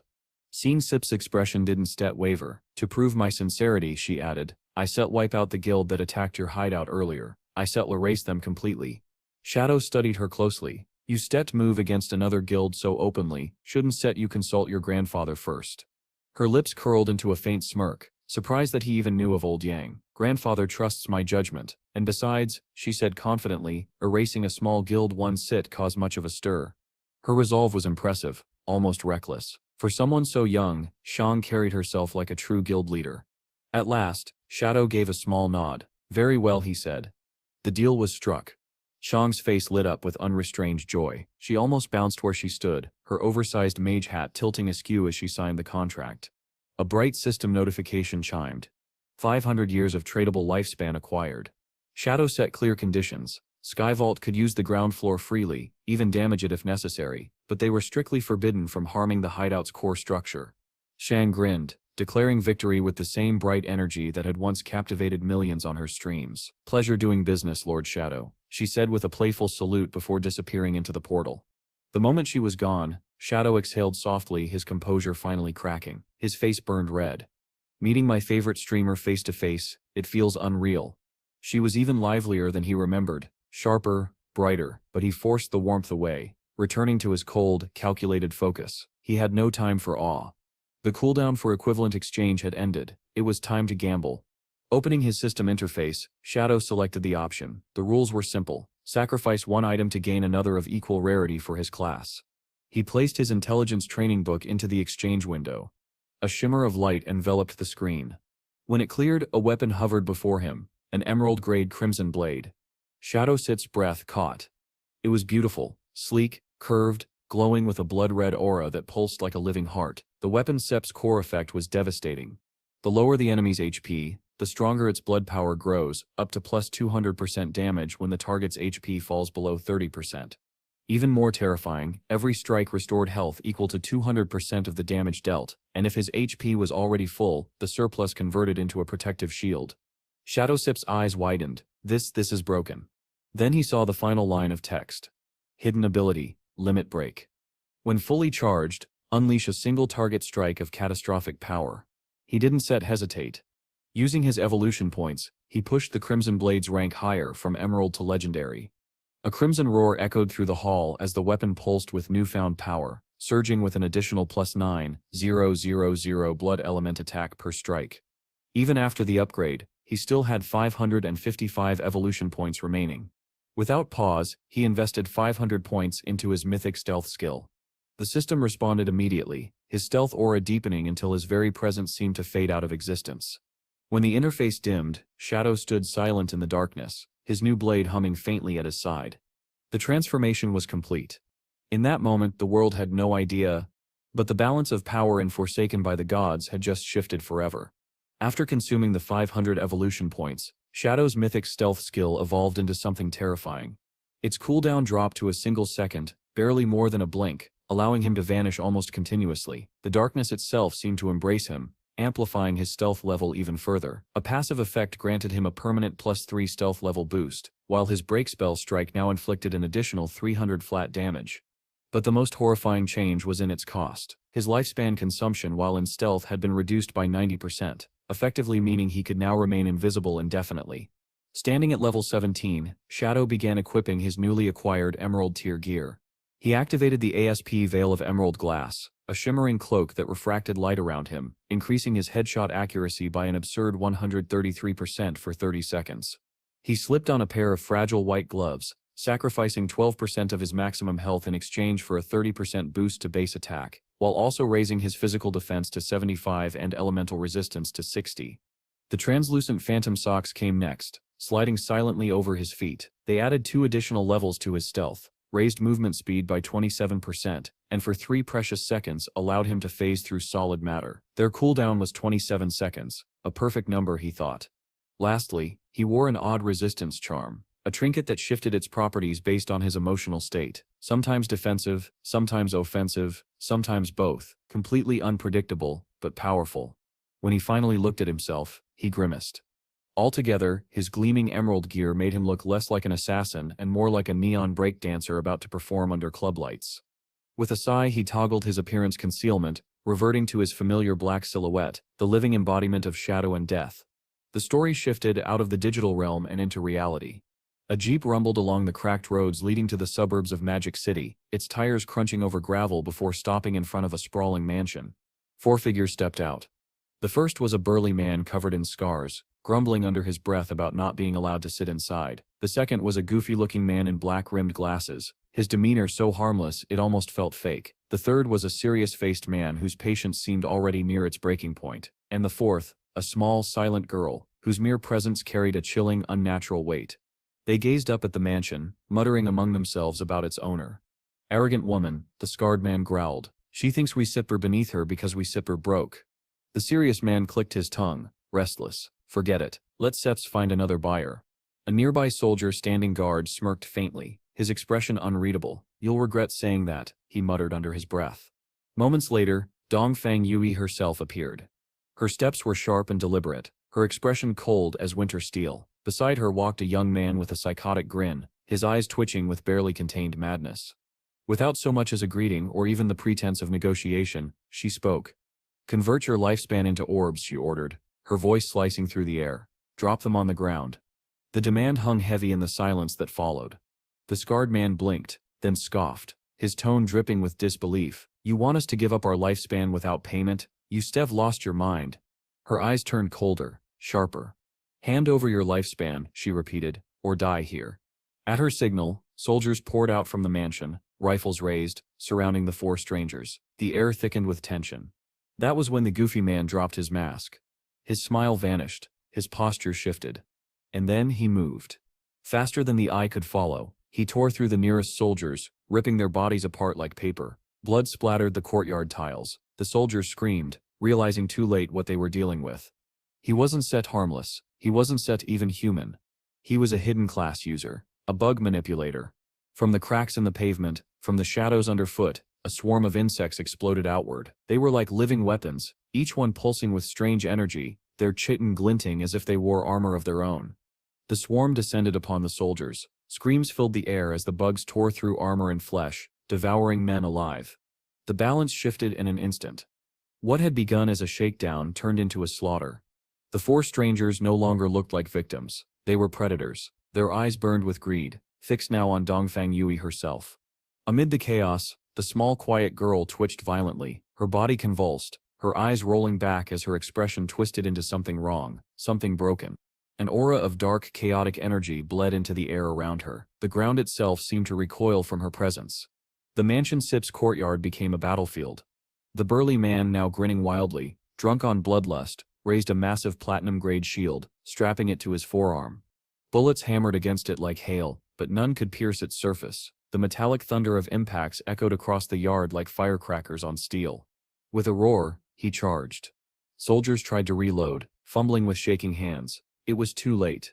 The man swung his colossal shield in a brutal horizontal arc, sending soldiers flying like ragdolls. Bones cracked, bodies crumpled, blood spattered the stone in wide crimson arcs. They tried to stand. They couldn't set. Beside him, the bespectacled blond man moved with deadly flair, like a circus performer turned executioner. Each of his fingers crackled with light.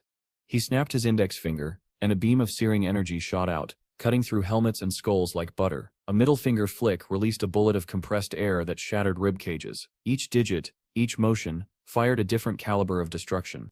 The soldiers didn't even have time to scream properly. The blonde twirled his hands like pistols, laughing as the courtyard filled with corpses. His secret was revealed: another hidden class user, a finger gunner, each finger wired to a different form of weaponized mana. The Dongfang soldiers faltered, their morale collapsing. "Call for reinforcements," one shouted. "We need." His voice cut off with a sharp crack, as his skull burst open from a silent shot. The courtyard fell into chaos once more, a storm of screams, gunfire, and the scent of blood. And amid it all, the eerie, twitching girl at the back tilted her head slowly toward the mansion. A faint, broken smile crept across her lips. Something unholy was about to awaken. Before their desperate shouts for reinforcements could even echo across the courtyard, a ripple in the shadows silenced them. A black hooded girl appeared as if she had stepped out of the air itself, her movements silent, her killing intent, colder than death. One by one, throats opened beneath her blade before screams could form. Blood misted the air in whisper-thin arcs.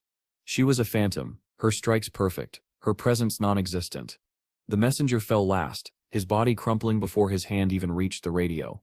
Now she turned her attention toward Dongfang Yui, the lady of the mansion. Her steps made no sound. Her blade gleamed faintly beneath the moonlight, her invisible form closing the distance. Death hovered inches away. But before her strike could land, a boot the size of her head smashed into her face. The impact cracked bone and hurled her across the courtyard. She hit the ground hard, skidding through dirt and debris. Her invisibility flickered and broke, revealing a pale, furious face twisted in disbelief. Standing over her was a giant. A man wrapped in thick bandages from the neck down, his massive frame towering like a living fortress. His eyes were narrow, unflinching, and his presence radiated violence kept barely in check. Turning toward Dongfang Yui, his deep gravelly voice rumbled. They sipped stealth class. Don't sit underestimate them. Dongfang Yui's lips curled in disdain, her eyes glinted with cruelty. Capture them alive, she ordered sharply. I want their lifespan drained slowly. Every last drop goes to my son. The bodyguard gave a small nod, unmoved by her tone. His gaze swept across the battlefield with cool precision. Beneath the chaos, he analyzed their strength with terrifying calm. Inwardly, he estimated their odds, 50% chance of success, at best. Even so, he stepped forward. Each step was deliberate, steady, unhurried. His sheer confidence bent the air around him. The burly shield-bearer tightened his grip instinctively, his instincts screaming that this man was no ordinary guard. The bodyguard met his gaze. His voice was low but carried the weight of command. That one-hit kill equipment of yours, he said evenly, nodding toward the shield. It's SEP's not just for defense, is it? You scavengers, always chasing the rich, taking from those who worked harder than you. Pathetic. He flexed his arms slowly, the sound of creaking muscle audible beneath the bandages. But if you SEP actually trained, if you SEP actually earned your power, then maybe you shall be worth killing properly. The four misfits exchanged uncertain glances. Moments ago, they had been tearing through soldiers like weeds. Now all of that momentum drained away. The man before them wasn't a guard. He was a monster, the kind that broke worlds and smiled doing it. Then in a tone like a whip cracking through the night, the giant growled, "Arrogant brats." The insult snapped something inside the bug controller. His body convulsed, twisting grotesquely. A scream tore from his throat as his skin split into wings and mandibles. In the blink of an eye, his form dissolved into a storm of buzzing insects. The swarm surged forward, a black wave of chitin and teeth. But the bodyguard didn't flinch. With inhuman reflexes, he pivoted and caught the swarm mid-charge. His legs clamped shut like an iron vise, snaring the bug controller's central body. The swarm writhed and shrieked, wings slicing the air in a frenzy, but his grip only tightened. Then came the impact. The giant slammed him down with enough force to crater the ground. The body hit once, then flipped completely over from the momentum, crashing again. The others froze, speechless. That speed, nearly 200 kilometers per hour in swarm form, was impossible for any human eye to track, yet this man had caught him. As the bug controller's limbs twitched and stilled, a heavy, unnatural stench filled the air. A thick purple mist began to pour from the bodyguard's frame, curling around him in slow, deliberate waves. The misfits gagged, their lungs burned. It wasn't set just poison, it was him. The realization hit all at once. His hidden class, Poison Gas Master. The mist wasn't a skill, it was part of his body. Every exhale, every movement, every breath turned the battlefield into a suffocating trap. Within that haze he could sense everything. The way the grass bent, the air moved, even how their hearts raced. They weren't set fighting a man. They were caught in the domain of a predator. The bodyguard's eyes gleamed faintly through the fog. His bandaged mouth shifted, cracking upward in what might have been a grin. The misfits realized too late that they hadn't been battling Dongfang Yui's protector. They had been playing in a monster's killing field. The tension snapped like wire. The bodyguard's massive form exploded upward, launching himself high into the air, propelled not by magic, but by a violent burst of compressed toxic gas. For a split second, the night was filled with the thunder of propulsion, raw, guttural, and horrifying. The giant spread his legs mid-air, building pressure between them until the ground below him shuddered. Then, release. A devastating shock burst tore through the air. The concussive force struck the burly man's platinum-grade shield head-on. Metal shrieked, twisted, then shattered like cheap glass. The explosion hurled the shield-bearer backward, his body folding as bones snapped under the impact. He hit the ground limp. The weapon he'd trusted most lay in pieces beside him. The gunman shouted in panic, his hands glowing as energy gathered at his fingertips. "Get back, I still handle this freak." He unleashed a storm of lasers, beams streaking through the sky in blinding arcs. The bodyguard twisted through the barrage, unnatural, fluid, his movements guided by the rhythm of the poison mist itself. Each dodge came with a burst of gas, propelling him unpredictably through the air. To the gunman, it looked reckless. He smirked coldly. "Flying into the air against a gunner, you just signed your own death sentence." He steadied his aim, confidence surging. But then he saw it. The giant's body contracted mid-air, muscles swelling beneath the bandages. The air pressure thickened around him like a storm about to break. And then, with terrifying calm, he released it. The shockwave ripped outward in a concussive blast, a combination of gas, sound, and sheer force. The sonic boom tore through the courtyard, rattling windows, shattering stone. The gunman's glasses exploded off his face, blood poured from his ears. His scream cut short as his vocal cords ruptured under the force. He collapsed. Dead. The bodyguard landed lightly on his feet, the ground beneath him cracking from the pressure. From behind the bandages, a low, muffled voice rumbled. "Pathetic. That was just a low-level release." His gaze swept across the surviving intruders, eyes gleaming behind the haze. "Humans," he muttered darkly, "so fragile." And with that, the monster began to walk forward again, slowly, steadily, each step promising that the massacre wasn't over yet. The battlefield had gone eerily silent, only the faint crackle of fire and the hiss of settling dust broke the stillness. Then the bodyguard's eyes shifted, sharp, predatory. He spotted him, the black-haired man with goggles, creeping toward the shattered gate, hoping to slip away unnoticed. Before the fugitive could even take another step, the giant was upon him.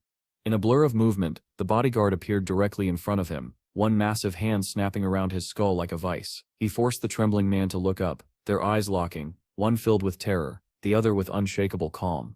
The man stammered incoherently, words spilling out in pleas. Wait, please, don't set kill me, don't set." The bandaged titan cut him off, his voice low and chillingly steady. "Relax," he said, "killing you isn't set necessary today." The goggled man froze. The bodyguard tilted his head slightly, his tone almost conversational. "Two of your comrades are already dead. 2 of you are still alive. That fulfills her quota." His gaze flicked toward the mansion, 50% alive, as ordered. And the story shifted. Forsaken by the gods. At the ruins of Magic City, atop the leaning magic tower, the sky pulsed with an eerie violet glow. A massive purple magic circle spiraled above, its runes swirling and rearranging in patterns, too complex for mortal minds to grasp. And at the tower steps gate, Shadow stood silently.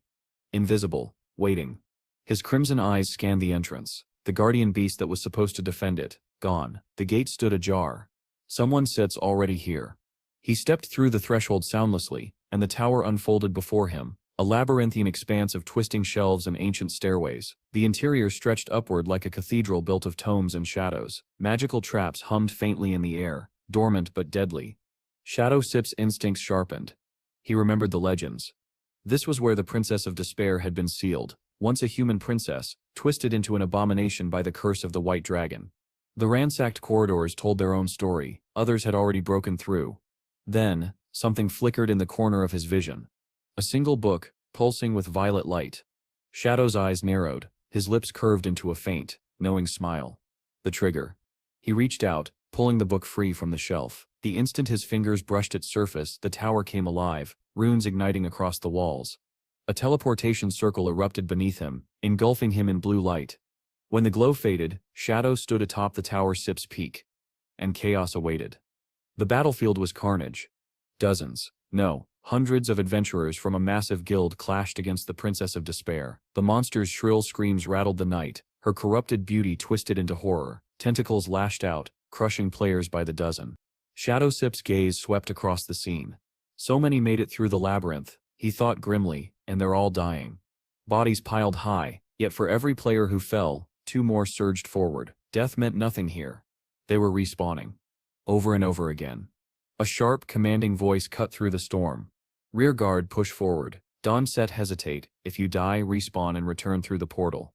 The authority in that voice was unmistakable. Shadow Sip's attention snapped toward its source. There she was. Huang, leader of Heavy Industries, the corporate titan turned guild commander. Even here, she carried the same aura of dominance she had wielded in the real world. Heavy Industries had adapted faster than anyone when God Forsaken had merged with reality. Using their vast lifespan reserves, they had converted their employees into a private military force, a guild built on money and manpower. The Heavy Industry Union. Shadow watched as Huang raised her staff. A shimmering blue portal opened behind her, linking the battlefield to a distant resurrection point.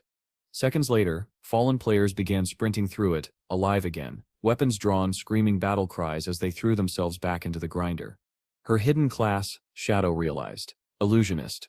That portal wasn't ordinary teleportation. It was Gateway Mirage, one of the most dangerous support abilities in the game. By connecting the spawn zone to the boss chamber, she had turned death itself into a tactic. Unless that portal was destroyed, this guild would be endless. Shadowsip's eyes, however, were instead on her. They were locked on the monster. The Princess of Despair towered above the chaos, her twisted form a grotesque reflection of the woman she once was. Her tentacles whipped through the air, dragging players into the dark, siphoning their lifespans directly into her own writhing form.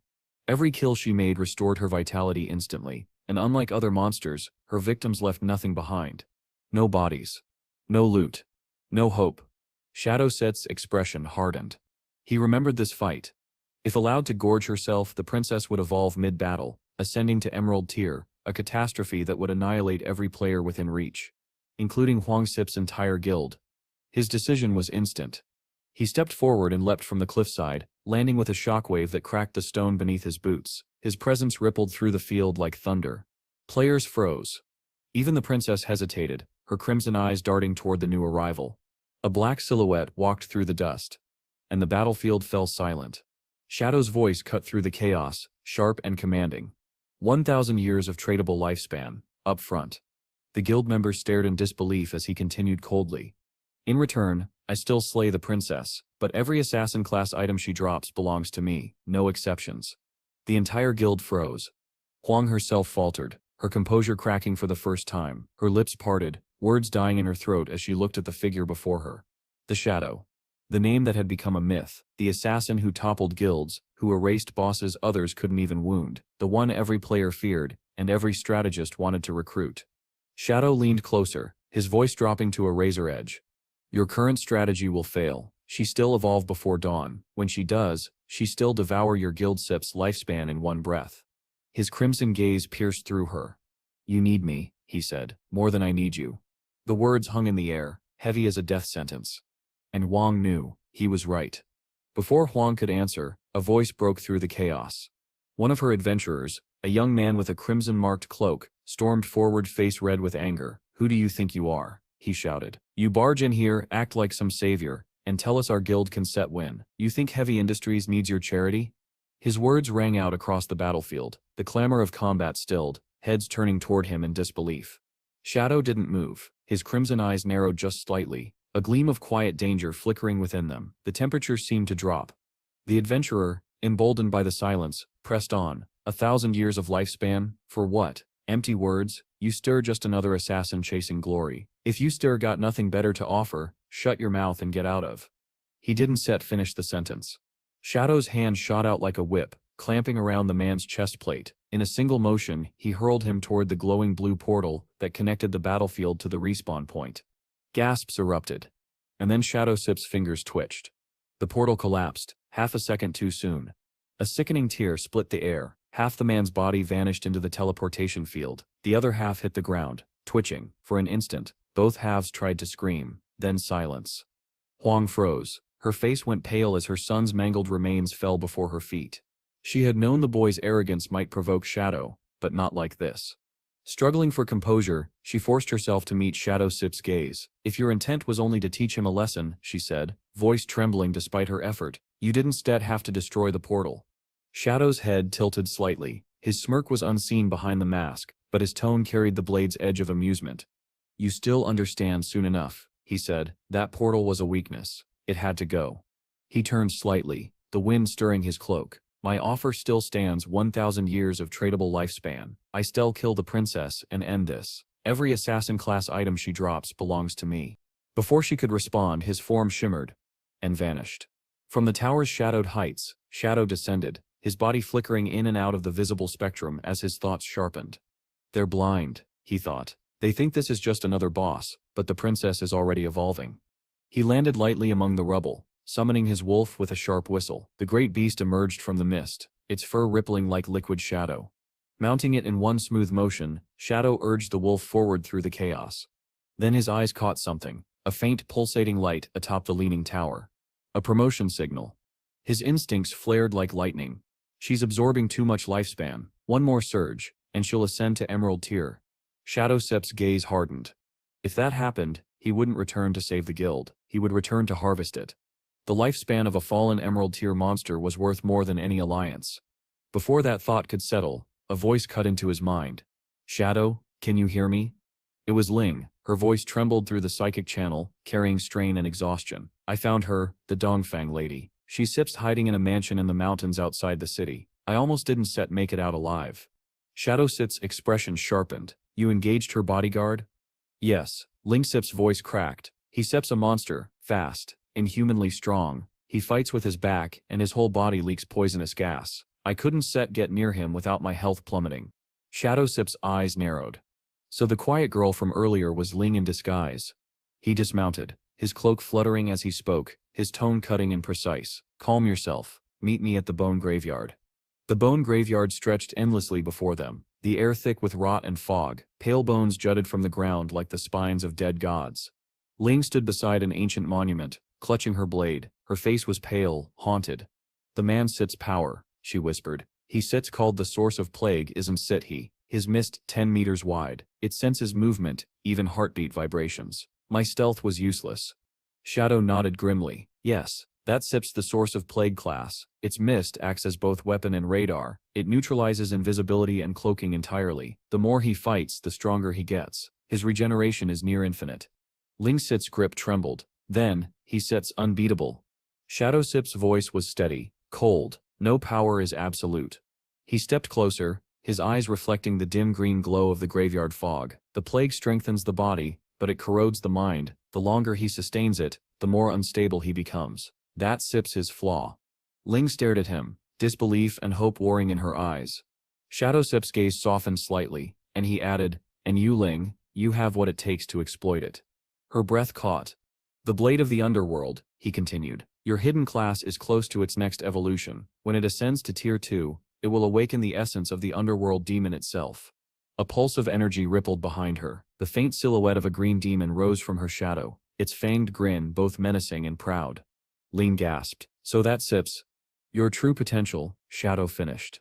He turned away, his tone dropping to that of a teacher instructing a disciple. If you want revenge, you need to reach Tier 2, fast. That Sip's your only path to counter his kind. Ling frowned, her voice trembling. How do you know my class? My evolution path? How could you possibly? Shadow didn't answer. Instead, he vaulted onto a cracked stone pillar, his silhouette framed against the sickly moonlight. His voice carried through the graveyard like a sermon to the damned.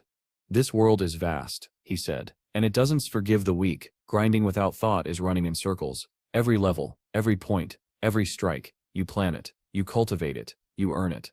He pointed toward the far edge of the graveyard where skeletal beasts prowled between the mist.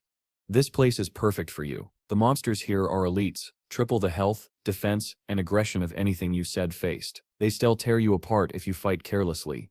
He looked back at her, his crimson eyes fierce. Good. That Sip's how you evolve. He drew his blade and vanished. A heartbeat later, lines of light carved the air around her, precise, deadly, elegant. Each strike seemed to teach something: control, precision, patience. When he reappeared, he stood behind her, one hand resting firmly on her shoulder. No holding back, he said quietly. If you want vengeance, fight like it Sip's all you have left. His eyes, dark and burning with an old, unhealed rage, met hers. For a heartbeat, Ling felt it. That same grief, that same consuming fury, buried beneath his calm exterior. And then he was gone. Only silence remained. Ling let out a shuddering breath, unsure whether the chill in her bones came from fear, or the shadow of the abyss that had forged him. Far across the ruins of Magic City, Little Black lounged beside her exhausted mount, chewing on a blade of grass. She squinted at a battered map, groaning. I strip-mined this entire zone and my stomach sits about to mutiny. Then her eyes caught it, something strange glinting under a pile of rubble. A red fruit, glossy and pulsing faintly like a living heart. She picked it up, curiosity overruling caution. One bite. Sweet, cool, addictive. The system chimed. Special item consumed. Black plum of vitality. Plus EXP gained. Her eyes widened. Wait? What? And in the distance something ancient stirred. Her eyes went wide. Food that gave experience. Little Black crouched, scanning the ground. A dotted trail of the same glossy red fruits stretched into the undergrowth, each one faintly pulsing with that same eerie addictive glow. Jackpot, she muttered, already following the trail. All traces of dignity vanished. She popped one plum after another into her mouth, chewing greedily as her EXP bar climbed in neat little increments. Each bite tasted like cool nectar and sin. By the fifth fruit, she was talking to them under her breath. "What are you?" she mumbled, as if the fruit might answer. Then her bracelet buzzed. Captain Anicep's voice came through, sharp and urgent. "Little Black, get to the corrupted coast, now. Manhwa's been captured by a boss. Over 500 years of lifespan on him, he's Sep's bait. If we don't move fast, that thing will drain him dry." Little Black froze, glancing at her map. She was already within reach of the coastline. "Copy," she said. "I settle hold position." "Stay put," Anna snapped. "We see her coming to you." "Sure thing," Little Black replied, and stuffed another plum into her mouth. If she had to wait, she might as well level, right? Between bites she grumbled, "Manel's a spectacular idiot. If his family didn't have connections, nobody would party with him." Then guilt pricked at her chest, only to be smothered by another mouthful of sweetness. The fruit was too good, the X-Ticks too tempting. The trail led her up a ridge and out toward the corrupted coast, where the air stank of rust, brine, and something faintly rotten. Then she saw it. A hulking shape crouched in the distance, an abomination of mouths stacked upon mouths, chattering and gnashing with wet, sticky clicks. She froze mid-chew, half a plum still dangling from her lips. "Main boss," she whispered, ducking behind a thicket of salt-twisted reeds. The creature twitched. Hundreds of teeth rippled across its skin like wind over tall grass. Beyond it, she saw Manel, limp, pale, motionless. A few soldiers lay scattered around him like broken dolls. The sweetness in her mouth turned to ash. The Soul Eater loomed in the murky depths of the coast, one grotesque hand clutching a half-eaten monster, while the other stirred something inside a colossal earthen cauldron. The sight made her stomach twist. A level 20 monster, devouring another monster. It was unnatural. The creature tore its prey apart and dropped the remains into the pot, where flesh and bone churned in a grotesque stew. Little Black Sit's breath caught. "What are you doing?" Then she saw it. The cauldron wasn't for feeding, it was crafting. The beast was molding the corpses into small, round monster spheres, its hands kneading flesh and bone like clay. The realization made her skin crawl. The Soul Eater wasn't eating, it was creating. Captain Anna and Mang appeared silently beside her, crouching low. Anna Sipsa's whisper was sharp, clipped. "Report. Why are you hiding here? Did you spot Manel, the boss?" Still chewing absently on another fruit, Little Black pointed with her free hand. "Yeah, boss is over there, kinda disgusting though. It's Seps, eating its own kind." Her captains froze. The color drained from their faces. That wasn't Sep possible, not unless... "It's emerald grade," Anna breathed. Her voice trembled with awe and horror. The three of them stared as the creature shifted. It heaved its grotesque bulk upright, then sat again, body trembling violently as if straining. A wet, horrible sound filled the air. Something small rolled out from beneath it, perfectly round, glowing faintly with a sinister purple light. Anna's expression twisted, caught between fascination and revulsion. "It's beautiful," she whispered, before her brain caught up to the moment. She turned to Little Black, who was still munching, and her eyes went wide with horror. "Wait, those fruits you've been eating." Little Black blinked. Then realization hit like lightning. The fruits. The sweetness. The purple sheen. They weren't Sit fruit at all. They were this monster Sip's droppings. The world tilted. Her face went pale, then green. Her hands shook violently as the plum fell from her mouth. "No, no, no, no." Her scream tore through the silence, raw and strangled. She gagged, clutching her throat, as if she could rip the filth from her stomach.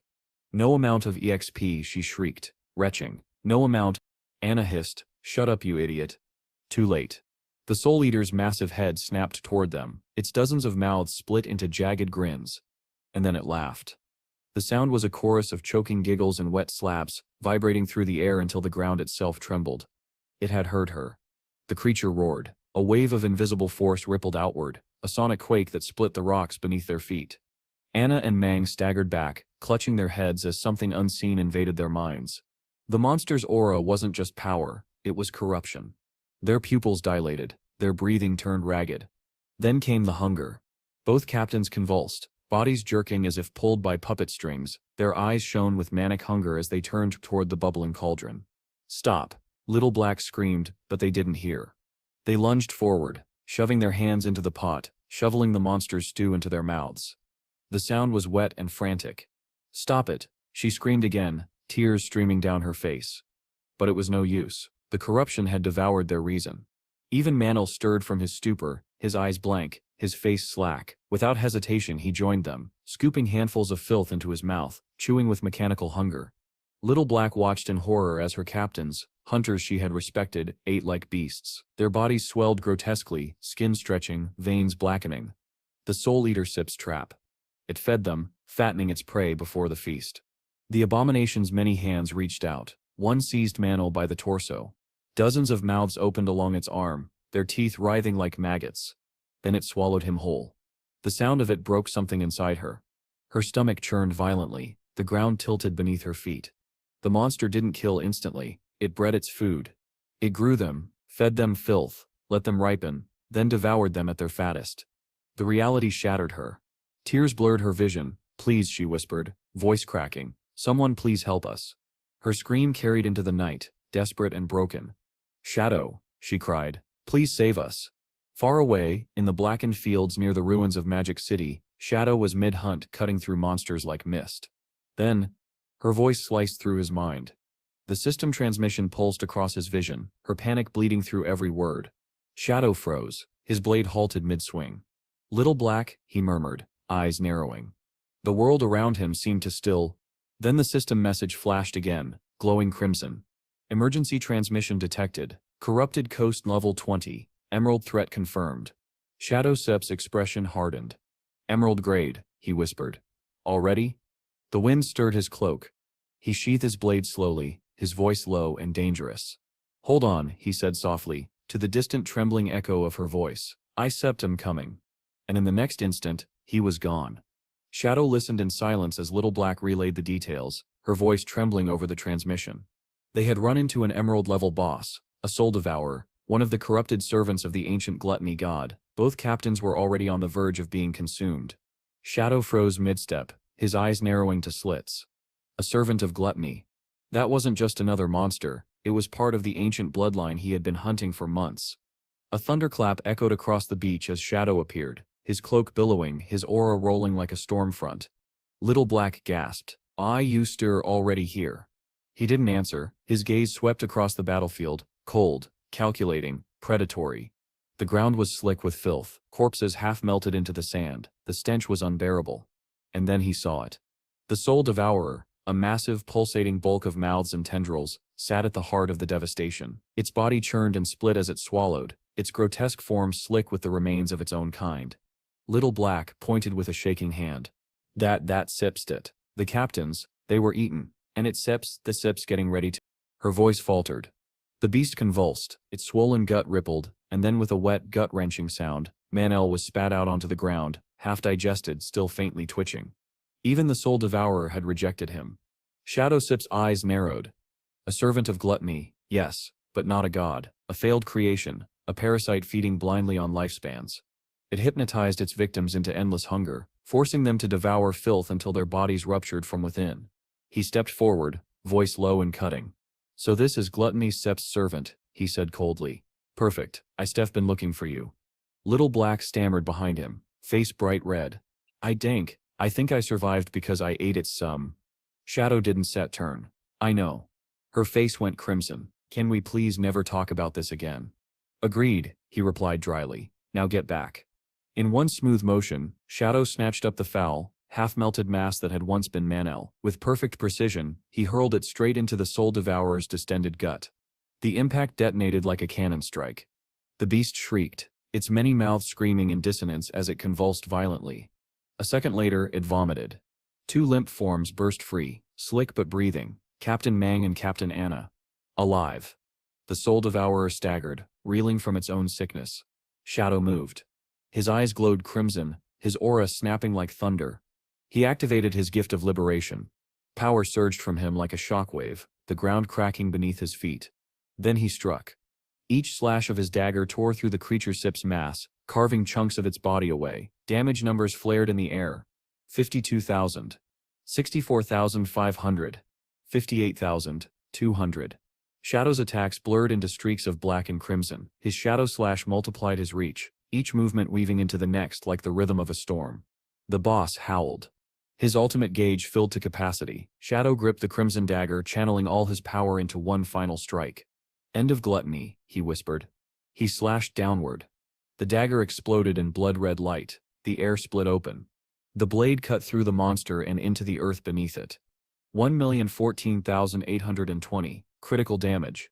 The soul devourer split apart from head to stomach, its hundreds of mouths screaming in one final deafening wail before dissolving into mist.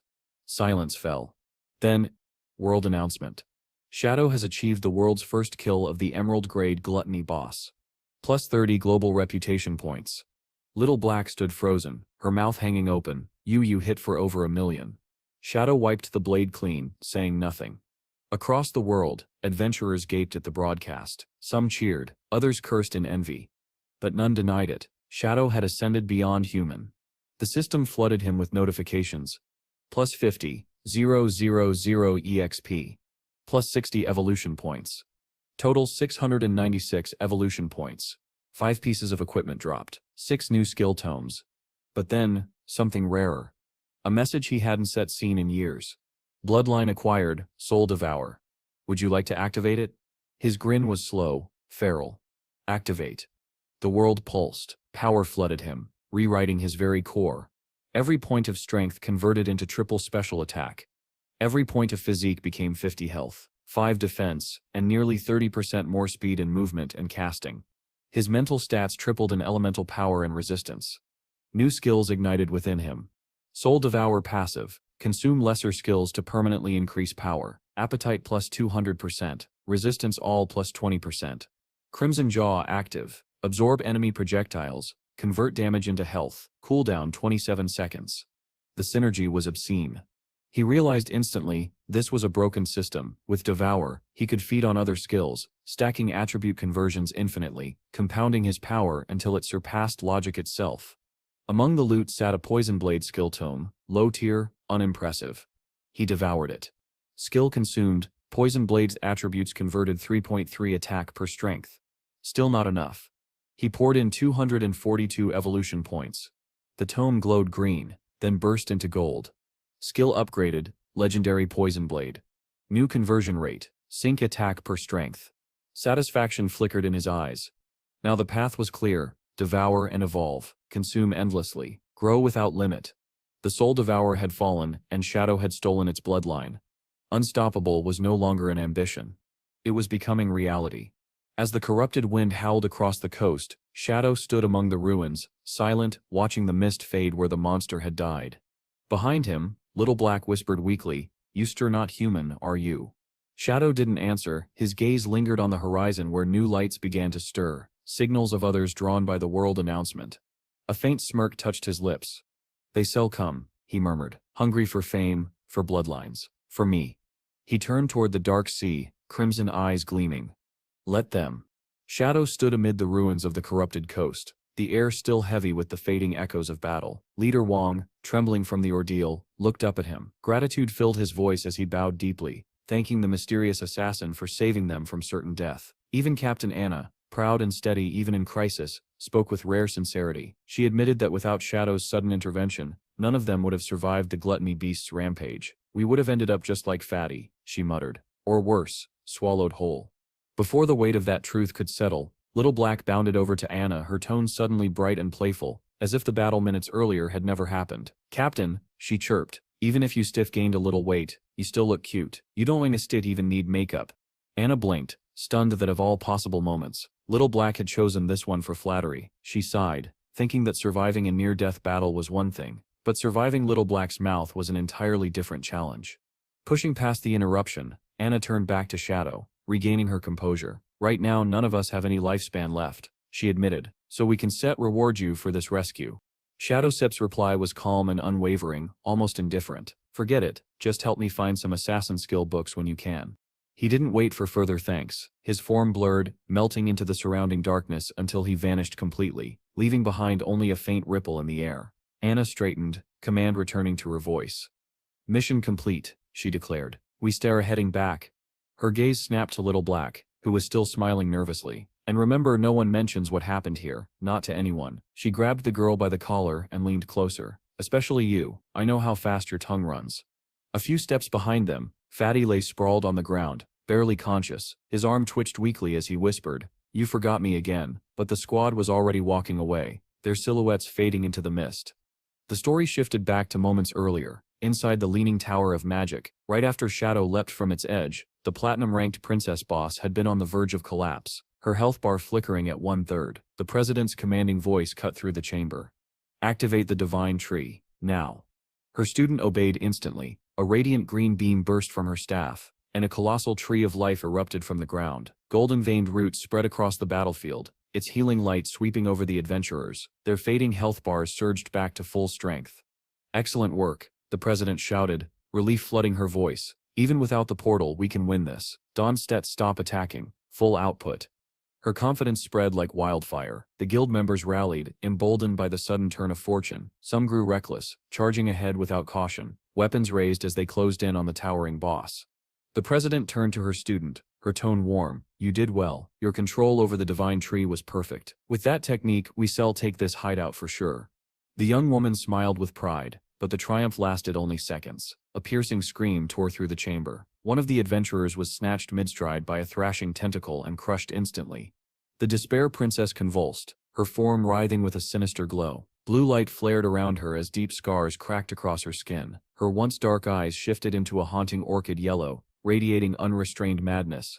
"She's devolving," the president whispered, horror spreading across her face. Before anyone could react, a deafening explosion tore through the hall. The blast consumed everything, spells, weapons, warriors, erasing them in an instant. Silence followed, leaving only drifting fragments of light, the scattered remnants of their lifespans. From that shimmering ruin, something new began to form. A massive egg-like structure rose from the floor, wrapped in black, root-like tendrils. It pulsed slowly, feeding on the lifespans floating through the air. A cold system notification echoed. "Artifact discovered, Egg of Despair, level 30, HP 1000. The egg glowed brighter as it gathered every ounce of essence, reconstructing the monster's body. A faint shape took form inside, human-like, serene, almost beautiful, yet unmistakably unnatural. Meanwhile, the surviving members of the Heavy Industry Guild were forcibly teleported back to their base. Appearing in the courtyard of the facial recognition tree, spell remnants flickered weakly around them. The president's son staggered upright, dazed. "How did we all die in one strike? Did we at least defeat it?" "No," his mother answered, her voice heavy. "We didn't stet." She stared ahead, expression dark. "We pushed her to her last breath, then she healed completely. Before that, she released an area skill that erased everyone instantly." She paused. Complete health restoration only occurs during a boss evolution. The realization hit her like thunder. Shadow. He knew this would happen. A mixture of awe and regret colored her tone. "He warned us, and we ignored him." Her son swallowed hard. "Then the boss, she sips emerald now." The president nodded slowly. "Yes, a platinum boss evolving into emerald, that sips a power spike no normal guild can withstand." She clenched her fists. "The only person capable of handling it now is Shadow." Back at the top of the Leaning Tower, Shadow stood cloaked in invisibility, his gaze locked on the Egg of Despair below, its emerald glow pulsing softly like dying stars. The new threat was awakening, and he was the only one still standing between it and destruction. The energy radiating from the egg twisted the air, bending the ruins around it as a faint hum of magic vibrated through the stones. Shadow stood motionless, watching the light pulse in slow, unsettling rhythms. "So this is what you Steph become," he murmured, voice nearly drowned beneath the hum. "An emerald-level boss. The Despair Egg." A small smile tugged at the corner of his lips. Not fear, curiosity. The quiet thrill before a hunt. He tightened his grip on his dagger, its blade glowing faintly red beneath the shadows. "Let's see," he whispered, "whether despair can bleed." By the time the transformation should have stabilized, Shadow expected the evolution to finish, but instead, the egg continued to writhe, pulsing in an unnatural cadence that made the entire tower vibrate. It wasn't aggressive, it simply sat there, glowing softly as if waiting. Shadow narrowed his eyes. "Strange. By now you should have evolved fully," he muttered. "So what are you? A half-finished evolution, or a broken one?" To test it, he raised his hand and summoned his dark blade. Shadowy energy dripped from its edges, shimmering like liquid night. With a flick of his wrist, he hurled it straight into the egg. The blow struck deep. A thunderous echo rolled through the tower as glowing numbers flashed. 28,000 damage. His brows drew together. Epic boss durability, he assessed. But the egg was anything but normal. Even after taking the hit, it didn't react. It simply continued glowing, continuing to heal, continuing to hatch.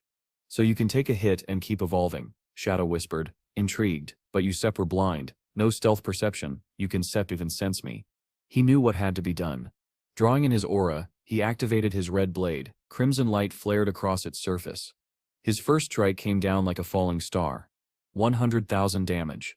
A critical hit, cracks rippled across the egg's surface. Still the creature inside refused to stop.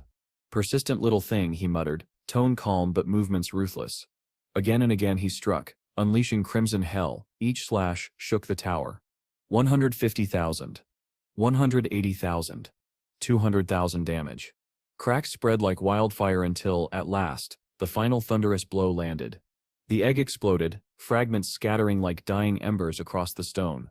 Shadow exhaled, lowering his dagger as silence settled over the ruins. No matter how much health you got, he said, voice quiet but sharp, killing is always just a matter of time. Then he stopped. There, curled amid the glowing shards, was a girl. Her skin was pale as snow, long silver hair spilled across the floor. She looked human, fragile, barely breathing. A system prompt appeared. Target identified, Princess of Despair, Level 1, HP 10.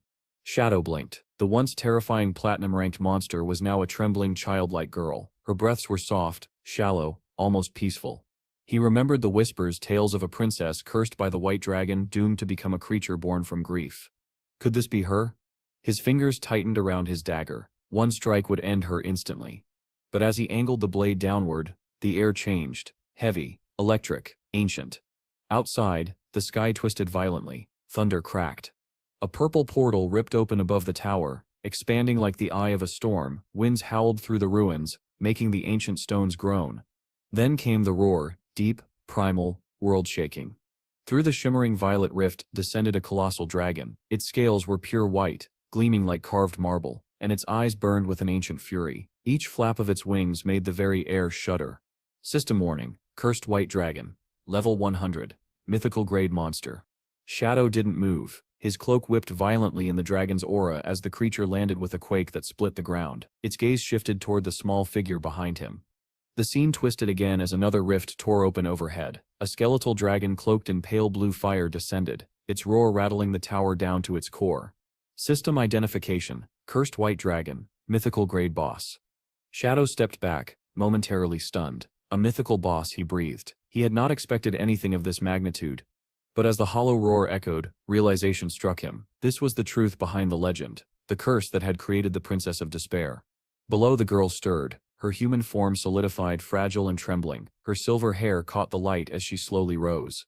Before Shadow could move, she floated toward the monstrous dragon. He tensed, expecting an attack, but instead she reached out and gently embraced the beast's snout, tears streaming down her face. "You've suffered enough," she whispered, voice trembling as it echoed through the ruins. As she clung to the ancient creature, her body began to glow, bathing the tower in soft, mournful light. Flames rose from the princess's chest, spreading outward until her entire form dissolved into fire. In moments, nothing remained of her body except a bright red heart suspended in the light, beating with a slow, mournful rhythm. The cursed dragon shuddered as that same glow crawled across its skeletal frame. Bone cracked, blue fire sputtered. Then the creature collapsed into dust, vanishing with her in a single sweep of radiance. When the light faded, only the heart remained, pulsing gently before Shadow. The system chimed. "You have prevented the resurrection of the ancient god Cthulhu. Item acquired, part of the curse." Two choices appeared before him. Use it to become Cthulhu's servant, gaining unimaginable power at the cost of his own free will. Destroy it and receive a mythical grade item. Shadow stared at the beating heart. The temptation was real, power beyond reason, beyond rank, beyond mortality itself, all within reach. "A servant to a god," he muttered. "No thanks, I carve my own fate." He crushed the heart in his hand. It burst into blinding light that washed over the entire tower. When the radiance dimmed, Shadow was no longer in the ruins. The tower stood whole, pristine, glowing as though untouched by time. He looked down and saw black armor covering his hands, horns curled from his head. This was not his body. He had stepped into a memory. A soft, cheerful voice called out behind him. "Aesh!" Shadow turned. A young princess with flowing greenish hair ran toward him, her eyes bright with innocence. Nearby, a white-haired man with horns stood atop the castle wall, smiling warmly at her. "Aish, are you leaving again?" she asked, lower lip jutting forward. He nodded with a gentle smile. A monster appeared near the harbor. "I must protect the kingdom." "You liar," she snapped. "You promised to teach me how to ride the wind today. The harbor is 7 days away. You one stet come back." Her voice cracked. "You stetre just like father. All men are liars." Aesh laughed awkwardly. "Where did you learn that?" He reached into his armor and pulled out a shimmering silver scale. "This is the scale of promise. Anyone who breaks their word while it witnesses them will lose their wings and never fly again." Her anger melted into fear. "Then I don't want it. I don't want you to lose your wings." Smiling gently, he unfolded his magnificent white wings. They shimmered under the sun like the feathers of a divine bird. "Then trust me, I still be back for dinner." Her eyes sparkled. "You always look so cool when you do that." Ash gestured toward 3 shadowy guards. "They stay to keep you company." The princess nodded eagerly. "Then I still make your favorite food." With a warm laugh, Ash launched into the sky, wings beating as he vanished beyond the horizon. The princess watched him go, determination lighting her face. "If he Sep's working hard, I can fall behind. Come on, let Seps prepare a feast." Shadow observed silently as the day flowed by. The princess laughed with the shadow guards, picked mushrooms, fished by the lake, and played beneath the sun. In the distance, the leaning tower of magic stood tall and proud, a monument to an age of peace. By dusk she returned home with her ingredients and proudly prepared a bizarre yet heartfelt meal: steamed rock, volcanic ash pizza, lava stew. "These are Aesh's favorites," she said, beaming. She sat by the window waiting for his return. Shadow understood now. This was the memory sealed within the heart of the curse. A tragedy not born of hatred, but of love, faith, and a promise time never allowed her to keep. Night draped its silence over the castle. The grand dining hall glowed with candlelight, but the warmth had faded from the feast. The princess sat alone at the far end of a long table, her small hands resting near dishes that had grown cold. At last, the heavy doors creaked open. Scholar Luen, elderly and weary, entered quietly. He paused at the sight of her slumped form, then placed a gentle hand on her shoulder. "Your Highness," he said softly, voice tinged with affection and sorrow, "it is very late. You should rest. The food will not stay warm forever." The princess stirred, startled awake. "Late?" Her eyes widened in panic as she leapt to her feet. "Where is Aesh? Why hasn't he returned?" Luen Sit's expression darkened. "Word has arrived from the front lines. The battle is not going well." She shook her head immediately. "Impossible. Ash is the guardian of the kingdom, the strongest of all. The enemy wouldn't dare stand before him." Her voice trembled, half faith, half fear. The scholar hesitated before speaking. "The enemy nation performed a terrible ritual. They sacrificed tens of thousands to summon a creature from the depths, a horror the size of a city, with countless eyes and tentacles. They say even a single glance drives soldiers mad." The words struck her like a blade. "No, even Ashe." She didn't finish. A sharp crack split the air. She looked down and gasped. The scale of promise in her hand had fractured down the middle. "The scale," she whispered, voice turning to panic. "It broke. That means Aesh. He broke his promise. If he doesn't return by midnight, he lose his wings forever." She grabbed Lewonstan's arm desperately. "Take me to father." Now he truly understood how the curse had formed. "Your Highness, please calm yourself," Scholar Luan pleaded. But the princess was already sprinting, dragging the frail old man down the marble corridors. Her slippers slapped against the floor as her panicked cries echoed through the empty halls. "If Aesh loses his wings mid-battle, he'll fall," she sobbed. At the end of the corridor she burst into the great hall and froze. Standing beneath the golden chandeliers was Aesh, unharmed, calm, smiling. "Ash," she whispered, disbelief choking her voice. He tilted his head, still wearing that gentle smile she adored. "Why such panic, princess?" Tears welled in her eyes as she threw herself into his arms. "You store back. You store safe." He laughed softly, holding her close. "I told you, didn't I? A promise is a promise." Still sniffling, she looked up at him. "But they said the battle was terrible. I was so scared."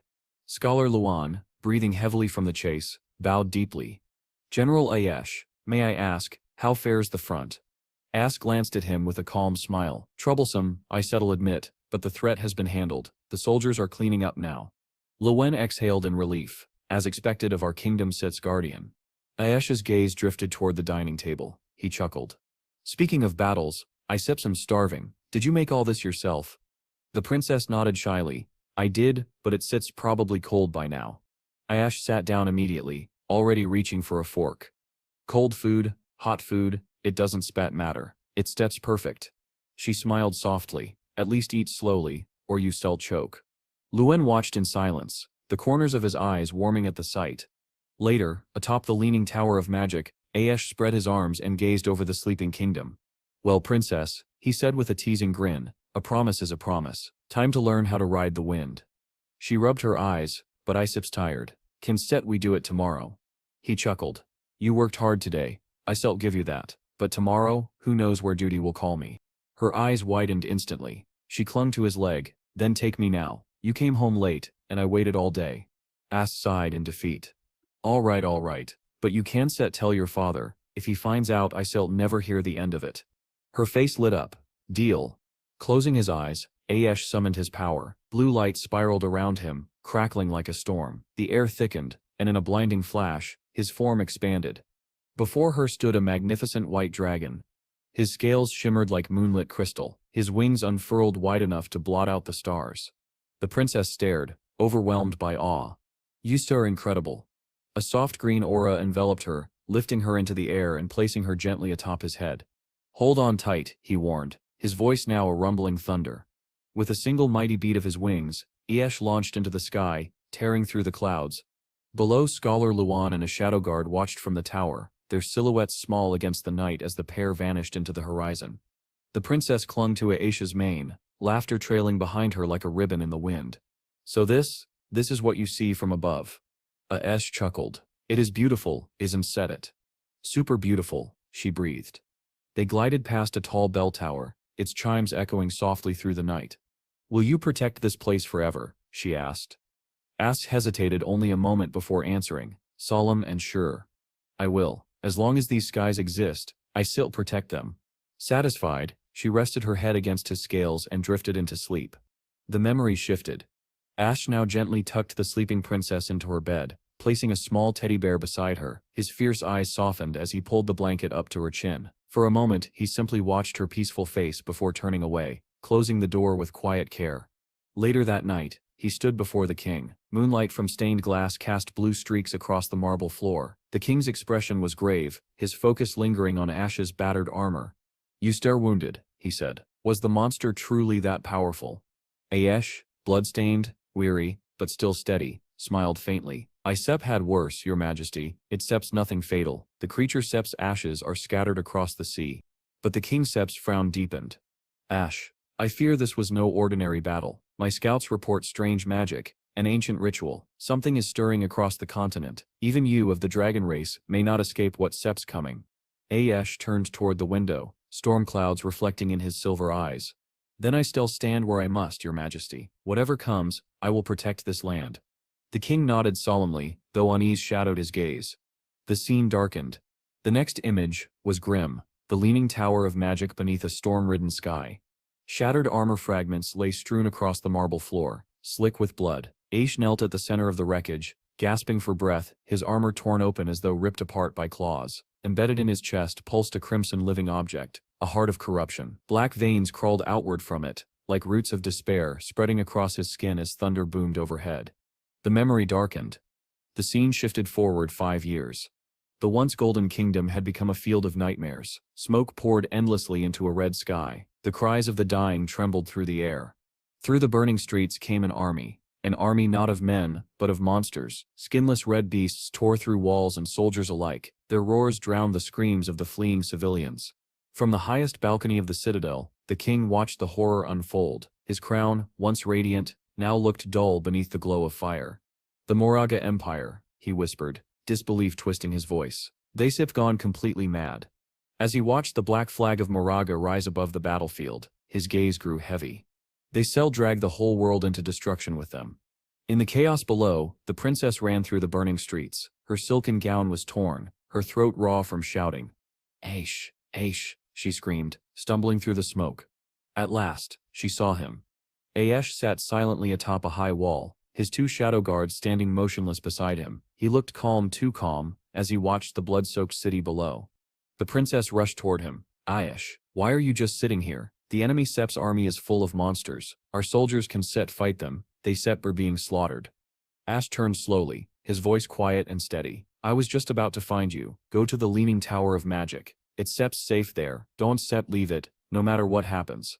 She blinked, stunned. Safe? What are you talking about? You're the guardian of this kingdom. You're supposed to protect everyone, not just me. Her voice trembled with rage as she pointed toward the battlefield. Look at them. The city Sep's burning. Our people are dying. The capital will fall if you do nothing. She gestured frantically at the monsters rampaging below. You have to transform into your dragon form, burn those things to ash like you always do. I still be fine with the shadow guards. You don't instead have to stay here. But Aish lowered his head, silent for a long moment. When he finally spoke, his tone was heavy with a sorrow she'd never heard before. You don't understand, he said quietly. 5 years ago we discovered the truth about the Moraga Empire. He gazed out at the burning city. They've been performing an ancient curse known as Forsaken by the Gods. Through this ritual, anyone can sacrifice their lifespan to summon monsters, inhuman creatures like the ones you see now. The greater the lifespan offered, the more terrifying the monster becomes. The Princess Sexer's anger wavered. They you're sacrificing their lives for monsters? Aesh nodded grimly. It sets an old and forbidden art. No sane person would ever use it, but the Moraga Empire was desperate. He lifted his hand, and a glowing map of the archipelago formed in the air. The Moraga Empire lies across the inland seas, a chain of islands once rich with a rare magical plant called the blood flower. It was the source of their strength. Their people lived for 700 years or more. The flowers glowed crimson in the dark and gave life where death should have reigned. His voice grew distant. Thousands of years ago, when wars spread across the continent, the Moraga Empire sought to end the chaos. They sent envoys, people like me, to serve in other kingdoms under sacred contracts. We were placed on the weaker side of every war to maintain balance and keep peace. The princess listened in shock as Ash's tone hardened. But the kings and lords of other nations grew jealous. They feared the long-lived people of Moraga. They realized that as long as our kind existed, we would always be a threat. His eyes darkened. So they made a pact, one purpose, one mission, to destroy the Moraga Empire completely. He continued, voice laced with bitterness. They brought curses, spread plagues, and turned our own envoys against us. They stripped our lands bare, stealing every treasure, every secret, until even the blood flowers withered and died. He paused, breath trembling. Without them, our lifespans shortened, our power faded, and once that happened, we lost everything. Silence hung in the air before he spoke again. When the last petal of the blood flower fell, disaster struck. Armies from every kingdom invaded. Moraga was drowned in fire and blood. We were betrayed, slaughtered by the very nations we once protected, all because they could not bear to see us hold a gift they did not possess. He clenched his fists, voice thickening with grief. In the end, our people turned to the only thing they had left, the ritual forsaken by the gods. In chambers of bone surrounded by purple flames and the stench of death, they offered their remaining lives to the darkness, and the ritual began. His voice broke. It wasn't set salvation. It was a curse. He looked at the princess, his eyes filled with sorrow deeper than she could fathom. Every man, woman, and child of Moraga was branded, their lifespans drained, their bodies warped until monsters grew inside them and tore their way out. He pointed toward the creatures ravaging the burning streets. Those monsters, those horrors destroying our city, were once my people. Their only purpose now is vengeance. They exist to destroy humanity itself. He turned back to her, voice soft but unbearably heavy. And that is the consequence of this curse, the price of despair. The air between them grew unbearably heavy, as Aesh raised his hand to his face. The princess froze. His once proud features, those she had admired since childhood, were now twisted. Grotesque crimson growths covered his skin, pulsating faintly as though alive, as though hungry. I can no longer transform into a dragon, he said quietly. From now on, whenever I try, I settle only become a monster. The princess stepped back, her eyes wide with disbelief. Ash, why? What happened to you? Ash drew a long, strained breath. His voice carried years of truth he had buried in silence. There is something you were never told, he said. Very few know what the Moraga people truly are. He looked at her with eyes too old, too weary. We are not human at all. The world once called us the dragon race. The realization struck her like lightning. The envoys, the guardians of the kingdom. Yes, Aesh said bitterly, they were none other than us, dragons who took human form to keep balance across your lands. His voice softened, not proud, but mournful. But now, that legacy means nothing. The tide of darkness has already swept across the continent. Humanity's Sep's end is here. Then he looked at her, standing tall against the burning horizon. That is why, he said softly, my only desire now is to protect you. The princess could not speak. Every truth unraveled everything she thought she knew. Below them, the invasion roared on. Monsters poured through the streets, red skinless horrors tearing through soldiers and civilians alike. The kingdom was drowning in an endless tide of abominations. High above, Scholar Luan stood beside the king on the castle balcony. His robes were tattered, his hands trembling around his staff. Your Majesty, he shouted above the screams. The monsters keep rising in number, we can hold them. The capital has fallen. You must retreat while we still can. But the king Sep's eyes never left the burning city. There is nowhere left to retreat, he said grimly. The leaning tower of magic is the heart of our arcane defense. If it falls, our mages will lose their power, and the kingdom will collapse completely. Determination hardened his face. I'll join the battle myself. Your Majesty. But Luensti's protest came too late. The king leapt from the balcony. His sword blazed with radiant light, as it cut down a charging red monster in a single searing strike. He landed hard on the scorched ground, gripping his sword as explosions thundered across the ruins. For a brief moment, in the midst of smoke and flames, his thoughts drifted back through the decades. How quickly the years have passed. He remembered the day he first met Ayash. They had looked the same age then, though Ayash was nearly a century old. To the dragon race 100 years was nothing, barely the beginning of adulthood. A monster lunged. The king cut it down reflexively, his mind still caught in memory. He remembered the years they had fought together, laughed together, shared victories, defeats, and wine under the starlit sky. For a time they had been brothers. Then another blast of purple magic struck him, sending him staggering back. He realized how much had changed. He had grown old. His strength had faded. Aesh, untouched by time, could never understand that, and he could never understand Aesh. That eternal youth, he muttered. It drove a rift between us. He stood alone amidst the ruins of the world he had built, flames painting the night with violent color. His thoughts drifted to the one thing that had ever given him peace. His daughter. He remembered the night she was born, how Aesh had held her gently in his arms, awe softening his fierce eyes. That moment had given the king hope for peace, for unity. But hope was long dead. A low rumble shook the earth. From the smoke emerged a colossal monster, its eyes glowing an unnatural purple. It raised its claws, gathering a sphere of crackling blue energy. The king squared his stance, tightening his grip on his sword. So this is it, he whispered. The creature roared and unleashed its attack. Blinding light swallowed him whole. For an instant, the world fell silent. Then came the explosion, an eruption so powerful it tore through the entire castle and sent shockwaves across the burning city. From the leaning tower of magic, the princess screamed as the blast illuminated the night. Father, she cried, tears streaming down her face. Beside her, Aesh stood motionless. His eyes were cold, unreadable, almost hollow. The capital has fallen, he said softly. They still come for us next. Even as Aesh spoke, the sky darkened. A swarm of black-winged creatures descended like a living storm. One of the shadow guards shouted, "Monsters incoming." A massive beast slammed into the tower's blue barrier with thunderous force. The ground shook, the shield rippled like disturbed water, but held firm. "Do not fear, princess," said Nis, one of the guards. "This barrier is among the strongest in existence. It once set fall easily." But a weak voice echoed from above. "Princess." She turned sharply. "Scholar Luen." The old man stumbled along the tower wall, his staff trembling, blood soaking through his torn robes. He bowed his head with effort. "General Aesh," he rasped, "I come by His Majesty Sep's final command, to escort the princess to safety." The princess rushed to him. "You said her injured, terribly. You shouldn't be here." Seb stepped forward, his expression firm. "Then we follow the plan. I still use my wind magic to send you both to the designated location. Are the preparations complete?" Luen nodded faintly. "Everything is ready."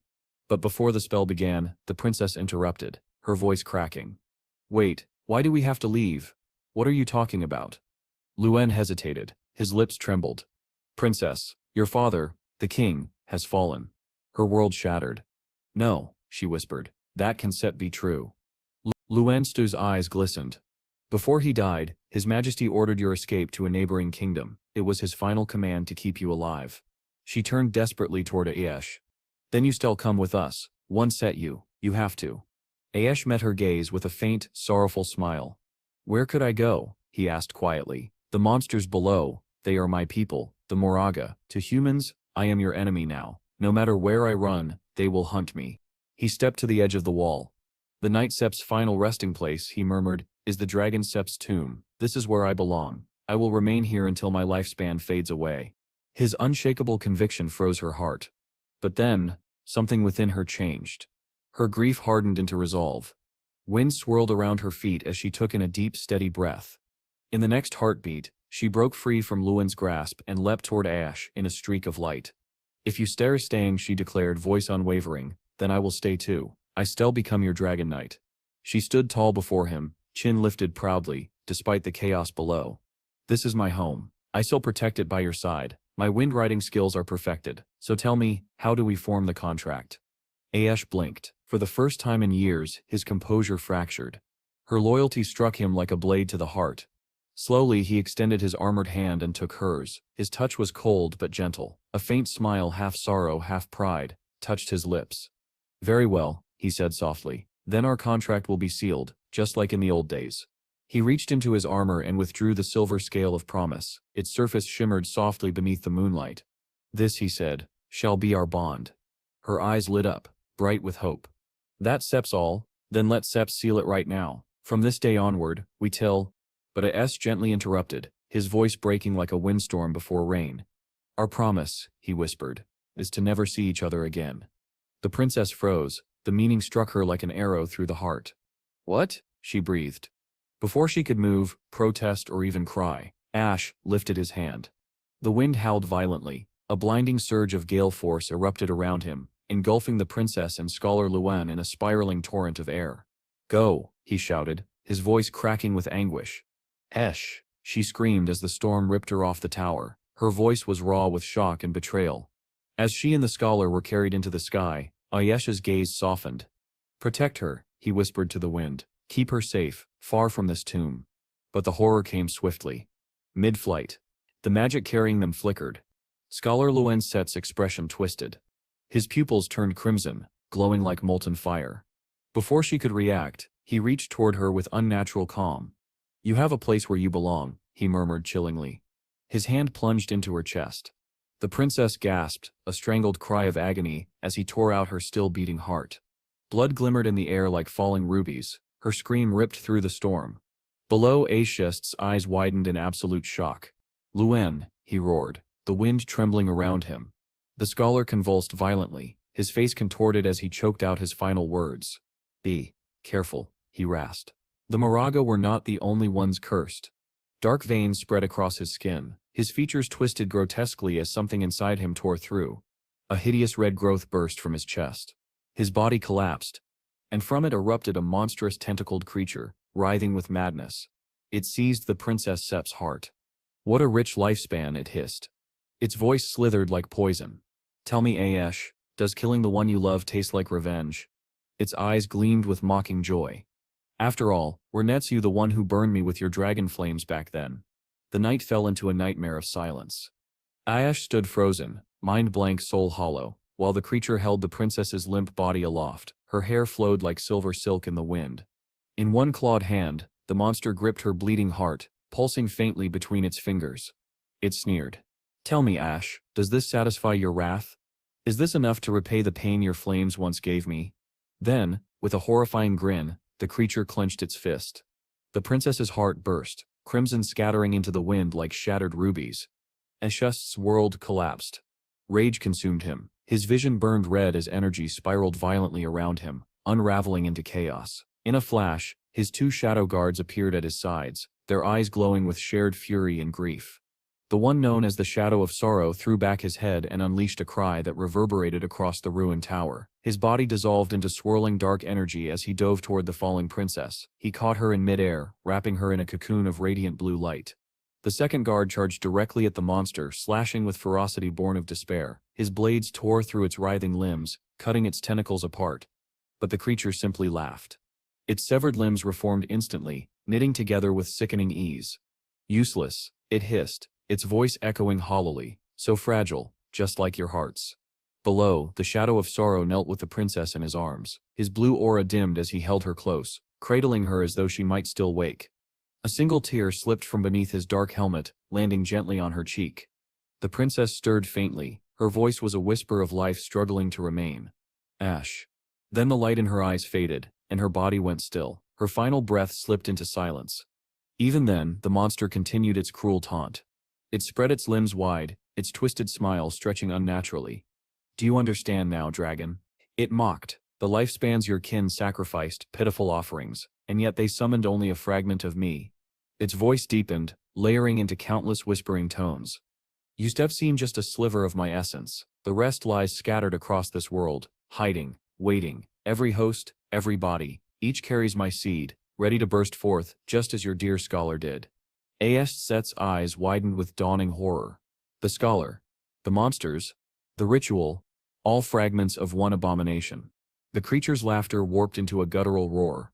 "I am Cthulhu," it declared, voice shaking the heavens, "forsaken by the gods, and your precious Moraga people were the ones who resurrected me." Then its voice softened, an imitation of gentleness far more terrifying than its rage. "You know this feeling, don't you? The rage, the despair, the hatred burning in your chest," it whispered, almost lovingly. "Such beautiful emotions, Ayesh. You carry them so well." Ayesh trembled, fists clenched so tightly blood dripped from his palms. The creature sip's eyes glowed brighter. "Let me end your suffering," it coaxed. "I can change everything for you. I can give you back what you lost. I can even bring her back." Ayesh Sep's head snapped upward. "Yes," Cthulhu continued, its tone becoming intoxicatingly melodic. "I can help you destroy every monster that plagues your world. I can return your beloved princess to life. You can be together again, forever." It paused. Then, with chilling calm, "My price is your heart." Aesh stood alone on the crumbling tower wall, storm winds cutting across his skin. Above him, the swarm of winged monsters circled like vultures awaiting a corpse. His chest heaved. Cthulhu's words pulsed through his mind. Two choices lay before him. Let the princess remain dead, lost in this tower of despair. Or give himself to Cthulhu, binding his fate to the very god that had destroyed his people. "Time is slipping away," hissed Cthulhu Sips, fading host. "My vessel one sitch hold longer. Decide, dragon, save her or lose her forever."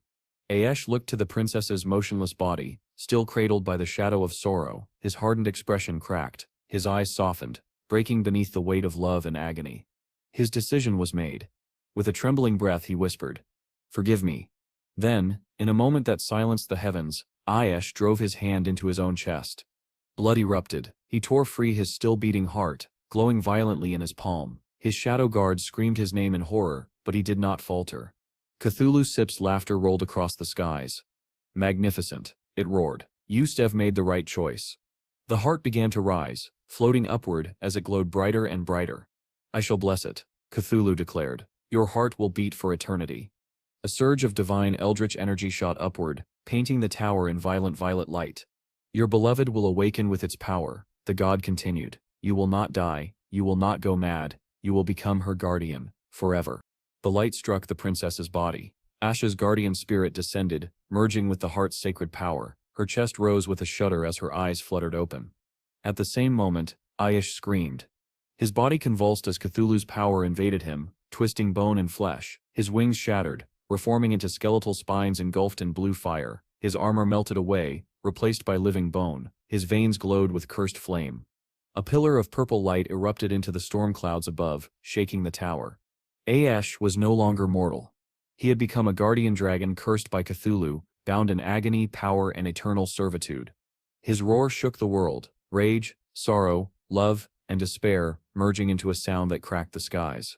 Then he leapt from the tower. Blue fire exploded from his wings as he soared into the storm. Below, the battlefield ignited in chaos.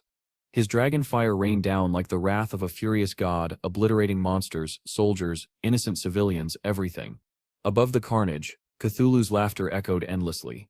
Its influence spread across the scorched skies like a storm devouring the stars. And the once golden capital burned. A sea of fire beneath the shadow of despair. Ash, no longer man nor dragon, but something cursed between, unleashed his fury across the burning kingdom. His skeletal wings beat against the smoke-choked sky, hurling torrents of blue flame downward. The once golden capital burned bright and terrible beneath him, its final cries smothered beneath the roaring storm of his devastation. Above him, Cthulhu's voice oozed through the inferno, each word dripping with venomous mockery. And thus, it hissed, "Our bargain reaches its truth." Purple lightning split the clouds, bolts hammered into the scorched leaning tower of magic, as though striking the world's last heartbeat. "All that you stev slain," Cthulhu whispered, All that you Stev burned, every lifespan taken in these flames, flows to one place. The revelation struck like a blade. Back on the tower, the resurrected princess screamed. Her body convulsed violently, dark energy tore from her chest as the cursed heart Aesh had given her pulsed with toxic life. Shadows crawled across her skin like veins of night, monstrous tendrils erupted from the darkness around her. "Stop, please," she gasped, her voice breaking. Then she was gone, swallowed whole by the shadows. In her place rose a towering tentacled abomination, pulsing with vile purple light, the princess at its living core, twisted into despair's final form. Cthulhu Sip's laughter shook the heavens. "Magnificent," it declared. "All the lifespans you harvested now belong to me." Its tone lowered into oily contemplation. "Still, my power is incomplete. I cannot yet parasitize the true dragon race. Not while this form remains weak. A human host is merely a stepping stone." But the god sounded unconcerned. "No matter. The dragon will serve his purpose. In time he will gather the lifespan I need." On the tower, the monstrous princess lifted her gaze. Her glowing eyes swept across the crimson horizon. Above her, the skeletal dragon circled silently. His blue flames sputtered, dimming like dying stars. She tilted her head, confusion flickering through the madness. "Why hasn't Seti returned?" she whispered. "The kingdom is gone. The enemies are gone." Then two faintly glowing objects floated before her. Silver scales, shimmering defiantly. Cthulhu Sip's many eyes widened. "The scales of promise," it growled. "The vows of the white dragon." The first scale pulsed with cold silver light. The vow never to see the princess again. The second glowed faintly blue. The vow to guard the kingdom's tower for eternity. Realization crashed down like poison. A violent tremor tore through the air as Cthulhu roared. "You fool, you bound yourself to the tower." For the first time, true fury twisted its voice. Ash had foreseen everything. In his final act of defiance, he had turned his vows into a self-imposed prison, sealing himself within the tower's eternal guardianship, forever barred from approaching the one he loved. "You chose death over servitude." Cthulhu Sip's rage shattered the sky. "You turned yourself into a mindless shell rather than serve me." Lightning ravaged the clouds as the god screamed. "Very well, dragon. If this tower is your cage, then it shall become my nest. I will feast on every soul that approaches, their lifespans will nourish me, and when the time comes, I will rise again." As its final words faded, the kingdom below dissolved into dust. Only the magical leaning tower remained, a black monument standing alone against the endless march of time. Ages passed. Civilizations rose and fell. The tower endured. The vision dissolved. Shadow gasped as reality snapped back into place. He stood once more atop the ruined rooftop of the leaning tower. The night was silent. Only faint traces of purple energy drifted around his hand. His breathing was unsteady. His mind reeled. Was that truly a vision? Or had he witnessed history itself? The fall of the Moraga Empire. The curse of the Dragon Guardian. The birth of this damned tower. It felt too vivid, too tragic, too real to be mere lore. Before he could gather his thoughts, the air shimmered. Dark violet energy swirled around him, pooling like gathering mist. A system window appeared. "Congratulations. You have obtained a new mythical grade skill, Shadow of Sorrow." Shadow Sip's heart pounded as he read the description. "Creates 3 shadow clones for 7 seconds, each capable of mimicking your skills, and dealing 100% of your total damage." Below it, a single line pulsed faintly. These shadows were born from the will of the white dragon Aesh, who sustained them with his own mind for 15 years. To protect what he loved. Shadow stared at his hand, now wrapped in glowing violet energy. "This is his power," he whispered. He remembered the shadows that had defended the princess in the vision. For a moment, he felt the weight of Aesh's sorrow, the burden of eternal guardianship, settle over his heart. "So this is what a mythical skill feels like," he murmured. Terrifying. More notifications appeared in rapid succession. Trial completed successfully. Key to the Leaning Tower Sips, hidden area acquired. Level up, level 19 reached. Plus 400 evolution points. New items obtained. Equipment, skill books, gate key, map fragment. He opened the ancient map. A vast inland sea. At its center, Withered Bone City.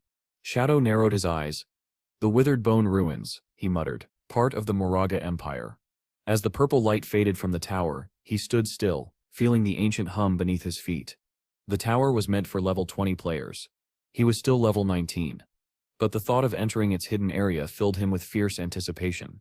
"Soon," he said quietly. "I still go soon." Before that, however, He turned his attention to the item in his hand. An ornate golden key. The key to the magic leaning tower's hidden domain. The ornate golden key shimmered faintly in the dim light. This should fetch a good price, Shadow murmured, deciding it was better sold than kept. The scene shifted. Inside the Fika Heavy Industry Guild hideout, frustration and exhaustion hung thick in the air. Huang Huan and her guild members sat in heavy silence, nursing wounds both physical and prideful. The sting of their recent defeat lingered like a fresh bruise. Finally, one guild member broke the tension. Leader, what should we do now? We can defeat that new Jade Grade boss. It steps too strong. Maybe we should ask Shadow for help.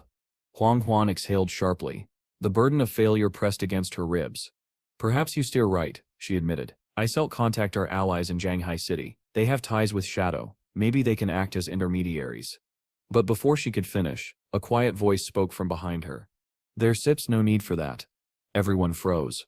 Turning in alarm, they saw a silhouette standing behind Huang Huan, silent, oppressive, as if he had materialized from the air. Shadow. Hanging nearly dropped his weapon. Shadow. When did you get here? Ziking Sep's face twisted with anger. You sneaky bastard, what do you want this time? Shadow didn't flinch. He walked forward with calm, unhurried steps, hands in his pockets. Relax, he said in a level tone. If I meant harm, you sipped all be corpses already. Silence fell like a hammer. Even the bravest faces went pale. Shadow continued, glancing around the room. Your barrier isn't set invincible. It can be opened from the inside. That's how I entered. Uneasy glances spread through the guild. Finally, Huang Huan steadied herself. What do you mean by a trade? Shadow stopped and turned. In his hand, the ornate golden key glinted beneath the torchlight. I stepping here to sell this, he said. The key to the magic leaning tower Sip's hideout. Interested? A stunned silence followed. Are you serious? Someone stammered. The magic leaning tower Sip's key? That Sip's impossible. You have to defeat the Jade Grade boss to get that. Their disbelief was palpable. Such a feat was beyond their imagination, yet the key in Shadow's hand said otherwise. Huang Huan's expression sharpened instantly. Exhaustion melted away into focus. Name your price, she said. Whatever it is, we still consider it. Shadow Sep's reply was immediate. The same as before, 1,000 years of lifespan. While Huang Han nodded, ready to agree, Ziking exploded. 1,000 years, he shouted, veins bulging. You shameless vulture, you planned this from the start. He jabbed a finger at Shadow. First you ambush me and destroy our portal, cutting off reinforcements. Then you let our whole team die while you reap the rewards. And now you walk in here playing hero, selling us the key for some insane price. Ziking. Huang snapped, but he ignored her. You think we still just roll over and let you profit from our loss? That key should have been ours. Shadow Sip's calm didn't crack. Then what do you suggest? He asked politely. Too politely. A smug grin twisted across Ziking Sep's face. Simple. You return the key and compensate the guild for our losses. Say, 800 or 1,000 years of lifespan. Fair trade, right? Shadow tilted his head slightly, then glanced at Huang Huan. You have quite a son, he said dryly. Ziking puffed his chest, misreading the moment. That Sep's right. Now hand it. Shadow interrupted.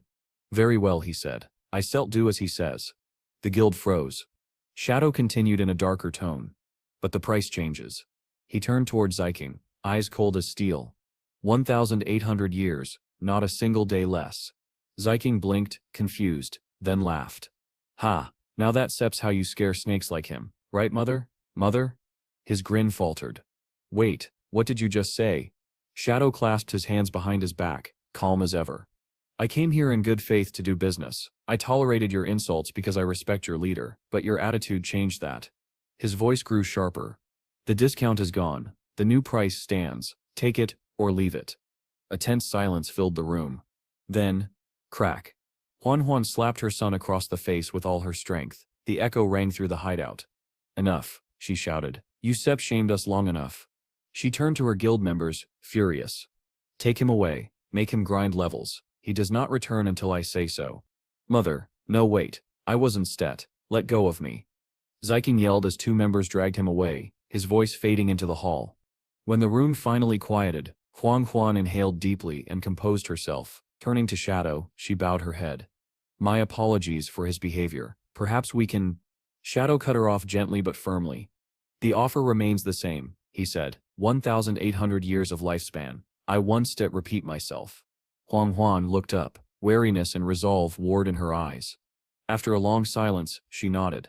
Fine, 1800 is a fair price, she said. I have heard you sold other hideouts for 2000. Her voice softened. Our guild suffered heavy losses. We can pay it all at once. Would you accept an installment? Shadow's expression didn't change, though a thoughtful glimmer passed through his eyes. Finally he nodded. 1,000 years up front, he said. I return in 10 days for the remaining 800. Relief washed through the room like fresh air after a storm. Huan Huan's shoulders eased, and she bowed slightly. Thank you, she said sincerely. A soft chime followed as the system confirmed the transaction. The key to the Magic Leaning Tower's hideout now belonged to the FICA Heavy Industry Guild. At the same moment, Shadow gained 1,000 years of lifespan. His form flickered, dissolving into fading darkness. He gave them a final nod. Do well with it. Your guild has potential. Consider this your foundation, something to build strength upon. Then, with a ripple of dark mist, he vanished. Huang Huan turned to her guild members, her tone firm once more. Listen up. The platinum-grade hideout is now ours, but to repay our debt to Shadow, every member will contribute. Effective immediately, a 50% lifespan tax will be imposed until the debt is cleared. She pointed to the key, glowing faintly on the table. The Magic Leaning Tower will be our foundation for rising again. Work hard, and the rewards will surpass anything we lost. Cheers erupted, filling the hideout with renewed spirit. Ziking sips resentment. Outside the guild walls, the scene shifted to a forest bathed in golden sunset. Ziking walked ahead, face twisted in frustration. One of the girls walking beside him spoke gently. Ziking, Dawn Stet, blame your aunt. You were in the wrong this time. He scoffed. Wrong? You have no idea. Shadow humiliated me. One day he shall pay. Before anyone could respond, a scout froze and shouted. Silver-grade boss sighted, the human-faced Spider Emperor. Weapons snapped up instantly. Spells lit the air. Tension surged. Ziking, someone called. Stay back and watch for poison. Be ready with detox spells. He waved lazily. Yeah, I know. But as the team charged forward, Ziking took a single step back. Then another. And in the next breath, he turned and ran into the woods. Zicking, someone screamed, but he was already gone. Branches tore at his skin as he sprinted deeper into the forest, bitterness boiling inside. Idiots, he spat. Let them deal with that overgrown bug. He stopped at a quiet clearing, chest heaving. Far behind him, the sounds of battle grew faint. My entire guild, cowards, he muttered. They crawl through levels like frightened rats, too scared to take real risks. His eyes gleamed with feverish ambition. Shadow understands. He knows the truth. Power isn't given, it's taken. A twisted grin spread across his face. And I shall take mine. He reached into his inventory and summoned an item. A dark, ornate vase, etched with writhing runes. A single crimson eye blinked on its surface, staring at him. From that jade-grade chest, he whispered proudly, my treasure. The system identified it. Abyssal Vase.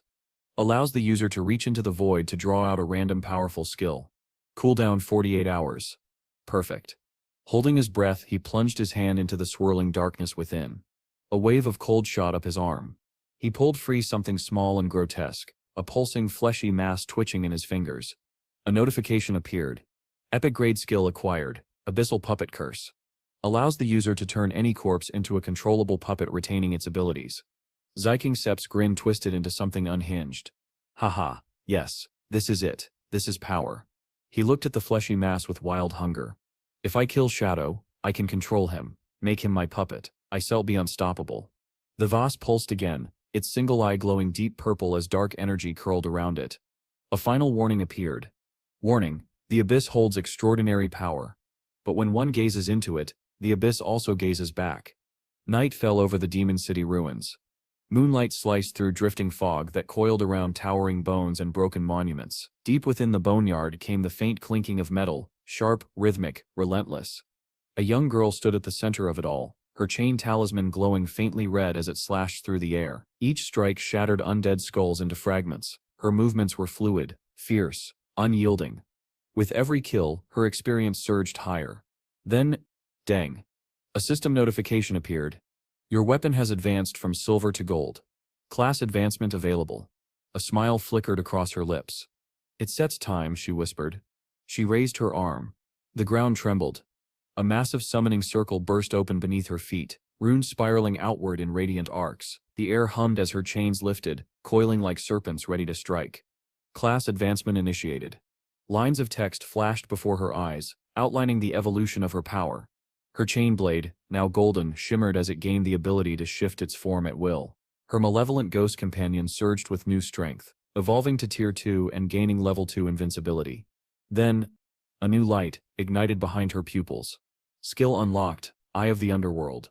A psychic illusion that traps targets in their deepest fears. The stronger their spirit, the longer they remain imprisoned. Another notification appeared before the girl. Item gained, Touch of the Underworld. Type, Hand Gauntlet.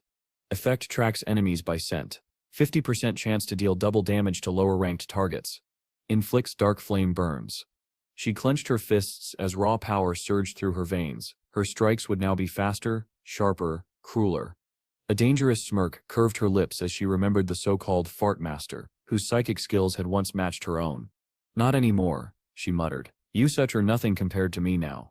A cold determination lit her eyes. Mom, Dad, she whispered. I said I'll avenge you both. I said I'll make that disgusting man pay. She opened her system chat, her voice steady and confident. Shadow, ISEF reached second stage. ISEF I'm ready to repay you for everything you taught me. The message sent, and before he could reply, she logged off. Shadow chuckled softly when the notification vanished. Still as resilient as ever, he murmured, just like before. But his smile faded as an old memory surfaced. The tragedy that had once consumed her. UN. The same girl from his previous life. He remembered her path of vengeance, how her compassion became her downfall. She had spared a dog, a pet belonging to her enemy, never realizing it carried a tracker. When the pursuers traced it back to her, mercenaries ambushed her. The battle raged for days. Official forces lost countless elites trying to save her. When it ended, Yuen Sep's body lay lifeless, her spirit consumed by exhaustion. That single death plunged the entire magic capital into months of chaos. Shadow exhaled slowly, the weight of history pressing on his chest. Even with all that potential, he thought, she's still too young, too kind. He made his decision. I need to check on her, make sure she doesn't repeat her past mistake. The digital world dissolved. Reality, outskirts of the magical city. The faint glow of lanterns lit the quiet manor grounds of Lady Dongfang. Crickets sang beneath the still night as two guards patrolled lazily along the gravel path. I swear, one grumbled, kicking a loose stone. How long do we have to guard this damn place? I stem bored out of my mind. When do we get to go down the mountain and have some fun with the ladies? His partner snorted. Forget the brothel. Lady Dongfang herself isn't sit half bad. For her age, she sits still got charm. You ever look close? She sits damn fine. The first man laughed crudely. Yeah, maybe when we sit're strong enough, we sit'll kill that useless fart master and take the lady for ourselves. Have some real fun. But before the echo faded, the second guard stiffened. Wait, look. From the drifting mist ahead, a figure appeared. Lady Dongfang, kneeling gracefully in the lantern glow, her silken robe clinging to her like liquid moonlight. Both guards froze. Lady Dongfang, they gasped, rushing toward her. Why are you out here alone and dressed like that? She turned her head slowly, her lips curving into a sultry smile. I couldn't stand my weak, useless husband any longer, she whispered, her voice trembling with feigned longing. I need someone stronger, perhaps even two. Her robe slipped further as she leaned forward, every inch of her pose dripping seduction. Are you ready to help me? The guards exchanged eager looks, desire overpowering reason. Oh, we stare ready, one said, fumbling with his belt. Her voice snapped. Idiots. Their smiles vanished. A flash of crimson light erupted. Chains shot out like fangs from the darkness. The guards didn't even scream. Their heads were ripped clean from their shoulders, rolling across the gravel as the eerie chime of metal faded into the night. The illusion shattered like glass. Lady Dongfang disappeared. And in her place stood Yuen, tall and unyielding, her chains dripping scarlet. Her eyes glowed faintly with the cursed radiance of the underworld's eye, the power that had lured them into her illusion. She exhaled softly, her whisper carried by the wind. For my parents, for everything you took from me. The night swallowed the scene, leaving only silence and two headless corpses sprawled in the dust. Inside his dimly lit chamber, the fart master suddenly opened his eyes. The subtle ripple in his detection field, something only he could sense, had shifted. A dark scowl crept across his face. So, a little rat dares to sneak in, he muttered. Around him, an invisible mist pulsed like living vapor, saturating the room. It was his greatest pride, his odorless detection field. Within it, no movement went unnoticed. Every breath was his to sense and control. Unaware he had detected her, Yuan slipped silently through the shadows, cloaked in invisibility, steps like falling feathers. She crept closer. Closer. Then the air exploded. A blur of movement too fast for the eye. Before she could react, the fart master materialized behind her, his hands snapping around her throat. With terrifying speed, he slammed her into the floor. The impact shook the entire chamber. "Did you really think you could hide from me?" he hissed, tightening his grip. "This entire space is mine. Every breath here belongs to me. No one escapes my senses." His foul confidence radiated like poison. And Yuan, caught in his grasp, felt the danger coil around her like a noose. Yuan struggled to breathe as the man lifted her by the throat, his grin spreading with cruel delight. His voice was cold as he examined her. At first, he had mistaken her for someone else, but realizing who she truly was, the girl who had escaped him long ago, filled him with twisted satisfaction. He remarked that she had grown stronger and wondered aloud whether if he kept her alive a little longer, she might eventually become a worthy opponent.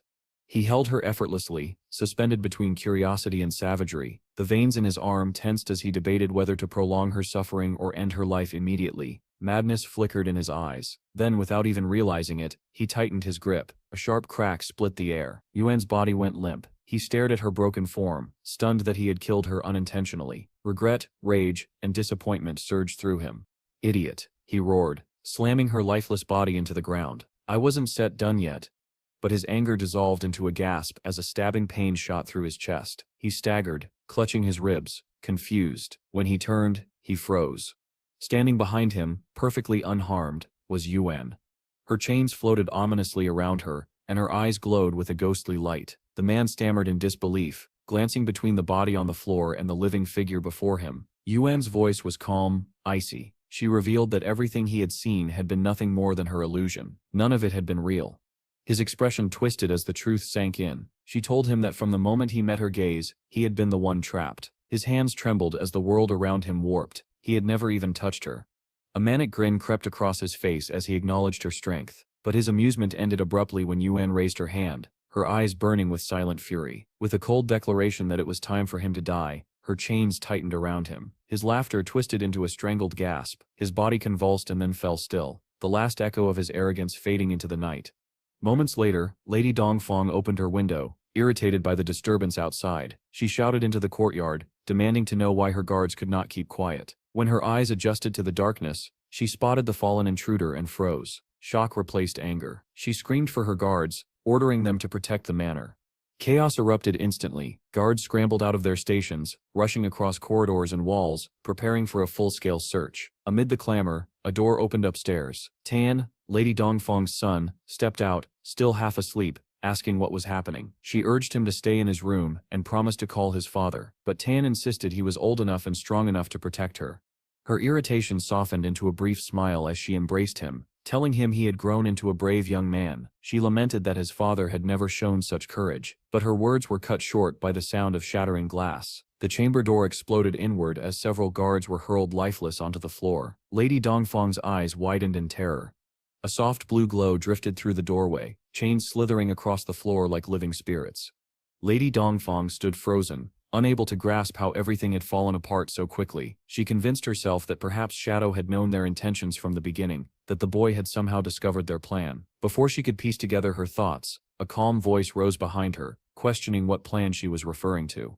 Confused, Lady Dongfang spun around, sensing a presence, but seeing no one. She insisted she bore no hatred toward anyone, and could not understand why she was being targeted. The air shimmered, and Yuan appeared, lifting her invisibility with a composed yet ominous expression. Yuan asked whether Lady Dongfang truly did not recognize her. As her eyes shifted from controlled calm to burning crimson, years of grief and hatred surged forward. She stepped closer, commanding the woman to look carefully and see her for who she truly was. Recognition struck instantly. Lady Dongfang realized the girl before her was the daughter of the man she herself had murdered. Panic took hold, as she struggled to comprehend how Yuan had survived.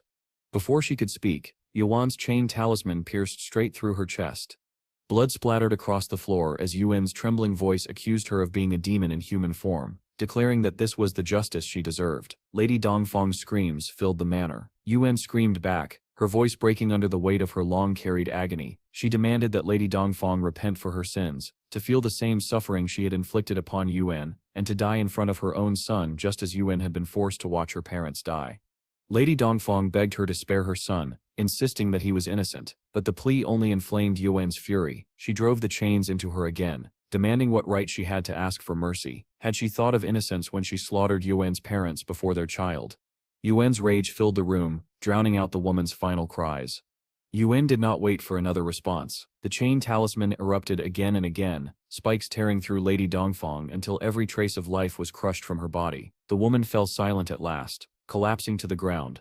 From a short distance away, her son Tan and their dog had witnessed everything. Their expressions were unreadable. Yuan turned toward them, killing intent still burning in her eyes, but instead of attacking, she simply walked away, leaving the corpse behind. The dog's sudden barking shattered the silence. Tan began to laugh quietly to himself, his voice low and unsettling. He muttered that he was finally free of his mother's control, and thanked Yuan for doing what he had always wanted to do. Turning to his pet, he added softly that tonight would be a night of enjoyment. Before Yuan could fully react, figures emerged around her, undead bodies moving with unnatural precision. They surrounded her swiftly. Understanding struck her in an instant. Tan was a user of the undead lich profession, one capable of reviving corpses as combat undead, allowing them to retain their original strength and skills. Even the corpse of his own mother had been raised, now staggering forward under his command. Tan ordered his undead to capture Yuan alive, stating plainly that he intended to take his time with her.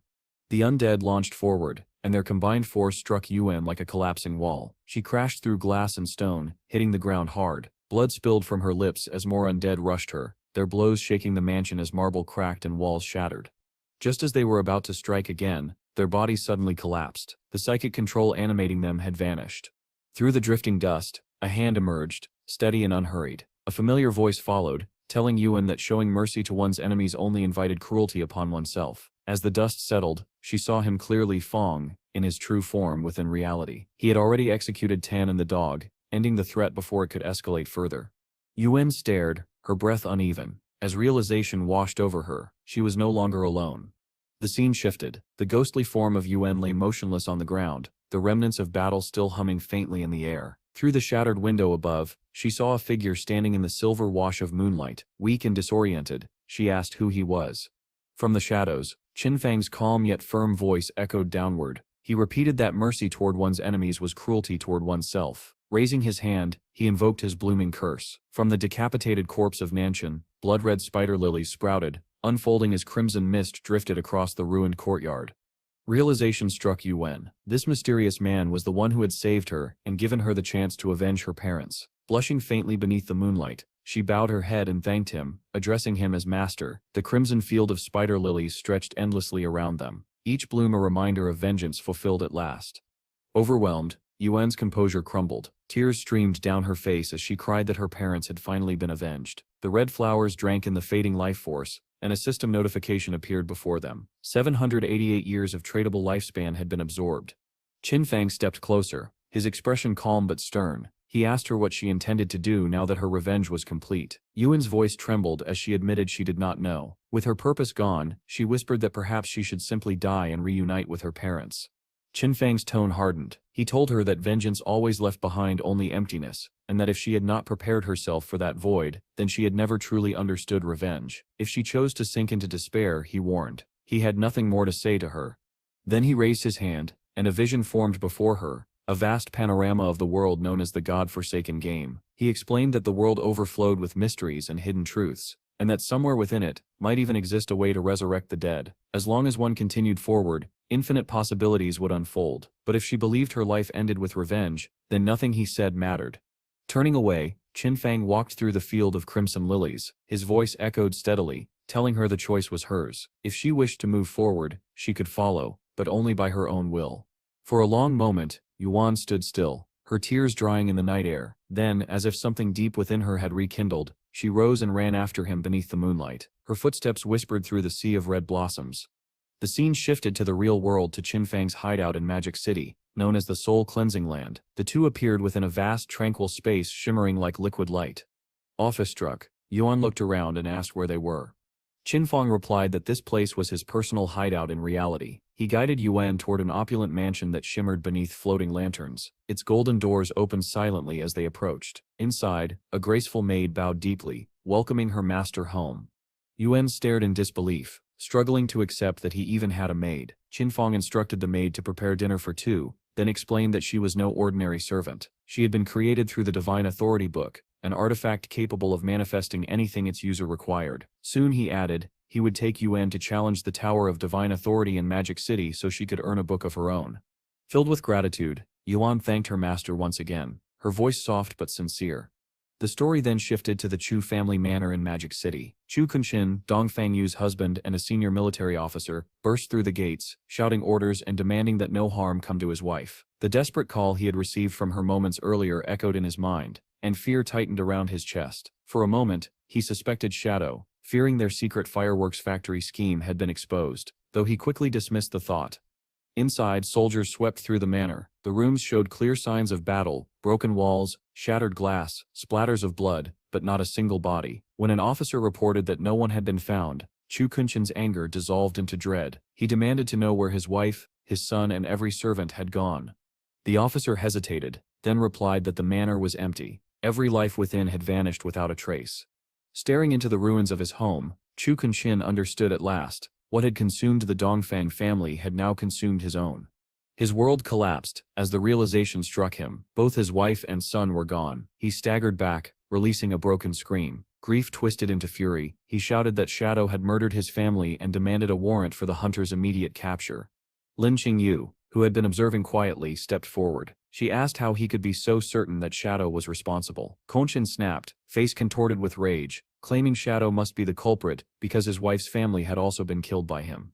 Unmoved, Lin Qingyu pointed out that there was no evidence linking Shadow to the Dongfang massacre. His accusations, she said, seemed grounded in personal bias rather than fact. Her eyes narrowed as she pressed him further, questioning whether he perhaps had inside knowledge of these events, knowledge that only someone involved would know. Her words shook him. He warned her to watch her tongue, reminding her of his position as a military staff officer. But Lin Qingyu remained unfazed. His title meant nothing to her. Then she delivered the truth. The Sky Dome Guild had recently captured several members of the Magic City Black Dragon Hall and turned them over to authorities. During interrogation, the men had confessed to one damning fact: Chu Kunshin had ordered the attack on Shadow's hideout. They also revealed a plan to lure Shadow to a fireworks factory and detonate it, killing him in a massive explosion. Authorities had originally intended to arrest everyone involved, but with Dongfang Yu now missing, she was officially suspected of fleeing justice. Lin Qingyu's voice was steady as she accused Chu Kunshin of abusing his authority and conspiring to commit a terrorist act. She signaled her officers. 2 guards seized Kunshin by the arms as he struggled violently, demanding to know what they were doing. He screamed that Lin Qingyu was a traitor, accusing her of colluding with lowly guilds to frame an official. She replied coldly that she stood for justice, nothing else. Still thrashing, Kunshin shouted for them to release him. Lin Qingyu's tone remained icy. She told him to cooperate, assuring him that if he were innocent, he would have the chance to clear his name. Then she delivered the final blow. He would be taken to Magic City Prison for interrogation, a place where lifespan drained at 100 times the normal rate. Her warning lingered in the air. Be prepared. The armored truck door slammed shut as Chu Kunshin continued screaming, vowing they could not do this to him and that he would have them all punished. The convoy rumbled down a dark forest road, headlights carving through the mist. From the branches of a nearby tree, 2 figures watched, hidden in the shadows. One, a tall man with a slick pompadour, confirmed the prisoner was indeed their target. Chu Kunshin, military staff officer. Beside him, a girl with short blue hair grinned, purple energy flickering around her. They exchanged a confident glance, fists bumping as their power surged. Moments later, deep in the forest, the convoy pushed forward. Inside the lead truck, Chu Kunshin raged helplessly at Lin Qingyu, demanding answers. A guard informed him the order had come from above. He froze. This was beyond her authority. Then a blinding surge of violet energy slashed across the night sky. The blast struck the armored vehicle, ripping it off the road with a thunderous crash. Metal twisted, glass shattered, and the truck rolled violently before collapsing into a mangled heap on the forest floor. Lin Qingyu, dazed and pinned beneath the wreckage, struggled for breath. When she turned her head, she saw the guard beside her, dead, his face twisted in frozen terror. The metal roof above her groaned, then tore open as a powerful hand ripped it aside. A moment later, Chu Kunshin's unconscious body was seized by the collar and lifted effortlessly out of the overturned truck. Above the wreck, two figures stood silhouetted against the moonlight, the man with the pompadour holding Kunshin aloft, grinning, while the blue-haired girl watched with cold amusement. "Mission accomplished," he said, their eyes gleaming with malicious satisfaction. The night erupted into chaos once more. From the southern road, another armored vehicle barreled toward the crash site, reinforcements. The officers leapt out, weapons raised, aiming directly at the pair standing on the wreck. "Release the prisoner and surrender," one of them shouted.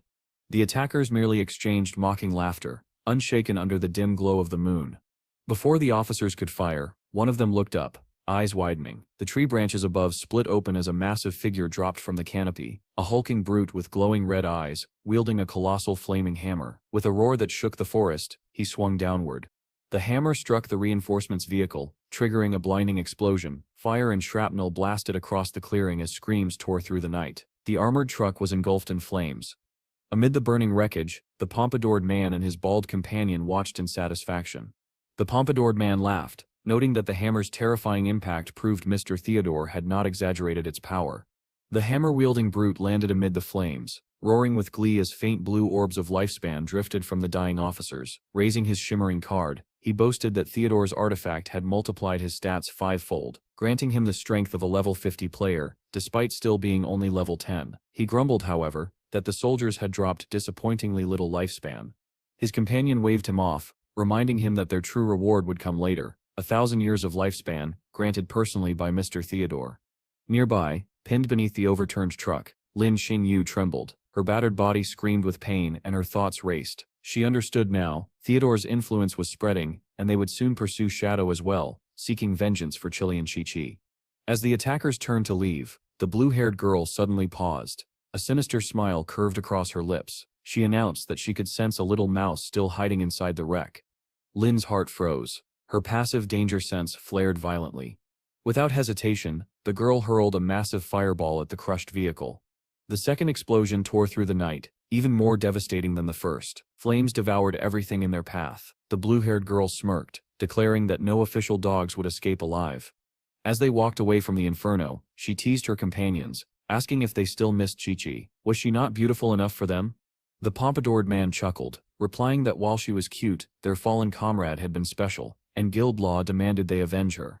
The three figures disappeared into the dark forest, their laughter fading with the wind.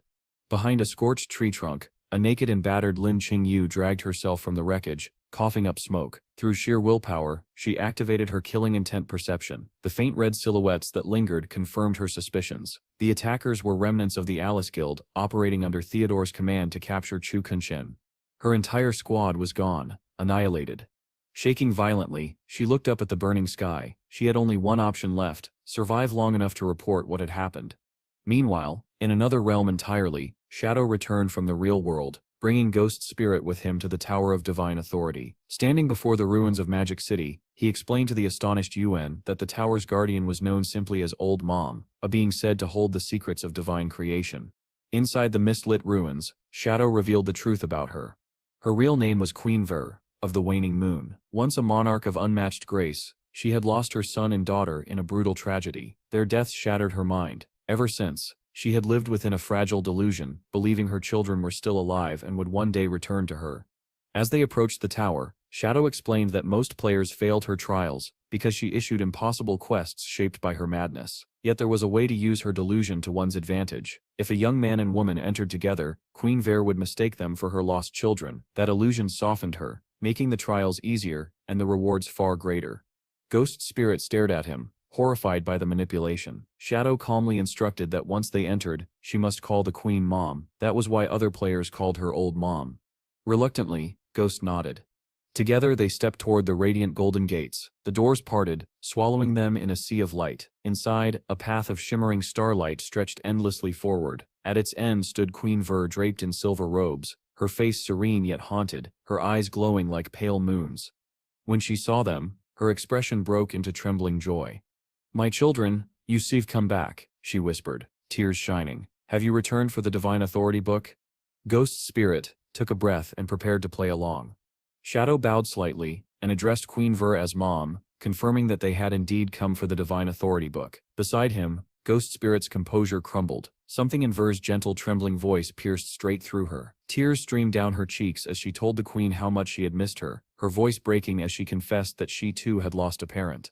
Queen Ver's smile softened with aching tenderness. She told them she wished to give them the book, but was forbidden by divine law until they completed her challenge. Lifting her hand, she summoned her avatar, a colossal spectral being, a level 20 J-tier entity overflowing with lunar energy.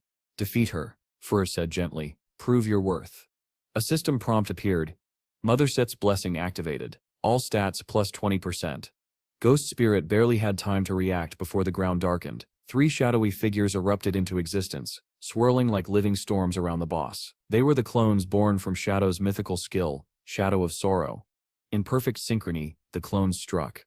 A blinding rain of blows crashed down upon the avatar, each slash carrying the full devastation of Shadow's power. Hundreds of thousands of damage numbers exploded across the air. Before Ghost Spirit could even blink, the towering avatar shattered into fragments of silver light.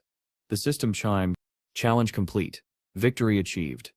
Ghost Spirit stood frozen, speechless, staring at the empty space where the monstrous guardian had stood. She tried to comprehend what she had witnessed, how something so powerful had been erased in seconds, and how 3 identical shadows had appeared and vanished like phantoms. Then Shadow moved. She stared at the fading fragments, her mind racing. What kind of skill held such terrifying precision? What kind of person could wield it so effortlessly? Before she could ask, a soft glow filled the chamber. Queen Ver descended gently from above, radiant with motherly warmth. Her eyes glimmered as she greeted them with trembling joy. Alan, Anna, you've grown so strong, she whispered. Her gaze settled on Ghost Spirit. Especially you, my little Anna. You've become such a beautiful young lady. With the tenderness of a mother giving blessings, Ver summoned 9 radiant tomes. They floated like sacred relics before drifting into Ghost Spirit's arms as Ver instructed her to cherish them and use them to shape her future. The gesture broke Ghost Spirit completely. The affection, so pure and unconditional, reminded her painfully of her real mother. She collapsed into Ver's arms, sobbing, while the queen, lost in her grief-born delusion, stroked her hair lovingly and whispered that she had always been proud of her. Shadow watched in silence. There was no mockery in his eyes, only understanding. He knew well how deeply players cherished Ver. She had once sacrificed her entire remaining lifespan to forge the Book of Divine Revelation, dying with not a single day left. When Ghost Spirit finally regained her composure, Ver turned to Shadow next. And you, my son, she said softly, what is it you desire? Shadow answered calmly, requesting a divine tome in exchange for his communication bracelet. Ver examined the bracelet with sorrowful eyes. I do not have such a tome right now, she confessed, but I can create one for you. To Ghost Spirit's shock, Ver began burning her own remaining lifespan. Ethereal flames curled around her as a new divine tome formed between her hands, but midway through the process, she suddenly stopped. Her lifespan counter flickered, then rose by 150 days. Shadow accepted the newly crafted God-granted communication tome, telling Ver in a low voice that she should treat those restored days as his gratitude. Then he turned to leave. As they reached the door, Ver called out to them, her smile bittersweet. Take care of each other, my children. And Anna, if danger finds you, your big brother Alan will protect you. Never stray from his side. The world beyond is full of unseen threats. Ghost Spirit blinked in surprise. Big brother? Her cheeks warmed as she followed after Shadow, quietly debating whether she should start calling him that. When they exited the glowing chamber, she finally asked, half shy, half curious, whether she should call him Master or Big Brother, admitting that the latter sounded rather nice. Shadow's reaction was immediate and cold. His expression tightened, irritation flickering beneath the surface. Call me whatever you want, he said curtly, but not brother, not Big Brother. The sharpness in his voice froze her. She could feel the weight behind it, bitterness rooted far deeper than simple annoyance. But before she could ask more, his comm link buzzed. Chief Anna's voice came through, urgent yet laced with teasing. Shadow, are you logged in? I need to review your friend list. And no, I shall not being a jealous girlfriend. This is serious. Her tone shifted, darkening. We've got a problem. A serial killer is on the loose. 7 victims so far, and online chatter is blaming you. Shadow groaned aloud. Why is it always murder cases with me? He muttered. Anna continued, explaining that the timing was the issue. The victims' deaths matched perfectly with his login and logout timestamps. Whoever the killer was, they understood patrol schedules, left no trace, and was feeding suspicion straight toward him.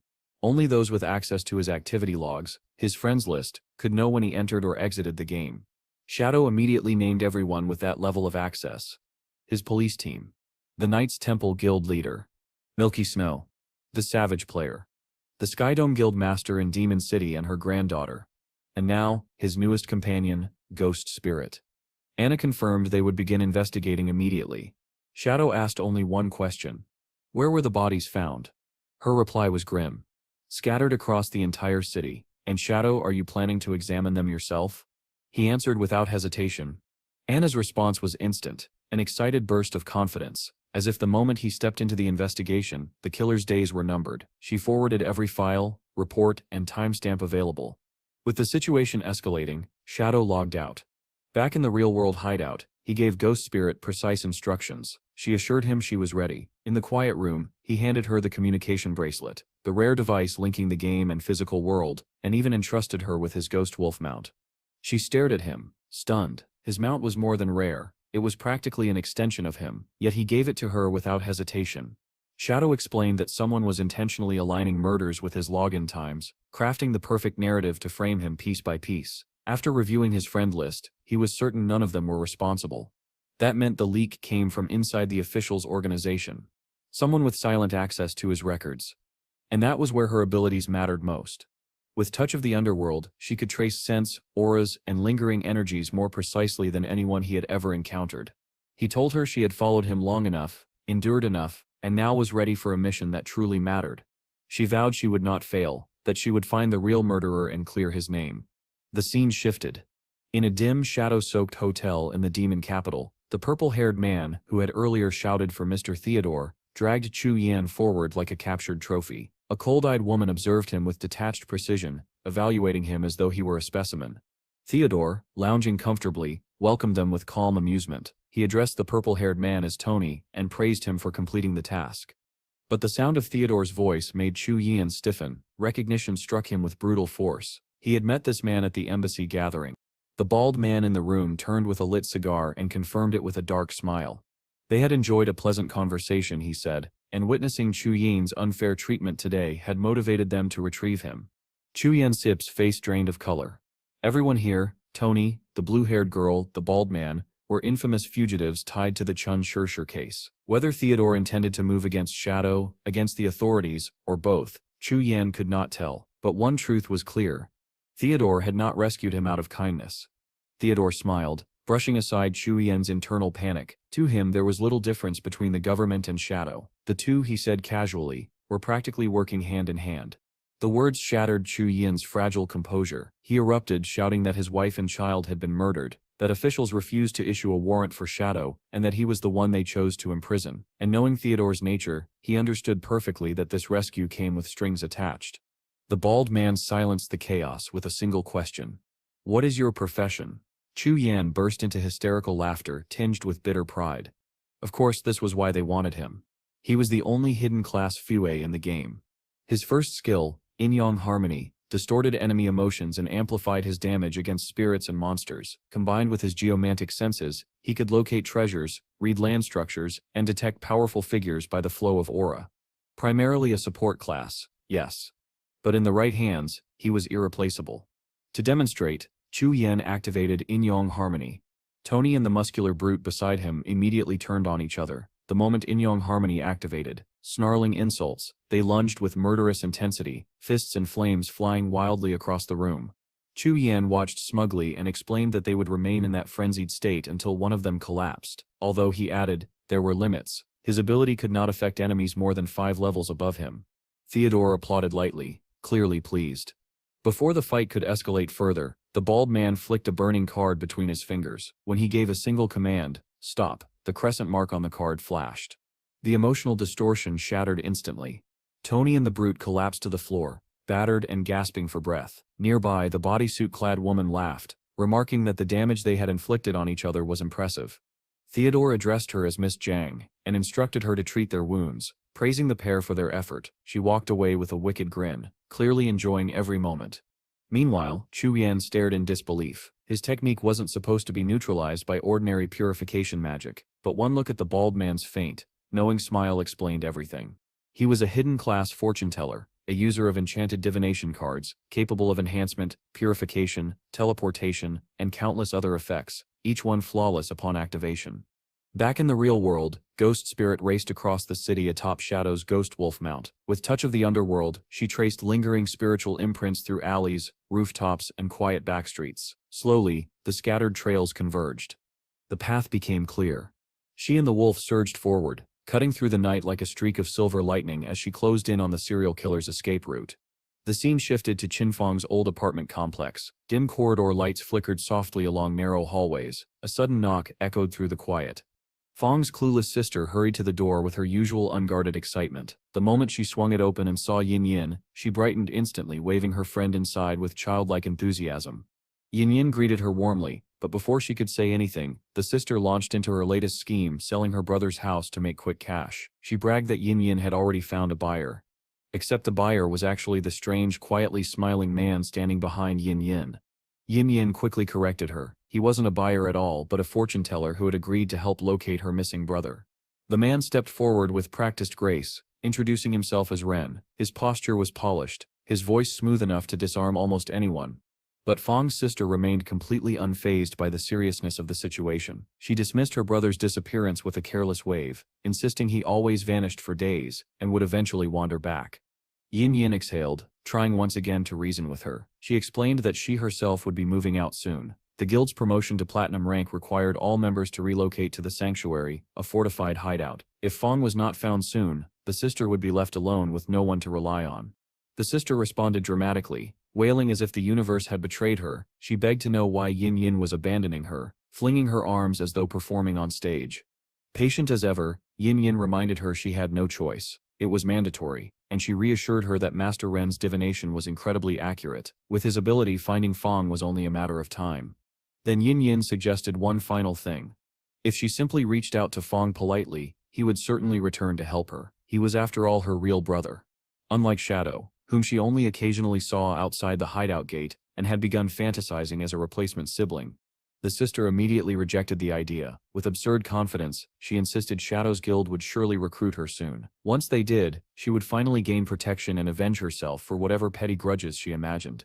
Yin Yin sighed. She gave her one last chance to be reasonable, then left with a look that silently said she had done all she could.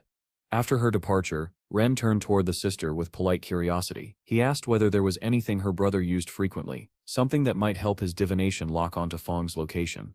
She stubbornly declared that she didn't need any fortune-telling at all. Ren ignored her completely and stepped inside the apartment. When he learned the siblings had shared the same living space, he nodded in satisfaction. "That alone is enough," he said. She blinked in confusion, asking why he wasn't listening to her protests, but Ren was already drawing a glowing divination card. Cheerfully, he announced that he would tell her fortune for free, and whether she liked the outcome didn't matter. She could witness it for herself. The card floated upward, shimmering with faint starlight. Then a chilling omen materialized upon it. The star god's Stis sign. Ren translated the omen without hesitation. A man in black lay silently at the bottom of the sea. Feng Sip's sister stared blankly, unable to process the meaning. Ren sighed softly, almost pitying her confusion, and explained it plainly. According to the omen, her brother had burned to death, and his body had been cast into the ocean. Somewhere far away, completely oblivious, Qinfeng sneezed 3 times, unaware that fate itself was announcing his death. Back in the apartment, the sister shook her head violently. She refused to accept it. She declared that her brother would never die, not before apologizing to her properly.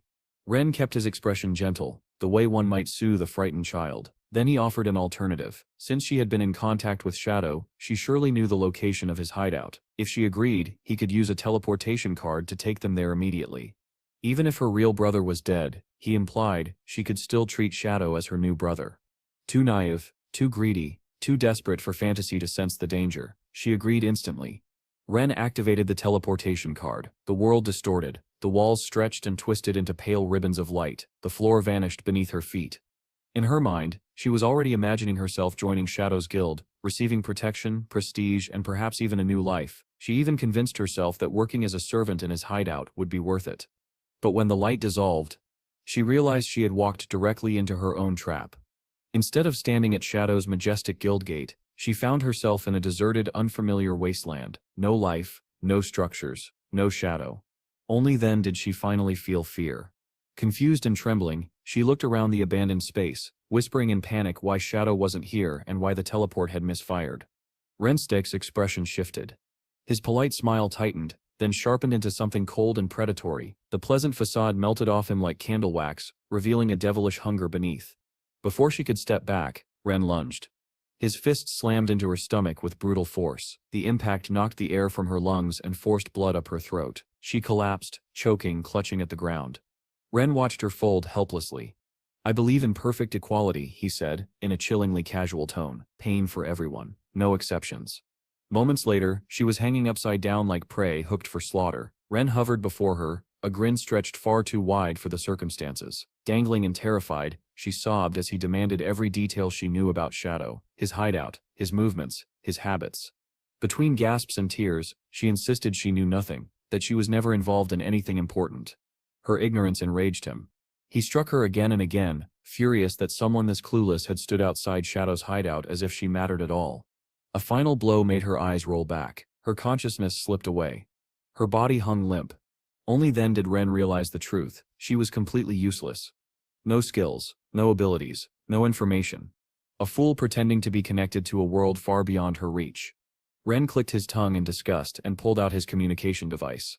He informed the person on the other end that the prey had been captured and casually asked when the next killing would begin. It had been 2 days since the last body dropped, and his tone suggested that violence had become an addiction he could barely restrain. Dragging the unconscious girl across the dark floor, he tossed her onto a cold concrete slab.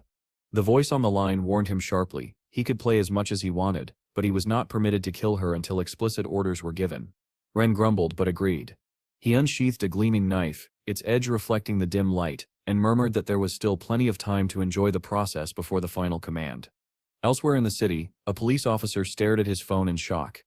It had been 2 days since Shadow last logged out. Anyone who extracted stats into reality required enormous calorie intake. Staying logged in that long was nearly impossible, unless the timestamps were being manipulated to frame him. The realization struck the officer hard. Anna must have sensed it too. But instead of concern, the officer smirked. He was the same man Shadow had once humiliated, and now? Everything was falling perfectly into place. Soon the public would believe Shadow was a serial killer hiding behind his reputation. Panic would spread, pressure would rise, and eventually the authorities would be forced to arrest him. He reveled in the fantasy, convinced vengeance would soon be his. Far from that corruption, Ghost Spirit rode Shadow's ghost wolf through the night like a streak of silver-gray light. Her touch of the underworld ability followed faint, lingering auras through twisting corridors and intersections. The trail led her deeper underground to a rusted steel gate drowned in darkness. She slipped inside. The underground passages were cold and damp, echoing faintly with distant broken laughter. The deeper she went, the clearer it became. Someone down here was reveling in cruelty. When she stepped into the final chamber, the world seemed to stop. Her breath caught in her throat.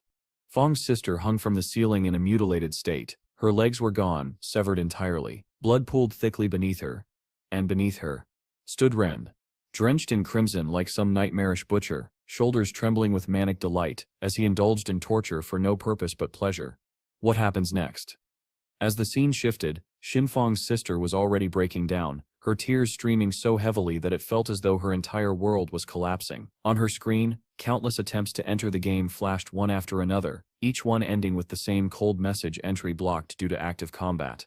The truth struck her like ice. She was the one trapped in combat. She was the one trying to log in and failing, hanging helplessly in that nightmarish room. Her eyes lifted to the deranged butcher looming over her, and disbelief flooded her mind as she wondered how her life had spiraled into this nightmare when all she had wanted was to sell a house for quick cash. Terror swelled in her chest as she realized no one was coming. She whispered for help, but only silence replied. For a fragile second she imagined that if her brother Fong were still alive, he would have torn the world apart to save her, but she believed he was dead now. And with that thought, the last thread of hope inside her snapped. Just then, a mysterious green aurora flared around her body, warm and gentle, like a miracle descending from the heavens. She gasped, thinking a savior had finally arrived, but the psycho's jagged laughter ripped through the moment. It was his spell. He stepped closer, his face twisting with sick pleasure as he proudly introduced himself as the Man Butcher, a priest by profession. He explained that his class allowed him to restore any injury as long as the victim had not yet died. To a twisted soul like his,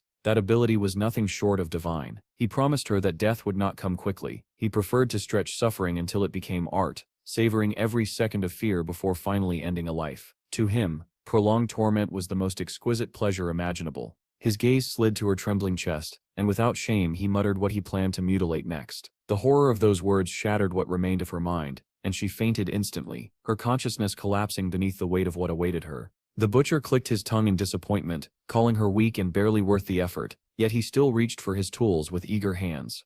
Before he could touch her again, the air behind him rippled with killing intent. A talisman ignited in cold, ghostly light, and in the next heartbeat, the ghost lady materialized. Her blade swept down in a devastating night slash, carving into the butcher and spraying blood across the chamber. The blow barely slowed him. He shuddered, breathing harshly, and with a disturbing grin confessed that he enjoyed the pain. He was as much a masochist as he was a monster. Ignoring his twisted delight, the ghost lady demanded to know why he had slaughtered the victims and why he had framed Shadow. She sensed healing energy flaring in his hands and reacted instantly. With surgical precision, her talisman papers spiraled around him, wrapping him tight before slamming him into the ground with a cracking impact that shattered his spell. Unable to move and stripped of his regeneration, the butcher's confidence evaporated. The ghost lady crouched beside him, her voice low and sharp as she warned that if he refused to talk, she would let him experience exactly what it felt like to have one's legs severed, just like the foolish girl hanging above them. The madness in his eyes finally broke, replaced by true terror. For the first time he understood fear, and he crumbled instantly, his voice trembling as he agreed to confess everything. The scene shifted to the ruined city, a god-forsaken realm of rubble and smoke, where Captain Anna stood with her team. She explained that ever since they had stopped reporting Shadow's login and logout times, the serial killer had gone completely silent. No new victims, no new crimes, nothing at all. Captain Mang pointed out that Shadow himself was still logging in and out normally, which only reinforced the truth. Someone inside the authorities was deliberately constructing a frame job. Little Black spoke firmly, insisting Shadow would never commit such murders. He added that no real expert would dump bodies like trash. A true professional would burn them to ash and leave no trace behind. Captain Anna nodded. They all knew Shadow was innocent, but public opinion was spiraling out of control. Rumors were spreading like wildfire, and once the masses panicked, the authorities would be forced to eliminate Shadow simply to restore order, guilt or not. Captain Mang shook his head grimly. If the government was pushed into confronting Shadow, the battle would be catastrophic. The country itself would fracture before it ended. They had no choice but to clear his name quickly. Now certain the setup came from inside the system, Captain Anna narrowed her eyes. With old grudges and political tension in play, only one name fit the pattern. The scene cut instantly to the fat brat, checking his phone for what felt like the 100th time, his face twisted with impatience. There was still no update on Shadow's logout time. 2 full days had passed. The killer he hired should have still been toying with the prey. Yet the silence made his stomach churn. He feared Anna might have pieced everything together. Secretly, the brat harbored a warped crush on her. Though he knew he was far beneath her league, obsession had twisted his feelings into madness. He believed the only way to win her heart was to eliminate Shadow no matter the cost, even if it meant standing against the entire country. Just then his phone buzzed. He lunged for it, expecting news that Shadow had finally gone offline. Instead, the message darkened his face. It stated that the prey had escaped, and that the killer required 3 years of lifespan to extract her tracking skill. An address followed, ordering him to appear immediately. His frustration exploded. He cursed under his breath, furious that the butcher could not even control a single victim. If they were caught, everything he had planned would collapse. The next scene returned to the suffocating tunnel where death clung to the walls like mold. Lang, the pampered brat drunk on power, stepped inside while shouting impatiently for the butcher. His voice dripped with irritation as he complained about the killer's incompetence, demanding to know how a helpless prey could possibly escape. Muttering to himself, he marched deeper into the dim corridor, until his steps froze. There, hanging grotesquely from the ceiling like slaughtered livestock, were both the priest and the foolish girl. A cold realization slammed into Lang's chest. He was no longer the hunter. Before he could even scream, a talisman shot through the air and pierced his jacket, tightening instantly. Paper seals wrapped around his body like iron chains, locking him in place. From the darkness, the ghost lady emerged, her presence as sharp and cold as a winter night. She stepped forward and asked in a voice laced with fury whether he was the one who dared to harm her master. Panic flooded Lang's face as he tried to hide behind his family's power. He shouted for her to release him at once, boasting about his connections within the authorities and warning that crossing him would ruin her life. But the ghost lady had already heard the priest's confession. She recited his crimes back to him with terrifying calm. His full name, Lang, the mayor's son, the orders he had issued to slaughter innocent people, the way bodies were disposed of during Shadow's offline hours, the elaborate frame jobs crafted from the shadows. He was the puppet master behind the entire nightmare. Her voice hardened as she turned toward the butcher. Since he had fulfilled his part of the deal, she would now grant him the reward he desired most. He was free to kill Lang however he pleased. The psycho priest's face twisted into manic delight, gratitude spilling from his eyes at the chance to indulge again. Lang screamed for him to stop, but the butcher only laughed, savoring the thrill of fresh prey. Just as he lunged forward, Lang activated something hidden, a desperate technique prepared in advance. The ground exploded beneath the priest, throwing him off balance, and in the same instant, a violent blast detonated in front of the ghost lady. Fire and dust tore through the tunnel as the shockwave rippled outward. When the smoke cleared, Lang was already free from the talisman. He straightened himself, his terror replaced by venomous hatred. He sneered at the ghost lady, mocking her for thinking he would walk into a trap without preparation. He revealed that he had learned she was Shadow's apprentice. Despite her youth, her power was monstrous, but now revenge consumed him. He swore he would kill her first, then wipe out Shadow and every follower he had. Energy surged through his body as a blazing aura wrapped around him. Enchantments flared to life, forcing his stats to unnatural heights. He kicked off the ground and unleashed flaming arrows that detonated in explosions the moment they struck stone. But the ghost lady moved like a shadow. She slipped through the blasts of fire, vanishing so completely that dread flooded Lang's eyes. He realized too late that she was an assassin. A talisman shot from behind him, wrapping his torso with ruthless precision before driving straight through his chest. Lang screamed as the binding locked him in place. The ghost lady approached slowly, her expression cold and merciless. She told him he was pathetically weak, unworthy of such advanced skills. Then she demanded the truth. Who was helping him? Writhing in agony, Lang begged her to stop. He promised to talk if she spared him. The talisman tightened, its edge hovering near his heart, and he broke instantly. Foreigners were working with Sure. One of them had discovered him and recruited him to help destroy Shadow. They were the ones who had given him the card. There were 10 people involved in total, and he swore he knew nothing more. Desperate to live, he cried that his father, the mayor, would grant her anything if she saved him. But the moment he mentioned parents, something dark and wounded stirred in the ghost lady's eyes. Without hesitation, she unleashed her blood-piercing technique, driving violent power through every vessel in his body. Lang convulsed as she ordered him to be silent. Her master had once taught her that sparing an enemy meant inviting cruelty in return, and today she would not leave her work unfinished. She could already sense an armed squad closing in, along with the faint aura of the mutilated girl nearby. The authorities were moments away. Whether the survivor lived or died would be decided by fate, not her. Soon after, officers stormed into the tunnel following an anonymous tip. They discovered the psycho butcher, Lang, and the injured girl. After surveying the carnage, the inspector concluded that both the butcher and Lang were dead. The girl was unconscious but stable enough to survive. A subordinate reported writing on the wall. The message stated that the serial killings had been carried out by 2 individuals who had attempted to frame Shadow. It said evidence could be found on their phones, and that the girl was a witness who had quietly performed good deeds. The officers verified the records and confirmed everything. They also uncovered that someone inside the authorities had been leaking Shadow's login information directly to Lang. An immediate order was issued. The traitor had to be captured without delay. The scene shifted back to the real world, where Qin Fong, finally free from the chaos of the game, was devouring meat and protein like a man restoring every exhausted cell in his body. His peace didn't last long. Captain Anna's call flashed across his screen, and he answered while still chewing. Her voice carried both urgency and relief. They had finally made a breakthrough in the serial killer case. Before she even finished, Qin Fong already knew. The ghost lady had succeeded.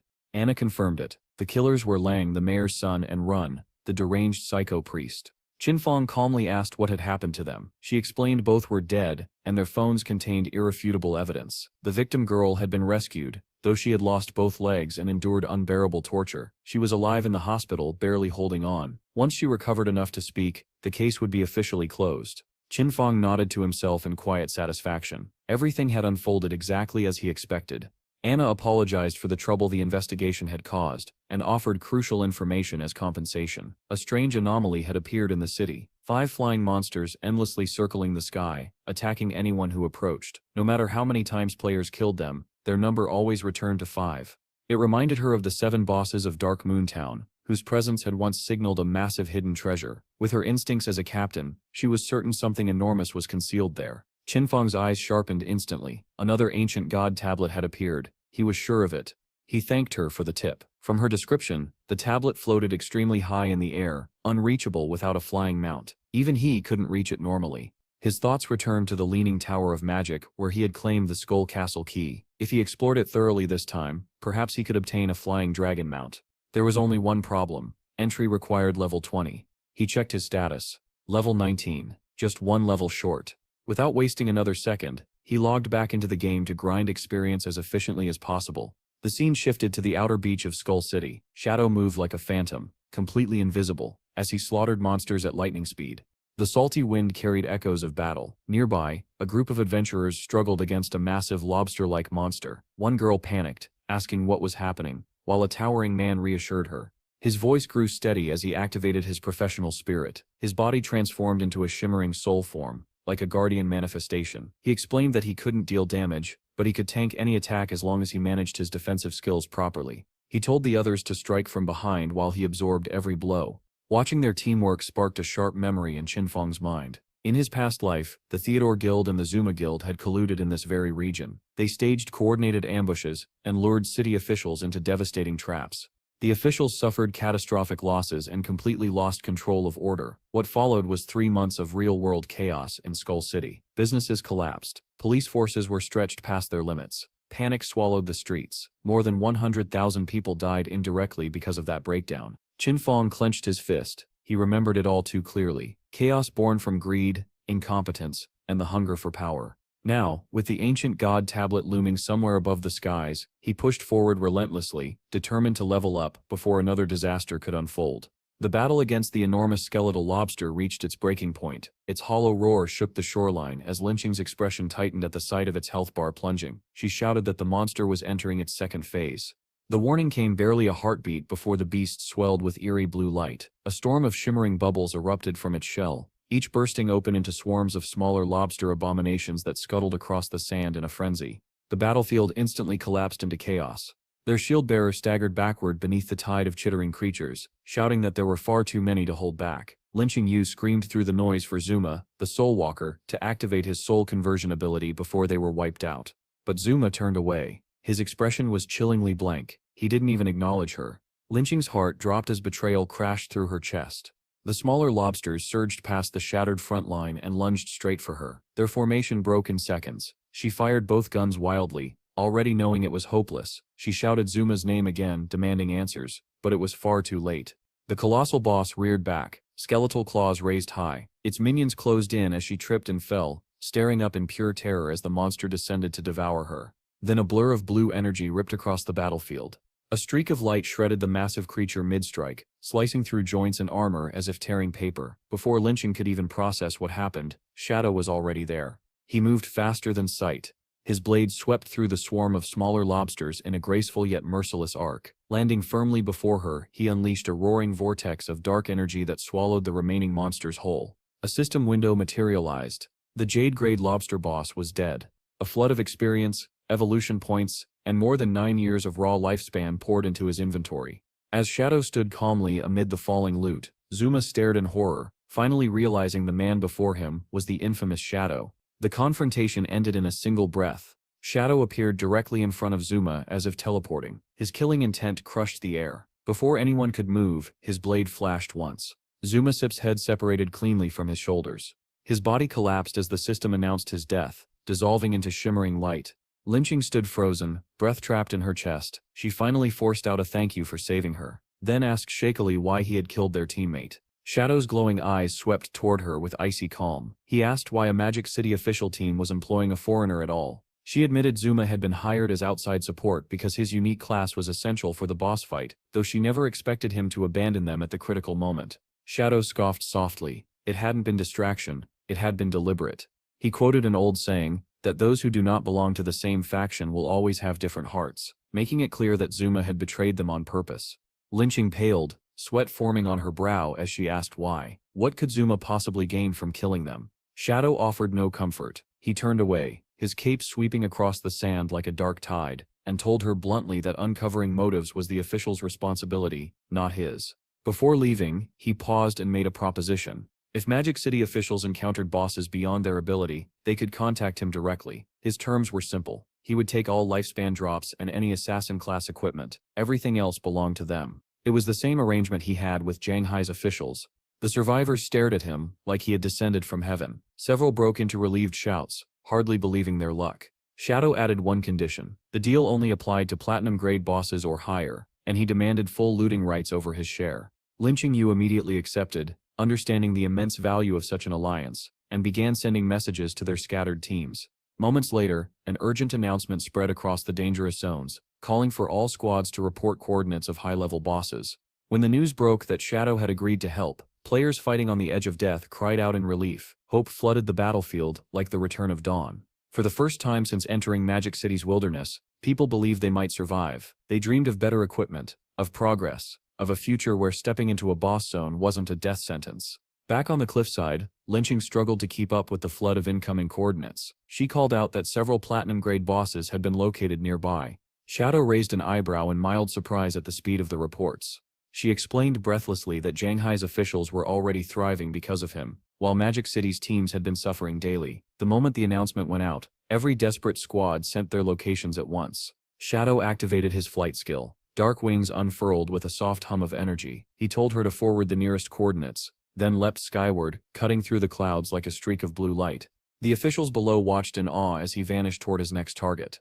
The scene shifted to a narrow rocky canyon where a hulking platinum-grade monster, the long-haired gray miner, lurked behind jagged boulders. A small party of players hid nearby, trembling. A red-haired girl whispered shyly that she heard Shadow was coming, and wondered, cheeks burning, if he was handsome. Her teammates were less convinced. One man muttered that killing a platinum boss wasn't that simple. Its stats were too high, its defenses too thick, and only a fool believed Shadow could erase it in an instant. His sentence never finished. From the heavens, a massive vertical beam of blue energy slammed down like divine judgment. The miner didn't even scream before being split in half. Over 300,000 damage burst across its body. As the canyon shook, the system confirmed the kill, rewarding Shadow with experience, evolution points, over 5 years of lifespan, and a platinum-grade assassin skill, Smoke Bomb. Shadow glanced at the remains with clinical indifference, then turned toward the east, already locking onto his next target. By the time the hidden party regained their senses, he was gone. The skeptical man dropped to his knees, shaking, screaming that Shadow had killed the boss in a single second before they even saw his face. The red-haired girl pouted in disappointment for missing him, but joy quickly replaced shock when they noticed the floating lifespan orbs. Shadow had kept his promise. He had taken only the lifespan, leaving all other loot untouched. The world shifted again. Without warning, massive white spikes erupted from the ground, hurling a squad of players into the air. From the shattered stone rose a terrifying jade-gray boss. It was the noble family's eldest son, the traitor Lulu, encased in molten black armor and wielding a colossal flaming sword. A player screamed in horror that they had underestimated the monster's detection range. The Jade Knight lifted its burning blade high, swinging it down toward a frozen player who could only stare in helpless terror. But death never reached him. A streak of purple light tore through the air, slicing the boss's arm clean from its shoulder. The severed limb and flaming sword spiraled across the battlefield as Shadow descended in a blur, landing with predatory precision. His Shadow of Sorrow skill erupted. 4 shadow clones materialized around the Jade Knight, surrounding it in perfect formation. They moved in flawless synchronization, slashing in a storm of dark strikes that shook the canyon itself. The boss didn't survive a single breath. It collapsed beneath the overwhelming assault. The system announced the kill, rewarding Shadow with experience, evolution points, over 10 years of lifespan, and a Jade-grade assassin skill, Merge into Darkness. The rescued players stood in stunned silence. Each clone had dealt more than 300,000 damage. Whispers spread through the group as they trembled, wondering if they were even playing the same game as him. One player, face burning with awe, said the gap between them and Shadow was no different from the gap between humans and gods. Others nodded, torn between fear and reverence. As the final boss fell, a system message lit up Shadow's interface. Level 20 achieved. Dark energy coiled around him like swirling smoke as he remarked calmly that grinding bosses was still the fastest way to level up. Another chime rang out instantly. The natural disaster ancient god curse slate had reached full charge. Shadow's eyes flashed with brilliant yellow light as anticipation surged through him. With the slate fully awakened, it was finally time to draw a new AICS, one powerful enough to reshape everything ahead. He poured his evolution points into his newly acquired skills, watching system windows flash rapidly. More than 300 points vanished as Merge into Darkness climbed from Platinum all the way to Mythical Grade. Standing in the howling wasteland, Shadow studied the skill and realized it was a superior replacement for standard stealth. Its effect elevated his stealth level to 21. Even most diamond-grade bosses would no longer be able to detect him. Next, he turned to the Smoke Bomb skill card resting in his inventory. He dumped his remaining points into it until it reached legendary grade. The glowing card formed in his hand, radiating its legendary aura. Shadow frowned in disgust, calling it a trash skill unworthy of his arsenal. Instead of learning it, he activated his Spirit Devourer bloodline and consumed the card whole. System notifications exploded across his interface as the card dissolved into raw energy. His elemental attack surged upward, and his elemental resistance strengthened sharply. The numbers confirmed a massive stat increase from devouring the legendary skill. Satisfied, Shadow shifted his gaze toward the ocean. In the distance, a foreboding structure dominated the horizon. The Withered Bone City ruins sat on a remote island, its dark castle silhouette carved against the stormy sky. His strength was sufficient to enter the ruins, but one problem remained. There was no way across the water. No boats, no teleport points, nothing. The black waves crashed violently, and Shadow knew the sea was crawling with monsters. Swimming across or fighting underwater without specialized skills or mounts would be suicide. Unwilling to let terrain block his progress, he opened his map interface. His eyes scanned the coast until a strange symbol caught his attention. A locked door icon sat directly on the shoreline. Curiosity flared. Shadow transformed into a streak of darkness and shot across the land. He stopped before a cave entrance sealed by a massive ornate stone gate carved with intricate patterns. The moment he approached, glowing chains formed across the door and a system message appeared. The gate was sealed. Use the Withered Bone City key. Surprise rippled through him. The golden key he had obtained earlier was exactly what this place required. He pulled it from his inventory. The heavy doors groaned open with a deep rumble, and Shadow stepped forward, wondering aloud how a gate on this side of the coast could possibly lead to ruins across the sea. Beyond the entrance, the path plunged sharply downward. He realized he was heading deep underground. As he moved through the dark stone corridor, understanding dawned. This was a physical tunnel carved beneath the ocean floor, directly connecting the mainland to the island. After a long descent, light appeared ahead. Shadow emerged from the cave on the opposite shore, and instantly understood why this place had been abandoned to ruin and monsters. The land was a storm-soaked hellscape of decay. A ruined castle loomed atop a high cliff, its broken towers illuminated by jagged lightning tearing through the sky. A system notification welcomed him to the Mora Empire Withered Bone City ruins, and immediately followed with a warning so severe it felt like a death sentence. This was a berserk area. Here, lifespan didn't drain normally. It burned away at 100 times the usual rate. Every second inside aged a player catastrophically. Looking back at the sea he had bypassed, Shadow couldn't help admiring the brilliance of the hidden tunnel system. A memory surfaced from his past life. He remembered a so-called madman who once ranted about a secret passage beneath the ocean. Everyone had mocked him, claiming he was hallucinating or mixing up games. But standing here now, Shadow realized the man had been right all along. He stepped forward into the desolate terrain. A forest of withered trees stretched ahead, their skeletal branches clawing toward the sky. Bones littered the ground like discarded debris. The air itself felt heavy with dread, as if the land had given up on life centuries ago. Without any warning, the ground beneath Shadow's feet began to tremble violently, as if the earth itself were tearing apart. A massive skeletal dragon skull that had rested on the ground like some macabre decoration started to rattle and crack, deep fissures spreading across its ancient bone surface. Then, in a single explosive moment, something colossal burst from within the skull's hollow core, detonating the structure into fragments that scattered across the wasteland. Shadow didn't retreat. He stood firm as dust clouds rolled outward and bone shards rained from the air. When the creature finally revealed itself, it was grotesque beyond reason. A giant skeletal centipede formed its base, its segmented body bristling with blade-like limbs. Rising from that nightmare was a stitched female torso, crowned by a single glowing red eye pulsing with malevolent intelligence.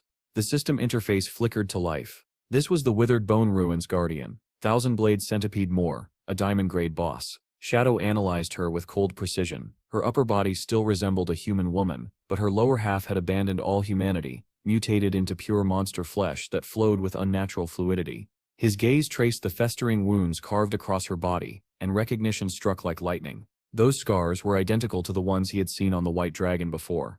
The creature suddenly lunged forward with shocking speed, her massive form moving far faster than her size suggested. In that instant, Shadow understood the horrifying truth. This was not a random boss spawn. She had once been a citizen of the Mora Empire, a living human transformed into a ruin guardian by Cthulhu's curse. Shadow twisted aside as the centipede body swept past like a living battering ram. During that heartbeat of movement, he studied the scars across her torso more closely. These were not marks from honorable combat. She had been tortured while still alive. The time for defense ended. Shadow launched his counterattack. Shadow clones burst into existence around him, perfect replicas ready to execute his will. He activated Blessing of Release, and destructive power surged through every strike. In a blinding flash of purple light, Shadow and his clones became a single force, unleashing a synchronized shadow flash slash. 4 strikes landed in the same instant. Dark energy ripped across the monster's neck, carving deep glowing wounds. A system notification flared. His cooldowns had reset. Shadow attacked again without hesitation. Blessing of Release erupted once more, crimson chaos exploding outward as the 4 shadows closed in from every direction. Beams of purple destruction tore through flesh and bone simultaneously. Morsit's monstrous body was shredded apart. The diamond-grade guardian detonated in a storm of magical fire, bathing the ruins in blood-red light. Shadow landed smoothly as burning fragments drifted down like hellish snow. The system confirmed the kill. Thousand-blade centipede more had fallen. Rewards surged into his interface. Massive experience gains, towering stacks of evolution points, over 10 years of tradable lifespan, and rare items flooding his inventory. For a brief moment, the curse loosened its grip. The spirit of the woman Moore had once been appeared, her true form restored in her final seconds. She smiled softly, peaceful at last, freed from the nightmare that had consumed her existence. Shadow moved deeper into the dead wasteland, lifting his gaze toward the lightning-wrapped castle perched atop the cliffs, its silhouette like a corrupted fortress ripped from a nightmare raid. Without slowing, he unleashed a long-range strike. A wave of dark energy tore through the gloom and impaled a spider-shaped monster lurking in the shadows. Its upper body was still human and female, while its lower half twisted into a monstrous spider form. It shrieked as the attack punched straight through it. The system confirmed the kill. Cursed Spider Moly was eliminated, rewarding Shadow with heavy experience, evolution points, and exactly 10 years of tradable lifespan. Standing among the floating loot, Shadow absorbed the grim truth of this land. Every monster bore a human torso fused grotesquely with some corrupted beast, as if incompatible worlds had been forced together and never separated. Even their names remained unchanged, echoes of who they once were. His steps slowed when he spotted a giant dragon skull embedded in the dirt. Its bone structure was warped beyond recognition, riddled with mismatched eye sockets and twisted horns like a blueprint of biological corruption. The conclusion solidified in his mind. The entire withered bone ruins was a massive experiment gone wrong. A memory from ancient lore resurfaced. In desperation to win a war, the people of Mora had summoned Cthulhu, an ancient sea god whose curse devoured the city. The calamity twisted every living human into monstrous forms, transforming the entire population. As Shadow advanced, the curse thickened, the atmosphere growing heavier, as though the world itself was raising the difficulty the closer he moved to the city's heart. Then the sky split open. A colossal object plummeted downward and slammed into the earth, the impact shaking the ground violently, like a game vibration set to its limit. A stone-skinned titan rose from the crash site, its massive body threaded with magma-like veins that glowed beneath hardened rock. The system instantly identified it. Royal City Guard Commander Man, Level 25, Platinum-grade boss. Shadow looked up at the towering golem, unimpressed. In a land this corrupted, a so-called royal commander being nothing more than a low-tier platinum monster felt almost laughable. The titan lifted its enormous stone arm, red energy pulsing along its surface like overheated circuitry. It slammed its fist into the ground, shattering the earth in a violent explosion of force. Shadow slipped aside effortlessly as the ground split where he had stood. The battle began. He unleashed a shadow blade, carving a powerful slash across the giant's rocky torso. But the damage numbers had barely appeared when a strange recoil snapped back at him. Pain ripped through his body as the exact damage he had dealt reflected straight into himself. Shadow landed and instantly understood. Full damage reflection. The golem's burning red eyes locked onto him as he calculated the danger. This boss carried nearly 10 times the health of a normal platinum monster and reflected 100% of all damage. Without his black light shield active, that first strike would have killed him outright. This cursed land punished careless attacks. Shadow shot into the sky, his silhouette slicing across the moon like a scene from a legendary action game. He activated every defensive layer at once, summoning 10 stacked black light shields around his body. From above, he unleashed a barrage of 10 shadow blades, each strike carefully controlled, low damage hits. Charge the ultimate. Let the shields absorb the reflected recoil. When his energy reached full capacity, Shadow descended like falling judgment. Blessing of Release fused with the crimson blade.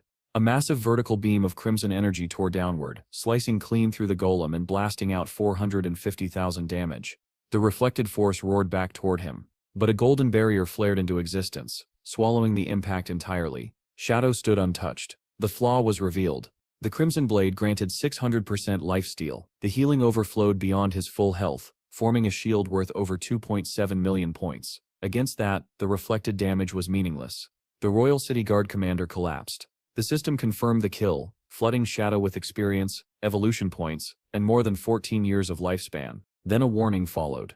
The commander's death had alerted every guard in the city. Shadow froze as the atmosphere twisted sharply, High on the cliffs, a monstrous sentry lifted a massive horn and blew with all its strength. Sickly green sound waves rippled outward, spreading the alarm across the ruins.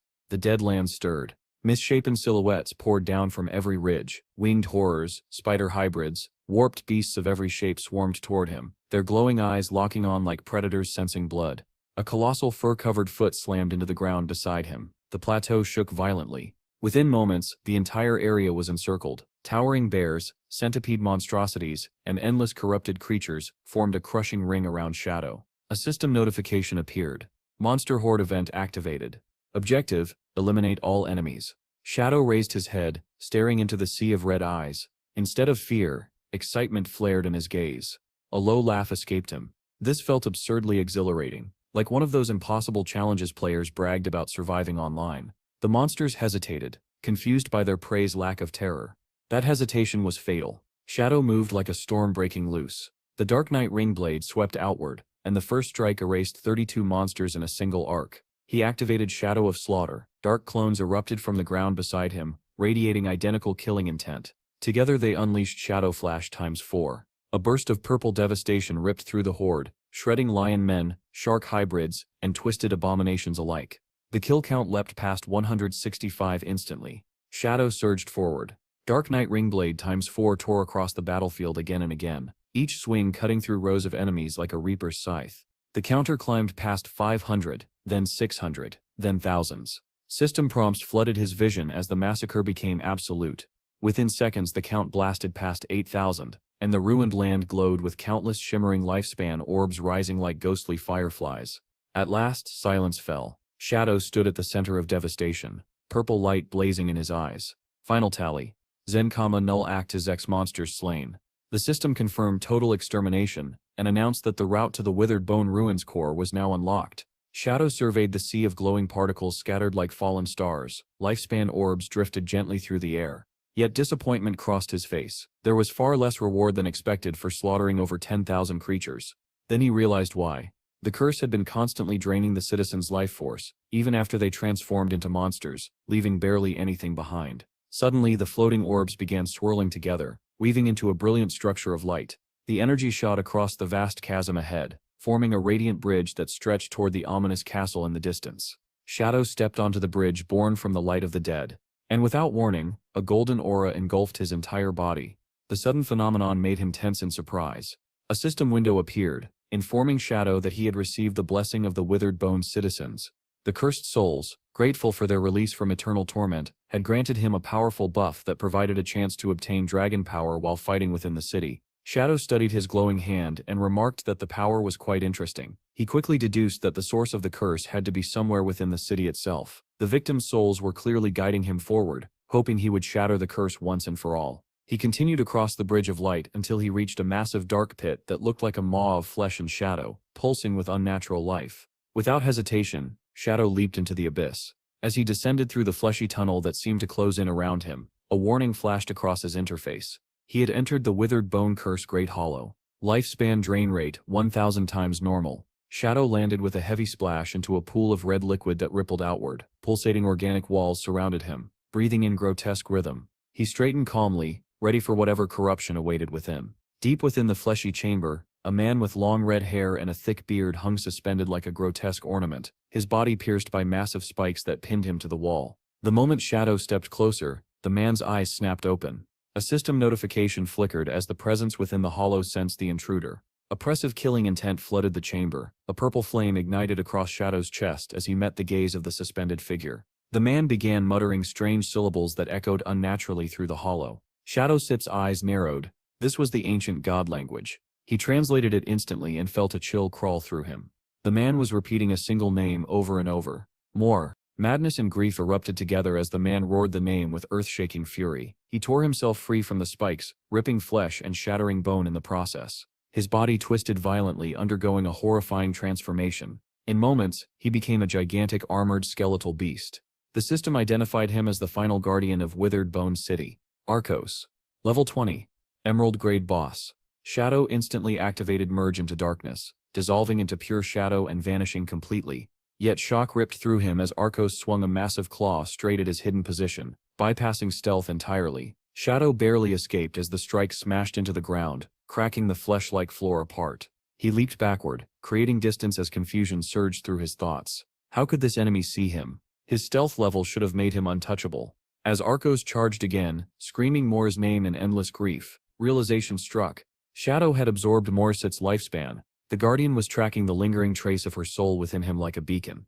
Shadow's eyes narrowed at the spikes covering Arcos's armor. They were identical to the ones worn by the Royal City Guard commander earlier. He raised his shadow dagger and tested his theory with a precise strike.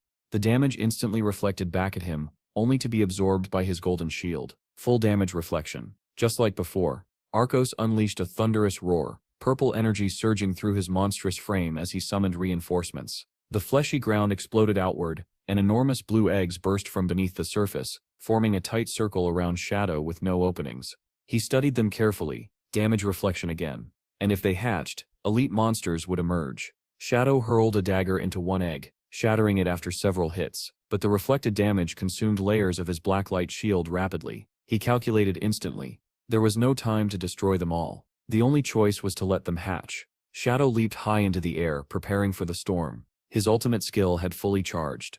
As he descended toward Arcos, he unleashed the Crimson Blade. A massive beam of red destruction crashed down, dealing 450,000 damage and shaking the entire hollow. Golden light flared around Shadow, forming an enormous lifesteal shield that left him untouched. The eggs burst open in response. From each shell erupted monstrous claws, followed by cursed young dragons that soared into the air, screeching with bloodlust. Level 20 emerald-grade monsters. They rushed toward him in formation. Shadow landed in the crimson pool below, and immediately unleashed the Dark Knight Ring Blade. A swirling vortex of dark energy ripped through the swarm, dealing nearly 30,000 damage to each dragon. The fight ended in a single devastating flash. 9 dragons were annihilated instantly. Shadow remained calmly inside his golden barrier, remarking that their reflection ability was meaningless now. As the dragons died, their bodies dissolved into glowing lifespan orbs. But instead of flowing into Shadow, the orbs gathered above, swirling violently into a blazing mass of light. A voice echoed from within, speaking in the ancient god language declaring that Shadow had no right to be here. The energy reshaped itself. Arcos reformed. The system updated his form. Flesh curse Arcos. Blue scale. The mutated Guardian smiled with cold certainty, declaring that Shadow would never succeed in destroying their race. The battle exploded into a new phase. Arcos lunged forward with terrifying speed, driving a massive energy-infused punch straight at Shadow. Shadow's eyes flashed neon blue as he countered with an instant shadow slash, striking from multiple angles in a blur. But to his disbelief, immunity notifications erupted across Arcos's body. Not a single attack dealt damage. The monster stood completely unaffected. Shadow stood frozen in disbelief. Not a single one of his attacks had dealt damage. Arcos seized the opening without hesitation. His massive fist slammed into Shadow like a falling mountain. The impact hurled Shadow backward through the air, dealing nearly 30,000 damage as a violent explosion tore through the hollow. Mid-flight, Shadow felt his golden blood shield shatter into fragments of light. As he stabilized himself, he translated the monster's guttural roar and finally understood its meaning. Arcos declared that as long as his bloodline and soul remained intact, his home would never fall to invaders. Withered Bone City would never be conquered. Confusion washed over Shadow. Normally, only epic-grade monsters or higher possessed intelligence and the ability to speak. Yet this emerald-grade guardian retained full consciousness and emotion. Ignoring Shadow completely, Arcos gathered dark energy into a compressed sphere, chanting about protecting his city, his empire, and his people. Then he unleashed the Demon Dragon Cannon. A vertical beam of annihilating energy ripped through the hollow. Shadow leaped high into the air, narrowly evading the blast, and countered instantly with a Shadow Blade. It did nothing. Arcos walked straight through the attack, completely immune. Shadow cursed softly. The invulnerability shield had to be broken or this fight was unwinnable. Before he could act, a horrifying technique activated. A grotesque ribcage made of pulsating flesh formed around Shadow, sealing him inside like a living prison. The system identified it as Flesh Prison. A countdown appeared. His lifespan was draining year by year in real time. Cold sweat soaked Shadow's body as panic threatened to rise. Arcos was siphoning his life force directly, and Shadow recognized the ability instantly. This was the power of the evil god Cthulhu. The prison ignored all defenses. There was no resistance, no shield, no escape. A fleshy tendril connected Arcos to Shadow, draining him relentlessly. At this rate, his entire lifespan would be devoured. Just as death closed in, crimson energy erupted violently from Shadow's body. A system notification flashed. Dragon power triggered. The system detected his latent compatibility with Ease's skill, Shadow of Slaughter, unlocking a new buff, Ease Sepst Flame of Nirvana. The description made Shadow Sip's heart race. White flame that ignored all defenses and burned directly through the enemy's soul. Unblockable. Unresistible. Shadow's eyes ignited with blazing orange dragon fire. This was the true destructive might of the dragon race. He struck back instantly. Dragon Shadow of Slaughter activated. Flame-wreathed clones burst into existence around him, descending upon Arcos from every angle like burning specters. Shadow followed with a dragon instant shadow slash, his movement tearing through the air in streaks of fire. The invulnerability shattered like fragile glass. Damage numbers exploded across the battlefield, tens of thousands per strike. A powerful burning status tore through Arcos's body, consuming flesh and soul alike. The Guardian screamed in unbearable agony as white flames devoured him from within. In desperation, Arcos cried out to Cthulhu for more strength, begging not to die, claiming he still had to preserve the dragon race from extinction. Shadow stood calmly as the spirit of Ease manifested behind him like a phantom warrior. His voice was cold. This was not protection. By summoning Cthulhu and embracing cursed power, Arcos had condemned his people to eternal suffering. There was no salvation in what he had done. Shadow told him to feel the flame of Nirvana cleanse every sin. Then he ended it. Dragon Crimson Blade. A colossal beam of red destruction engulfed the hollow, dealing nearly 500,000 damage in one catastrophic strike. The last Guardian was reduced to ash. The system confirmed the kill. 1 million experience points. 120 evolution points. Nearly 40 years of lifespan absorbed. Shadow descended slowly as victory notifications shimmered around him. Additional rewards followed. 60 more evolution points. Nearly 40 more years of lifespan. A diamond-grade item, Bone Spike, materialized in his inventory. As the dragon power faded, Shadow examined the results carefully. The massive experience confirmed his suspicion. The city's monsters had been funneling their accumulated strength directly into Arcos to empower him. But the lifespan reward was far lower than expected. Only 39.8 years. Considering the scale of the battle, it should have been far more. Shadow narrowed his eyes. Most of the lifespan had likely already been stolen and consumed by the evil god Cthulhu, long before he arrived. Suddenly, a grotesque chest rose slowly from the pool of red liquid, as if pushed upward from beneath the ground itself. A system message flashed across Shadow's vision, informing him that activating dragon power had unlocked a hidden reward chest. With a low creak, the chest opened, revealing 2 glowing golden items inside. A withered bone rune, and an epic-grade mount bell. Shadow lifted the rune first, studying its intricate carvings. It was a key to the tomb of the withered bone god. Collecting 3 of these runes would grant access to a secret ruin hidden somewhere in the world. Next, he picked up the golden bell. Curiosity flared instantly. Without hesitation, he activated it. Brilliant light erupted outward, and a massive winged skeletal dragon materialized in a surge of ancient power. Its enormous bones gleamed with otherworldly energy as it spread its wings. The system identified it immediately. King of Scavengers, Osiris. Level 20, epic grade.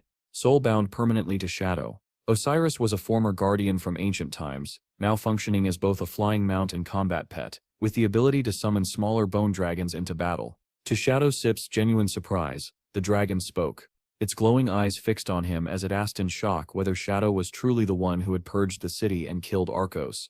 Shadow calmly confirmed it, and asked if Osiris knew the truth behind this cursed land and what had truly happened here. The dragon's voice grew heavy with sorrow as he began to recount the tragedy. He explained that he had once been a guardian who died long ago in battle, only to be forcibly resurrected through dark necromancy during the brutal war between the Mora Empire and the continent. As defeat became inevitable, the city lord Arcos made a desperate decision. He summoned the evil god Cthulhu in exchange for power, but the summoning required a horrific price. Arcos had to sacrifice the person he loved most in the world, his daughter Moira. At the final moment, Arcos couldn't do it. He saved Moira from the altar. Instead, in absolute desperation, he made an even more catastrophic choice. He sacrificed the entire population of Withered Bone City, including himself, as payment to the evil god. The results were devastating. The citizens were granted overwhelming supernatural strength and crushed their enemies, winning the war against impossible odds. But the curse twisted them into monsters, stripping away their humanity forever. Osiris revealed with trembling sorrow that Mor, the only human left alive, suffered the cruelest fate of all. The cursed citizens, once her neighbors and protectors, came to hate her, blaming her existence for their transformation. They tortured her endlessly until the corruption finally consumed her too, turning her into a monster and completing the city's fall. With the tale finished, Osiris bowed deeply, thanking Shadow for freeing the tortured souls and ending the tragedy at last. Sensing the extraordinary aura around Shadow, the skeletal dragon lowered its massive head in submission and pledged eternal loyalty, respectfully asking for his master's name. Shadow looked up calmly and replied, "Shadow." Osiris spread his wings and bowed fully, declaring Shadow his master from that moment onward. As Shadow inspected his new mount, something felt off. For an epic-grade creature, its stats were strangely low. A level 20 epic boss should normally possess at least 10 million health points. Yet Osiris had barely over 100,000. Shadow quickly deduced the reason. Osiris had died long ago, his true power had faded with time, and this resurrected skeletal form retained only a fraction of his former strength. Reviewing the dragon's combat skills, such as bone shields and bone spike attacks, Shadow found them mediocre at best. However, one ability caught his attention immediately. Osiris could summon 12 Jade Greatwing Dragons, perfect for aerial scouting and reconnaissance across massive distances. Then Shadow examined the mobility stats. Because Osiris's body was constructed entirely from lightweight ancient bone rather than flesh, its flight speed was extraordinary. 360% movement speed, roughly 450 meters per second, faster than sound. Shadowsip's eyes gleamed with satisfaction. Even if its combat power was lacking, the supersonic speed alone made the mount an incredible acquisition. Just then, a system window appeared unexpectedly before him. He had met all the conditions for class advancement.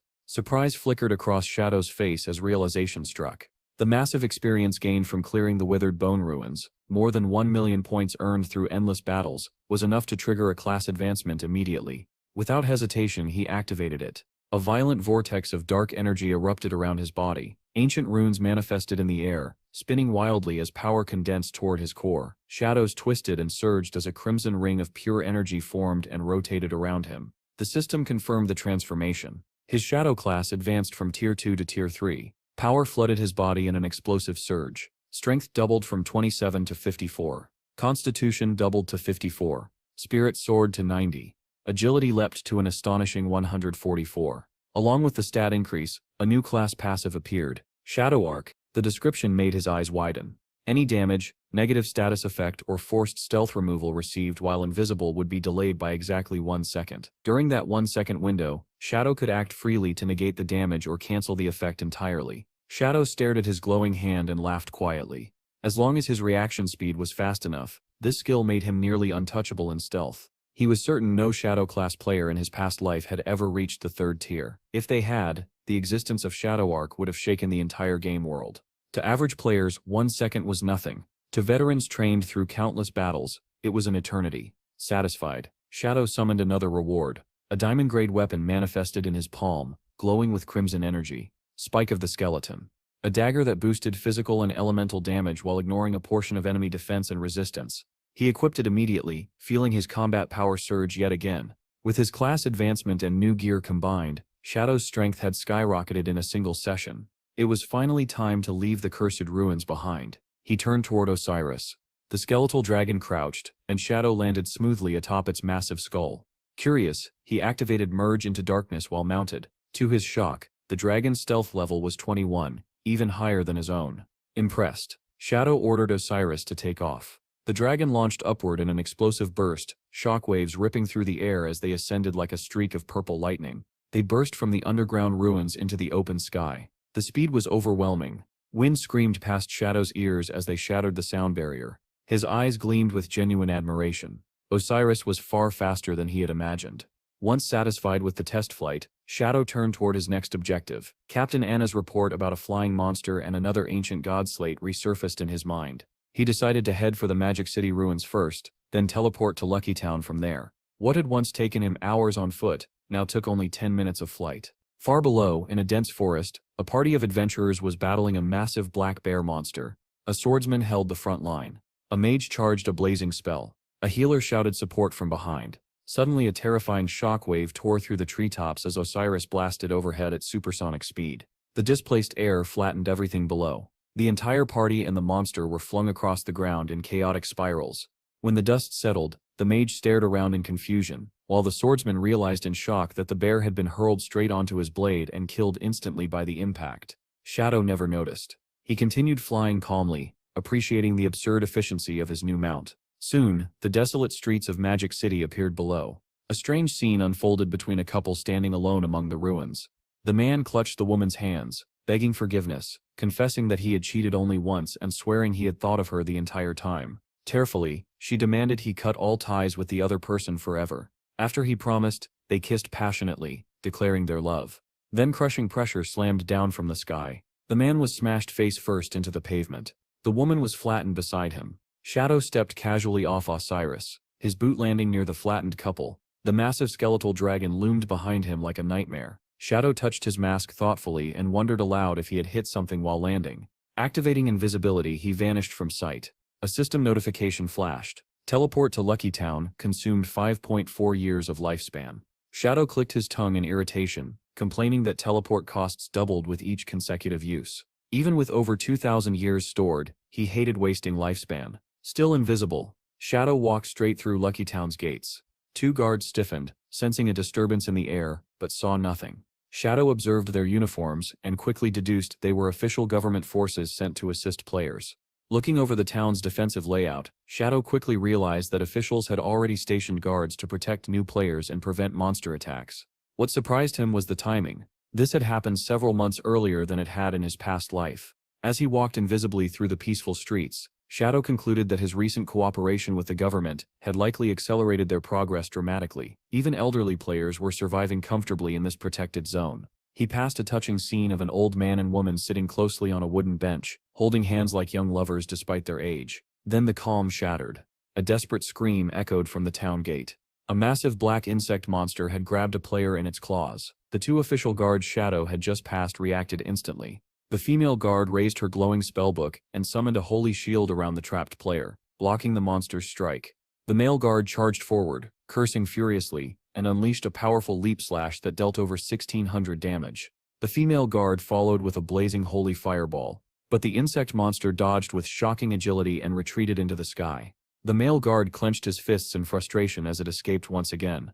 Above them, the creature rejoined a group of 5 identical flying monsters circling endlessly. The female guard muttered in despair that killing one was pointless. Another always replaced it immediately. Shadow understood the issue at once. The monsters weren't especially strong, but every time the guards gained the advantage, the flying bosses simply retreated beyond reach, leaving ground troops powerless. On the ground, the male guard rushed to check on the rescued player. The old man knelt in the dirt, shaking in terror. Then his fear twisted into rage. He began screaming at the guards, calling them useless and incompetent. He complained that the monsters had blocked the town entrance for days, preventing anyone from going out to hunt. He accused the officials of neglecting elderly players and threatened to file formal complaints. The female guard tried to soothe him, explaining that Shadow would arrive soon to handle the problem. The male guard, already strained, told him sharply to show some gratitude. The mention of Shadow's name only inflamed the growing crowd.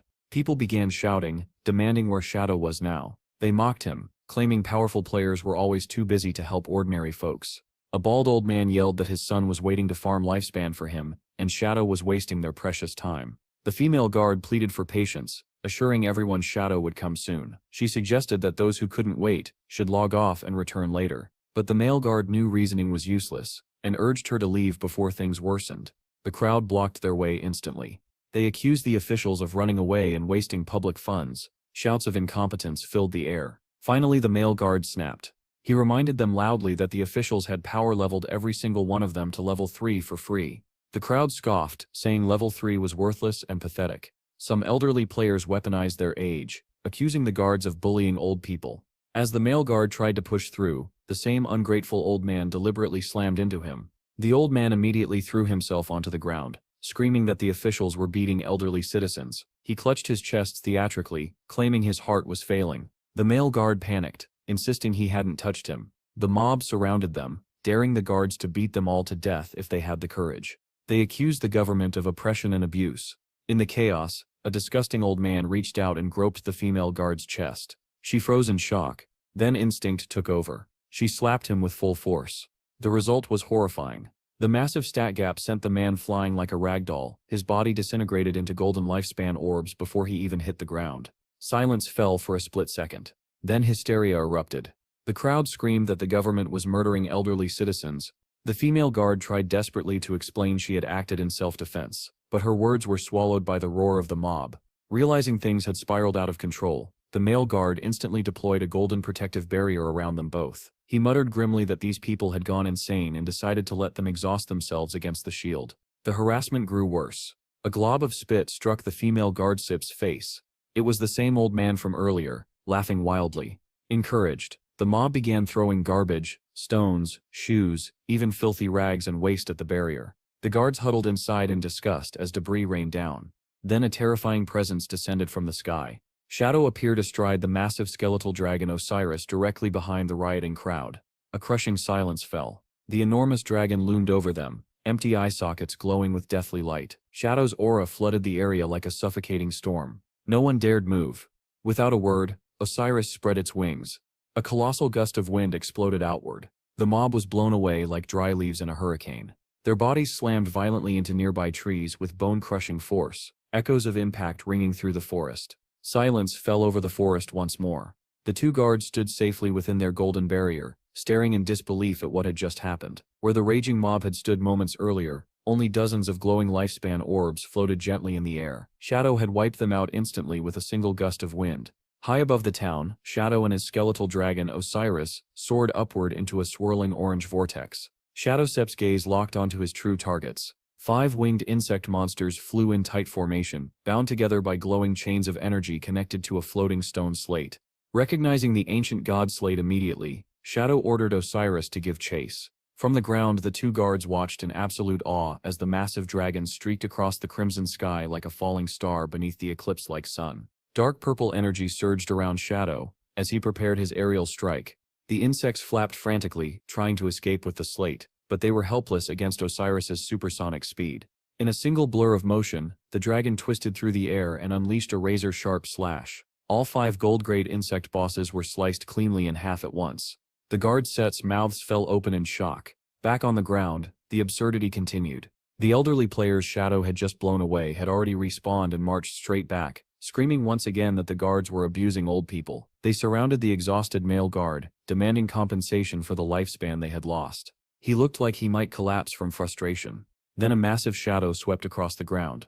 The corpses of the 5 insect bosses came crashing down from the sky. Before anyone could react, the enormous bodies slammed into the mob with bone-crushing force. The elderly players were flattened instantly, killed for the second time in moments and transformed back into glowing lifespan orbs. The stone slate landed upright in the dirt, surrounded by shimmering light. Osiris descended gracefully beside the loot. Shadow dismounted, looking around in confusion. He muttered that it was strange for so much loot to drop when he had only killed 5 bosses, completely unaware that he had accidentally farmed the mob twice. The ungrateful old man somehow crawled from the wreckage, still alive. Instead of being thankful, he pointed at Shadow and screamed about falling objects being dangerous and demanded to know if law and order still existed. Shadow ignored him and crouched to pick up the slate. The old man stepped in his path and grabbed the other end of it, shouting for respect. Shadow responded instantly. A dagger flashed. It pierced straight through the old man's neck, dealing over 13,000 critical damage and sending him flying backward as he dissolved into light for the 3rd time. Shadow calmly caught the slate mid-air. With the nuisance gone, he turned to the scattered loot and ordered Osiris to summon the small bone dragons. A swarm of skeletal dragons descended like a dark cloud, collecting the countless lifespan orbs with swift efficiency. The 2 guards stared upward in total confusion as the creatures worked. Meanwhile, back at the town gate, the old man had respawned again. He immediately began shouting that the officials were conspiring with Shadow to murder innocent players and steal their property. Clutching his head dramatically, he claimed Shadow had robbed him of 1,000 years of lifespan. The female guard exploded in fury, calling out his obvious lies. The old man accused her of protecting Shadow for a share of the loot, and turned to incite the crowd. He promised to share 1 year of lifespan with anyone who helped demand his imaginary fortune back. Greed ignited instantly. The mob began chanting for Shadow to return their lifespan. The male guard clenched his teeth in helpless rage, knowing they were hiding within the safe zone where he couldn't touch them. Then the small bone dragon swooped down. Sharp claws grabbed the screaming elderly players and lifted them high into the air. The dragons carried them beyond the town's protective barrier and released them all at once. Bodies plummeted toward the ground as the old man screamed in terror that he hadn't meant to be dropped. Shadow walked calmly out of the town gate as the thuds echoed behind him. The female guard turned bright red. Shadow explained coolly that while the safe zone prevented direct attacks, it didn't suspend gravity. Then he stated that his bone dragons would remain stationed there permanently to throw out unruly troublemakers. He added that the flying bosses had been completely cleared and prepared to leave. The male guard quickly pointed out the scattered loot. As Shadow's body began dissolving in teleportation light, he told them to keep it all as a gift. The guard stood stunned by his generosity, staring at the glowing orbs carpeting the ground. He turned to his partner and affectionately called her Electric Fox, asking her to help collect it. She stood frozen with a dreamy expression, murmuring that her heart had gone with Shadow. The male guard tossed a lifespan orb at her forehead, snapping her out of it. He scolded her, saying a big shot like Shadow would never look twice at someone like her, calling her a toad dreaming of swan meat. She snapped back that he was the toad, not her. He laughed and said if he was a male toad, then she must be a female one, meaning they were a perfect pair. Her face flushed crimson. Above them, skeletal dragons continued dropping screaming troublemakers from the sky while the two guards argued and laughed amid the chaos.